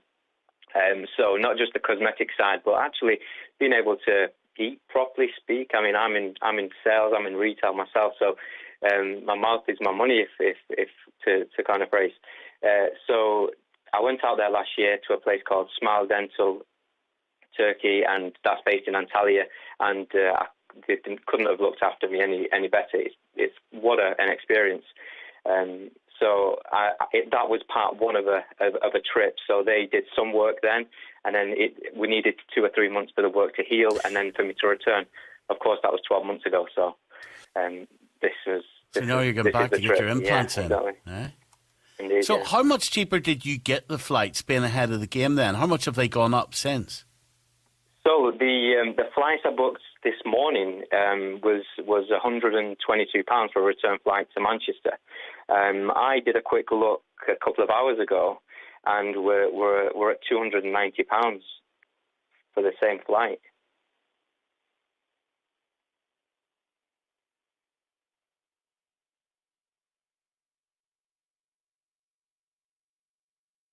More live Premier League football than anyone else.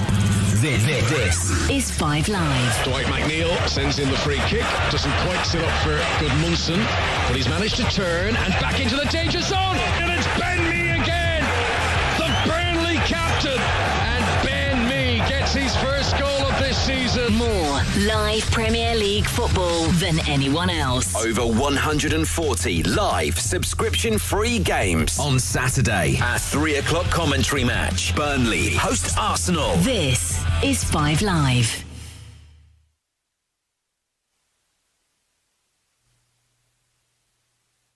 Are you still with us tonight, Cam? I'm still with you. Yeah. I'm just sorry, mate. With a little bit of a technical fault there. So I was asking I'm based in Blackburn. We have got dial-up broadband over here. All right, okay. So I was asking you how much have the flights gone up, but I didn't quite catch how much. Yes. So I'm getting everything in reverb noise, everything back in my ear. Yeah, can you hear me? I can, yeah. Sorry. Yeah, great. Yeah, so the £122 I paid, including some baggage. So that was this lunchtime when I booked the ticket. Quick look, £290 when I built the same basket. Assuming I didn't make any mistakes, it looks like it's jumped up quite a bit, which I thought is quite surprising and a bit too obvious. But it seems to have jumped up quite a bit there. Well, when do you go then? So I fly on Sunday the 3rd. So obviously the rule change is coming on the 4th, which is the Monday, of course. So I'm going for 4 days. It's a short trip. They're very efficient over there, so it's a short trip. So my question was kind of wherever I go, the information's slightly different. Just going off what Lisa was saying there, it seems as though I won't need to have a PCR test before I leave. Maybe I do. I don't know. I need to double check on that because the information seems quite different wherever I seem to look about PCR tests when I go out there and, of course, when I return. Well, listen, good luck with it all, and thanks very much for talking to me tonight. Thank you, sir. Thank you, Stephen. Bye-bye. Mark Mendelsohn is a professor of infectious disease at the University of Cape Town. Hello, Mark. Hi, Stephen. How are you? I'm doing all right, thank you. So here we have then, we're getting rid of our amber list in this country, but South Africa, you're going to remain on the red list, or you're still on it. Yeah, there's really widespread disappointment and frustration here in South Africa tonight on this decision, which impacts enormously on this country, and really the lack of consistency in the British government and their decision making really seems beyond belief, and we want some answers. So tell me the state of affairs then in your country and why you think this is inconsistent with the data. What's going on? Well, currently, firstly, the red listing is determined on a number of issues, including the percentage of the population that's vaccinated, the different variants around the rates of infection, and access to reliable scientific data. So if you just break that down at the moment, South Africa now has about close to 30% of its adult population vaccinated. We're using the same vaccines as is used in the UK and Europe. We're doing about 240,000 vaccines a day now. And one of the reasons that South Africa was red listed previously, initially, was because of a particular variant, for the beta variant, which was of concern. We're now, our infections that we do have now, 96% are Delta, which is the same as in the UK. Beta's almost vanished. And our rate of infection is now down to 8% positivity. We're down off our peak of our third wave and going down into our trough. So, the issue about consistency is not only in the numbers I've put forward to you, but in comparison to other countries that have come off the list. Just in comparison, Kenya, 1.6% of its population is fully vaccinated, as opposed to South Africa's, which is close to 30%. Pakistan, 10.6%. So, these are real inconsistencies, and what we want is Grant Shapps and the British government to really explain, show us transparently what data they're using to make these decisions, which, as I say, have massive economic impact on this country.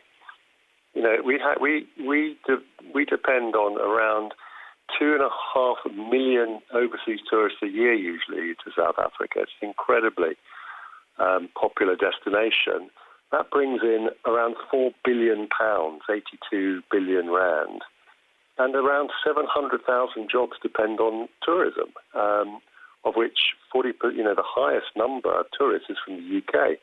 Now, those jobs, 60% of those are in youth, 70% are in women, and many are in rural and impoverished communities and areas. So, this has massive implications, and there's also a large expat population here in South Africa that really would like to see their families. How are your hospitals coping? Our hospitals are coping okay. This is our third wave. We've just finished, or we're finishing. The hospitals are able to cope now. We've learnt, from our experience and from others' experience. We have a variety of treatments. We have high flow oxygen. We have, our ICU capacity is not as great as in a high resource country. We have 80% plus of the population have public health care, and about 16 to 20% have private health care. And healthcare in South Africa is extremely good. So, of course, there are challenges, enormous challenges, but South Africa's healthcare system is fairly resilient and is coping with it. And what's the compliance rate like with the restrictions that you have? So we've been through a variety of different levels of lockdown. The main compliance with public health interventions, outside of, I'm not talking about vaccination rates now, talking about other things. So, basically we wear masks in all sort of indoor spaces. Compliance varies, of course it varies depending on different groups and different areas, but largely the mask compliance is very good. We're social distancing. We have, all the other sort of normal issues. We limit the number of people in indoor mass gatherings and outdoor mass gatherings. And we have an increasing vaccination program, which is, of course, the number one public health measure. It's not perfect. It's taken time to get going. It is accelerating. And although we have vaccine hesitancy, just as other countries do, we're trying to do everything we can to improve those numbers. And I think the numbers reflect that we are getting there. You sound frustrated, Mark, with the British government. No, incredibly frustrated, particularly through the lack of transparency and the lack of, as I say, consistency. And, it is frustrating because, there's an awful, as I've explained, I think, an awful lot at stake here for this country, whose economy has, like so many in particularly in low middle income countries and those that often rely on tourism, has really been rocked. So this has enormous implications for this country. And we are very frustrated by the stance of the British government. We don't understand it, and we would like transparency using data. We want to know how they're basing their decisions based on our data. You were, very important. You were the clinical lead on the Ministerial Advisory Committee during the first wave. You said there's a 30% take-up, is that right, of vaccines in your country? That would compare to over 80% in this country.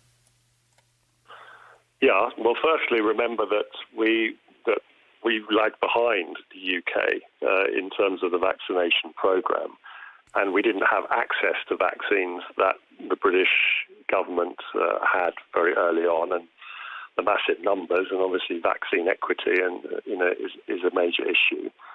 The uptake we have currently, as I said, it's 28%, 28.6%, so it's almost 30% of the adult population is vaccinated. So, we have lagged behind, but relative to other countries that have been taken off the red list, we're actually doing pretty well. Now, Turkey have a good vaccination rate, granted, but, South Africa, the last of the sort of factors that really define the British government stance is whether there's access to reliable scientific data and sequencing to look for variants. Well, South Africa is one of the leading countries on sequencing. That's how we found the beta variant and other variants. So, it's not like we're we're not ticking the boxes.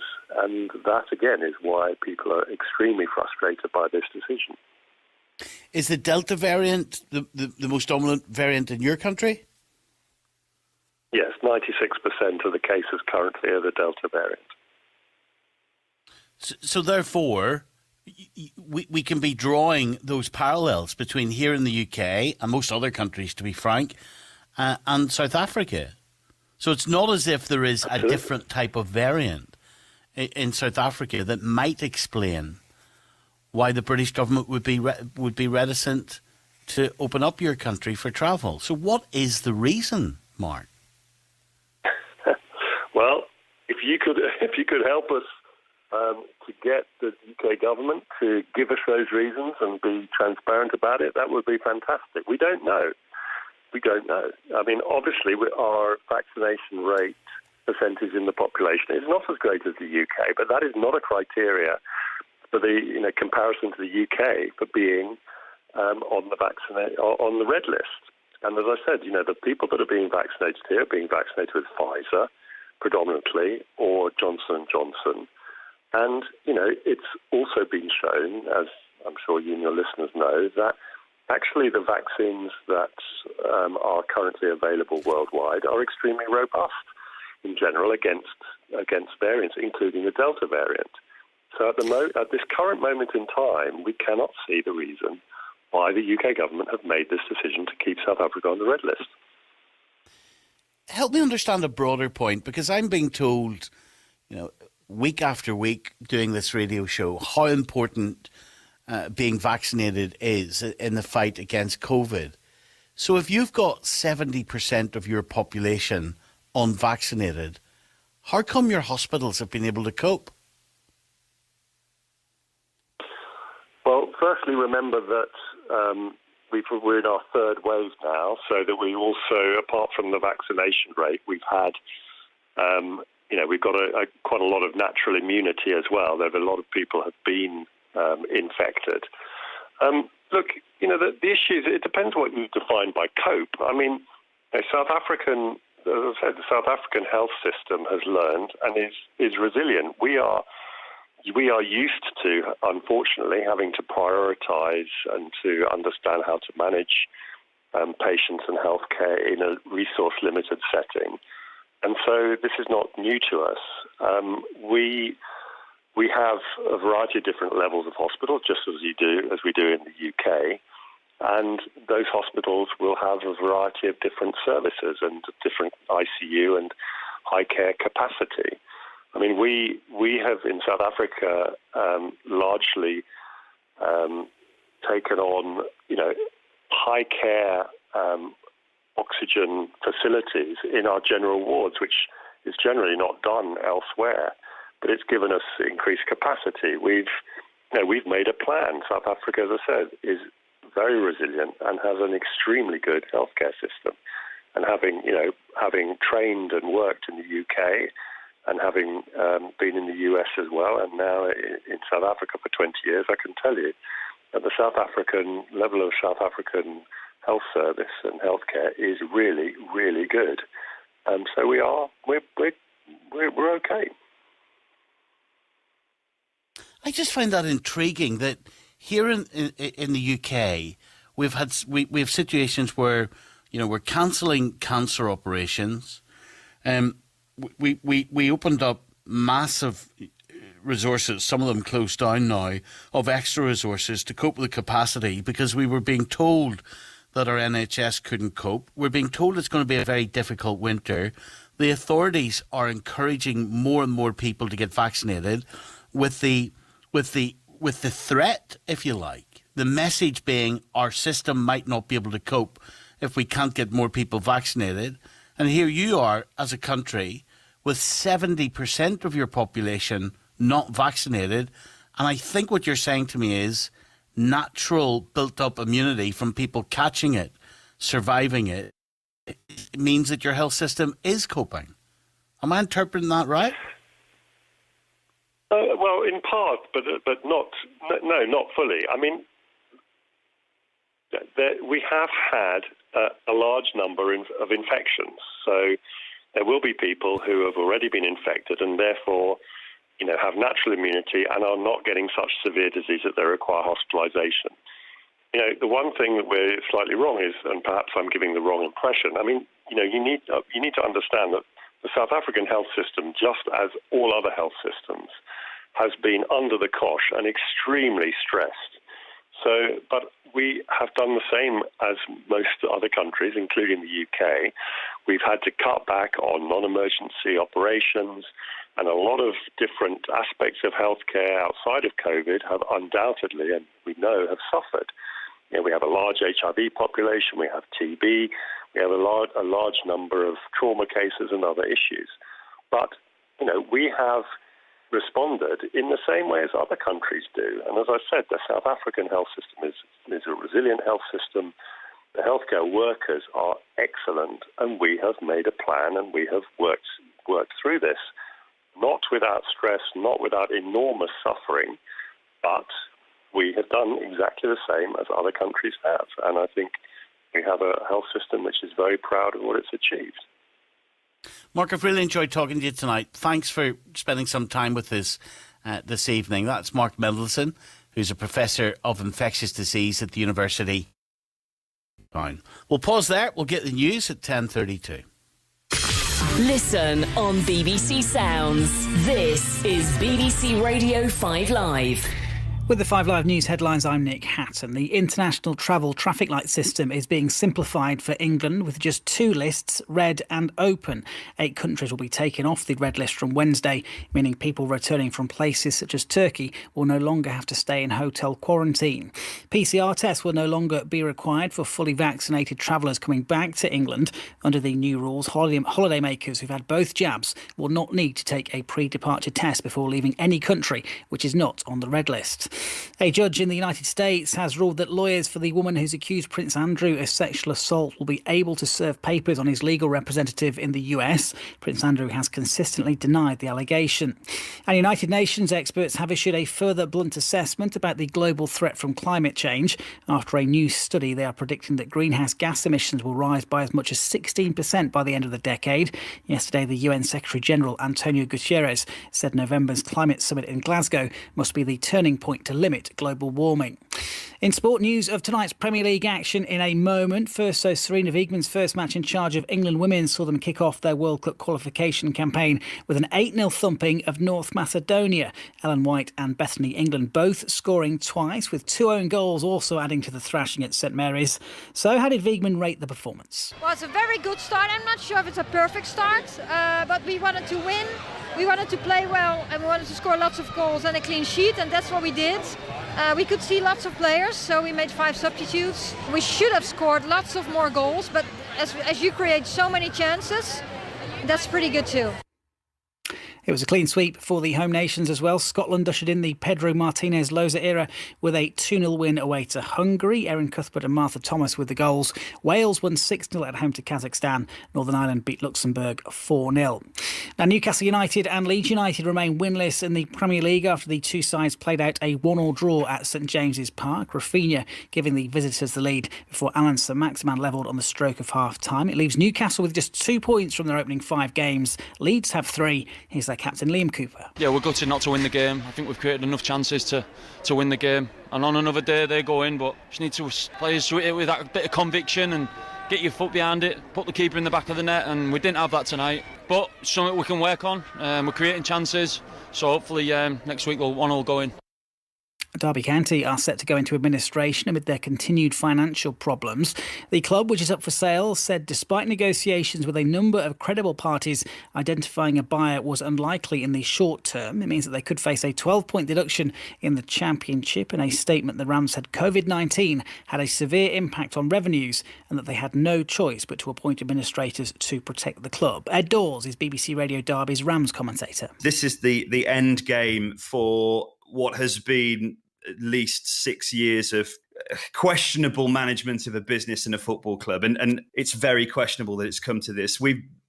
Big Derby fans have been through this in '83. They've been through it under Maxwell, but they've not seen the club put into administration by an ownership. And it's a very sad day for the club and supporters. The final round of the regular Super League season concluded tonight with playoff places still up for grabs. Dave Woods watched Leeds Rhinos' victory over Hull KR. A job well done by Leeds to secure 5th spot in the playoffs, running in 6 tries in a 36-12 win against Hull Kingston Rovers, who finished 6th. Next week, Leeds start those playoffs with a trip to Wigan, who had a confidence-enhancing 12-8 win over league leaders Catalan. Hull FC's miserable season ended with a 44-12 defeat at Wakefield, and the shock of the night was provided by Salford, who beat second-place St Helens 26 points to 14. Saracens' return to Rugby Union's Premiership began with a 26-9 win at Bristol. Alex Ladowski kicking 21 points. And the ECB says it will decide in the next 24 to 48 hours whether the men's and women's matches in Pakistan will go ahead. They're scheduled to play double-header T20 internationals on the 13th and 14th of October in Rawalpindi before the women's side play 3 ODIs. It's after New Zealand's men's team have abandoned their tour of Pakistan following a New Zealand government security alert. That's the latest from BBC Sport. So the axe has fallen on Steve Bruce, who even seems to be considering retirement following the toll his time on Tyneside has taken on him. Now the significant question, the one so many of us are waiting on, what next, or rather, who next? The focus for now must remain short-term on Premier League points, on attaining a first win of the season. That's what Newcastle search for this afternoon in South London against Patrick Vieira's Crystal Palace. Palace have picked up further rave reviews this week on the back of their 2-2 draw at the Emirates Stadium against Arsenal, but still only one win on the board for them to their name. We find out in under an hour who can deliver this afternoon. We bring you all the action live from 3 at Selhurst Park, live and exclusive right here on TalkSport 2. Graham Jones in interim charge of Newcastle. Reality bites in the here and now. Today they face a challenge. For the foreseeable, they fight for their Premier League status. With us, like always, our match summarising the former Arsenal and Southampton midfielder Perry Groves. We've got a 2-pronged summarising attack this afternoon on TalkSport 2. Also joining us live later for the action, the former Palace and Newcastle man Darren Ambrose. But before we go any further, and there is sure plenty to discuss, let's bring you team news. Very good afternoon to our match commentator Ian Danter. Thanks, Dan. Good afternoon, everybody. Well, Wilfried Zaha is back amongst the Crystal Palace substitutes after an illness saw him miss out against Arsenal, but he's not in the starting lineup. Patrick Vieira makes one change from the side that got that 2-2 draw. Could have been a win as well, of course, at the Emirates. Michael Olise is preferred to Andre Ayew as part of that attacking front four. So Vicente Gaeta is the Palace goalkeeper. It's that recognised back four now of Joel Ward, Joachim Anderson, Mark Gahey and Tyreek Mitchell. Luka Milivojevic and James MacArthur are the holding midfielders. And then it's Michael Olise, Conor Gallagher and Odson Edouard in behind Christian Benteke in attack. As for Newcastle United, so it's the first lineup that Graham Jones has selected, and it looks like he's gone with a 5-2-3 formation, you might say. Certainly 3 centre-halves in front of Carl Darlow. There are 2 changes from the defeat against Spurs in Steve Bruce's last game. Out go Joe Willock and Joe Linton. Ryan Fraser and Emil Kraft comes in. Kraft hasn't played since the start of the season. Carl Darlow is the goalkeeper. The 3 centre-halves will be Emil Kraft, Jamal Lascelles and Kieran Clark. Javier Manquillo and Matt Ritchie will play as right and left wing-backs. Isaac Hayden and Sean Longstaff will be the holding midfielders, and then a 3-pronged attack. Alan Saint-Maximin on the right, Ryan Fraser on the left, Callum Wilson through the middle. Quick look at the substitutes for you as well. For Palace, their bench is Jack Butland, James Tompkins, Chet Kouyaté, Jordan Ayew, the aforementioned Zaha, Will Hughes, Jean-Philippe Mateta, Jeff Schlupp and Nathaniel Klein. And as for Newcastle, their bench, Mark Gillespie, Fabian Schär, Joe Linton, Jamal Lewis, Jeff Hendrick, Jacob Murphy, Miguel Almiron, who's back from international duty, Joe Willock and Dwight Gale. Dan, thank you. Perry Groves, how are you? Afternoon, good. Yourself? Very well, thank you. Good to see you both as always. Where do we start? Let's start with this. Often strained, often toxic.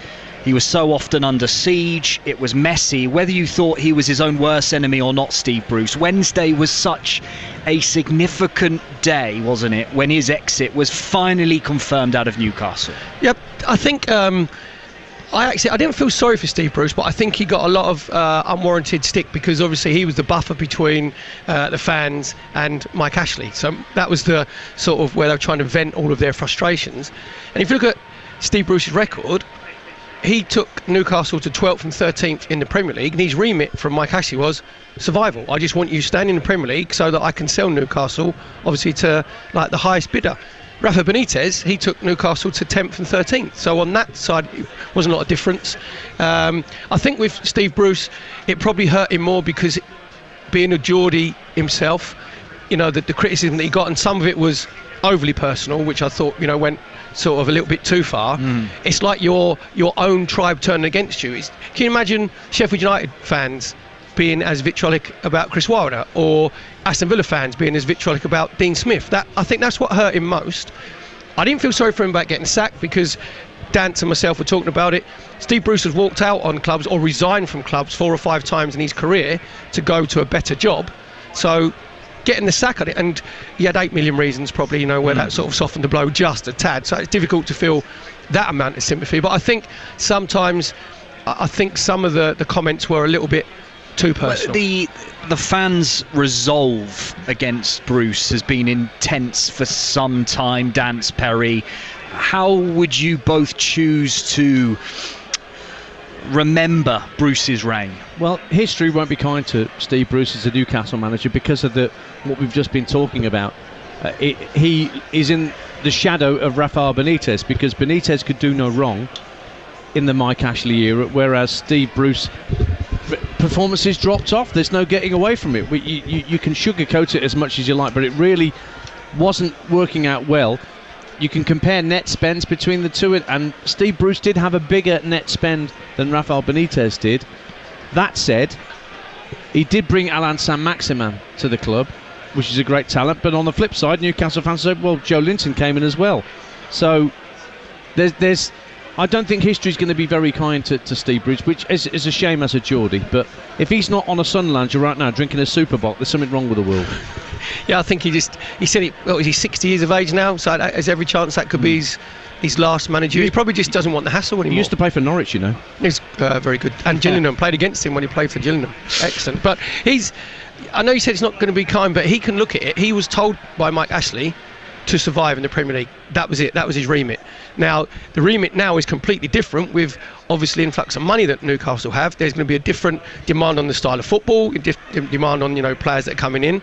So the new manager, whoever it's going to be, is going to have a lot of money to spend, but as Dan said there, recruitment is going to be key. Well, listen to this. After Steve Bruce released a statement outlining how difficult it was to face near weekly abuse from his own fans during his tenure at St James's Park, other managers have spoken out in support of the former Newcastle boss this week.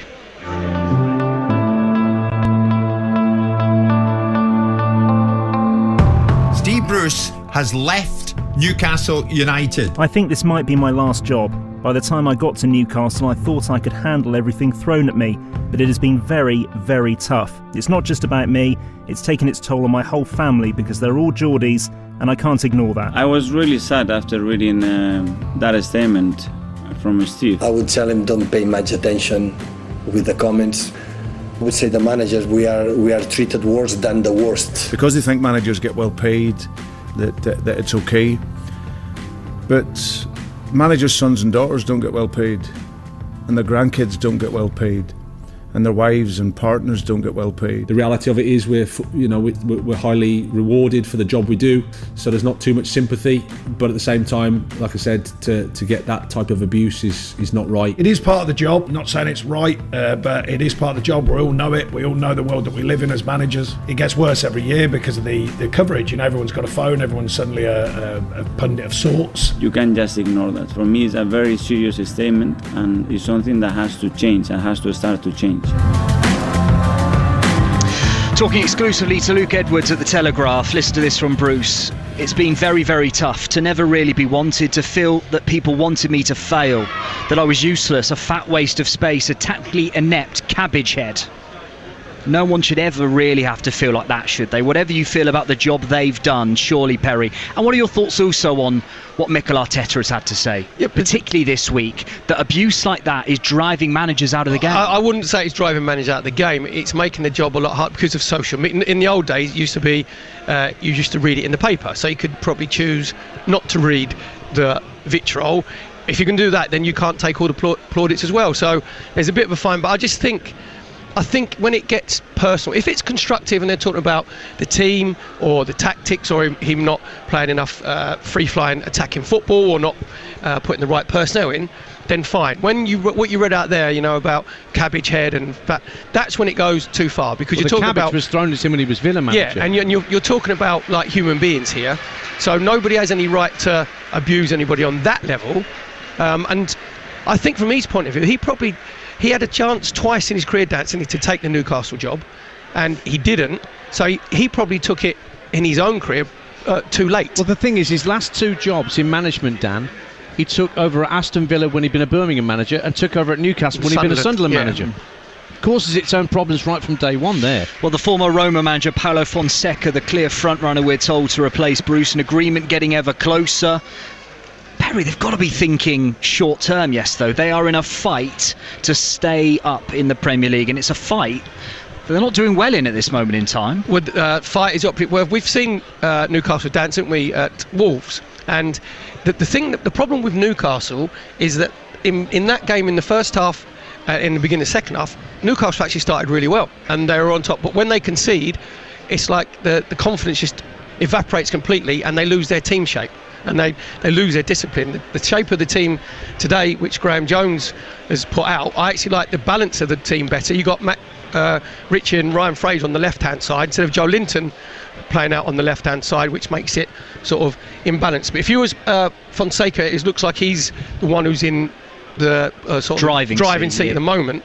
You wouldn't be taking, I think Chelsea's the next game. Then if you look at Newcastle's run of fixtures in November, they play Brighton, then they play Brentford at home, Arsenal away, and then Norwich at home. Graham Jones I'd be waiting, on your CV you think, no, I'm not in charge for the Chelsea game, that doesn't count on my percentage. Well, Graham Jones has been told he's going to take care of this game and the next game after that, and I wonder, Perry, is Jones the right answer for now?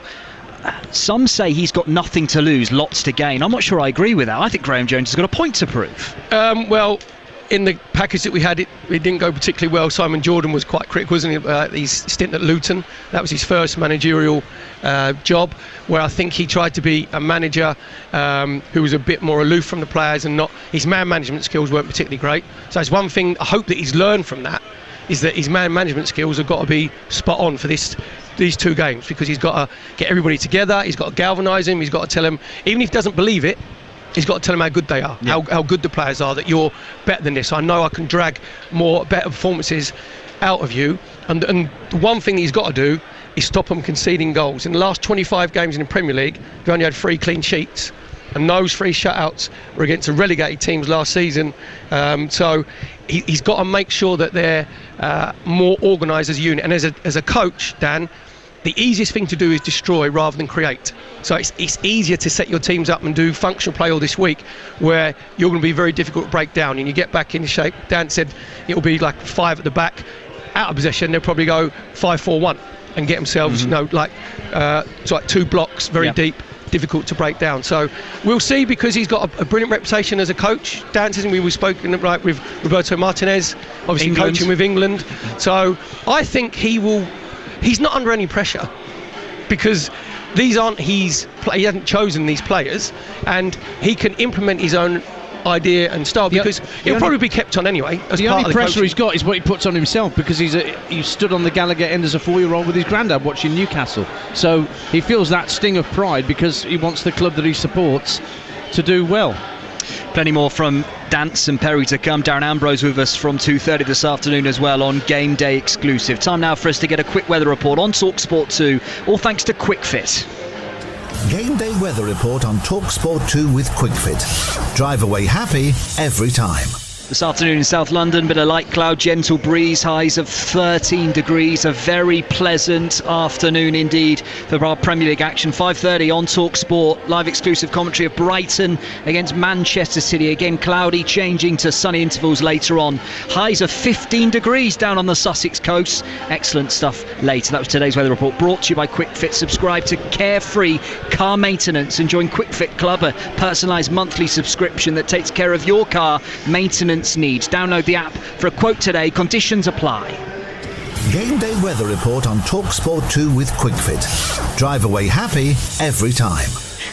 Perry and Dansinger on my weather report there. Right, it's a busy day today at the T20 Cricket World Cup as the tournament really ramps up a gear. Later, England take on the West Indies. We can bring you a believer result between South Africa and Australia first, though. Watching the action for us on TalkSport 2. Afternoon to Sam Ellard. A very good afternoon, Dan. What a finish we have in store here. The first game of the T20 World Cup. Australia need 22 runs from just 16 balls to beat South Africa. They're chasing 119 after they were quite magnificent in the field earlier this morning after winning the toss and choosing to bowl. But in response, Dan, they've lost regular wickets throughout their innings. Only really Steve Smith looked in good touch. He made 35 from 34. At the crease at the moment, Marcus Stoinis, he's 3 not out. Matt Wade is unbeaten on 10. Pretorius has 2 overs to bowl. Arnrick Nokia has 1 over to bowl. We are in for a brilliant finish here, Dan. Australia need 21 runs from 15 balls. Sam, thank you. Still going in that T20 action. Not like a T20 game to go longer than it's supposed to, hey. Live over on TalkSport, Chelsea have just scored a 7th at Stamford Bridge. Chelsea 7, 10-man Norwich 0, and it's not done yet over on TalkSport. Right, we return in a few minutes on Game Day exclusive on TalkSport 2 as we continue to build up to our live commentary at Selhurst Park this afternoon. Crystal Palace clash with Newcastle. TalkSport 2, official broadcast partner of the Premier League. NFL Live this Monday from 0100 BST on TalkSport 2. Right down the middle, Bob. Don't turn over your radio wide receiver as TalkSport 2 brings you gridiron grinding, touchdown tackling, full live commentary of the Indianapolis Colts at the San Francisco 49ers. Caught by Hilton, 45-40. He's going to go all the way in and touchdown, 80-yard pass play. NFL Live this Monday from 0100 BST on TalkSport 2. 'Tis the season of mists and mellow fruitfulness. And more importantly, the season when 2 hemispheres clash in 16 brutal rugby fixtures. Troy Gibbon! The Autumn Nation Series is here. Hear hard-tackling, scrum-battling, sabre-rattling coverage of every single match of the entire tournament with a top-tier team of rugby experts, including Ben Kay, Rachel Buford, George North, and Chris Patterson. Kicking off next Saturday with Scotland versus Tonga, followed by Wales versus the All Blacks. Touch and engage for the 2021 Autumn Nation Series, exclusively on TalkSport and TalkSport 2. TalkSport. Download the funky new TalkSport app now and listen live, listen again, and listen longer. It is smart and it is funky. Download the app at TalkSport.com. This is what real sport sounds like. On DAB+, online, via the TalkSport app, and on your smart speaker. Game Day exclusive on TalkSport 2. So Newcastle United travel to the capital this afternoon for a match that will mark their first since the departure of Steve Bruce earlier in the week. On the road under the interim charge of Graham Jones, they chase their first Premier League win of the season. Their hosts are Crystal Palace, whose encouraging performances haven't always meant maximum points so far this campaign. This afternoon, can they stitch it all together at Selhurst Park? I'm your host, Dan Woodall. Thanks for your company. Hear all the action this afternoon from Selhurst Park, only with us on Game Day exclusive on TalkSport 2. Ian Danter, Perry Groves and also Darren Ambrose joins us a little later to call the action for us. So younger Newcastle fans, you may not be able to remember the glory days, but expectations are high. The ante's been upped that things might be about to change.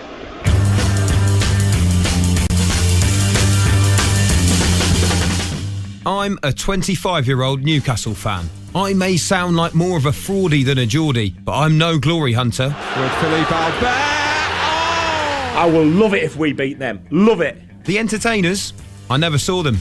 I don't remember the FA Cup finals in 98 and 99. Newcastle, well, it's another disappointment. Beaten last year by Arsenal, now Manchester United. And I've never seen Newcastle win a trophy. Then again, most people haven't. My time supporting them has seen 2 relegations, tight transfer budgets and stadium name changes during the destructive reign of Mike Ashley. The most outstanding thing about Newcastle so far is their fans singing about guess who? Mike Ashley. This new era brings new hope, but behind their shiny new exterior the Toon are in turmoil. The new people now in charge of this football club know exactly what they've inherited. The side at the moment that is actually second bottom of the Premier League. Peek under the bonnet and you'll find a creaking club that's craving investment. So, what issues do these new owners face, and how does a club on its knees begin a long and much needed rebuild? Despite being from the south, I've supported Newcastle since I was 5 because I absolutely loved Alan Shearer. Oh, and it's another one now. Yes, Shearer, of course. I've also spent plenty of time in the city, having gone up there for uni. Having lived there, I know that football is a religion in the northeast. Former Newcastle captain and local lad Stephen Taylor says you can't escape that passion. There's times where we've been beaten and you go shopping and you see an old granny in the supermarket, and when you're getting your food scanned through and she goes to you, hey, pull your finger out, get it sorted for next game. That for me defines what it means to the city. You know, they eat, sleep, breathe football up there. But over the past 14 years, following Newcastle has felt numb. NUFC Matters podcaster Holly Blades is like me. At 16 years old, she's only ever known the Ashley era. My first game that sticks out was probably under Alan Pardew. It was difficult to watch the things that was happening on the pitch because we weren't being invested in, but also off the pitch there was many decisions under Mike Ashley's regime. To give an example, changing St James's Park to the Sports Direct Arena, which really did hurt the fans. Mike Ashley said that he was proud to leave the club on a sound financial footing, but the cobwebs of his cash-strapped reign remain. Mark Douglas, writer for the Newcastle Chronicle, outlines the issues left behind. If you compare it to mid-table to upper top of the table teams in the Premier League, Newcastle United are nowhere near them in terms of infrastructure. The facilities at the training ground are not good enough. They are championship level at best. The medical facilities are just a million miles away from some of their Premier League contemporaries. There's a famous picture in Newcastle of players in ice-filled bins. An ex-member of the coaching staff called the training ground the squash club because it was so much further behind their Premier League rivals that you wouldn't believe it. His cross, good one as well, and Stephen Taylor flicks it home. If people actually look down and see in the academy the pitches, the amount of times it's been waterlogged, the pitch conditions have been terrible. Young kids probably going to Middlesbrough and Sunderland getting tapped up, and the facilities that they've got way better than what Newcastle have, and I think that does need addressed. Newcastle just ran out of steam. They looked very leggy. Talk about being muscled out of a game. That's exactly happened here. The boys came back for the start of the season. One of the main pitches still wasn't fully done. Been many times over my career that happened. Nothing has changed with the academy and the first team setup. It's still the exact same. Yes, he didn't do a Leeds. Yes, they didn't do a Portsmouth, those kind of clubs. But I don't think you should congratulate somebody for not running them into the ground and being ruinous. He did give them money when in the Championship to get them back into the Premier League. But a lot of the reasons they got relegated were his mistakes. Anybody who thinks that Newcastle are going to be challenging for the Champions League in 2-3 years, I think, is kidding themselves. This is a very long-term project that these new owners have. One step that the new owners have already taken is to get rid of Steve Bruce as manager. Don't know what you're doing was chanted from the away end, and Bruce out as well, we could hear quite clearly. Fans have come under fire for the criticism that they aimed at him, but Holly says it was justified. Any personal abuse that Steve Bruce got is out of order, and that shouldn't be condoned whatsoever. The results speak for themselves. 19th in the league without a win. And I think, this year, ultimately, it would have been the year that he took us down. He did okay in his first 2 seasons. Poor recruitment. He signed the likes of Lazaro, Bentley, Rose, who were all very poor signings. Stephen says the new manager has got to be someone that the fans can get behind. It'll be an exciting challenge, especially for Steven Gerrard. If he came, I think what he's done at Rangers, I think he knows what it means to the North East. That's one thing about, I think, whoever's going to be the next manager has to understand the culture up in the North East and, what it means to the fans and getting that good feel factor back. Onto his left foot and fires it in! What a wonderful goal from Alan Saint-Maximin! I think Newcastle fans ultimately want to go into a new season with hope there and thinking we can improve on the last season, and that doesn't have to be a massive improvement. Say, for example, last season we finished 12th. This season finishing 11th would be an improvement. It's about a slow process, a gradual process. We aren't expecting anything to happen overnight. My granddad's been watching us since the 1940s. He's been a season ticket holder for years in the Gallagher end. He's seen some fantastic times. He's the only one in the family that's seen us win a trophy. And that's what he always said to me about why he wanted these new owners to take charge. As a fan, it's surreal to see the post-Ashley era. The club now frequently communicates with supporters. Flags are back in the stadium. Even the windows outside the famous Gallagher End have been cleaned. Touches like this mean a lot to a city which has been deprived of hope.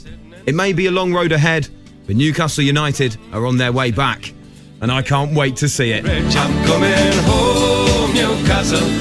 I may as well have been in jail. TalkSport powered by fans. TalkSport to Ollie Clint with wonderful work on that package, bringing us a flavour of how the fans are feeling ahead of today off the back of what's been a lively 10, 12, 14 days or so on Tyneside. Full-time whistle's just gone at Stamford Bridge over on TalkSport Perry Groves. Chelsea scored 7 to beat Norwich. Desperate for Daniel Farke, and our colleague, former Canaries frontman Dean Ashton, summarising the action for TalkSport. I'm embarrassed. That's what he's had to say today. Today's performance is embarrassing. We've been watching it on our monitors, and let's be honest, they've done well to keep it down to single figures, because Chelsea missed a few chances. And the thing, there's been a lot of criticism of Norwich in the past. I've stuck up for Norwich because they are a very, very well-run football club. Mm-hmm. You know, they've got brilliant owners, Delia Smith and Michael Wynne-Jones. They've never spent more than £10 million on a player to get into the Premier League. Their recruitment needs to be better and get more experienced Premier League players. That's the criticism I have. But today, there was no fight. There was no desire.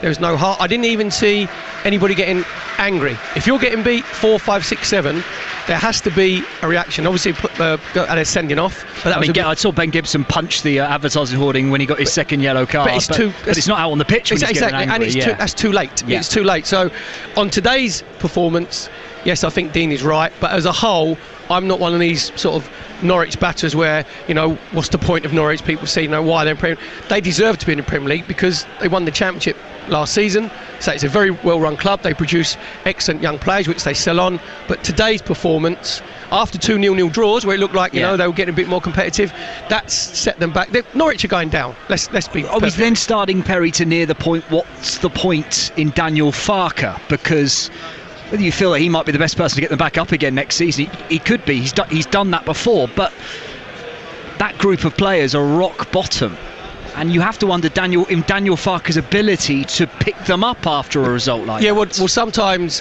you get players that are too good for the Championship but not good enough for the Premier League, and you get managers exactly the same. So perhaps Daniel Farke falls into that category where he gets his team playing very easy on the eye football, possession-based football in the Championship, where they pass teams off the pitch. That's not enough in the Premier League. You've got to have a little bit more fight. You've got to have a little bit more organisation, which obviously the Norwich team is very, very nice and easy to play against. So I mentioned the owners, they've got a big decision now, because if they want to give themselves a fighting chance, I would suggest that maybe Daniel Farke has had his time at Norwich, and they need to get an experienced manager at the bottom of the league who knows how to keep teams up. And you said it as well, Perry, they sell Buendia, their best player. They've been missing Cantwell, who's been out for personal reasons for a few weeks. That's 2 big creative talents gone, Dan, that they've not been able to utilise in recent times. So it's piling up for Daniel Farke a wee bit. Also, we should make Cardiff have lost again, haven't they, in the Championship? Yep. Middlesbrough won 2-0. What's that, 7 defeats in a row for Mick? Could be 8. Here's one for you. I think it's 8. Go on. Ex-Norwich player, centre-half. Steve Bruce. Turns up at Carrow Road. The saviour. Where's Mick? I thought, where's Mick going? Right, we're back in a few moments on Game Day exclusive on TalkSport 2 as we continue to count down to kick-off in South London. You know what, actually, let's get the latest odds ahead of this afternoon's action now with 888 Sport. Football form focus on TalkSport 2 with 888 Sport. What's your thinking? Download the app today. 18 plus, begambleaware.org. Very good afternoon to Sandra Di Michele. Sandra, hope you're well. Yeah, good afternoon, Dan. Very well indeed. How are you? Very well, thank you. Here in South London, exclusive commentary on TalkSport 2. You feel the magnitude of it. Crystal Palace, Newcastle. Yeah, look, it's a big one, isn't it? A really big one. And Palace go into it as favourites. 19-20 they are to win the match. The draw is 12-5. Newcastle United, the 3-1 outsiders. Could this be the beginning of the Graham Jones era? You never know, a couple of wins. He's currently 14-1 to be the next Newcastle manager. A couple of wins, those odds might come in even further. We're expecting it to be low scoring and tight down. It's 8-11, under 2.5 goals in the game. It's 5-6 that both teams score. But there are plenty of good goal scorers on display today. Odsonne Edouard is the 9-2 favourite to score first. Of course, he got on the score sheet at Highbury or at the Emirates rather on Monday night. Shame the age there, isn't I? Benteke, a 5-1 chance to score first. Callum Wilson also 5-1. Alan St Maximum, a 10-1 chance. Should be an intriguing encounter. And also, when you look at the relegation betting, Newcastle currently 15-8 to go down, and Palace next in the betting at 11-4. So no doubt this game will have a big impact on the relegation odds. Sandra, thank you as always. Those were the very latest odds with 888 Sport. Play responsibly, 18+. BeGambleAware.org. Football form focus on TalkSport 2 with 888 Sport, official betting partner of TalkSport 2. 18+, BeGambleAware.org. We're live at Selhurst Park to see Crystal Palace aiming to extend their top flight unbeaten run to 4 games as they welcome Newcastle United, the club that remain the talk of the town but still have yet to win this season. Up next, we'll have team news for you once more and introduce the former Palace Newcastle midfielder Darren Ambrose to our coverage. He's with us for the rest of the afternoon as well. TalkSport 2, official broadcast partner of the EFL. Game day exclusive on TalkSport 2 with WeBuyAnyCar.com. Buying without part exchanging and you could get a bigger discount on your next car. Hey friend, what a day, game, thunderstorm, eh? Funny how it makes you want to hit up Just Eat for our McDonald's Big Mac, Filet-O-Fish, McMuffin. Well, no worries, dude, girlfriend, player. We'll deliver right to your gaff, abode, yard. So order now, right now, in a jiffy. McDonald's, Mackie D's, the Golden Arches. We got it. Did somebody say Just Eat? Breakfast served until 10:45 a.m. Main day served after 11 a.m. at participating McDonald's. See justeat.co.uk to see if there's one near you. Get goals in the sun. Get goals in the sun. Goals in the morning. You're reading goals in the morning. We've got goals inside. We've got goals. Sweet goals pull out. Blah, blah, blah. Fans love something to sing about, and you'll find all the games, goals, stats, facts, and more in the Sun's free goals pullout. Get yours inside the Sun on Sunday tomorrow. Where can you find out the value of your current home before you start searching for a new one? On the Market. Now you can find out what your home's worth in an instant at onthemarket.com. Enter your postcode now for your free online valuation estimate. On the Market. And find out what your home is worth today. Search onthemarket.com to find your perfect home. Now with free instant online home valuation estimates. Most common time to obtain an online quote between the 1st and the 4th of December 2020 was under 3 minutes. Not available in Northern Ireland. He's taking a long look at the screen. He's disallowed it. We can't tell you if a VAR decision will cause you to punch your radio today. But with Capital One's balanced transfer guarantee, we can tell you if you'll be able to transfer the amount you need before you apply, without affecting your credit score.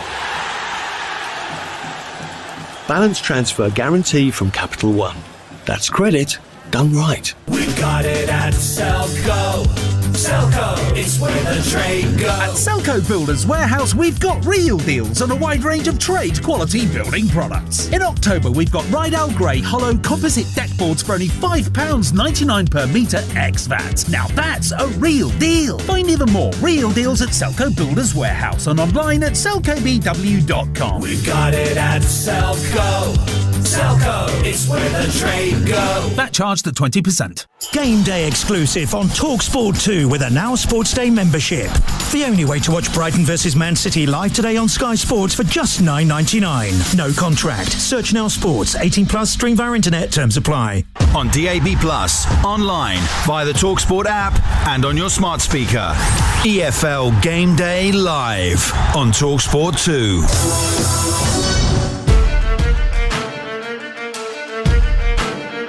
He's found Hwang, who can burst into the area. Left foot shot, brilliant finish. And Newcastle, that really is the story of their season so far. The new people now in charge of this football club know exactly what they've inherited. The side at the moment that is actually second bottom of the Premier League. Newcastle United have just confirmed Steve Bruce has left the football club and he has left his position as head coach. It is absolutely the right decision. This couldn't have been allowed to fester. The key is for this football club, it would be a waste of time for them to get relegated. It's unnecessary. They've got enough talent going forward. Hudson Edouard has scored for for Crystal Palace. I think we are really close of getting what we want, winning football matches, and it's important for us to turn those good performances into wins.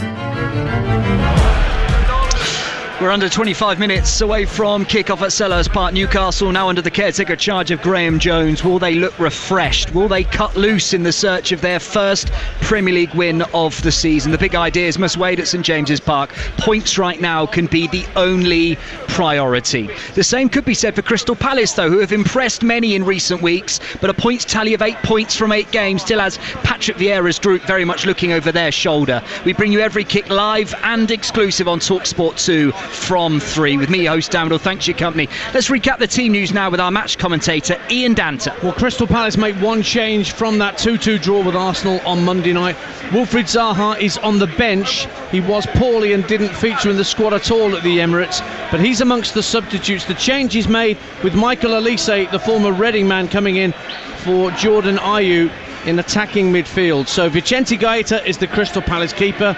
It's the regular back four that we've got used to this season under Vieira of Joel Ward, Joachim Anderson, Mark Gahey and Tyrick Mitchell. Then Luka Milivojevic and James MacArthur in front of the back four.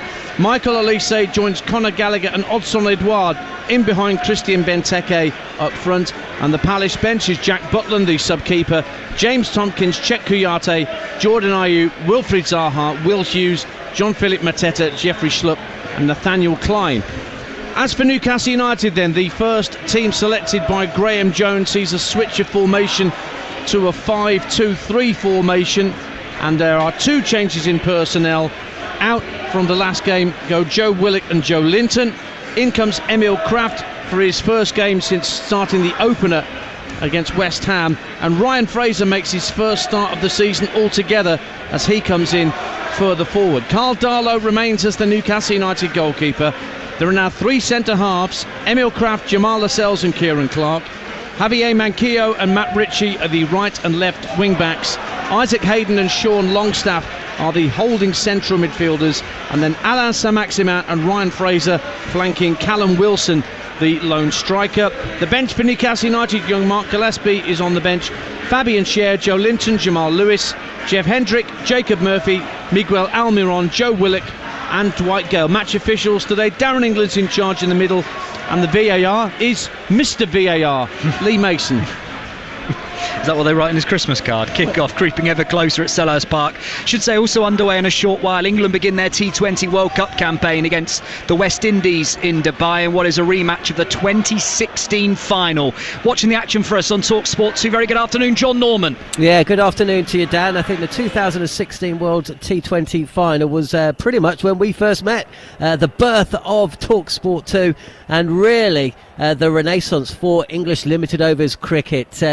Within a few years they'd won the 50 over World Cup, but today they come up against the best team in T20 history. 2 times winners, West Indies, with a phalanx of ridiculously aggressive all attack batting. It's England though who have won the toss. They will field first to take advantage of the due conditions, which does afflict the bowling later on in the innings. So they want to chase, and the big news from the team selection is that Darvin Milan, the world's number 1 T20 batsman, does play. He comes in at 3, with Roy and Butler opening, Bairstow at 4, Livingston at 5, Captain Morgan at 6, Moeen Ali at 7, Wokes, Jordan, Rashid and Tamar Mills on a return to the side. West Indies batting attack, well, it's ridiculous. Lewis, Simmons, Gale, Puran, Hetmeyer, Pollard and Russell. It's the most explosive lineup you could possibly put to a field, and the challenge for England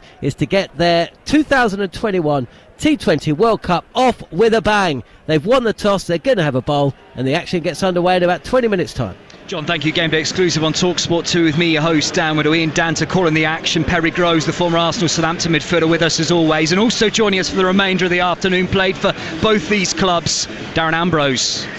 How are you, sir? How are you feeling ahead of this one?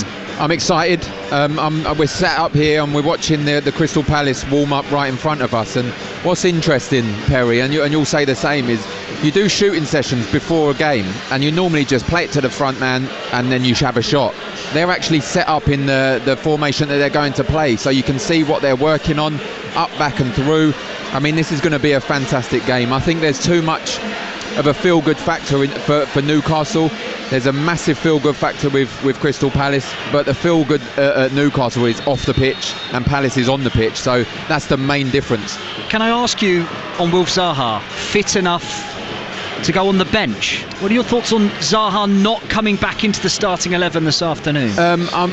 Mixed reactions really. I am shocked. I think the last time I see him on the bench would have been for me, to be honest, and that was how long ago that was. But on the flip side, I think the last time he came off the bench was Newcastle away, and he scored a last-minute equaliser in the 95th minute. I'm shocked, more so because they've made a change. They've taken Jordan Ayew out, but they've brought in Elise. So whether the sickness bug is still there for him remains to be seen, but it'll be interesting to see how he reacts and how he comes on, and if he comes on, can he make a difference? I'm not sure it will need it. I think this could be a comfortable afternoon for Crystal Palace. I think what it is, Elise came on Monday, Daz, and was very, very good when he came on. He was very lively. So I think they probably thought that they couldn't risk two players, because Elise's obviously just come back from injury.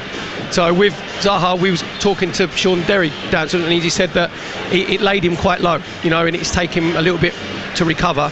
So probably discretion is a better part of valour, I'd have thought. Imagine if at times the game's a little bit tight and you've got Wilfried Zaha to come on in the last 25-30 minutes. So let's hear from the Palace manager Patrick Vieira, shall we? He spoke to TalkSport 2's Ian Abrahams this week ahead of the game and said despite drawing their last two, he's pleased with their recent performances. I think the way to analyse and the way I like to do it is just to looking at the performances over the 90 minutes and to look at how the team's been progressing game after game, and that's telling me that we are doing a good job, we are working well, and that will be a question of time. I think when I look at the players, how they perform individually and collectively, that gives us hope that we will turn it around. I think when you look at the way we concede those goals, there is as well a little bit of unlucky, I will say it, but those games and the way that those games ended up should be, and it's a motivation for us to even play better to win football matches.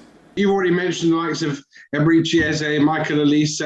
Obviously, you've got Wilf to come back. I noticed you have Will Hughes on the bench again, who's yet to really get going at Palace. You've got some squad, haven't you? I mean, it really is probably the most exciting Palace squad they've had for a very long time. Yeah, I think we, this is the football club, the period where the football club is. There's a big turnover with players coming and players leaving. And we knew that it would be challenging to make the players gel and play together. And I think when you're looking at where we are, we can be pleased. But I still believe there's still as well more to come from some of the players that we have. And finally, you're playing Newcastle, obviously now the richest club in the world. If I think back to your successful days at Arsenal, because today is Arsene Wenger's birthday, that wasn't built on spending money. I mean, yes, you brought in superstars like you and Emmanuel Petit and Thierry Henry and Mark Overmars, but they didn't cost the earth at the time. Do you see now, if teams are going to win the Premier League, it's going to be built on spending lots of money rather than the way Arsene Wenger used to do it? I don't know, but it's difficult to make any judgment of Newcastle. I think they don't bring any players so far, so it will be wrong for me to make any comment until they bring any players. Patrick Vieira there with the Moose. Darren, the building blocks seem to be coming into place at Palace. Now the need to grow. Are you confident the results are going to come soon? I absolutely am, yeah. I've backed Patrick from the moment he arrived. I think when Lucien Favre turned down the job and Patrick said, no, I want this job. He took a gamble. They took a gamble on him. 8 points in 8 games doesn't sound the greatest of returns, but if you look at 4 of them, West Ham, Leicester, Brighton, Arsenal, should have got victories out of them, and you can say, well, you should have, but you didn't. But that's a positive sign. You look at Brighton and Arsenal, you're literally 15 seconds away from another 4 points there. Once they get that right, and once it clicks and they know how to see out games, they will start getting victories and they'll start pushing up the league. Will they get a victory this afternoon? We return shortly on Game Day Exclusive. Final thoughts before kick-off in South London. We'll also hear from the Newcastle interim boss, Graham Jones. TalkSport 2, official broadcast partner of the Premier League and the EFL. Game Day Exclusive on TalkSport 2 with a Now Sports Day membership. The only way to watch Brighton vs Man City live today on Sky Sports for just $9.99. No contract. Search Now Sports. 18 plus. Stream via internet. Terms apply. We've got it at Selco. Selco, it's where the trade goes. At Selco Builders Warehouse, we've got real deals on a wide range of trade quality building products. In October, we've got 15 litres of Magnolia or Brilliant White Leyland Trade Super Latex Matte Emulsion for only £20.99 ex-VAT. Now that's a real deal. Find even more real deals at Selco Builders Warehouse and online at selcobw.com. We've got it at Selco. Selco, it's where the trade goes. That charged at 20%. Get goals in the sun. Get goals in the sun. Goals in the morning. You're reading goals in the morning. We've got goals inside. We've got goals. Sweet goals pull out. Blah, blah, blah. Fans love something to sing about, and you'll find all the games, goals, stats, facts, and more in the Sun's free Goals Pullout. Get yours inside the Sun on Sunday tomorrow. He's taking a long look at the screen.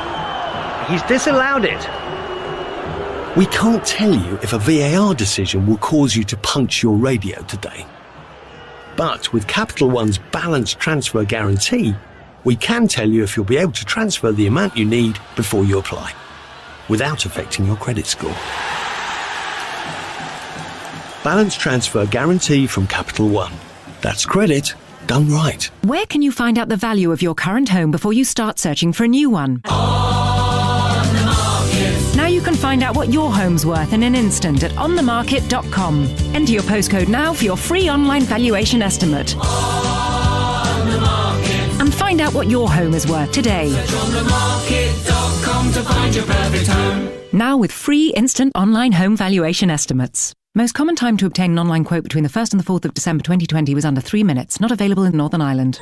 My friend, did you get a load of that game, movie, unexpected celebrity haircut? Funny how it makes you crave a Costa coffee. Pret, Starbucks, from Just Eat, with your favorite latte, chocolate croissant, caramel macchiato. Well, no worries. We got it. Best thing you had this whole day, week. 5 minutes, right? Yes. Cool. Tip-top. Costa coffee. Pret, Starbucks. We got it. Did somebody say Just Eat? Product subject to availability. Participating stores only. See justeat.co.uk for details. Game Day Exclusive on TalkSport 2 with WeBuyAnyCar.com. Don't part exchange. Get money off your next car. TalkSport 2, official broadcast partner of the English Football League. So Newcastle United will endeavour to begin the post-Steve Bruce era in a positive fashion this afternoon as they travel to Crystal Palace. Kick-off just around the corner on Game Day Exclusive on TalkSport 2. Patrick Vieira's influence on Palace's style, meanwhile, was again there for everyone to see at the Emirates a few days ago. Will the brave new world in South London start yielding the wins that performance levels arguably deserve? As I said, it's an exclusive right here on TalkSport 2. I'm your host, Downer. Alongside me, our excellent commentary team of Ian Danter, plus a front two pundit-wise, Perry Groves and Darren Ambrose. With Darren and Perry, I guess we'd have to play a false nine. 2,800 Newcastle fans. I was on the train with a few of them earlier on. 2,800 of them over opposite us. Been on the road since first thing this morning in the Arthur Waite stand. You can already feel and hear the noise building in this wonderful Premier League stadium, Selhurst Park. 10 minutes until kick-off. Time to hear from the Newcastle interim boss, Graham Jones, who's been told that he's the man in charge for Newcastle for the next couple of games. And speaking ahead of today, he was asked, if he's spoken to Bruce since his departure. I think when you're such an honest person, the way Steve is, then the culture, certainly with his staff, was very, very honest. So that's how I am. It was a very open, straightforward conversation. But there's nobody knows the industry like Steve, he also knows that it waits for nobody and you have to move on, and that's what we've done. He understands it. There's an incredible buzz around the city at the moment since the club was taken over. But is the mood at the training ground very different from that? No, it's not. I mean, Wednesday would have been the opposite. Thursday and Friday this week, they've reflected the supporters, they've reflected the mood around the city. I think it's been upbeat, it's been positive training. But James, as I've said to Matthew already, the proof's in the pudding. I like what I see, but hopefully we'll take that positivity that's in and around the city and around the club into Saturday's game. And you've said that you'll be in charge for the next 2 matches. You came to the club in January. I imagine you're hoping to stay for the foreseeable future and beyond those 2 matches. Yeah, it's my football club. Huh? I first went to this football club when I was 4-year-old with my dad and watched Super Mac play. It's been a huge part of my life, so I don't want to be anywhere else. I'm 51. I've done many, many things that I wanted to do in the game. This is the only place for me, but the only thing I can promise, in whatever role I'm in, I'm going to make sure I give my best and hopefully lead from the front. You've got some incredible experience in football already. I just wonder what you take from the time you had at Luton that can be helpful going into these 2 matches. It was a great dress rehearsal for this, because good and bad, you always learn. If you're honest and you reflect. I suffered at times at Luton and then came through that and had a really, really good run towards the end of my time there before the pandemic hit. So I've experienced both ends, positive and negative. In football, we know we have to be adaptable and you have to be ready for everything, and that certainly set me up for that. So I'm grateful for that experience. Graham Jones talking this week with TalkSport 2's James Savandra. Newcastle, plenty of staff out taking care of their warm-up. No sign of Jones himself, though, and I must say that got Mr. Perry Groves a little hot under the collar. Well, I don't understand it, because obviously he's got 2 games to implement his own style and philosophy, and I'd want to be making sure that my team was warming up properly, that there was enough intensity in the warm-up. And Darren mentioned about Crystal Palace's little shooting exercise where it was very intense. Darren, when it was very sharp, it was like, I looked at Newcastle's and they were doing a bit of cross and shooting, but it was a little bit more laboured. And if I would want to be in these 2 games that he had, I'd want to be in total control of everything. I wouldn't leave anything to chance. I know he'll say he trusts his coaching staff, but Darren will tell you it takes on a different entity when you're managed. It's like the headmaster. When your manager's watching you, you go up a level. So if I was Graham Jones, I'd have been like Jurgen Klopp. Jurgen Klopp goes and watches everything, doesn't he? Stands in the centre circle, watches his own team warm up, he watches the opposition warm up, see what they're at. So it just surprised me a little bit. There's no doubt, Dan, that he is on trial as well. He's on trial in terms of a manager or a coach going forward. Why change? Against Spurs, he would have been out there. He'd have been out there with the team. Just because he's been given that temporary role, why change? Get out there, make sure they're ready. Because as we speak, it looked like one team's ready and one team's not. I mean, the start will remain to be seen. Premier League points, all that matters. Everything else right now for Newcastle United, Darren, is fiction, is pointless. Premier League points, a priority. Paulo Fonseca may be coming into the football club. Points, the priority, it's all that matters. Absolutely, the priority first and foremost is stay in the Premier League. Nothing else matters, as you said. You get to January, you can build foundations, but if you're sat rock bottom of the league or second from bottom, because I think Norwich will stay there, I think you're not going to attract many people. You have to bring some experience in that's going to keep you in that Premier League. Once you're staying in it, then you can build on that. You can bring players in that's going to make the difference. At the moment, people are going to be looking at this saying, do I want to go there and get a relegation on my hands? And I don't think they will. Points is all that matters. Perry, a back 3, or I should say a back 5 for Newcastle this afternoon. Defensively, as a team, they've got to be better as a unit. Yeah, very much so. It just looked better balanced to me with your 3 centre-halves, Kraft, Lascelles and Clark. Matt Ritchie obviously is the left wing back, and Ryan Fraser in front of him. You've got a good balance on that side. I never got why Steve Bruce was playing Joe Linton out on that left-hand side. And the midfield looks a little bit more solid because Joe Willock obviously is on the bench. He's more forward-thinking.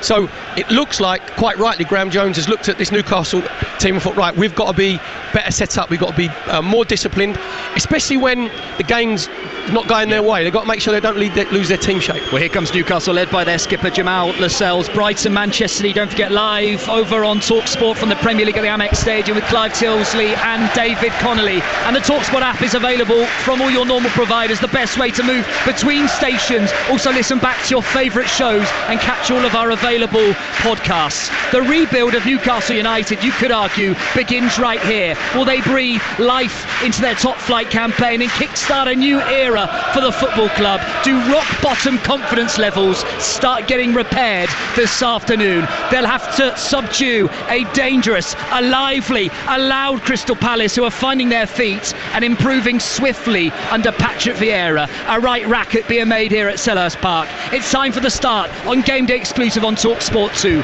with our commentary team of Darren Ambrose, Perry Groves, but first, Ian Danter. Thank you, Dan. Afternoon, everybody, wherever and however you're listening to TalkSport 2.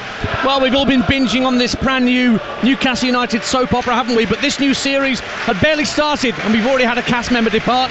Steve Bruce has been written out after what wasn't exactly a cliffhanger ending last Sunday against Spurs. Graham Jones is special guest star in this particular dynasty, but how long before a new star name takes top billing on Tyneside?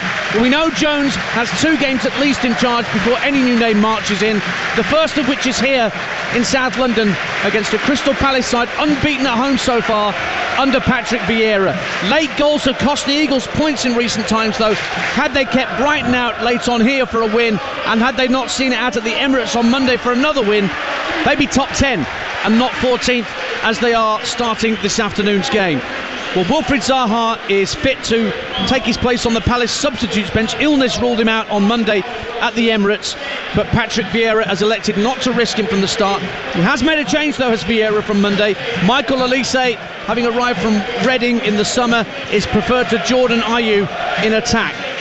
So Vicente Gaitas, the Palace goalkeeper, Joe Ward, Joachim Anderson, Mark Gahey and Tyreek Mitchell the back four. Luka Milivojevic and James MacArthur are the defensive midfielders.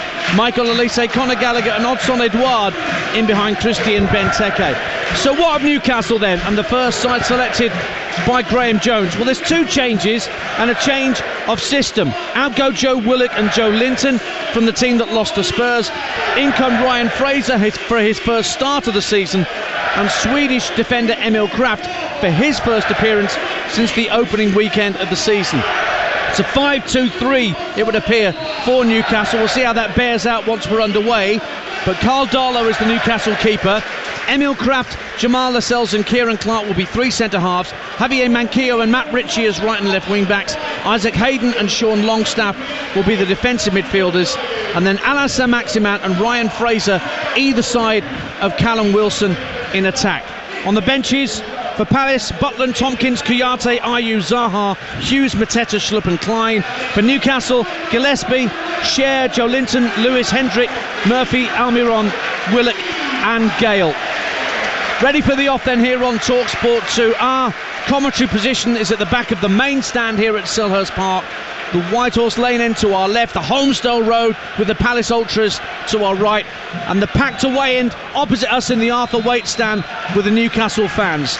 Our referee Darren England blows the whistle and all players take the knee, and it's a right raucous atmosphere as always at Selhurst Park. Underway on TalkSport 2. Adrian Durham taking you around the grounds over on TalkSport, but live exclusive national radio commentary here and nowhere else of Palace against Newcastle. Both sides in their first choice colours. Palace in the red and blue, and straight away Edouard gets down the left hand side of the area, pulls it back in front of goal, and Clark clears it against, it would appear, Christian Benteke, and it deflected over the bar. And Newcastle get a goal kick, but an early scare, Darren Ambrose. Absolutely, and we said who's going to start the best, and absolutely it's Crystal Palace. Newcastle look a bit laboured, as Perry said, and one thing you're going to get today, you've already mentioned it, Dan, is the atmosphere. You've got 2 sets of supporters that are desperate for their teams to win, and they love football, they're passionate, and what a noise it is at the moment. You can bet that the Palace fans will have had their nose put out of joint thinking that there's only one team playing this game this afternoon, the way that everyone's talked about Newcastle this last week or so. Do you know what, it's unusual. We've got a team that's 14th in the Premier League and a team that's 19th, that there's so much hope from both sets of supporters. Obviously the hope from Crystal Palace is what they've seen on the pitch and the way their team's been performing under Patrick Vieira, and for Newcastle with the investment that they see things better in the future. But you wouldn't expect both sets of supporters, being low in the Premier League, to be as fervent as what they are. Palace in their red and blue, Newcastle in the black and white, and Joachim Andersen at the back for Crystal Palace has possession at the edge of his own D. Gahey just to his left. Good central defensive partnership.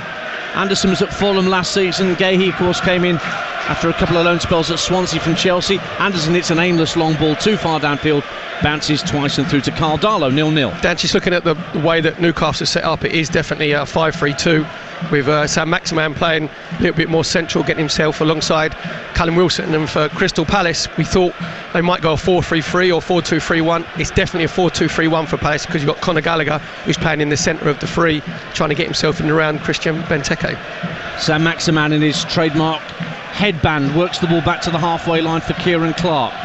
Now Kraft works it infield, or Longstaff with a heavy touch, almost had it taken off his toe 25 yards out by Conor Gallagher, but it's smuggled clear by Newcastle. Andersen heads the ball down and he was caught by Callum Wilson, and Crystal Palace get themselves a free kick at 0-0. Darren Ambrose. You talk about the strength of Newcastle United. It's Alan Saint-Maximin and Callum Wilson. Now they could be isolated up top there on their own, because the strength of Crystal Palace this season is playing it out from the back. Joachim Andersen, Gahey, if they can spread these two up front, get them uncomfortable, get them running around, they're going to have some joy, because I can't see anything else coming from Newcastle.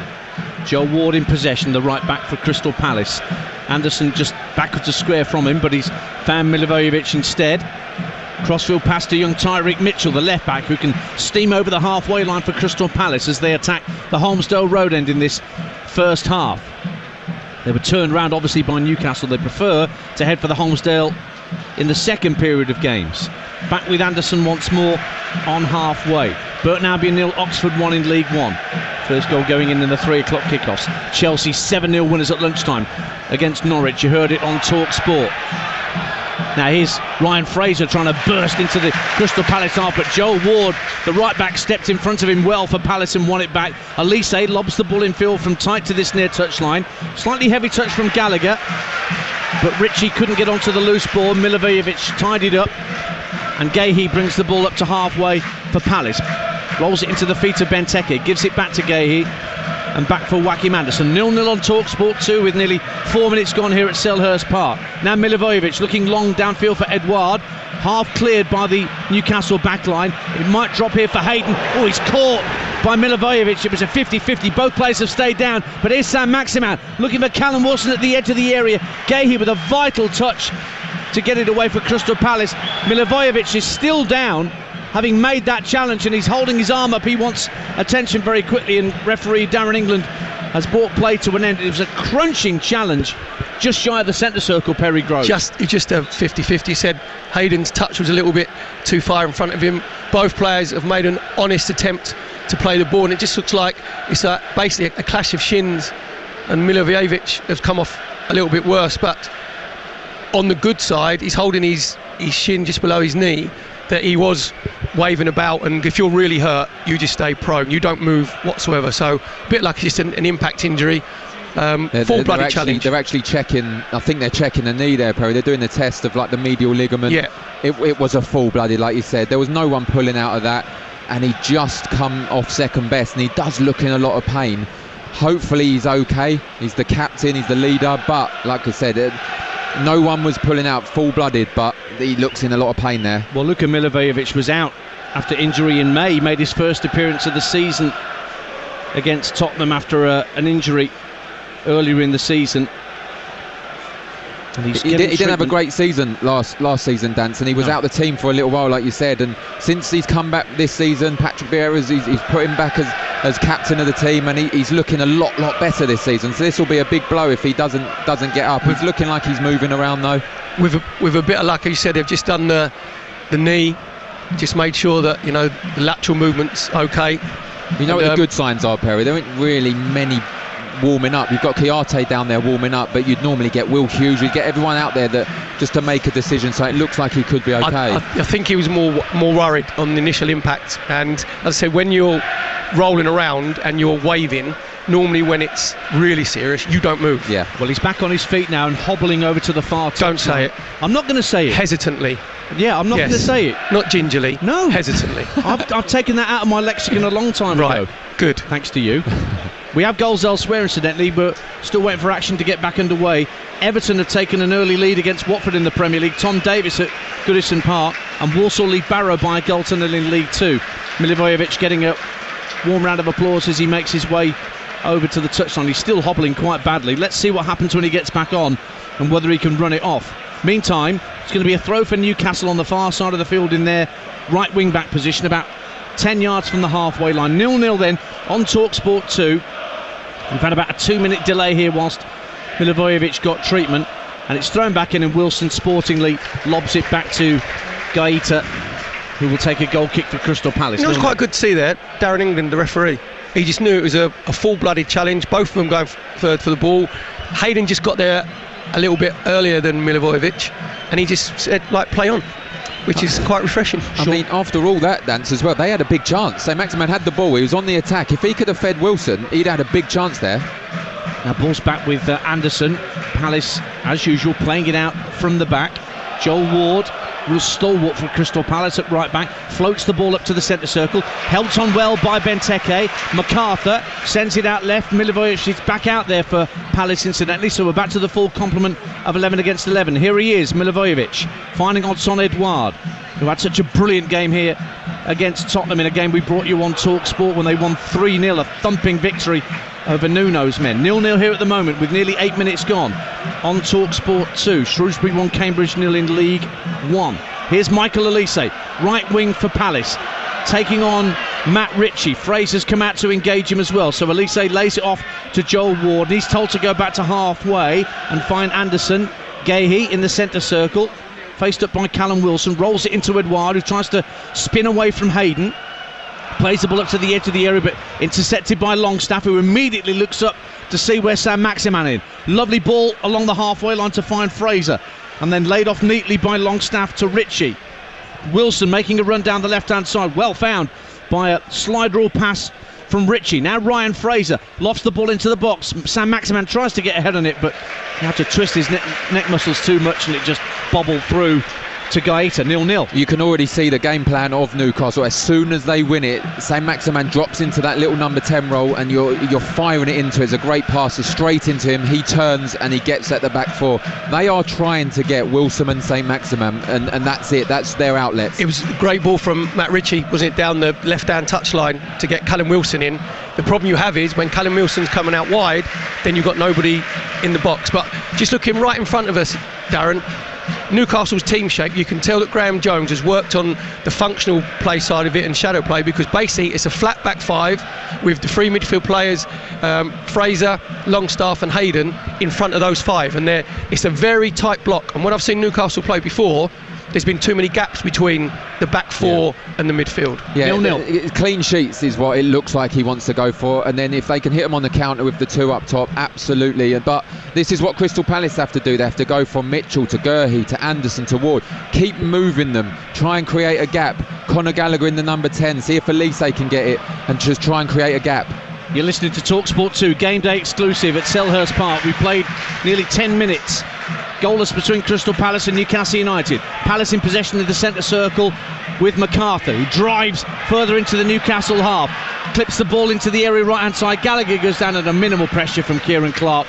It was never going to be a penalty kick, and he knew it to goal kick instead. Just there with MacArthur, he's got the ball centrally. If I'm Elise, I am screaming at him to give it to me earlier. He took 4 or 5 touches when he's run the ball over to this right hand side. Elise's 1v1 with Ritchie. You should be screaming saying, Palace need 1v1 situations in the wide areas, and that was the exact example there. MacArthur tried to just roll it into Conor Gallagher a little bit too tight, so I think Vieira might be saying to his midfield players especially, get the ball moving, don't take too many touches. That's the voice of Perry Groves you can hear alongside me. Ian Dante Perry, of course, formerly of Arsenal. Darren Ambrose is part of our commentary team too. He's got a foot in both camps, Palace and Newcastle. More so Palace than Newcastle in terms of appearances. We'll see if he fist pumps who scores, shall we? We'll report. I want to see if he fist bumps if I tell you that Birmingham have scored, because he's a Birmingham City legend. Managed 10 appearances there. I did, 1 goal, 6 assists. Against Barnet, I was there. Throw into Newcastle United in front of those fans in the Arthur Waite stand who've made the long trip down from Tyneside. It's going to be hurled in by Emil Kraft into the box. Lascelles has gone to the front post to try and put Gaeta under pressure. Launched into the box by Kraft. Wilson's there trying to win a flick on it. It's headed away. Kraft tries to win the second ball. And Newcastle have it again down the right-hand side. Driving for the corner flag. Good cross into the box, and it's volleyed away by Milivojevic. And then goes out of play off a Newcastle boot. And it's going to be a goal kick for Crystal Palace. Leeds 0, Wolves 1 incidentally. And Hwang Hee-chan has got another for Wolves. And Bournemouth, the Championship leaders, and unbeaten lead Huddersfield by a goal to 0. Darren Ambrose. The last 2 games for Crystal Palace, the Brighton 1-1 and obviously the 1-1 2-2 versus Arsenal. Christian Benteke was left on, Edouard was taken off, but we see there on the long throw, that's the reason. He is very good at getting back and clearing them. When the big guns come up from Newcastle, he'll be back there and he'll head them clear. Does he work hard enough up front? I'm not so sure, Perry. Well, Benteke? Yeah. Again, we've had this conversation down sport. Someone of his physical stature, I will be demanding from my wingers and my midfield players, get the ball into me, get it into me. I think sometimes he looks like he's a little bit too nice. Well, there's been a clash between Ryan Fraser and Joachim Andersen. The Palace fans on this near touchline claimed that the ball had gone out for a throw. It had been lobbed downfield, and as Fraser went for the loose ball, Joachim Andersen raised a high boot and definitely caught Ryan Fraser in the head, and he's still down, face down in the dirt, thumping his boots toward the turf. He's not happy at all. During the week, I think yellow card for Anderson. Griezmann got sent off for something very, very similar. It's accidental, there's no intent in it at all, but it just shows you the difference between European football and Premier League football, because say Griezmann got sent off for a boot in the face. That was very, very similar. To be fair to Darren England, I actually think he's got that right, because it wasn't any intent. It was a high foot. It is a foul. Was it high? It's Ryan Fraser. He's only 4'2", I suppose. Exactly, yeah. So probably waist height. Oh, hello. He's getting stuck in early, isn't he? Look at the big fella. Yeah. It's a free kick to Newcastle, tight to this left-hand touchline, round about the midway point of the Palace half, with the black and white stripes heading for the White Horse Lane end away to our left in this first half on TalkSport 2. As Burnley take the lead at Southampton, not won this year in the Premier League like Newcastle, but Burnley are ahead at St Mary's through Maxwell Cornet, their recent signing from Ligue 1. So Matt Ritchie with a free kick for Newcastle at 0-0.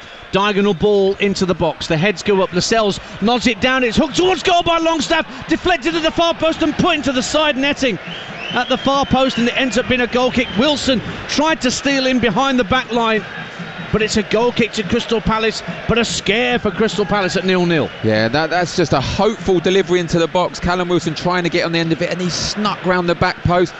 Probably should have done a little bit better there. It was a tight angle, but he's just kind of casually hit into the near post. Big chance that. It's a decent set piece, good delivery from Matt Ritchie from left-hand side. Lascelles wins the first header. Looks like Kraft gets the volley. He should be having a better volley, actually, getting it on target, and it looked like Callum Wilson was going to sneak in at the far post. The angle was just a little bit too tight. Anderson hits the ball downfield for Palace. It's 0-0. We played 14 and a half minutes on Game Day exclusive here on TalkSport 2. Don't forget later, Brighton Manchester City live on TalkSport at 5:30. Hugh Woozencroft, your host, and it's Clive Tildesley and David Connolly, your commentary team at the Amex. Perry Groves, former Arsenal midfielder, and Darren Ambrose, once of both Palace and Newcastle, alongside me, Ian Danter here at Selhurst. I like the midfielder dance, like that. Makes your stats look a lot better, a lot easier on the eye. See, I'm nice like that. Anderson squares the ball for Gahey, just shy of the halfway line.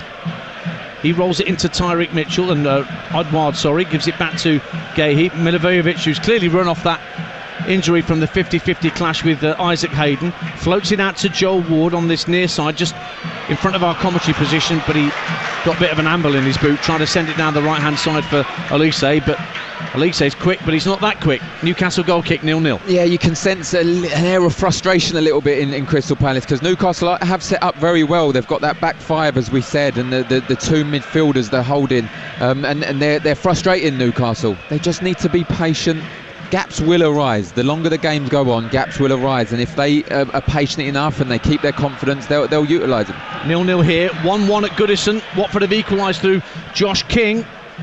Everton 1, Watford 1. Palace 0, Newcastle 0. Saint-Maximin dispossessed on halfway by Olise. Rolled forward to Benteke, centre of the Newcastle half, turns and runs and tries to feed it through to Edouard. Comes back to Benteke at the edge of the area, deflects out to Edouard. Mitchell on the overlap, plays it back to the edge of the area. In comes Milivojevic and MacArthur. Drops for Olise, right hand side of the box for Palace. Plays it into MacArthur with his back to goal. Loads of black and white shirts around him, and eventually they smuggle it clear. But then Wilson's dispossessed. MacArthur again feeds it out to the Palace right. Here's Michael Olise.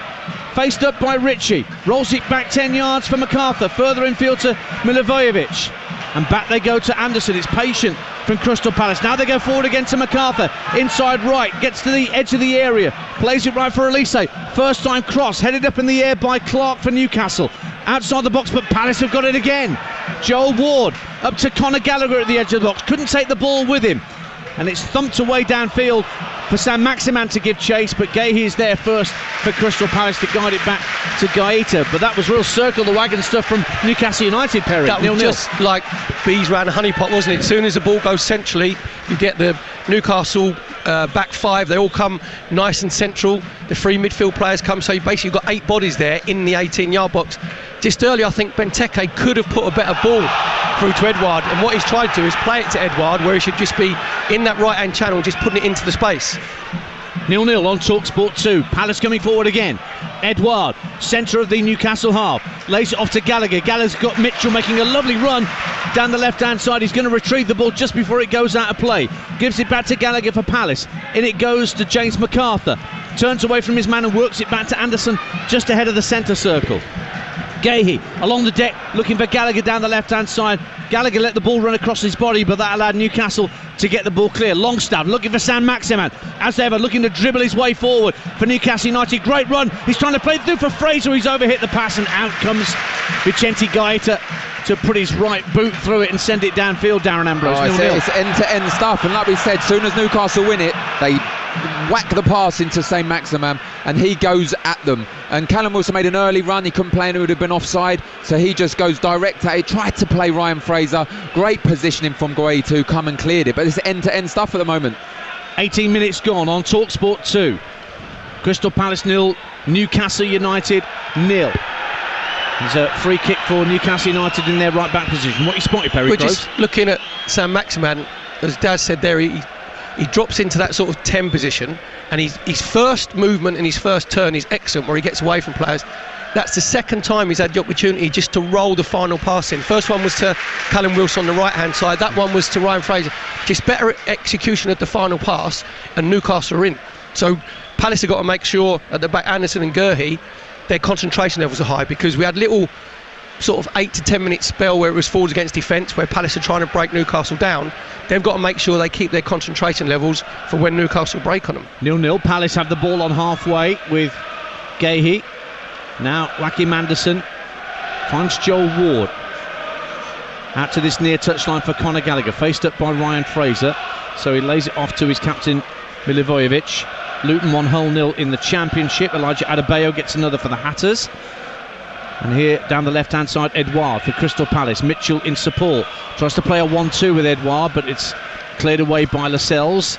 But the red and blue shirts of Palace win it back on halfway, and they'll keep the pressure on inside the Newcastle half. Everybody bar Gaeta inside the half towards our right hand side. Olise flicks the ball infield to Conor Gallagher. It's about 30 yards out with his back to goal. Plays it back out right to Joel Wood, gives it back to Gallagher, drifting towards the right hand corner of the box, out for Olise, left footed cross, looking for Benteke, off the post, comes out to Mitchell, left hand side of the box, drives it in, and it's turned behind for a corner kick by Carl Darlow. First corner of the game to Palace after Benteke hit the base of the post with a header. This is what I talk about, patience. Gaps will appear. Michael Olise, fantastic cross. He's got to score. I think he's got to score. That is Christian Benteke all day. If he hits the target, it's a goal. It's flicked off his head and hit the post. I think that's disappointing from Christian. Darren, you know what I said about conviction from Benteke? Yep. There's no conviction in that header at all. Corner from Milivojevic. It's punched away by Darlow. Fired back in by Gallagher, straight into the midriff of Matt Ritchie. Gallagher goes down under minimal pressure from Fraser. Again, Darren England says no penalty, and now Ritchie needs treatment because he was really caught full in the mush by that strike from Conor Gallagher. Well, I say mush. I think it might have been a bit lower than the mush dance. That's one of you got to count them without a shadow of a doubt.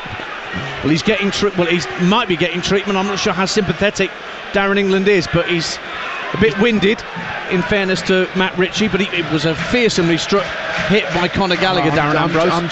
I'm going back to this chance from Chris. He has to score. Yep. You look at the way Ronaldo, Perry, used his neck muscles the other day. He didn't. He just flicked off his head. Yeah, and we're seeing the replay there, and yeah, he got a nasty boy. It's one of those to count, as you said, Perry. But Christian Benteke, he has to be disappointed with that. With the player of the physical stature that he is, his first thoughts, he should be thinking goal. He should be thinking, I'm going to get my forehead on it and head it back the way it came. And you said he's just sort of guided it rather than getting a lot of power on his header. Cardolo was like stuck to his line, it's come off the post, so he might think he's been unlucky, but MacArthur, I think he's got to get a better header. Coming forward for Crystal Palace, finds Odson Edouard down the left hand side. His cross is deflected away by Kraft, works it back to Tyreek Mitchell. 0-0 on TalkSport 2. Mitchell, good ball into the box, but it's defended well by Sean Longstaff. Back helping out his defenders. Ryan Fraser picks up the loose ball, deflects into the right back position. Second goal for Dominic Solanke, and Bournemouth lead Huddersfield 2-0 in the Championship. And West Brom a goal up on Bristol City through Jordan Hugill, and Coventry lead Derby by 1-0. 0-0 on TalkSport 2 here at Selhurst Park. Gahey for Palace. Rolls the ball back to the halfway line for his centre-half partner Anderson. Just to his right, receiving the ball now is Joel Ward. Gallagher's come short, but he's gone back to Anderson again. Perry Groves. I'm just looking there, when the ball comes out to Joel Ward, I think Elise has got to make more movement to come towards the ball to get in behind Matt Ritchie. At the moment, Matt Ritchie can see him quite easily.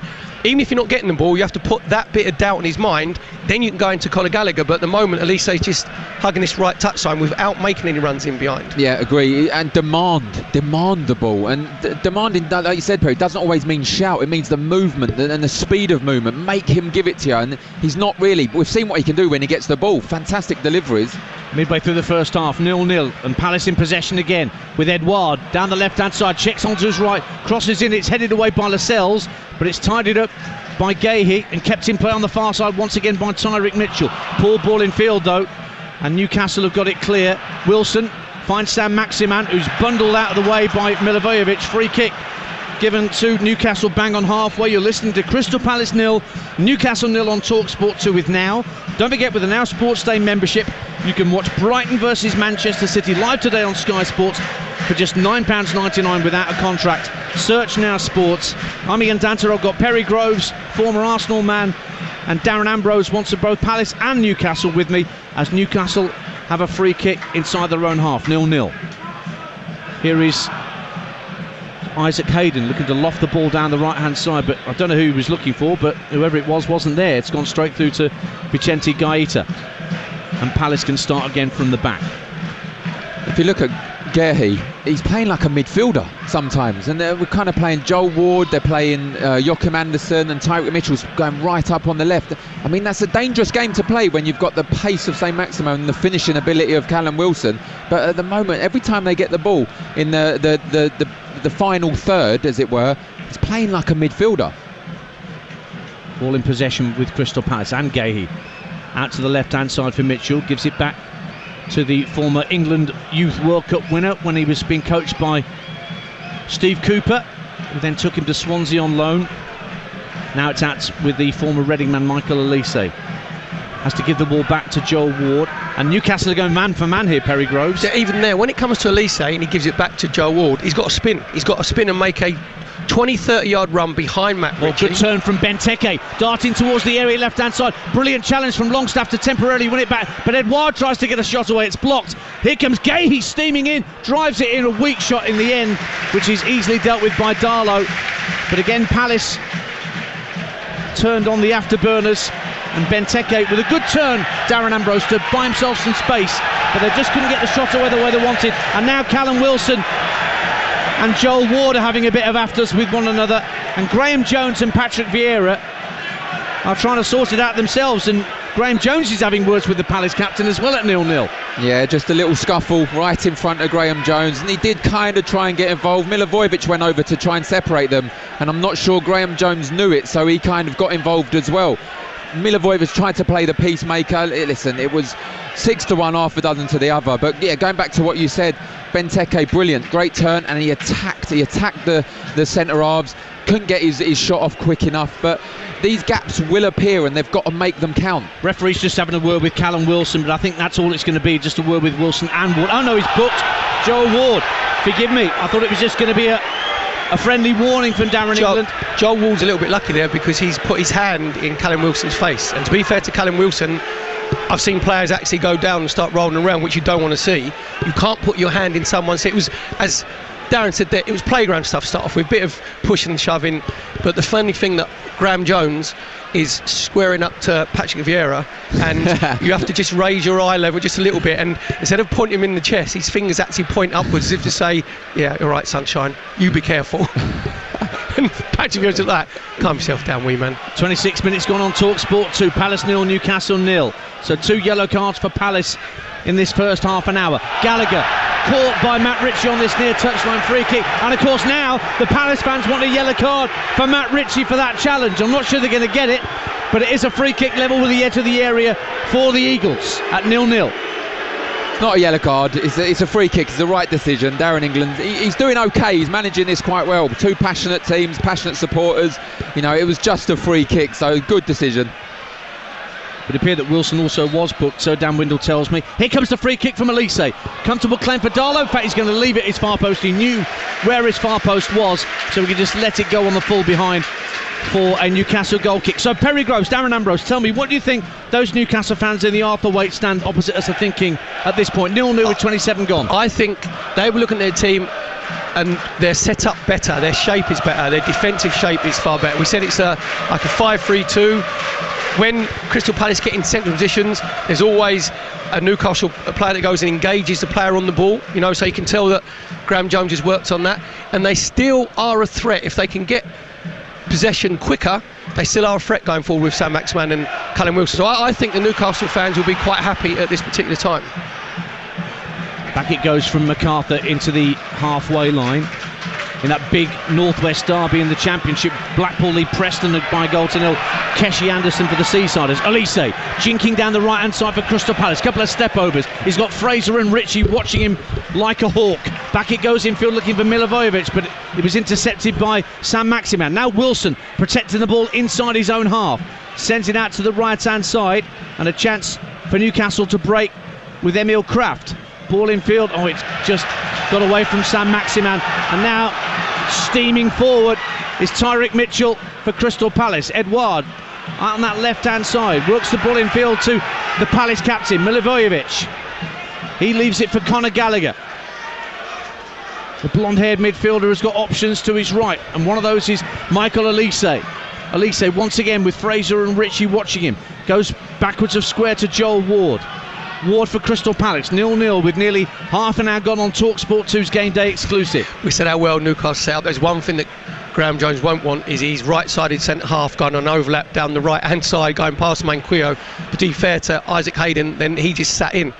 You could see Graham Jones' coach off screaming at Kraft going, where do you think you're going? Sit yourself in there. You're not an overlapping, we're not Sheffield United, you're not an overlapping centre-half. 0-0. And we are approaching 30 minutes gone here at Selhurst Park. Now here's Edouard making a dart down the left-hand side of the area, putting Newcastle under pressure, but that's good defending by Manquillo. Puts the ball out of play though into the Palace fans in the Arthur Waite stand opposite us, so it's an Eagles throw. Aberdeen 1, Hibs 0 in Scotland. Darren Ambrose. I'll tell you who will start getting frustrated, and it's Crystal Palace supporters. If they can't make this count, I've just had a look, 79% possession Crystal Palace have had. This season, that's all they're doing, possession-based, trying to pick the gaps up, like I said, be impatient, but how much patience can the supporters have if they don't start scoring or making these count? Well, they have the ball again inside the Newcastle half, and once again everyone's inside it. Long ball played through, looking for Elise, and it won't find him. It was a lovely attempt from James MacArthur, spotting the run of Elise, darting in from the right-hand touchline, just overhit. And again, Darlow knew where his posts were and let it go behind for a goal kick. 0-0. We've played half an hour. That's the first time either Edouard or Elise have made a run from out to in, across the back five, and it just puts that little bit. It's unlucky actually from MacArthur. The ball just a little bit overhit. Played half an hour now, Daz. What do you think about Elise and Edouard just having a swap, just swapping over, just to see if they do something different? Absolutely. Try something different. Yep. Give them something to think about, because they seem to be quite comfortable. There's been a couple of chances, but give them an option. The two fullbacks, and I think they need to attack Matt Ritchie with the challenge he done earlier. I think the next challenge is going to be a yellow card, so they need to go at him. At the moment, Palace are dominating possession, but everything is in front of the Newcastle back five. So sometimes you have to sacrifice yourself, where, especially in the wide areas, you make a lateral run across the pitch, or you try and bend your run in. You might not get it, but you end up moving that back five around. And I'd like to see Conor Gallagher actually sacrifice himself in that 10 position, where run beyond Benteke. Just get Benteke come short, Gallagher runs in beyond, to see if he can move the three Newcastle centre halves. Crystal Palace 0, Newcastle 0 on TalkSport 2. Exclusive national radio commentary from South London. Palace dominating possession, but can't find the breakthrough. Benteke has hit the post with a header that Dan Ambrose has told you he should have scored with, but it still remains goalless. Edouard clips the ball out to the inside left channel, where Conor Gallagher's waiting. He lays it off to MacArthur. MacArthur back for Gallagher on the far side of the field, with Palace attacking the Holmesdale Road in this first half. Little reverse pass trying to get Benteke away inside the box, but there's enough black and white shirts to intercept. Although they've given it away again, Newcastle, almost as soon as they've won it back. Edouard plays a little ball round the corner for Benteke with his back to goal. Has to run back into the centre of the half. Looks for Edouard again. Protects the ball really well and finds Joel Ward. Elise stationed out on this near touchline. Early ball in field for Edouard. Just got a touch ahead of Kieran Clark, but Clark also did well. Elise juggling with the ball on this near touchline, and then gets away from Fraser, who's coming back at him to snap back in for a challenge. Lovely skill from the young Frenchman. Elise works it back, first time cross from Ward, comfortably cleared by Isaac Hayden out for a throw. 0-0. Miles better movement from Edouard, coming from the left-hand side, coming a bit more central. You give the three centre-halves of Newcastle more problems, and he's made his way over to his left-hand side, tried to have a little intricate play with Elise. In the end, it was a poor ball from Joel Ward into the box. You've got to make sure you've got someone like Christian Benteke, 6'5", make sure you miss the first man and you go for the far post. Ball given away by Crystal Palace, and now another chance for Saint-Maximin to break and send the ball up, and again it's hit too hard for Callum Wilson, who he was trying to find, hitting the ball from right to left, but instead it's just gone out of play for a throw to Palace. You're listening to Crystal Palace 0, Newcastle 0 on TalkSport 2 with WeBuyAnyCar.com. Don't part exchange, get money off your next car and go to WeBuyAnyCar.com. Darren Ambrose, former Palace and Newcastle midfielder, is with us this afternoon. What I've been very impressed with actually is when Saint-Maximin has dropped into that number 10, the speed of Crystal Palace defenders getting in and around him. They're not giving him any opportunity, because if he has an opportunity, we know what he can do. So that's what I've been very impressed with, and that time was Tyrick Mitchell. Soon as Saint-Maximin got the ball, he was on him. Conor Gallagher tries to slip in Edouard inside the box, but across comes Kraft and puts the ball out. He won't go for a corner. It's going to be a throw in right by the corner flag, where the Arthur Way meets the Holmesdale Road end. 0-0, Palace again on the attack. Great little turn from Conor Gallagher in that 10 position outside of his right foot. Made sure he's on the half turn. Tried to play it inside Kraft. To be fair to Kraft, his body shape was very good. He made sure he wasn't square on. Just ended up sliding the ball away from Edouard. But just sharper play there from Conor Gallagher. Not played since the opening weekend of the season, the Swede Emil Kraft. He's normally a right back, but playing as one of three centre halves for Newcastle United in this revamped formation under interim manager Graham Jones. And he's kept Palace out so far, but here they come again, the Eagles. MacArthur putting the ball into the box, looking for Benteke, headed away by Clark. Further hooked clear by Fraser, up to halfway. It's a fight ball for Saint-Maximin and Guéhi. And Guéhi comes out on top, and Saint-Maximin just has to pick himself off the turf. Saint-Maximin was on top, but that was because Guéhi just stood his ground, didn't he? Made sure that Saint-Maximin couldn't win the header. That's Perry Groves as well, alongside myself and Darren Ambrose, former Arsenal and Southampton midfielder. Elise right wing. Good ball into the box. It's headed away by Lascelles. Might drop out of play on this near side for a corner. In fact, it's a throw-in 2 yards from the corner flag, and Elise is going to leave it for Joel Ward to presumably launch a long one into the box, Perry Groves. Yeah, it looks like he'll be aiming for Christian Benteke. As soon as I say that, he goes short to Conor Gallagher. Gives it back to Ward, who tried to flick it to Elise, who knew he was offside, so it's gone behind for a goal kick, 0-0. See, just there, like, the ball goes off. Elise jogs to it. He should be sprinting to it to take it quicker.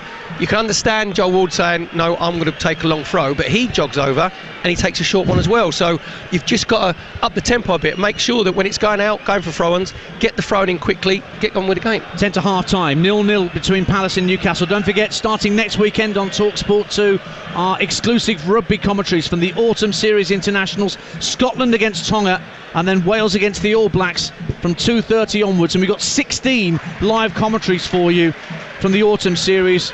George North, Chris Patterson, MBE, Ben Kay, Gordon Darcy, Rachel Burford, only almost 400 caps between them, joining our commentary team, and lots of YouTube content as well around the Autumn Series Internationals as the rugby gets going next weekend. Here we are with a round ball in South London, 0-0. We've got 9 minutes to half time. Rare spell of possession for Newcastle United. Sam Maximan on the left-hand side, slides in Matt Ritchie, level with the edge of the area. Early cross, good cross as well, but well defended at the first post by Wacky Manderson. Gallagher at the edge of his own box, probably for the first time in the entire match. Finds Anderson again, and he lofts it down towards the halfway line. Good strong header from Kieran Clark. But Gallagher works the ball into the centre circle, and Palace come forward again. MacArthur out to the left-hand side for Mitchell. Gives it back to MacArthur again. Milivojevic takes over. Elise making a run out to win.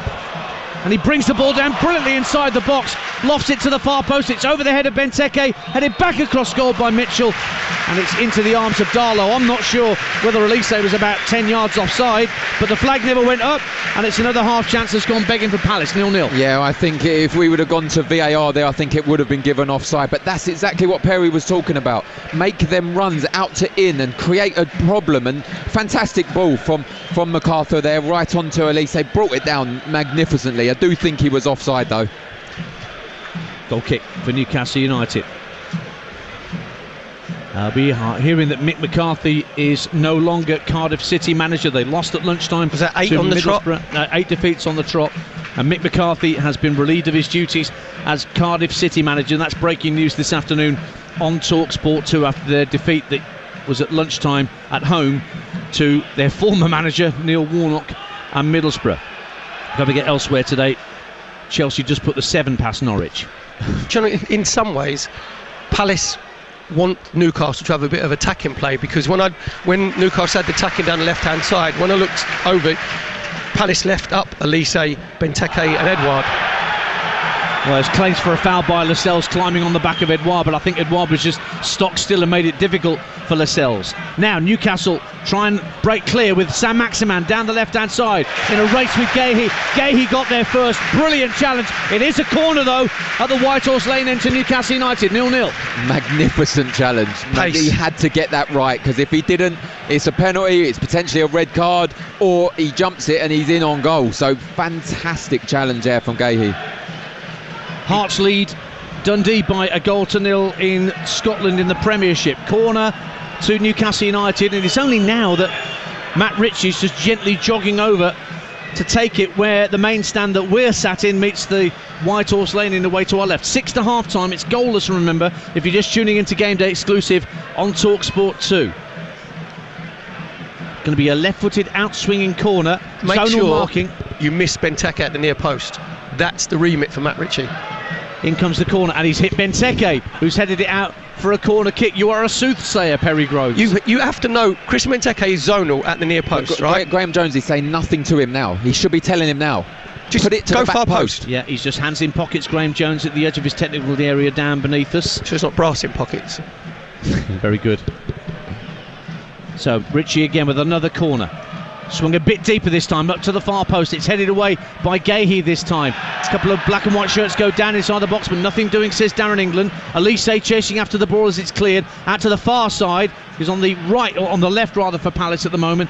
Can't keep the ball in play, and it ends up being a Newcastle throw. 5 minutes to half-time on TalkSport 2. It's still goalless, but it's end-to-end. Well, I say end-to-end stuff, Darren Ambrose, for all of that. The end it's been at the most is the Newcastle defensive end. Yeah, it will, and there will be some frustration because they're draw experts, Palace, this season at the moment, so they need to capitalise on this possession-based play that they're doing. And you know, Christian Benteke's had the best chance of the game. He should have scored, he didn't. But you need to put more chances. Elise needs to get the ball. It looks like he's gone out to the left, as Perry said, to try something different for the last 5 minutes.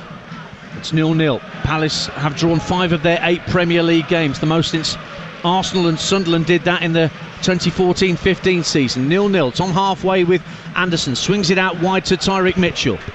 So Elise, as Daz says, gone out to the left-hand side. Edouard has come more central to get himself closer to Benteke. Conor Gallagher has now come out to this sort of right-hand side, but you still need somebody to sacrifice themselves and try and get in behind. The couple of times that Elise has tried to get behind Matt Ritchie, he had a brilliant touch the second time. First time was just over it from MacArthur, but you just need to put that bit of doubt, because when Palace have got a lot of possession, the Newcastle back 5, it's been in front of them all the time, and they've looked fairly, apart from Benteke's header, they've looked fairly comfortable. You know who this is set up for? Wilfried Zaha. Agreed. Absolutely. He's amongst the substitutes, don't forget, this afternoon, having missed the Arsenal game through illness. Here come his teammates, Palace again, 0-0. 3.5 to the break. Benteke spins and goes at the Newcastle area, works it wide left to Edouard, tries to get space for a shot, runs into Longstaff, who got it clear and was caught late by Edouard as he swung for the ball at the same time. Just a coming together. No further action against Odsonne Edouard. It was an important clearance, but again, Benteke, when he span and won the ball, Darren Ambrose, he was looking for his teammate Edouard. It was good link-up play, 0-0. It was, and Edouard run out of ideas a little bit there. I think they're aware that he's going to try and come onto his right foot, and they've stopped that many times. Maybe just give him the chop. That's why Perry said it's ideal for Zaha, because he can come either way. He can go outside, inside. I'll be surprised if we don't see him quite early in the second half. Kraft did really well with his body shape to force Edouard inside, but Edouard's then got to double bluff him and go on the outside of him just to change the angle, and then you change the angle of the Newcastle back 5 where they don't know what's behind him. What he's done is he's come inside onto his right, then Longstaff has done great because he's nice and close to Kraft. So even then, if you go on the outside, Daz, worst ways out, you get a corner or you get a throw-in. You know, when you're coming into a lot of bodies from that wide position, you don't see many wide players go on the outside these days. Yeah, you don't, and like I said, you need, like you said, Perry, you need that different option, you know. And Christian is doing really well dropping into that number 10, but again, like you said, maybe Conor Gallagher, you mentioned that before, Perry, get in behind. 0-0, 2 minutes to half-time on TalkSport 2. Ian Danter with Perry Groves, former Arsenal man, and Darren Ambrose as well with this afternoon, who played for both the Eagles and the Magpies. As Southampton equalise at home to Burnley in the Premier League, the impressive Tino Livramento gets his first Premier League goal to equalise for the Saints. Newcastle in possession on the far side of the field, but they've run out of room, and in fact the ball's gone out of play off Isaac Hayden, much to the delight of the Palace fans on that far side. Throw into the Eagles, but we're running out of time in this first half for Palace to turn all this possession and all this dominance into goals. As Darren Ambrose has rightly said, you wonder how long it'll be before the Palace fans get a bit more jittery, but they're quite positive at the moment. You think Darlow hasn't had a save to make, no, has he? But then he was pretty helpless when Christian Benteke had a free header in front of goal with which he hit the base of the post. That's as close as we've come. Here's Crystal Palace again, left-hand side. It's a cross from Tyreek Mitchell, but that's a comfortable claim for Darlow. Benteke looking at the referee, saying he was being held and prevented from jumping by Kieran Clark, but Darren England says nothing doing, and Darlow can take his time to think about clearing the ball downfield. So it's still goalless. Clears from hands, Darlow. Out towards Callum Wilson, midway point of the Palace half, but there's nobody up there with him in a black and white striped shirt, although the headed clearance from Gahey almost works in Newcastle's favour, but then the offside flag goes up against Wilson, and it's a free kick to Crystal Palace as we approach added time at the end of this first half. Probably be a couple of minutes, I guess, because of the problems with Milivojevic with that injury early on.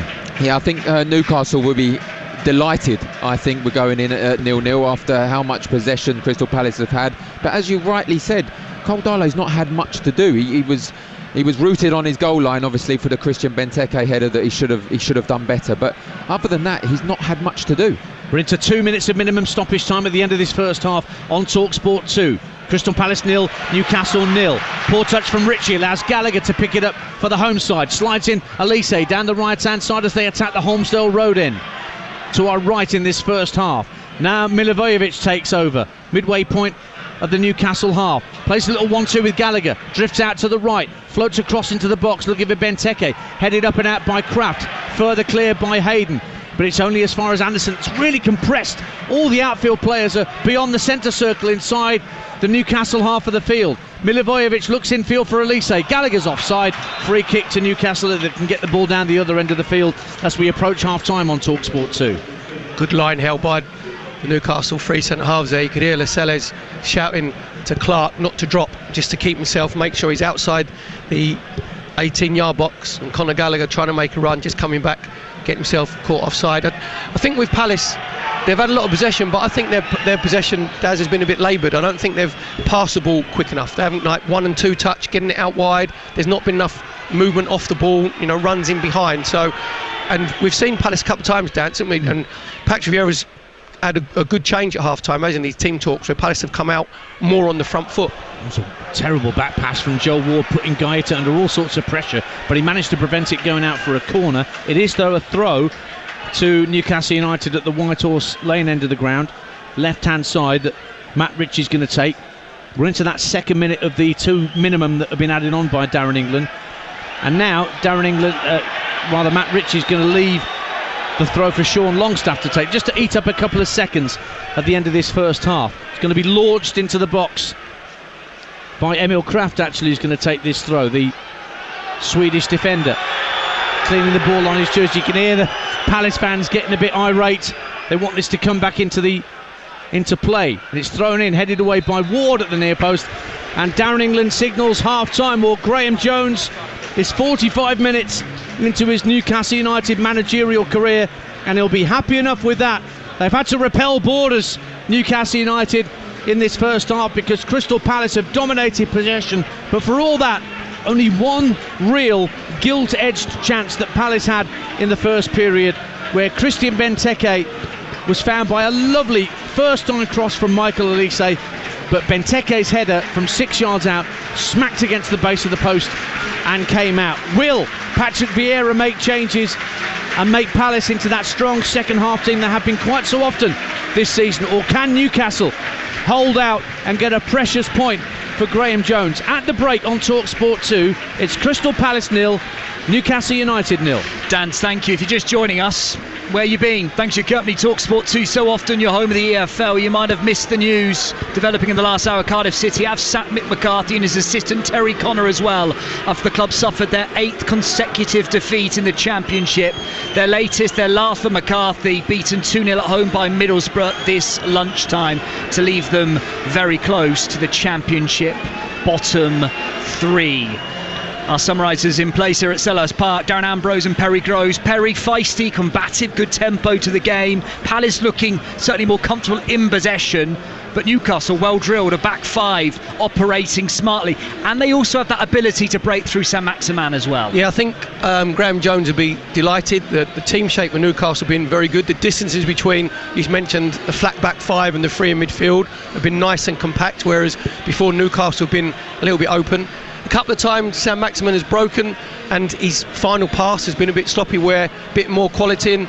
I see walking down the touchline, Patrick Vieira was quite calm, wasn't he? He was quite cool walking down there. I don't think he'll be calm and cool maybe when he gets in the dressing room, because he'll be demanding more tempo in the passing from Palace. He'll be demanding more off the ball runs to try and get in behind, more lateral runs from Edouard and Elise from the wide areas.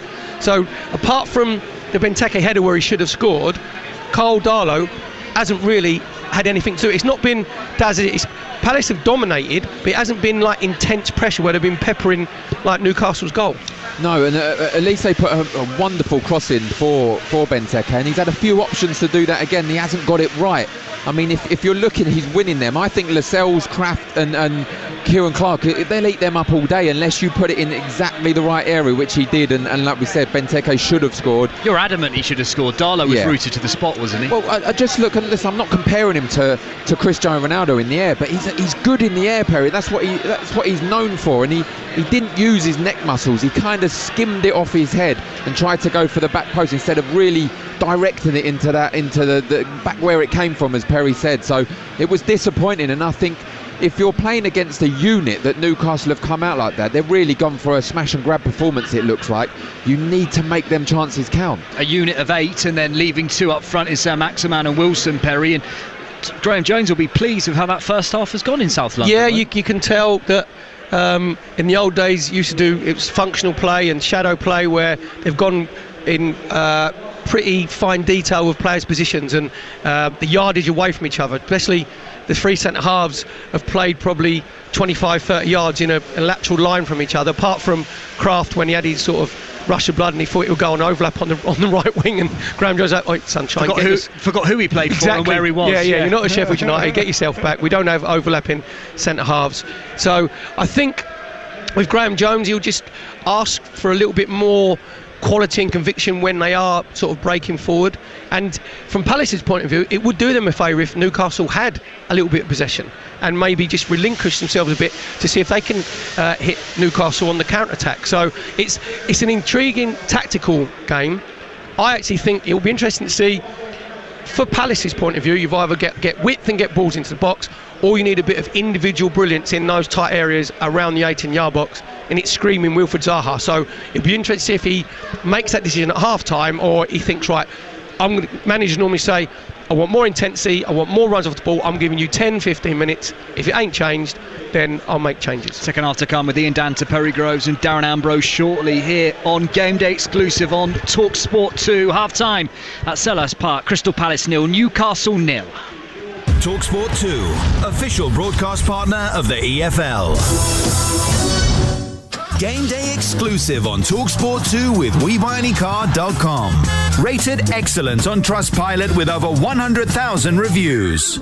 Where can you find out the value of your current home before you start searching for a new one? On the Market. Now you can find out what your home's worth in an instant at onthemarket.com. Enter your postcode now for your free online valuation estimate. On the Market. And find out what your home is worth today. Search onthemarket.com to find your perfect home. Now with free instant online home valuation estimates. Most common time to obtain an online quote between the 1st and the 4th of December 2020 was under 3 minutes. Not available in Northern Ireland. We've got it at Selco.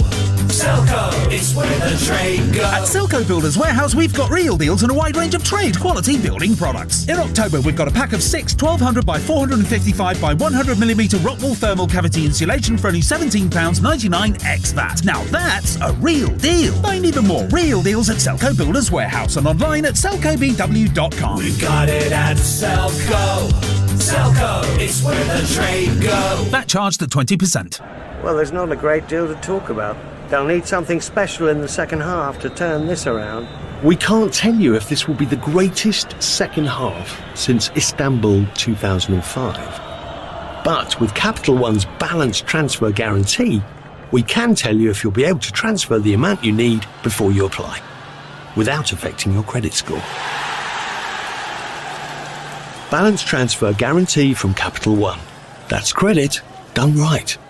Hey friend, what a day, game, thunderstorm, eh? Funny how it makes you want to hit up Just Eat for our McDonald's Big Mac, Filet-O-Fish, McMuffin. Well, no worries, dude, girlfriend, player. We'll deliver right to your gaff, abode, yard. So order now, right now, in a jiffy. McDonald's, Mackie D's, the Golden Arches. We got it. Did somebody say Just Eat? Breakfast served until 10:45 a.m. Main day served after 11 a.m. at participating McDonald's. See justeat.co.uk to see if there's one near you. Get goals in the sun. Get goals in the sun. Goals in the morning. You're reading goals in the morning. We've got goals inside. We've got goals. Sweet goals pull out. Bang, bang, bang. Fans love something to sing about, and you'll find all the games, goals, stats, facts, and more in the Sun's free goals pullout. Get yours inside the Sun on Sunday tomorrow. Game Day exclusive on TalkSport 2 with a Now Sports Day membership. The only way to watch Brighton vs Man City live today on Sky Sports for just $9.99. No contract. Search Now Sports. 18 plus. Stream via internet. Terms apply. Talk Sport, where HGV means heavy goals vehicle. We're not delivering Crimble Prezzies, we're delivering Sunday afternoon live Championship football. So get your ears on for Nottingham Forest versus Fulham. Coverage 2:45, kick-off at 3 on Talk Sport 2. Someone sat on me Yorkie. Game day exclusive on Talk Sport 2. This is Game Day. Half-time classifieds. Premier League. Full-time on TalkSport. It finished earlier. Chelsea 7, Norwich City 0. Half-times here at Selhurst Park on TalkSport 2. Crystal Palace 0, Newcastle 0. Everton 1, Watford 1. Leeds 0, Wolves 1. Southampton 1, Burnley 1. Live from 5:30 on TalkSport. Brighton take on Manchester City.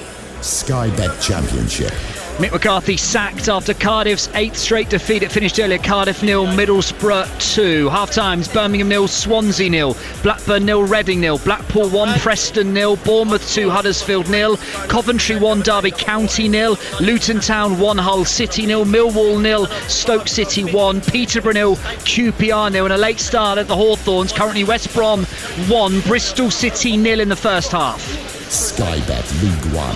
Accrington Stanley 0, Portsmouth 1, AFC Wimbledon 0, Wigan Athletic 0, Bolton 0, Gillingham 2, Burton Albion 0, Oxford 2, Doncaster 2, Cheltenham 0, Ipswich 0, Fleetwood 0, MK Dons 0, Rotherham 1, Morecambe 1, Plymouth Argyle 1, Sheffield Wednesday 0, Lincoln 0, Shrewsbury 1, Cambridge United 0, Sunderland 0, Charlton 0. So half-time, Wycombe 1, Crewe 0.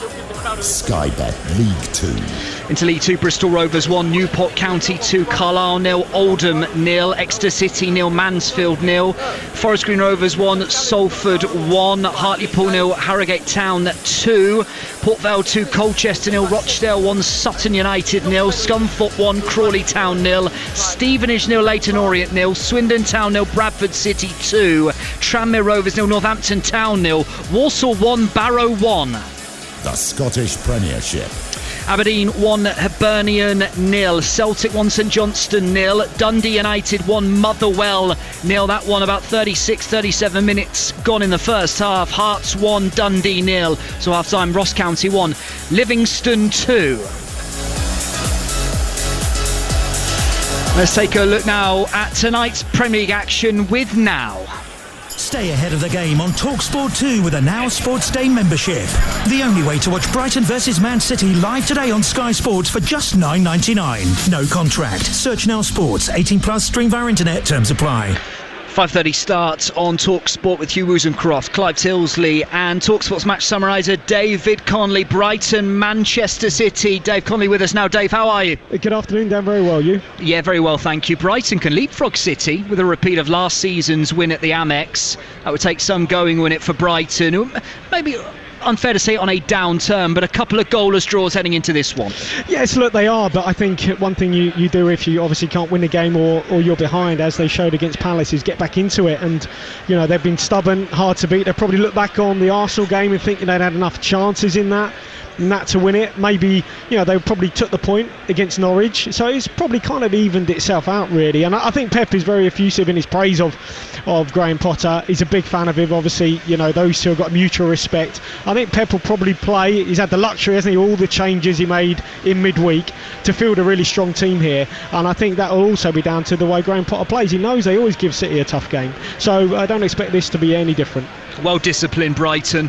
It's been central to their success so far this season, but dealing with this fluent, fluctuating City frontline at the Amex tonight is going to be difficult for them, isn't it? Yeah, and I guess it's who starts. You know, I was here last season for the Villa game, and you know, Veltman kept Jack Grealish quiet, but obviously he's now in a City shirt, so you know, but they'll know, you know, somebody's played like Jack, for example, from playing them against them at Villa.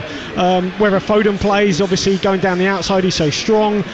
I think he's got a decision make. Does he play Lamptey? You know, he might have the pace, for example, but obviously Joel Workman's got the experience. It doesn't matter who plays in that front line, I think, for City, because it's going to be a real challenge. Likewise, the runners from midfield. You know, the runners from midfield is something that you've got to do the dirty stuff when you don't have the ball. I saw against Arsenal, they just let a couple of times their runners go in the middle of the park, and you've got to have that sort of energy to keep up with them. So they'll have challenges all over the pitch, Brighton, make no mistake. Dave, looking forward to your work as always later on live on Talk Sport. Brighton, Manchester City. Dave Conley alongside Clive Tilsey for the action. That was a look ahead to tonight's Premier League action. Don't forget, with a Now Sports Day membership, you can watch Brighton versus Manchester City live today on Sky Sports for just $9.99 without a contract. Search Now Sports.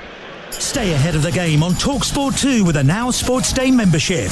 The only way to watch Brighton versus Man City live today on Sky Sports for just $9.99. No contract. Search Now Sports. 18 plus. Stream via internet. Terms apply.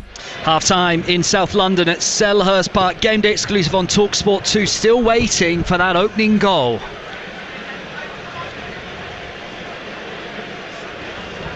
Ian Danter, Perry Groves and Darren Ambrose. So I thought they were going to play the highlights, but we wait for the two sides to re-emerge for the second half. Perry, how much longer are we going to be waiting for Wilfried Zaha? I think we haven't seen any of the Palace substitutes come and sort of warm up, which is normally the case at half-time. I think he'll give the starting 10 outfield players the chance, for maybe 10 minutes, 15 minutes, and then it's made for Wilfried Zaha for his individual brilliance that he can give you in the 18-yard box. And we were just talking, Daz, weren't we, at half-time. I think Palace have got to be a bit wary, because this has got a real smash and grab feel about it for Newcastle's point of view. Just looking at the stats, 79% possession for Crystal Palace, but they've had equal amount of shots, one shot on target each, and Newcastle have had more corners, so they're looking counter-attack and from set pieces. So Palace have still got to be high levels of concentration. It'll probably be the same in the second half, forwards against defence, but Palace have got to move the ball a lot quicker and got to have more movement off the ball. I mean, it's silly, but Newcastle changed ends at the kick-off. Palace are not attacking the Holmesdale end, and that means a lot to home teams as well, particularly Crystal Palace, where, as you said, Dan, at the start of the end, the Ultras are sat in the Holmesdale. They're not there, so they need to create their own atmosphere down the other end, and I think it's made for the substitutions of either side, and I think it won't be long, as you said, Perry, that we'll see Wilfried Zaha. Just should mention, while we wait for the two sides to re-emerge, I think they're in the tunnel getting ready for the second half. We've had a statement from Newcastle United Football Club. I think it came out just before kick-off this afternoon, clarifying guidance issued earlier this week regarding match-day attire. The new owners have been overwhelmed by the welcome by the local community following the acquisition of the club 2 weeks ago. The fans who have celebrated by wearing culturally traditional clothing, including head coverings, have been part of that welcome. Those who wish to support the club by wearing appropriate culturally inspired clothing should feel free to do so if they see fit. We are inclusive to all. To reiterate what we said previously, neither the club nor its new owners were offended by attire worn, and appreciate the overt statements of support and acceptance by our great fans. Newcastle United Football Club and its new owners continue to support the Premier League's initiatives on diversity and inclusion, including no room for racism. In closing, we thank the fans of Newcastle United FC for their incredible support. That from Newcastle shortly before kick-off this afternoon. Newcastle searching for their first Premier League win of the season still. Crystal Palace dominating the ball. Are they creating enough for the likes of Christian Benteke, Odsonne Edouard in the final third? Looks like there's going to be no half-time changes. We are ready for the second half here on Game Day exclusive on TalkSport 2. Perry Groves, Darren Ambrose alongside Ian Danter. Well, Crystal Palace scored 9 of their 10 Premier League goals after half-time so far this season. Newcastle yet to keep a clean sheet in the Premier League this campaign.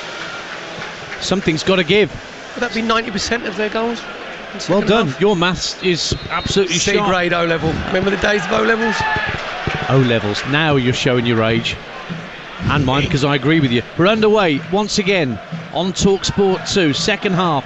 Palace in their traditional colours of red and blue shirts, blue shorts and socks. Newcastle in the black and white stripes. And Newcastle are attacking the Holmesdale Road end away to our right as Perry, Darren, Dan and myself sit at the back of the main stand. The Holmesdale Road to our right. The White Horse Lane end to our left. That's the end that Palace are attacking in this second period. I'll run you through the lineups in a minute. As Dan said, there's no changes in terms of substitutions from either coach at the turnaround. Sean Longstaff heads the ball up to halfway. Ryan Fraser, probably the smallest man on the field, wins a header against Milivojevic. It's clipped down the left-hand side for Newcastle, but plenty of time for Joel Ward to get it clear. Birmingham 1, Swansea 0 in the Championship. Troy Deeney, captain for the day, opens the scoring at St Andrews. Oh, is that why you've got your Troy Deeney Birmingham shirt on? Little smirk there, Dan. Honestly, the lies you two peddle, it's an absolute disgrace. Well done, Troy. 0-0 on TalkSport 2. Oh, Newcastle win the ball back. Right-hand side through Manquillo, but Sam Maximan is challenged by Gahey. But Darren England, the referees, brought play back for the foul on Manquillo as he released the pass. And so a chance for Newcastle to put the ball into the box here. The Palace lineup: Gaeta in goal, Ward, Anderson, Gahey and Mitchell at the back, Milivojevic and McArthur holding midfield, Elise, Gallagher, Edouard and Benteke up front. For Newcastle, Darlow the keeper, Kraft, Lascelles and Clark the centre-halves, Manquillo and Ritchie at wing-backs, Hayden and Longstaff in midfield, Sam Maximan, Fraser and Wilson up front, and it's Fraser who's going to take this free kick. All he should be doing is hitting penalty spot. That's where he's aiming it for, but it's headed out by and away from Christian Benteke. Benteke at the edge of his own penalty area. Fraser lobs it back into the box. Real fight ball. Flag goes up for offside against, I think, Kieran Clark, who was furthest forward, and that means it's a free kick for Crystal Palace. 0-0. 2 minutes gone in the second half on Game Day exclusive here on TalkSport 2. And don't forget, once we're done, you can keep it on this frequency for the Game Day phone-in with Jordan, Jarrett, Brian taking your calls after 5 o'clock, whatever your team's colours. 03717 223344. Cardiff fans, you can tell Jordan about the departure of Mick McCarthy, who's left after the 2-0 home defeat to Middlesbrough at lunchtime. So the Bluebirds looking for a new manager. Who do you want in at the Cardiff City Stadium? Call Jordan after 5 here on TalkSport 2 and let him know. Out on the right hand side for Palace, Elise and Gallagher trying to combine. Gallagher just gets clipped by Longstaff. A free kick's given eventually by Darren England. And now Anderson and Gahey, the centre-halves, exchange passes. Gahey gets up to halfway for Crystal Palace. Palace just gone back to the original shape dance. Conor Gallagher playing that 10 position, Elise out on the right-hand side.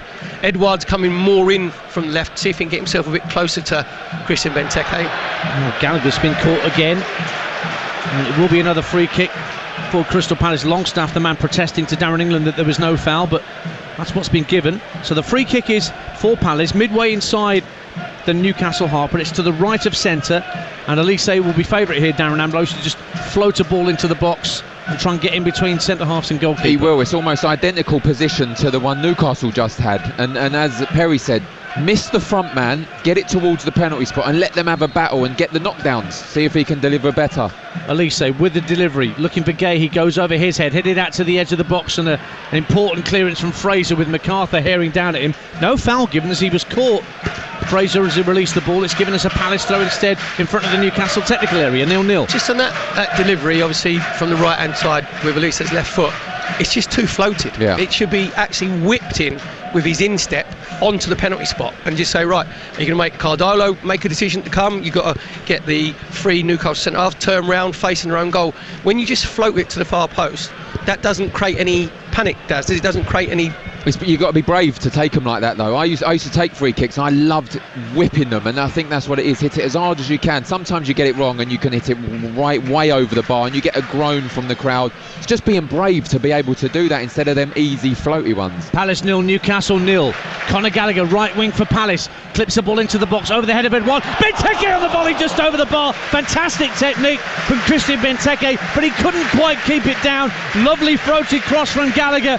Benteke with a scissor kick just over the crossbar. Newcastle goal kick, 0-0. We've seen him score them before. Great play down the right hand side. Conor Gallagher with a great clipped ball. He made the decision early, Christian, to do the overhead kick, and he almost got it right. It's just gone over the bar. If he keeps that down, it's a world class goal. Technique was superb. All of his body off the ground. The scissor kick, right, left foot going first, right foot coming over, and as Dad said, he just needs to get his knee over top of it and maybe hit it into the ground. Benteke, was he being manhandled as he tried to get the ball clear? Claims from the Palace fans that there was a foul. There's a Newcastle player down injured just outside the penalty area. Throw's been given to Palace meantime. And I think is it Lascelles that needs the treatment? No, it's not Lascelles. I think it's Clark. It's Kieran Clark who's actually down. Collided with the goalkeeper. who came out of his, indeed it was, colliding with his own goalkeeper, trying to keep Palace at bay. And Clark's getting some treatment. Meanwhile, this has only just come in as a half-time score. There must have been a delay at the Hawthorns in the first half. West Brom 2, Bristol City 0 is a half-time score. Ipswich lead Fleetwood by a goal to nil in League One. Connor Chaplin, who scored against his old club in the week in Portsmouth. And QPR lead at Peterborough. Ilias Chair scoring for the R's. And 2-2 for Armando Broja of Southampton. We saw him score, Perry, against Leeds last weekend. He scores again for Southampton. They lead Burnley 2-1 in the Premier League. Clark is just sitting up here at 0-0, by the way. If you're Kieran Clark there, you would be saying to Carl Dolo, what are you doing? What are you getting involved there for? I'm okay. I'm fine. I've got to the ball first. I'm going to head the ball clear. And Carl Darlow there just comes like he's been shot out of a cannon from nowhere. Kieran Clark doesn't even know why he's there, and he's clattered him. To be fair, he's looks like he's going to be okay, but Carl Darlow there has no reason to get involved whatsoever. He's actually lucky, really, that Edouard didn't capitalise on that and place it into the empty goal. It was defended quite well because, like you said, there's no need, and you come out to take the ball and the man, but he just took the man. It's all right if you come out and take the ball and the man and it's the opposition, not your own centre-half. Spoken like a true 1980s 90 footballer there, Perry Groves. 0-0 on TalkSport 2. Here's Gahey for Crystal Palace, driving forward towards the White Horse Lane, and into Benteke, who's just had that great chance. Squares it to the right for Gallagher, out to the right-hand side. It's a poor pass from Gallagher, couldn't find Elise, and it's out of play for a Newcastle throw here at Selhurst Park. It's going to be a throw-in for, I think it's Matt Ritchie who's going to take it. Still no sign of any changes being ready by Patrick Vieira. You were talking about it at half-time, Perry Groves, that he would leave it at least an hour. We're 52 minutes in, and now the home fans are getting a bit wound up about the time it takes Newcastle to get the ball back in play. This is classic gamesmanship from an away team trying to get a point. It certainly is. I mean, the frustration, you can hear it, and I said this in the first half. They don't capitalise on their play, the frustration.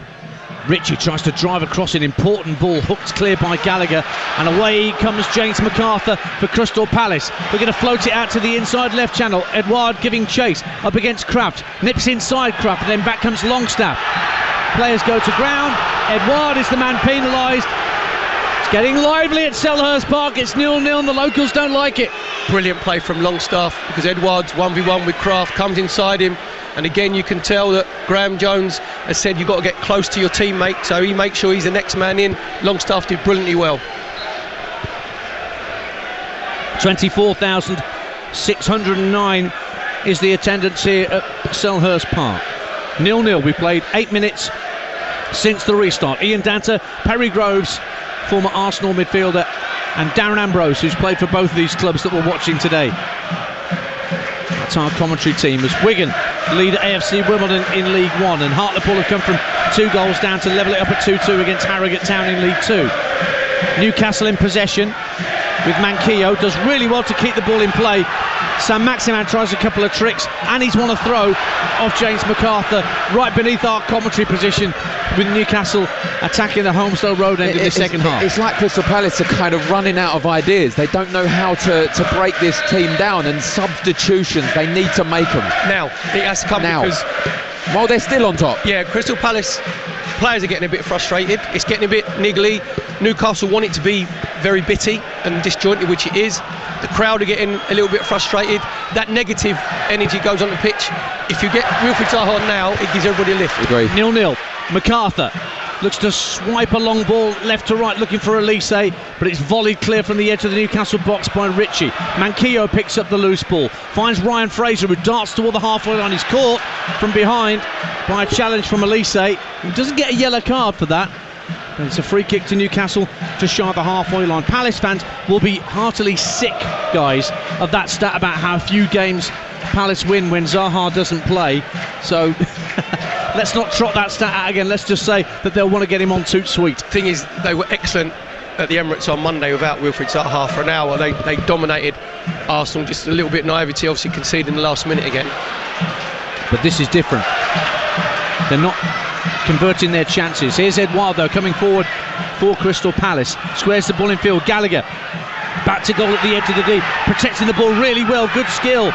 Stays on his feet as well and flicks it left to Mitchell at the left-hand corner of the box. Lofts the ball to the far post. Benteke! It's 1-0 to Crystal Palace. Christian Benteke gets the header right this time at the far post. He hit the post in the first half. He hits the target in the second. And Newcastle United are behind in South London. Palace 1, Newcastle 0. What a cross from Tyrick Mitchell, just coming out to this left-hand side corner of the 18-yard box. All he's done, he had a little look up. He thought, Christian Benteke's at the far post. I'm just going to float it into an area where Benteke can attack it. And he's pulled off onto the far post. Brilliant header, far better than one obviously in the first half. Just rising above the Newcastle centre-halves. Fantastic cross from Tyrick Mitchell. Brilliant header from Christian Benteke. Gave Cardalo absolutely no chance at his near post. They were queuing up at the far post as well, Dan and Ambrose, because if Benteke hadn't got it, Edouard was there too. I absolutely love that from Christian there. Like you said, they're queuing up and he let no one else get that. He was going to get there first. He's learnt from his mistake in the first half. He used his next muscle the second half, and it's a great header, but it's made from the cross from Tyrick Mitchell. But you know what? I would still make that sub now. While they're on top, while they're on the ascendancy, make the substitution and really go for the jugular. It's a right old racket at Selhurst Park now. The Ultras loving it. Flags waving. It's 1-0 to Crystal Palace with 12 minutes gone in the second half on Game Day exclusive. Now, what are Graham Jones, Newcastle United made of here? They've got to start chasing the game. They've been in defensive mode and they shall not pass mode for most of this game. Now, things you would assume have got to change, but listen to the noise around us here at Selhurst Park. Deafening stuff. Gahey, poor pass sent back to him, it trickled over his boot, and Newcastle have a throw in on the right hand side. There were TV cameras pointing at Amanda Staveley on her phone early in the second half, and they're on her again, and the new ownership at Newcastle United. Penny for their thoughts, penny for Graham Jones's thoughts, hands in pockets as he chats with Steve Agnew down beneath us. Meanwhile, his team have got a long throw. Newcastle are a goal down, but Kraft is going to launch a throw from this near side, the Newcastle right, into the Palace box. In it comes from Kraft. Benteke won't win the first header. Anderson gets it half clear. Out to the edge of the box. Elise, furthest forward for Palace, tries to break clear. Benteke takes over. He's hauled back by Jamal Lascelles, who's going to get a yellow card for his trouble. And the home fans are incensed that that counter-attack was brought to such a professional close by Jamal Lascelles. I mean, that's 2 yellow cards. He's tried to take one out, hasn't managed to do it, and then he's took Christian out as well. You know, that's 2 yellow cards. It's a professional foul from Lascelles. He had to make it because they were on the attack. But listen to the noise in this place. It's tremendous. There was pure panic on the first one with Elise, where he's grabbed him round his shoulder, and the second one, that's like a fly halves tackle, isn't it, where you tackle someone round like the waist and you drop your arms down and you try and trip them up. So he said that was just sheer panic from Jamal Lascelles there. And to be fair to Darren England, he's tried to play advantage. He's tried to let him go. Is this you trying to get on board for the Rugby Autumn Series commentaries we're doing? No, that wasn't a tap tackle, that was a rap tackle. We start the rugby commentaries next weekend. Perry's not involved, he's going to be with me at Liverpool Brighton on Talk Sport, but Scotland, Tonga and Wales, New Zealand as the Autumn Series internationals come to Talk Sport 2 starting next weekend. 16 live commentaries. Of course, England and Ireland involved as well. 1-0 here to Crystal Palace on Talk Sport 2 as we approach the hour mark on Game Day exclusive. The new look Newcastle United under pressure once again. Anderson finds Gahey for Crystal Palace just shy of the halfway line. Rolls it into the feet of the goal scorer Benteke. Lovely turn from Benteke. And then jinks away from Longstaff. Drives towards the edge of the area. Brilliant run. Feeds it out to the left for Mitchell. Mitchell's cross finds Edouard inside the area, but there were enough black and white shirts to get it clear. But one back by this very confident looking Palace side once again. Talk about confidence. To be fair to Benteke, every time the ball's come into him, he's held it up really well, and now his confidence is flowing. He's had a little Cruyff turn there, didn't, in the middle of Newcastle's half, just laid the ball off. And a Cruyff turn from Conor Gallagher as he feeds the ball out to the right-hand side for Elise. Elise at the left-hand corner of the box. A little over from Edouard. Tried to get it back from Benteke. It was lovely movement. A little over from Odsonne Edouard. Benteke tried to give it back to him, but it was intercepted in the nick of time at the back for Newcastle. But Palace have it again, attacking the White Horse Lane, and Elise runs into Longstaff this time. But Palace are trying to win the ball back, and Gallagher goes down theatrically. No free kick, says the referee. Oh, he does in the end. I thought Gallagher had gone down a bit too cheaply there. Shows how much I know. Free kick, Crystal Palace. Dislodged his headband. That's what it was. Darren England looked at the headband and thought that must be a foul. Twisted sock. I mean, these Crystal Palace supporters are not used to... I worked here all season last season. They're not used to performances like this. Keeping the ball, the flair, the attacking intent. I mean, under Roy Hodgson, of course, he done a fantastic job, but they're not used to this, and you can hear how much they love it. Free kick on the right-hand side then for Palace. Milivojevic, poor delivery. It's cleared away at the front post. But back out to Joel Ward. Lobs it into Edouard, who tried to guide it down for Anderson at the edge of the area. MacArthur picks it up. They have to go back to halfway to start again. Out on the left-hand side with James MacArthur. Blackburn lead Reading by a goal to nil in the Championship. Sam Gallagher. It's 2-2 at Southampton, by the way. Maxwell Cornet's got a second for Burnley, and they're back level at St Mary's. Here's Joachim Andersen for Crystal Palace. Gallagher out to Michael Elise, right-hand side, attacking Ritchie. Gets to the byline, pulls it back. Benteke again! Off the bar and over. Well, Carl Darlow was at full stretch. It just clipped the top of the bar. Benteke's in the mood this afternoon here at Selhurst Park.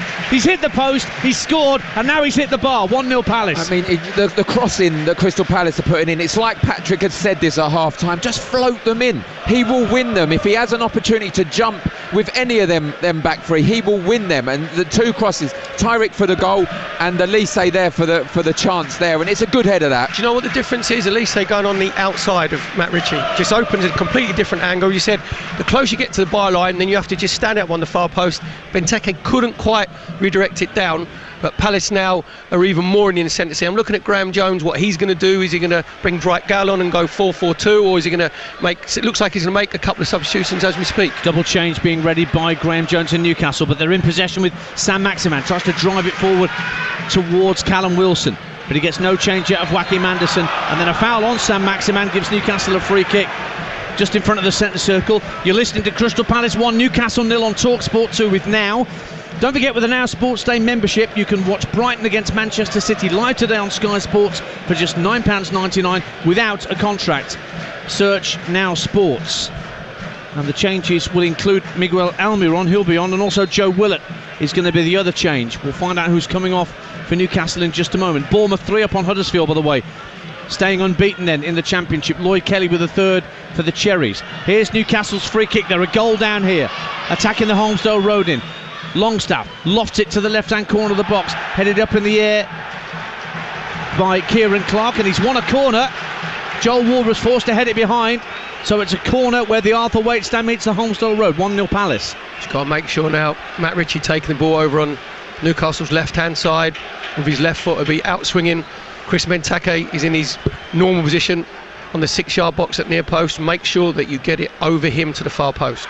Here comes the corner kick from Ritchie, deep to the far post. Lascelles tries to get something on it. Oh, goal! It's brilliant goal! Callum Wilson! Oh, what an overhead kick! It's been Jamal. It's a wonderful overhead kick from Callum Wilson. What an effort! Steered it right-footed past Gaeta into the top corner. That's what great strikers do when teams are under pressure. Newcastle have been under pressure, but out of nothing, they get themselves level through Callum Wilson with a spectacular overhead kick after Palace couldn't clear the corner. Brilliant effort. It's 1-1. It's exactly what you said, Perry. Missed the first man. He's done that. I mean, you've just got to applaud that. It's an outstanding overhead kick. Christian Benteke tried one, didn't work. This one was just tremendous, and the Geordies are going wild over there. Do you know what it is? It's floated to the far post from Matt Ritchie. Jamal Lascelles wins the first one, then it rebounds off of Kraft. As it goes up in the air, Callum Wilson readjusts his body position, and it's acrobatic, it's athletic, and the technique is brilliant, Dan, because he's actually hit it overhead kick in the middle of the ball. Gave Guaita absolutely no chance whatsoever. Fantastic technique from Callum Wilson. So the double change has been made. I'll bring you the details on that in a moment. Benteke is giving chase, but it's 1-1 on TalkSport 2, and here comes Wilfried Zaha for Crystal Palace. He'll be on shortly. So Joe Willock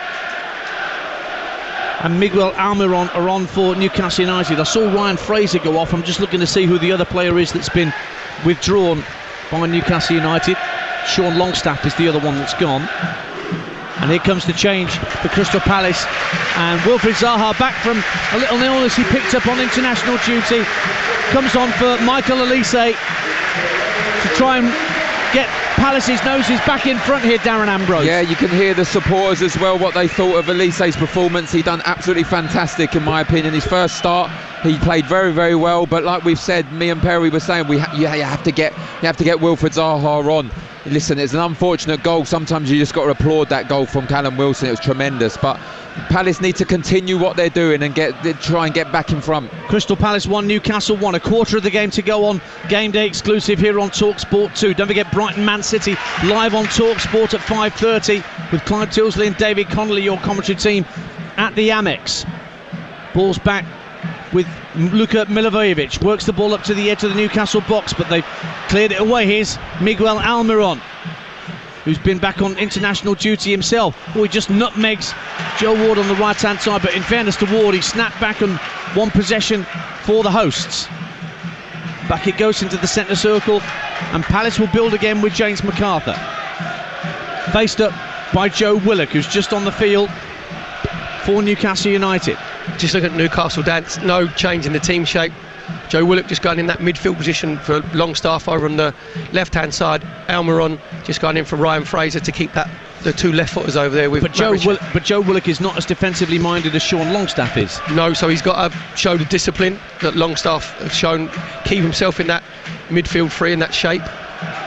1-1 on TalkSport 2. Here's Mark Gahey for Crystal Palace, who led through Benteke's header, only for Callum Wilson's spectacular overhead kick to level matters.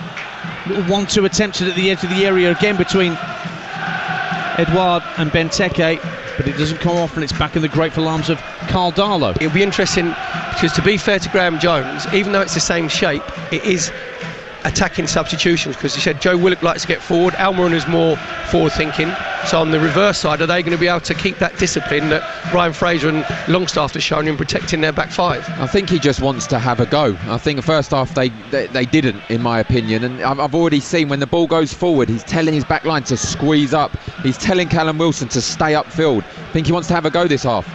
Sam Maximan, right hand side for Newcastle, driving for the byline. He's got Mitchell watching him. Hits the ball against Edouard, who's also back helping out for Palace.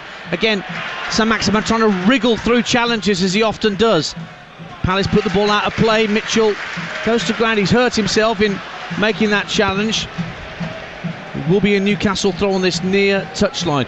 Just looking at the ball possession stats, it's still heavily in Crystal Palace's favour. 77% for the Eagles to 23% for Newcastle, but it's one apiece. What do you say, Dance? It was Newcastle trying to catch Palace on the counter-attack with obviously Wilson, Sam Maximan, or get something from a set piece, from a long throw, from a corner.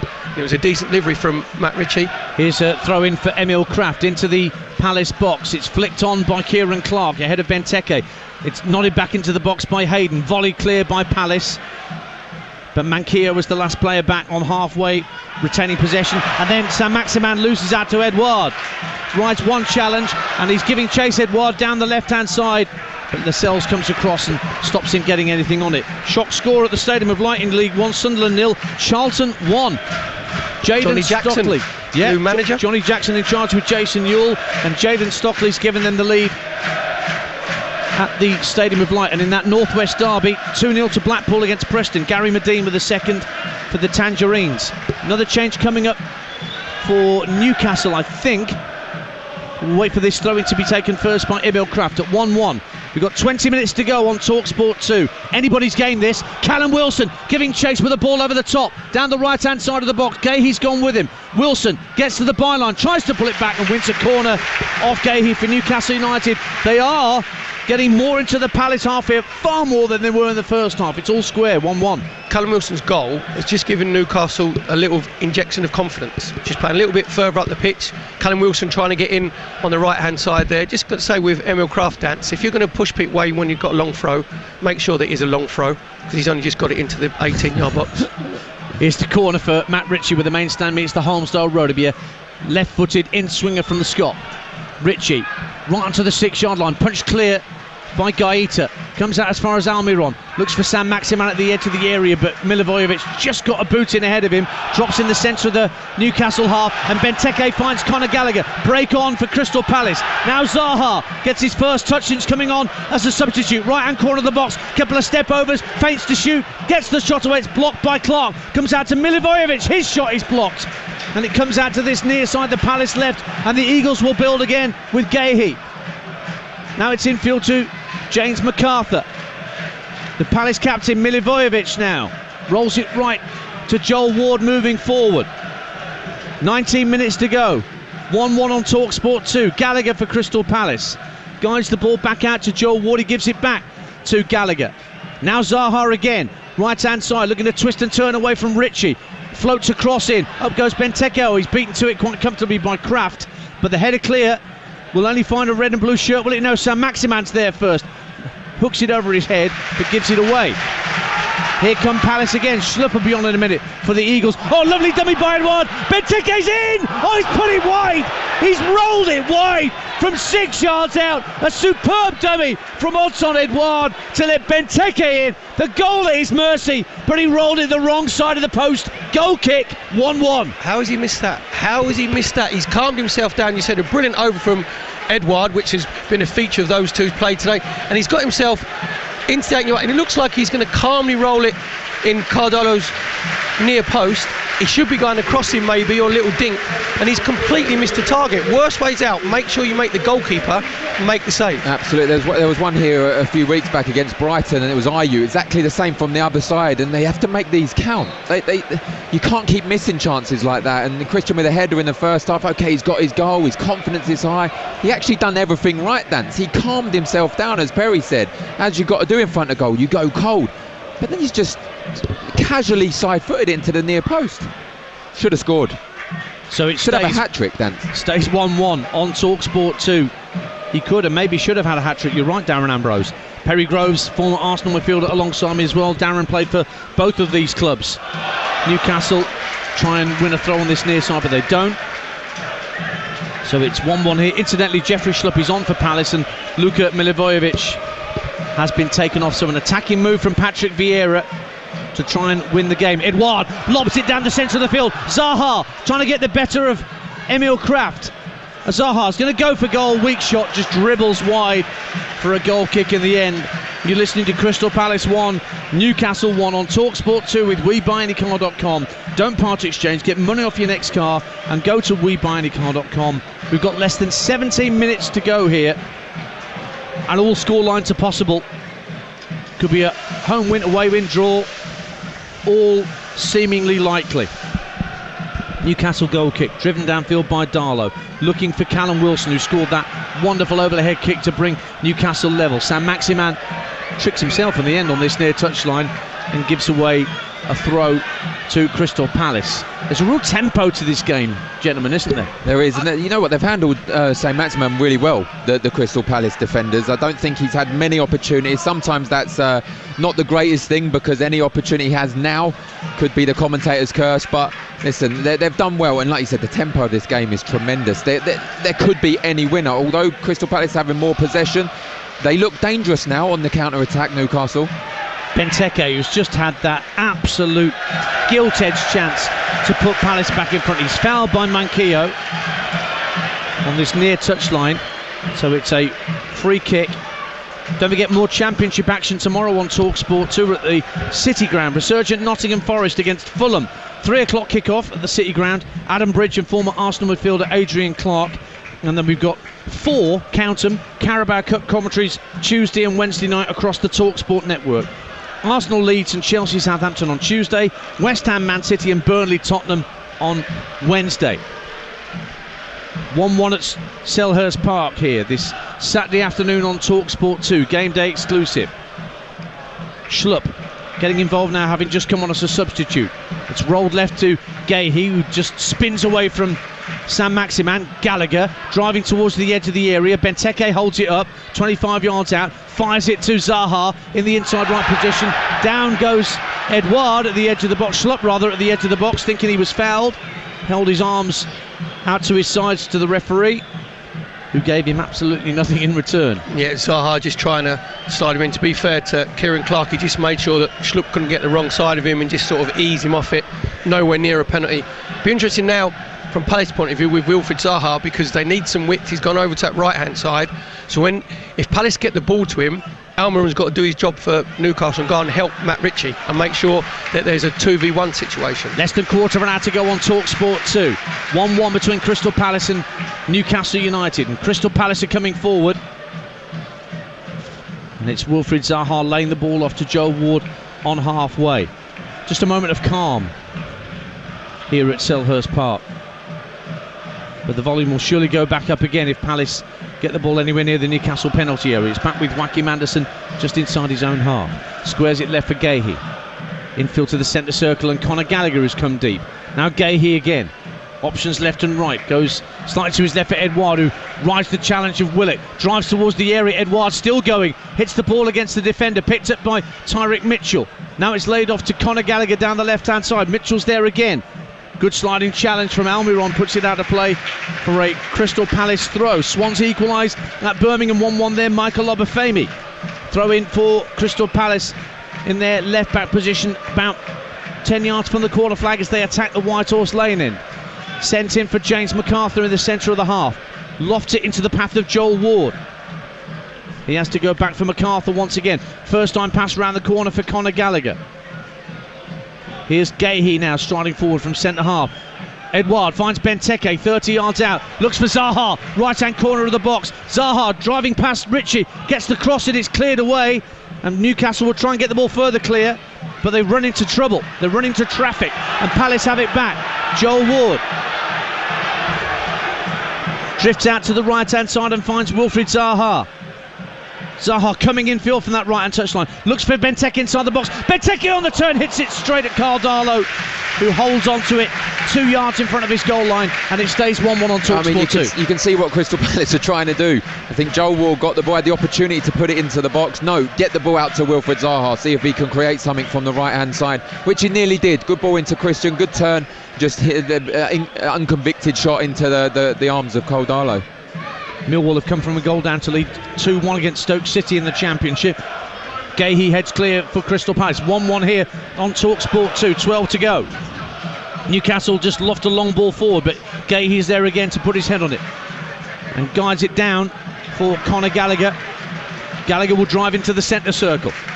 To his right is Joel Ward, moves inside the Newcastle half. Get team news from the Amex in just a moment. Meantime, here's Jeffrey Schlupp. Goes back to Joel Ward. Down the right-hand touchline for Zaha. Can he keep it in play? He can. And back it will go into midfield with Palace attacking the White Horse Lane in this second half on TalkSport 2. Desperate to get their noses back in front.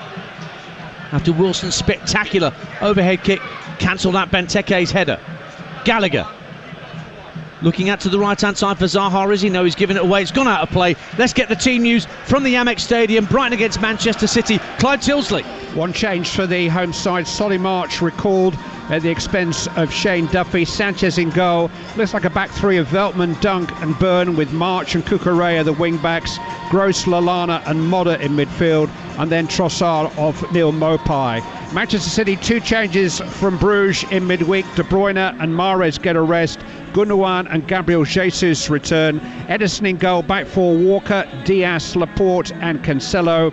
Midfield Gundogan, who's skipper, Rodri and Bernardo Silva. Up front, Gabriel Jesus, Foden and Grealish. Raheem Sterling not involved in the matchday squad. Thank you, Clive. David Connolly will be alongside Clive Tilsley for that TalkSport commentary at 5:30. Use the TalkSport app, get it downloaded, and you can swipe effortlessly between the two TalkSport stations. There's going to be another substitution for Newcastle, and Joe Linton's going to be coming on, and he's coming on for Alain Saint-Maximin. What does that substitution mean to you, Darren Ambrose? I mean, he's been quiet, so Maximan. I said the Crystal Palace defenders have handled him very, very well. Every time he gets the ball, they swarm around him and stop him creating what we know he can create. I still think it's a positive change. Maybe they'll be going a bit more direct and try and get Callum Wilson in and around Joe Ellington. Everton 2, Watford 2. Juraš Kučka gets Watford level. Sheffield Wednesday 1, Lincoln 1. Lewis Montsma equalises for the Imps at Hillsborough. You're listening to TalkSport 2, game day exclusive. Saturday afternoon at Selhurst Park, 1-1 between Crystal Palace and Newcastle United.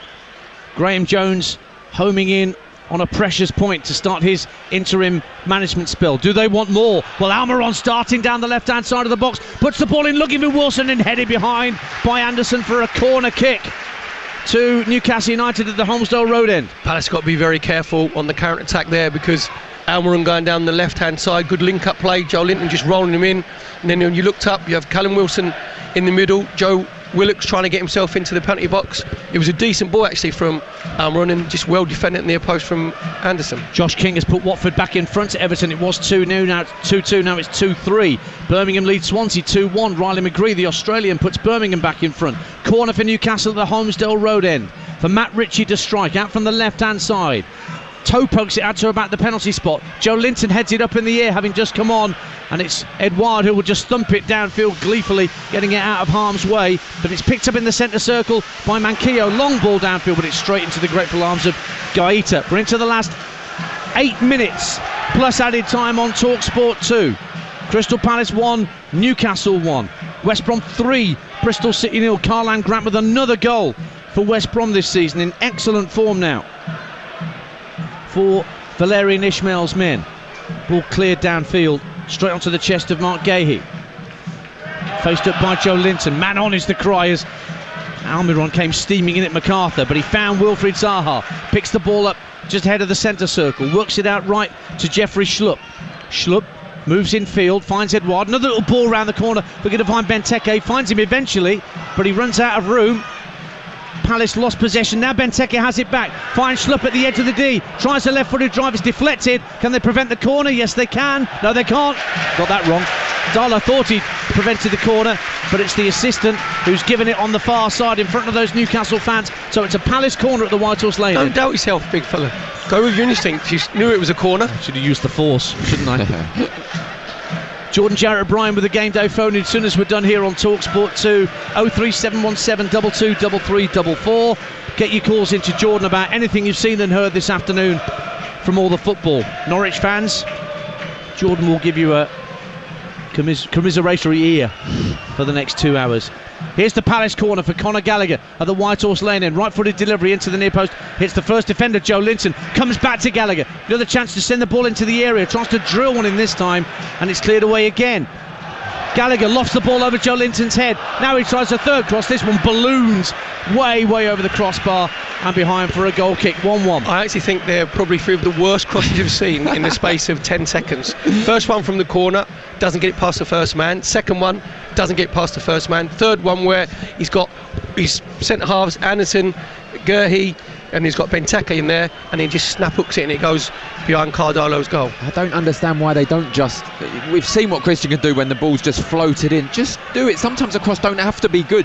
Just cross it, just dink it into the box and let him have a jump against someone. Someone might get a knockdown. Sometimes just make it a fight ball. Yeah. Just make it a fight ball. There's plenty of bodies in there. As you said, a little ricochet. It's Perry Groves, the former Arsenal midfielder, and Darren Ambrose of both Newcastle and Newcastle United and Crystal Palace alongside me, Ian Dante. You never played for Manchester United, did you? No, I wish. No. You played for Birmingham City, that's enough. Benteke on halfway, tries to nod it into the path of Schlupp, but it's won back by Kieran Clark. He's given it away to Gallagher. Got just over 5 to go. Still 1-1 on TalkSport 2. The game's there to be won from either side. And now Palace are giving the ball away inside the Newcastle half, and it's back with Carl Darlow. Ipswich 1, Fleetwood 1. Callum Morton equalises for Fleetwood in League One. And a free kick for Crystal Palace, just over the halfway line. MacArthur will take it. They look nervous. Crystal Palace. They know what's happened. They know they've had various games this season where they should have won. They're looking nervous, and I think they just continue. They'll get a chance before the end of the game, but on the flip side, Newcastle are looking dangerous on that counter-attack. 5 to go. 1-1 on TalkSport 2. Palace in possession on halfway with Joel Ward, the right back. MacArthur takes over, lofts the ball up to the edge of the area, looking for Edouard. Lascelles with a good strong header clear, but Palace will pick up the second ball. It's found Zaha inside the box, right hand side, driving to the byline, across the face of goal.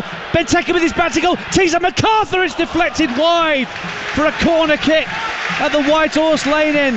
And again, Newcastle are hanging on in these late stages as Palace want to make another change. They want to bring on Jean-Philippe Mateta. Will they make that before the corner's taken? Yes, they will. And Conor Gallagher's the player being withdrawn. Probably for them corners, Dance, to be honest. Well, he's just realised he was on that corner, but now he's walking behind the goal of the White Horse Lane end, having been taken off for Jean-Philippe Mateta. Dance, that was brilliant defending from Emil Kraft there, because Zaha goes on the outside of Matt Ritchie, just fires it across 6-yard box. Here comes the corner from MacArthur. Up goes Benteke! Oh, he's won it, surely! Christian Benteke with a brilliant header, firm and true from 8 yards out.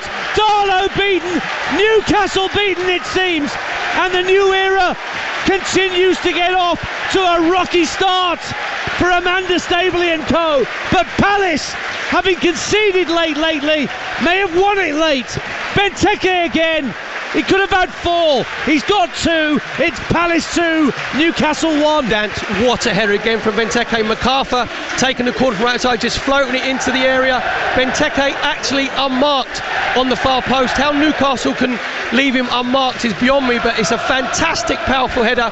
Back the way it came from, back across Cardano, gives him absolutely no chance side to his left-hand side. What a brilliant header from Christian Benteke. How often do you see that, Perry, when they make a substitution and obviously Mateta is a big player. It looks like they're going over to the screen here, Dan, so I don't know what he's looking at, but it was a brilliant header. We'll see if this actually counts. Yeah, Darren England is now being told to go over to the monitor, which is on the opposite side from our commentary position, in front of the Arthur Waite stand. Darren England has been instructed by Lee Mason. Is he looking for a push by Christian Benteke? Possible foul is what's being displayed on the monitors and the jumbotrons for the fans inside Selhurst Park. So Darren England having a look for a push from a player. I can't see anything myself. Or is it Benteke? This going to get disallowed, Dance. It's Mateta pulling his shirt. It has been ruled out. Benteke's header has been ruled out. He pushed the man. Perry Groves, it would appear, was it? No. It was someone in front. Is it Perry pulling it? Pull of the shirt, yes. I think it was a pull of the shirt. Stopped the Newcastle player actually going to head the ball, and Christian Benteke's headed the ball over the top of him. So I was just looking there. Yeah, it's Gahey, the man who's been penalised, and we play on at 1-1. A reprieve, a let-off for Newcastle United with 2 minutes of normal time to go. So Palace thought they'd won it. It's the right decision. That's when you see it. Gahey has got a hold of his shirt. He's marking Christian Benteke and he's pulled him and given him. And Perry said, well, how can you give him a free header in the box? That's how it's happened, yeah. Exactly. Everton 2, Watford 4. Josh King again for Watford at Goodison Park. Big win for Claudio Ranieri back in English football against Rafael Benitez. And now a foul by Edouard. A yellow card for Christian Benteke for dissent to the referee, and it's all getting rather fractious at Selhurst Park in these late stages. We're into the last minute of normal time. It's still 1-1, and there will be added time of at least 3 minutes, I would say, here in South London, because there's a Newcastle player, Emil Kraft, down getting treatment just down in front of us. 1-1.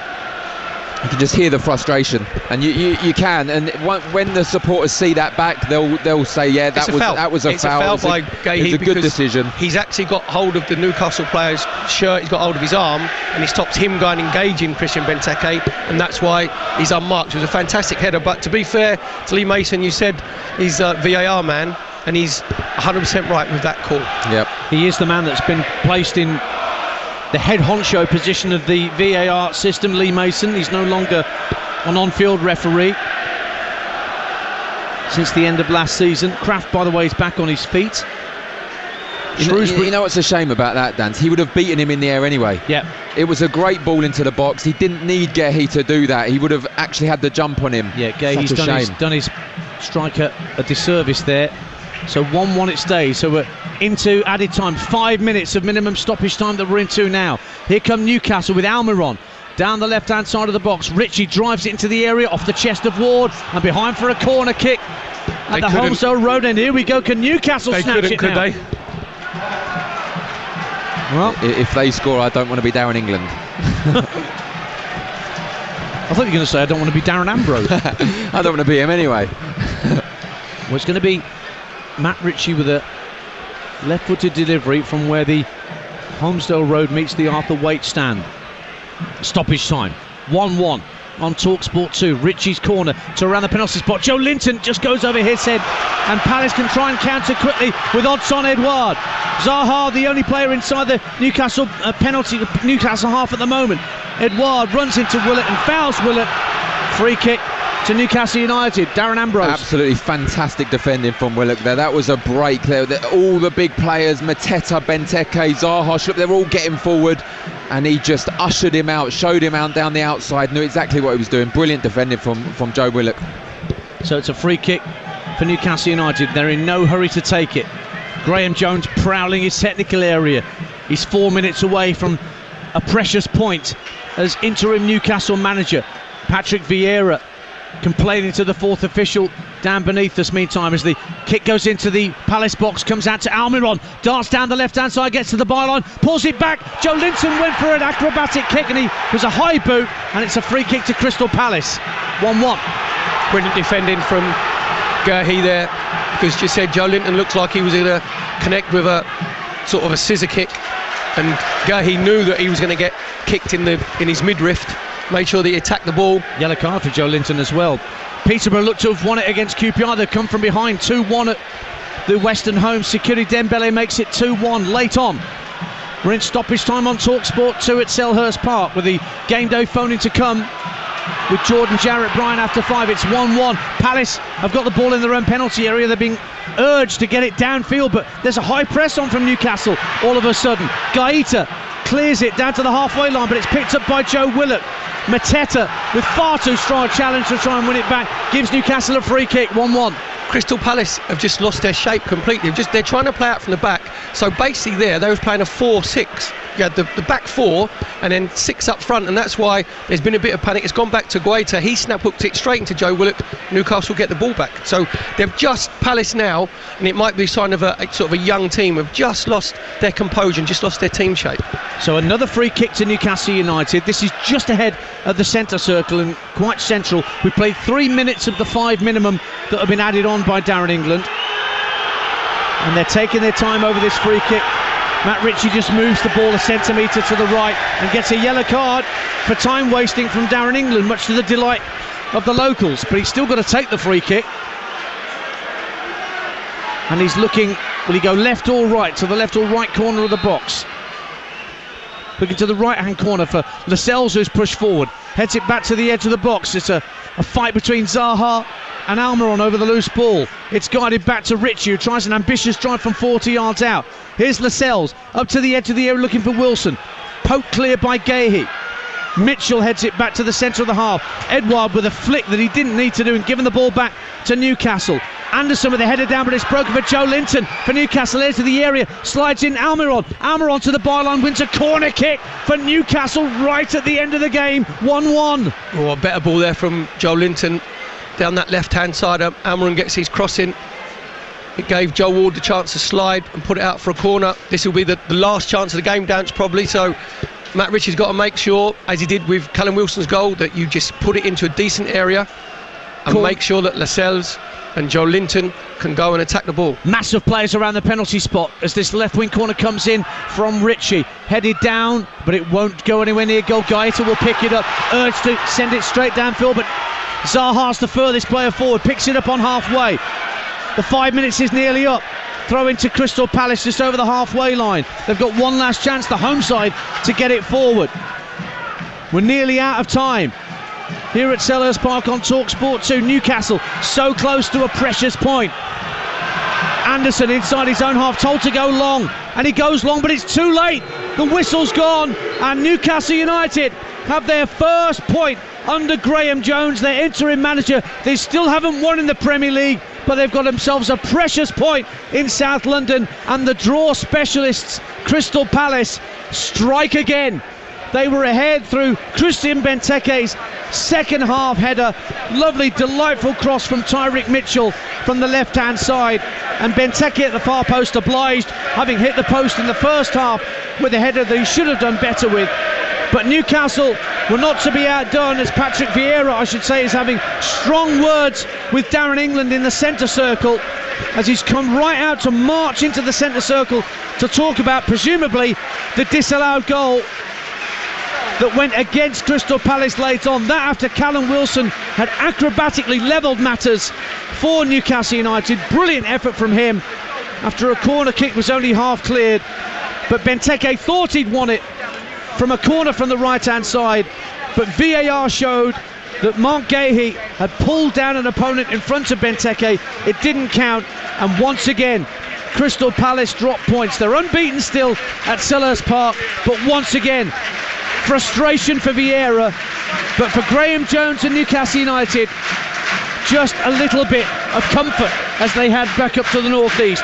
Full time at Selhurst Park, which is still noisy. Crystal Palace 1, Newcastle United 1. Dan, thank you. 2,800 Geordies here in South London this afternoon. You can see their appreciation up close as Graham Jones' side go over to applaud them, pleased with what they saw in the way of spirit, of desire, of organisation. Selhurst was silenced by Callum Wilson's instinctive overhead kick finish. Gotta say, the Crystal Palace fans letting the referee, Darren England, know what they think about that decision to rule out Christian Benteke's winner. And what an afternoon Benteke had, by the way. Hit the woodwork in the first half, the second half, missed from 7 yards out, still can't believe that. Thought he'd won the game after scoring early to put Palace in front in that second half. But the right call, let's start with that. VAR overturning the goal, is that the right call, Perry? Yes, absolutely. Sometimes I'm not a big fan of VAR, but on that instance, Lee Mason, who is the VAR, is 100% right, because I think it was Emil Kraft who was marking Benteke, and he couldn't actually get to him because Gahey was actually pulling his arm and pulling his shirt, and he went to the floor. So we couldn't see it on first looks. Then we look at a different angle. It's 100% the right decision. I know Patrick Vieira's got frustrated and gone and engaged with Darren England. I don't know if Patrick Vieira's managed to see it himself, but it is a foul. It stops, I think it's Emil Kraft, getting to the ball. So 100% the right decision. I think it's just the whole frustration, Dan, of the game in itself, because Palace obviously were the dominant side, but it's their sixth draw of the season. But there's a little bit of naivety there. They need to be more clinical. You mentioned Christian Benteke could arguably have had 4 goals. Obviously the chance that he missed when he's sort of 1v1 with Cardolo and should go across him and goes near post and misses the target completely. So Palace have created enough chances, but you have to be ruthless, you have to be clinical. And to be fair to Graham Jones and his Newcastle side, they were very well set up in the 5-3-2 formation. First half they were great. Second half they came into it a little bit more, and they were looking to get on the counter-attack, looking for set pieces, and Callum Wilson's outstanding overhead kick came from a very well delivered set piece from Matt Ritchie from the left-hand side. Good header from Lascelles, which came off of Kraft, and a brilliant overhead kick from Callum Wilson. So that's a huge point for Newcastle United. Darren Ambrose thoroughly entertaining this afternoon. The Newcastle fans will have appreciated what they saw in response to going behind this afternoon. Yes, of course, you mentioned it, Dan, the spirit, the fight, the togetherness. It looked like they were really playing for the badge, playing for the football club. Was it a deserved point? Probably not, if you look at the way the game panned out, but they won't care in the slightest. The overhead kick from Callum Wilson deserved to be not on the losing team, and it wasn't. Frustrating, as Perry said. Christian Benteke could have had 3 or 4 before the disallowed goal. Like I said, frustration for Crystal Palace, but Newcastle are going to be absolutely delighted with that point there. Right, time for us now to pick our man of the match with WeBuyAnyCar.com. Man of the match on TalkSport 2 with WeBuyAnyCar.com. Find out how much your car's worth in 60 seconds, leaving more time to enjoy the football. Former Newcastle and Palace midfielder Darren Ambrose with us this afternoon, alongside, of course, Ian Danter and the former Arsenal Southampton wide man Perry Groves. Darren, Perry, who are we going for? Man of the match. We're going to be united in our decision here. It should be Christian Benteke if he could finish better, because he would have had a brace, maybe even a hat-trick. From the away side, I thought Emil Krafth was excellent as a centre-half for Newcastle, but I'm going to have to, my opinion, I'd give it to Callum Wilson, because if you're playing up front and you're feeding on scraps, and he didn't have really a lot to do in general play, but he kept his focus, he kept his attention span, and the overhead kick, it was an absolute touch of pure brilliance, acrobatic, athletic, and he's got him and his team a point. So I'd go for Callum Wilson. Yeah, listen, I'm in agreement with that. You could have picked any one of the Crystal Palace team had they won the game, but to that goal there that Callum Wilson scored, like we said, didn't deserve to be on the losing side. It was magnificent. Sometimes you've just got to stand up and applaud a quality of goals. So yeah, for that alone, I think he deserves man of the match. Top stuff. Callum Wilson named our man of the match on Talk Sport 2 with We Buy Any Car. Get a quote in 60 seconds at WeBuyAnyCar.com. Man of the match on TalkSport 2 with WeBuyAnyCar.com. Find out how much your car's worth in 60 seconds, leaving more time to enjoy the football. To Ian Danter, to Perry Groves, to Darren Ambrose, thank you for their excellent work. Brighton against Manchester City, live on TalkSport from 5:30. Don't forget the TalkSport app is available from all your normal providers, and it's the best way to swipe between TalkSport and TalkSport 2. Also to listen back to your favourite shows, catch all your available podcasts as well. Thank you to producer Izzy looking after us today. The team back at base, game day phone-in with Jordan Jarrett Bryan is up next on TalkSport 2. Call in now 03717 223344. Jordan Jarrett Bryan taking your calls on TalkSport 2. Palace's wait for another win in the Premier League continues, but we've seen this afternoon on Game Day Exclusive a positive point in the right direction for Newcastle. We'll see you soon. Well, we've all been binging on this brand new Newcastle United soap opera, haven't we? But this new series had barely started and we've already had a cast member depart. Free kick for Newcastle at 0-0. Diagonal ball into the box. The heads go up. Lascelles nods it down. It's hooked towards goal by Longstaff. Deflected to the far post and put into the side netting. Out for Elise. Left footed cross. Look at it. Benteke off the post. Comes out to Mitchell. Left hand side of the box. Drives it in and it's turned behind for a corner kick by Carl Darlow. Michael Elise, fantastic cross. He's got to score. I think he's got to score. That is Christian Benteke all day. Conor Gallagher, right wing for Palace, clips the ball into the box over the head of Edouard. Benteke on the volley just over the bar. Fantastic technique. Benteke! It's 1-0 to Crystal Palace. Christian Benteke gets the header right this time at the far post. But listen to the noise around us here at Selhurst Park. Deafening stuff. Here comes the corner kick from Richard, deep to the far post. Lascelles tries to get something on it. Oh, goals! Brilliant goal! Callum Wilson! Oh, what an overhead kick from Callum Wilson. What an effort! Steered it right-footed past Gaeta into the top corner.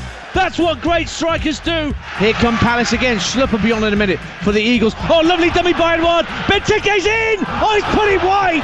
He's rolled it wide from 6 yards out. How has he missed that? How has he missed that? You can't keep missing chances like that. The whistle's gone, and Newcastle United have their first point under Graham Jones, their interim manager.